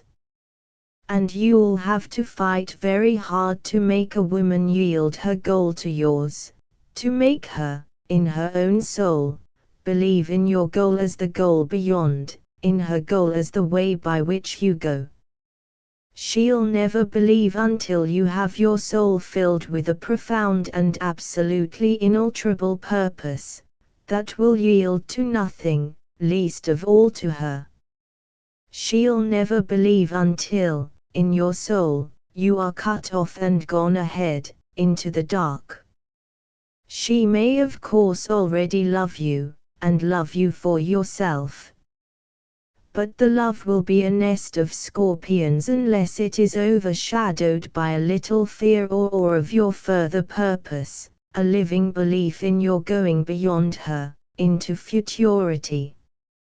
But when once a woman does believe in her man, in the pioneer which he is, the pioneer who goes on ahead beyond her, into the darkness in front, and who may be lost to her forever in this darkness, when once she knows the pain and beauty of this belief, knows that the loneliness of waiting and following is inevitable, that it must be so, then, how wonderful it is! How wonderful it is to come back to her, at evening, as she sits half in fear and waits. How good it is to come home to her. How good it is then when the night falls. How richly the evening passes. And then, for her, at last, all that she has lost during the day to have it again between her arms, all that she has missed, to have it poured out for her, and a richness and a wonder she had never expected. It is her hour, her goal. That's what it is to have a wife. How good it is to come home to your wife when she believes in you and submits to your purpose that is beyond her. Then, how wonderful this nightfall is. How rich you feel, tired, with all the burden of the day in your veins, turning home. Then you too turn to your other goal, to the splendor of darkness between her arms. And you know the goal is there for you, how rich that feeling is. And you feel an unfathomable gratitude to the woman who loves you and believes in your purpose and receives you into the magnificent dark gratification of her embrace. That's what it is to have a wife. But no man ever had a wife unless he served a great predominant purpose. Otherwise, he has a lover, a mistress.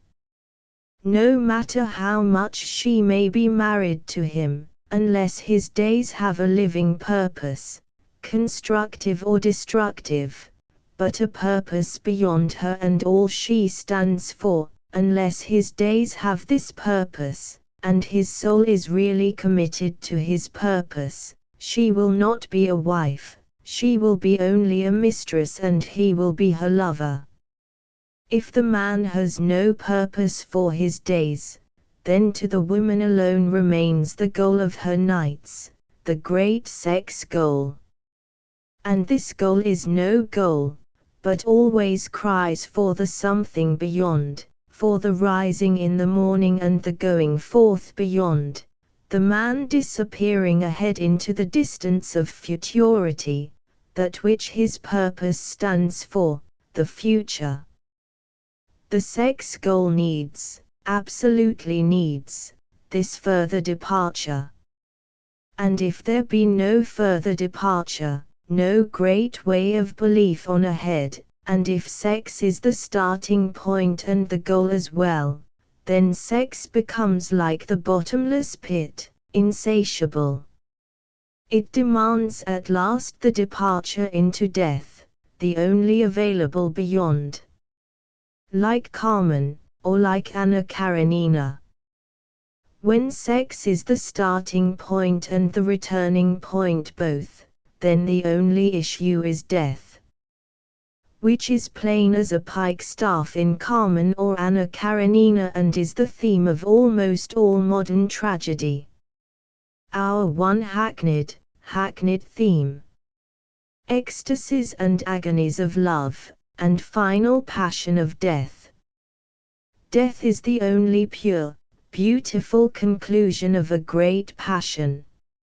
Lovers, pure lovers should say let it be so. And one is always tempted to say let it be so. But no, let it be not so. Only I say this, let it be a great passion and then death, rather than a false or faked purpose. Tolstoy said no to the passion and the death conclusion, and then drew into the dreary issue of a false conclusion. His books were better than his life. Better the woman's goal, sex and death, than some false goal of man's. Better Anna Karenina and Vrinsky 1,000 times than Natasha and that porpoise of a Pierre. This pretty, slightly sordid couple tried so hard to kid themselves that the porpoise Pierre was puffing with great purpose. Better Vrinsky than Tolstoy himself, in my mind. Better Vrinsky's final statement, as a soldier I am still some good. As a man I am a ruin. Better that than Tolstoy and Tolstoyism and that beastly peasant blouse the old man wore. Better passion and death than any more of these isms. No more of the old purpose done up in aspic. Better passion and death. But still, we might live, mightn't we? For heaven's sake answer plainly no if you feel like it. No good temporizing. Epilogue tutti I salmi finiscono in gloria. All the psalms wind up with the Gloria. As it was in the beginning, is now, and ever shall be, world without end. Amen. Well, then, Amen. I hope you say Amen. Along with me, dear little reader, if there be any dear little reader who has got so far. If not, I say Amen. All by myself. But don't you think the show is all over. I've got another volume up my sleeve, and after a year or 2 years, when I have shaken it down my sleeve, I shall bring it and lay it at the foot of your Liberty statue, O Columbia, as I do this one.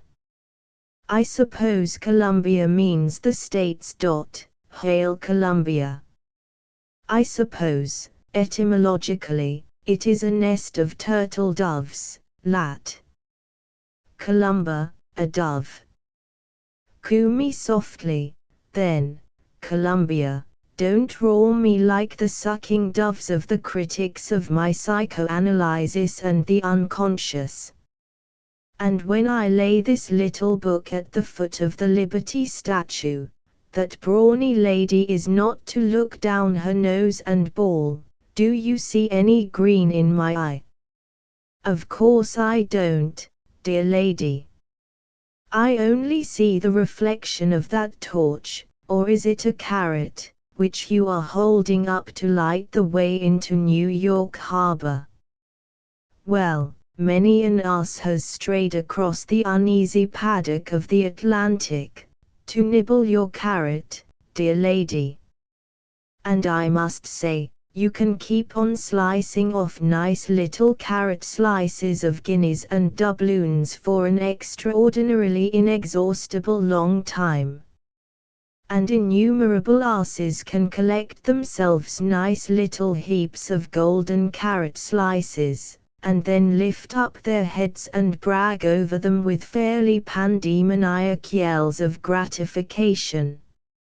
Of course I don't see any green in your eye, dear libertors, unless it is the smallest glint from the carrot tips. The gleam in your eye is golden, O Columbia. Nevertheless, and in spite of all this, up trots this here little ass and makes you a nice present of this pretty book. You needn't sniff, and glance at your carrot scepter, Lady Liberty. You needn't throw down the thinnest carrot paring you can pare off, and then say, why should I pay for this tripe, this wordy mass of rather revolting nonsense? You can't pay for it, darling. If I didn't make you a present of it you could never buy it. So don't shake your carrot scepter and feel supercilious. Here's a gift for you, Mrs. You can look in its mouth, too. Mind it doesn't bite you. No, you needn't bother to put your carrot behind your back, nobody wants to snatch it. How do you do, Columbia? Look, I brought you a posy, this nice little posy of words and wisdom which I made for you in the woods of Ebersteinberg, on the borders of the Black Forest, near Baden-Baden, in Germany, in this summer of scanty grace but nice weather. I made it specially for you, Whitman, for whom I have an immense regard, says these states. I suppose I ought to say, those states. If the publisher would let me, I'd dedicate this book to you, to those states. Because I wrote this book entirely for you, Columbia. You may not take it as a compliment. You may even smell a tiny bit of Schwarwald sap in it, and be finally disgusted. I admit that trees ought to think twice before they flourish in such a disgraced place as the fatherland. Kiva koizopi, all anozopica. But you've not only to gather ye rosebuds while ye may, but where ye may. And so, as I said before, the Black Forest, etc. I know, Columbia, dear libertors, you'll take my posy and put your carrot aside for a minute, and smile, and say, I'm sure, Mr. Lawrence, it is a long time since I had such a perfectly beautiful bunch of ideas brought me. And I shall blush and look sheepish and say, so glad you think so. I believe you'll find they'll keep fresh quite a long time, if you put them in water. Whereupon you, Columbia, with real American gallantry, oh, they'll keep forever, Mr. Lawrence. They couldn't be so cruel as to go and die, such perfectly lovely colored ideas. Lovely. Thank you ever so much. Just think of it, Columbia, how pleased we shall be with one another, and how much nicer it will be than if you snorted highfalutin nonsense, or wordy mass of repulsive rubbish. When they were busy making Italy, and were just going to put it in the oven to bake, that is, when Garibaldi and Vittorio Emanuele had won their victories at Caserta, Naples prepared to give them a triumphant entry. So there sat the little king in his carriage. He had short legs and huge swagger mustaches and a very big bump of philoprogeniture. The town was all done up, in spite of the rain. And down either side of the wide street were hasty statues of large, well-fleshed ladies, each one holding up a forefinger. We don't know what the king thought. But the staff held their breath. The king's appetite for strapping ladies was more than notorious, and naturally it looked as if Naples had done it on purpose. As a matter of fact, the forefinger meant Italia una. Italy shall be one. Asked Don Sciasso. Now you see how risky statues are. How many nice little asses and poets trot over the Atlantic and catch sight of liberty holding up this carrot of desire at arm's length, and fairly hear her say, as one does to one's pug dog, with a lump of sugar, beg, beg, and jump, jump, then. And each little ass and poodle begins to beg and to jump, and there's a rare game round about liberty, zap, zap, zappity zap. Do lower the carrot, gentle liberty, and let us talk nicely and sensibly. I don't like you as a karateia, precious. Talking about the moon, it is thrilling to read the announcements of Professor Pickering of Harvard, that it's almost a dead cert that there's life on our satellite.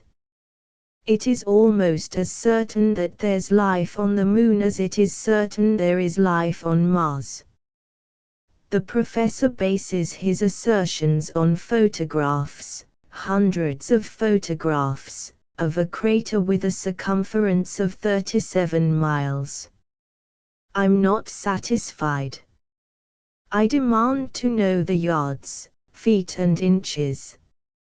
You don't come it over me with the triteness of these round numbers. Hundreds of photographic reproductions have proved irrefutably the springing up at dawn, with an unbelievable rapidity, of vast fields of foliage which come into blossom just as rapidly, and which disappear in a maximum period of 11 days. Again, I'm not satisfied. I want to know if they're cabbages, cress, mustard, or marigolds or dandelions or daisies. Fields of foliage, mark you. And blossom. Come now, if you can get so far, Professor Pickering, you might have a shrewd guess as to whether the blossoms are good to eat, or if they are purely for ornament. I am only waiting at last for an aeroplane to land on one of these fields of foliage and find a donkey grazing peacefully. Hee-haw! The plates moreover show that great blizzards, snowstorms, and volcanic eruptions are also frequent. So no doubt the blossoms are Edelweiss. We find, says the professor, a living world at our very doors where life in some respects resembles that of Mars. All I can say is, pray come in, Mr. Mooney.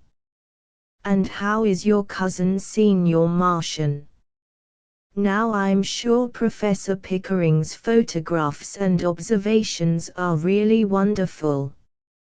But his explanations. Come now, Columbia, where is your highfalutin nonsense trumpet? Vast fields of foliage which spring up at dawn, and come into blossom just as quickly, are rather too flowery even for my flowery soul. But there, truth is stranger than fiction. I'll bet my moon against the professor's, anyhow. So long, Columbia. Arrivederci. ****** End of the Project Gutenberg ebook Fantasia of the Unconscious ****** Updated editions will replace the previous one, the old editions will be renamed. Creating the works from print editions not protected by U.S. copyright law means that no one owns a United States copyright in these works, so the Foundation, and you, can copy and distribute it in the United States without permission and without paying copyright royalties. Special rules, set forth in the general terms of use part of this license, apply to copying and distributing Project Gutenberg trademark symbol electronic works to protect the Project Gutenberg trademark symbol concept and trademark. Project Gutenberg is a registered trademark, and may not be used if you charge for an ebook, except by following the terms of the trademark license, including paying royalties for use of the Project Gutenberg trademark.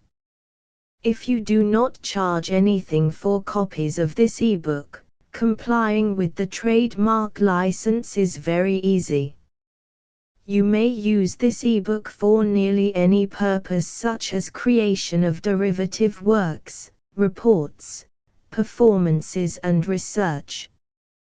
Project Gutenberg ebooks may be modified and printed and given away. You may do practically anything in the United States with ebooks not protected by U.S. copyright law. Redistribution is subject to the trademark license, especially commercial redistribution. Start. Full license. The full Project Gutenberg license. Please read this before you distribute or use this work to protect the Project Gutenberg trademark symbol mission of promoting the free distribution of electronic works.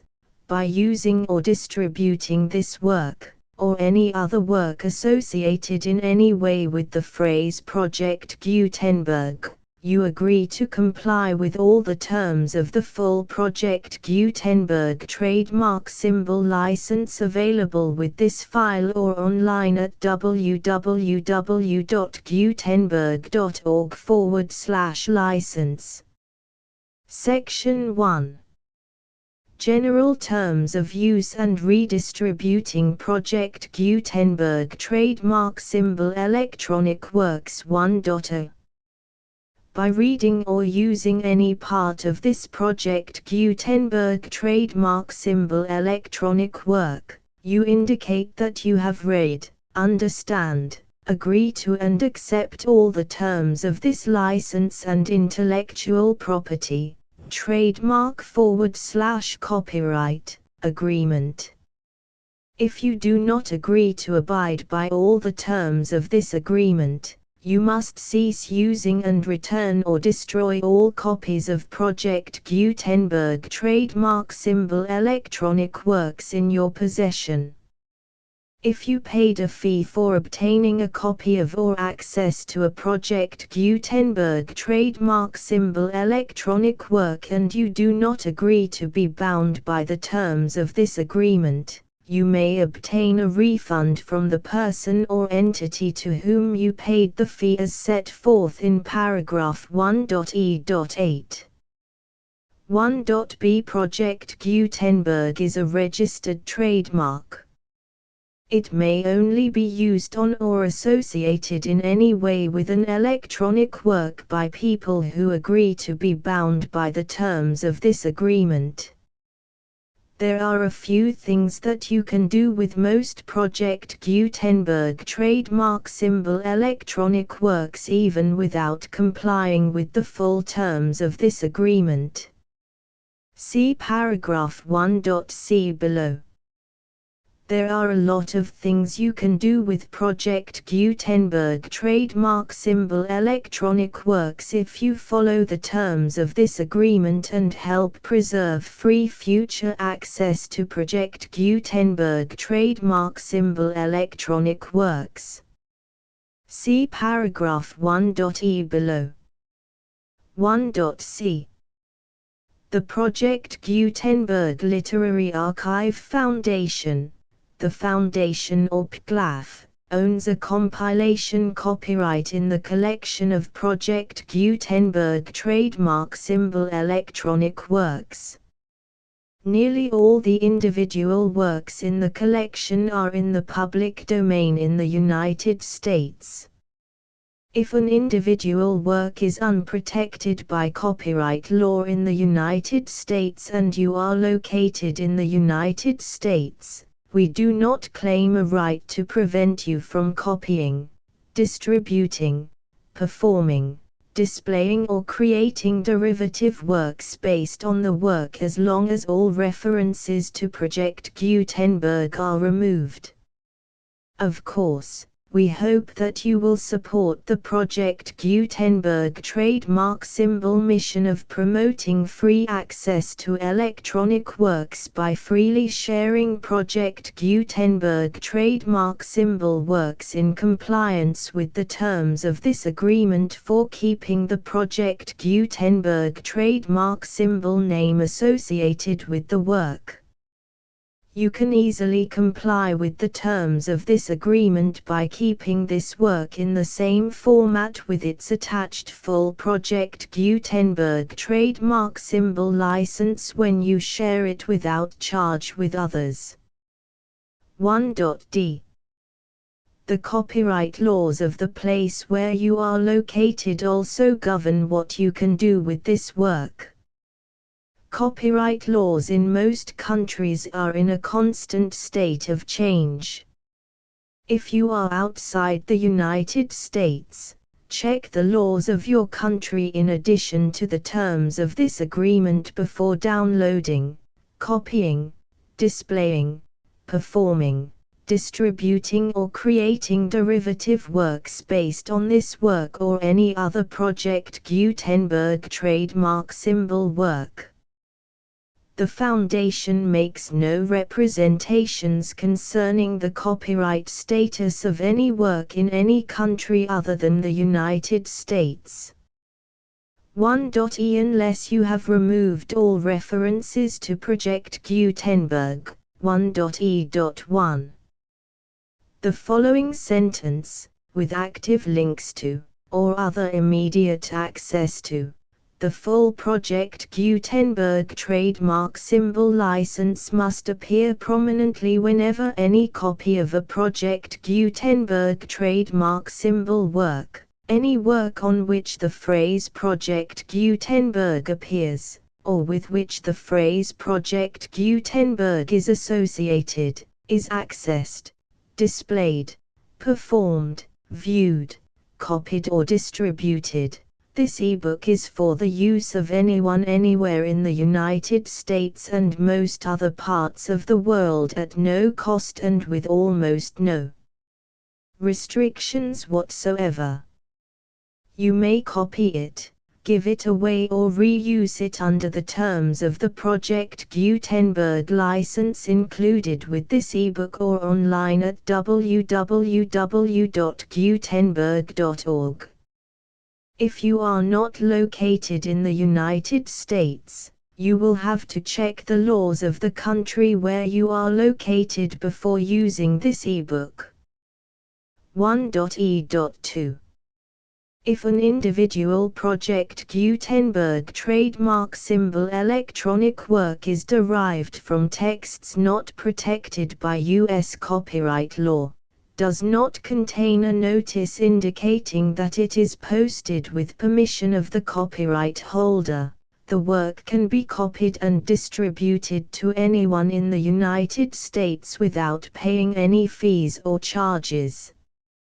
If you are redistributing or providing access to a work with the phrase Project Gutenberg associated with or appearing on the work, you must comply either with the requirements of paragraphs 1.e.1 through 1.e.7 or obtain permission for the use of the work and the Project Gutenberg trademark symbol trademark as set forth in paragraphs 1.e.8 or 1.e.9. 1.e.3. If an individual Project Gutenberg trademark symbol electronic work is posted with the permission of the copyright holder, your use and distribution must comply with both paragraphs 1.e.1 through 1.e.7 and any additional terms imposed by the copyright holder. Additional terms will be linked to the Project Gutenberg trademark symbol license for all works posted with the permission of the copyright holder found at the beginning of this work. 1.e.4 Do not unlink or detach or remove the full Project Gutenberg trademark symbol license terms from this work, or any files containing a part of this work or any other work associated with Project Gutenberg trademark symbol. 1.e.5 Do not copy, display, perform, distribute or redistribute this electronic work, or any part of this electronic work, without prominently displaying the sentence set forth in paragraph 1.e.1 with active links or immediate access to the full terms of the Project Gutenberg trademark symbol license. 1.e.6 You may convert to and distribute this work in any binary, compressed, marked up, non-proprietary or proprietary form, including any word processing or hypertext form. However, if you provide access to or distribute copies of a Project Gutenberg trademark symbol work in a format other than plain vanilla ASCII or other format used in the official version posted on the official Project Gutenberg trademark symbol website, www.gutenberg.org, you must, at no additional cost, fee or expense to the user, provide a copy, a means of exporting a copy, or a means of obtaining a copy upon request, of the work in its original plain vanilla ASCII or other form. Any alternate format must include the full Project Gutenberg trademark symbol license as specified in paragraph 1.e.1. 1.e.7 Do not charge a fee for access to, viewing, displaying, performing, copying or distributing any Project Gutenberg trademark symbol works unless you comply with paragraph 1.e.8 or 1.e.9. 1.e.8 You may charge a reasonable fee for copies of or providing access to or distributing Project Gutenberg trademark symbol electronic works provided that you pay a royalty fee of 20% of the gross profits you derive from the use of Project Gutenberg trademark symbol works calculated using the method you already use to calculate your applicable taxes. The fee is owed to the owner of the Project Gutenberg trademark symbol trademark, but he has agreed to donate royalties under this paragraph to the Project Gutenberg Literary Archive Foundation. Royalty payments must be paid within 60 days following each date on which you prepare, or are legally required to prepare, your periodic tax returns. Royalty payments should be clearly marked as such and sent to the Project Gutenberg Literary Archive Foundation at the address specified in Section 4, Information about donations to the Project Gutenberg Literary Archive Foundation. You provide a full refund of any money paid by a user who notifies you in writing, or by email, within 30 days of receipt that he does not agree to the terms of the full Project Gutenberg trademark symbol license. You must require such a user to return or destroy all copies of the works possessed in a physical medium and discontinue all use of and all access to other copies of Project Gutenberg trademark symbol works. You provide, in accordance with paragraph 1.f.3, a full refund of any money paid for a work or a replacement copy, If a defect in the electronic work is discovered and reported to you within 90 days of receipt of the work, you comply with all other terms of this agreement for free distribution of Project Gutenberg trademark symbol works. 1.e.9. If you wish to charge a fee or distribute a Project Gutenberg trademark symbol electronic work or group of works on different terms than are set forth in this agreement, you must obtain permission in writing from the Project Gutenberg Literary Archive Foundation, the manager of the Project Gutenberg trademark symbol trademark. Contact the Foundation as set forth in Section 3 below.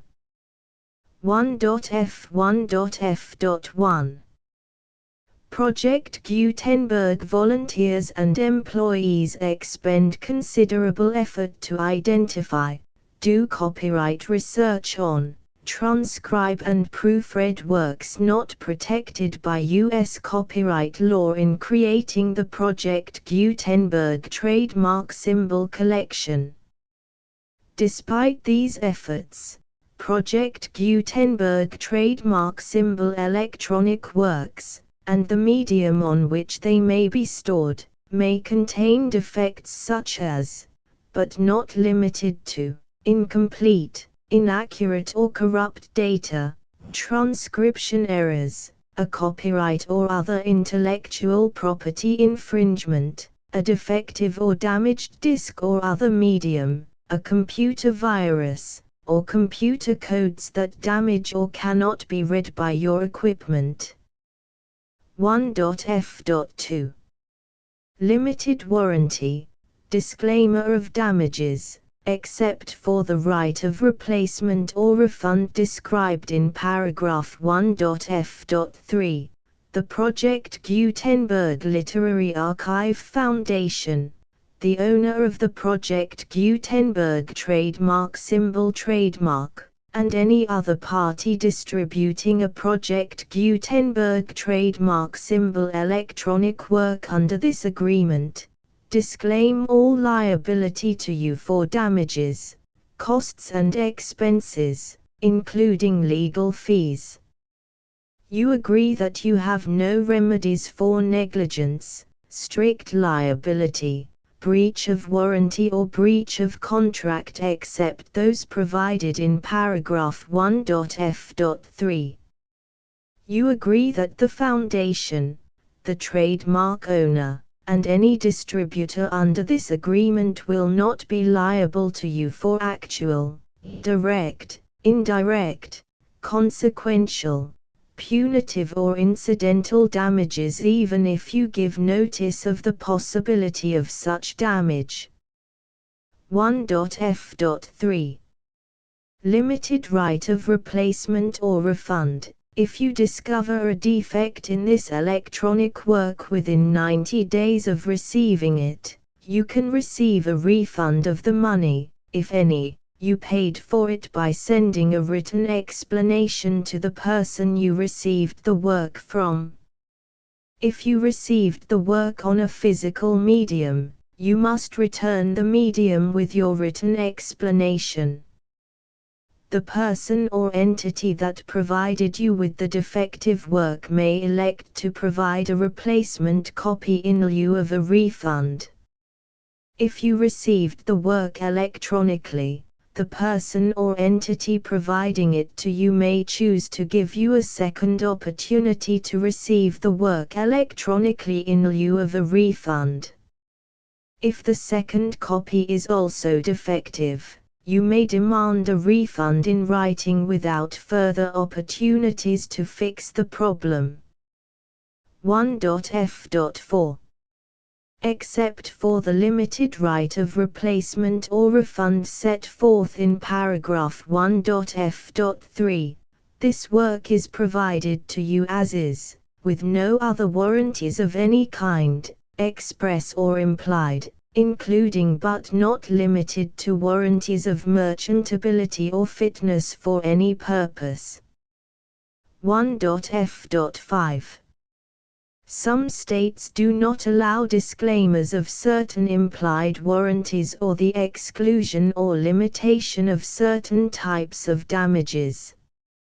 If any disclaimer or limitation set forth in this agreement violates the law of the state applicable to this agreement, the agreement shall be interpreted to make the maximum disclaimer or limitation permitted by the applicable state law. The invalidity or unenforceability of any provision of this agreement shall not void the remaining provisions. 1.f.6 Indemnity. You agree to indemnify and hold the foundation, the trademark owner, any agent or employee of the foundation, anyone providing copies of Project Gutenberg trademark symbol electronic works in accordance with this agreement, and any volunteers associated with the production, promotion and distribution of Project Gutenberg trademark symbol electronic works, harmless from all liability, costs and expenses, including legal fees, that arise directly or indirectly from any of the following which you do or cause to occur. A.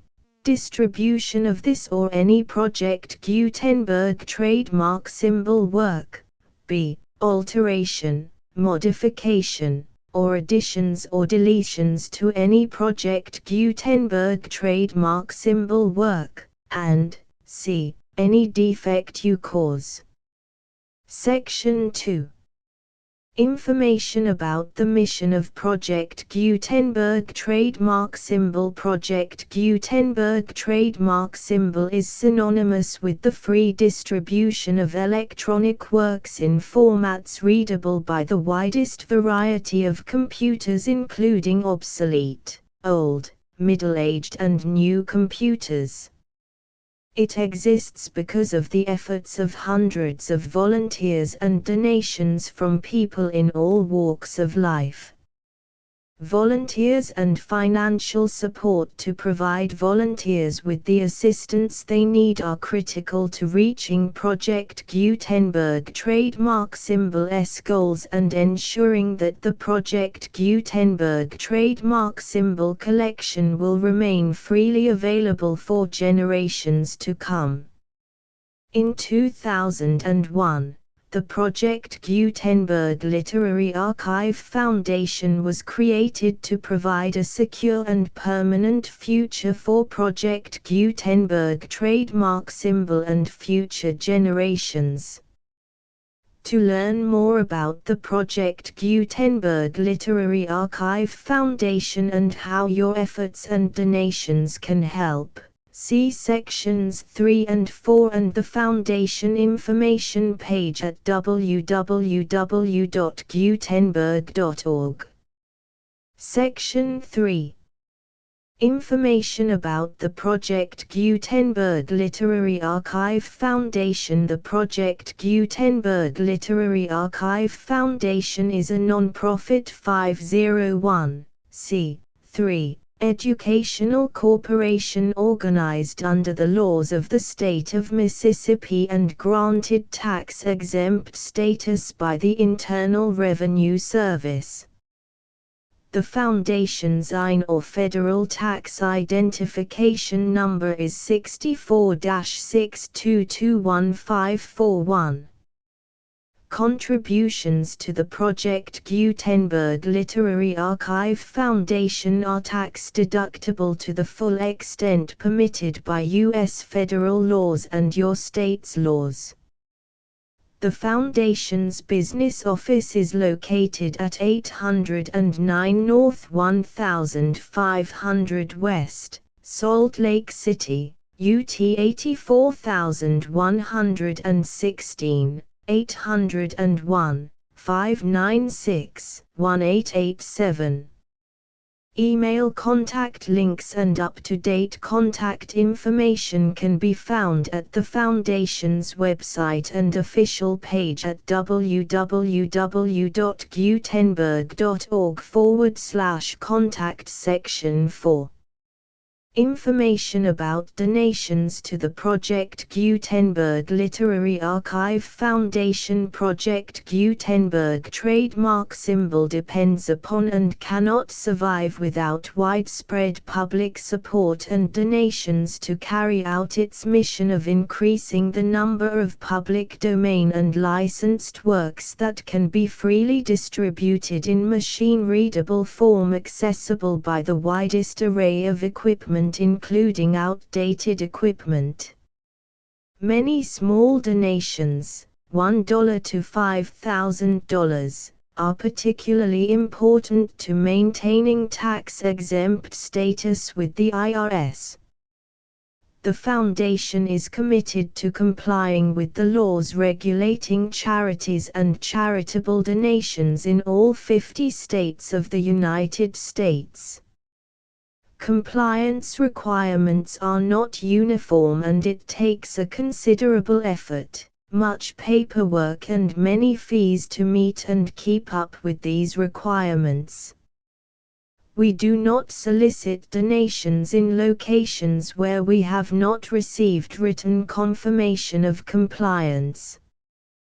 To send donations or determine the status of compliance for any particular state, visit www.gutenberg.org/donate. While we cannot and do not solicit contributions from states where we have not met the solicitation requirements, we know of no prohibition against accepting unsolicited donations from donors in such states who approach us with offers to donate. International donations are gratefully accepted, but we cannot make any statements concerning tax treatment of donations received from outside the United States. U.S. laws alone swamp our small staff. Please check the Project Gutenberg web pages for current donation methods and addresses. Donations are accepted in a number of other ways, including checks, online payments and credit card donations. To donate, please visit www.gutenberg.org/donate. Section 5. General information about Project Gutenberg trademark symbol. Electronic Works. Professor Michael S. Hart was the originator of the Project Gutenberg trademark symbol concept of a library of electronic works that could be freely shared with anyone. For 40 years, he produced and distributed Project Gutenberg trademark symbol ebooks with only a loose network of volunteer support. Project Gutenberg trademark symbol ebooks are often created from several printed editions, all of which are confirmed as not protected by copyright in the US unless a copyright notice is included. Thus, we do not necessarily keep ebooks in compliance with any particular paper edition. Most people start at our website, which has the main PG search facility, www.gutenberg.org. This website includes information about Project Gutenberg trademark symbol, including how to make donations to the Project Gutenberg Literary Archive Foundation, how to help produce our new ebooks, and how to subscribe to our email newsletter to hear about new ebooks.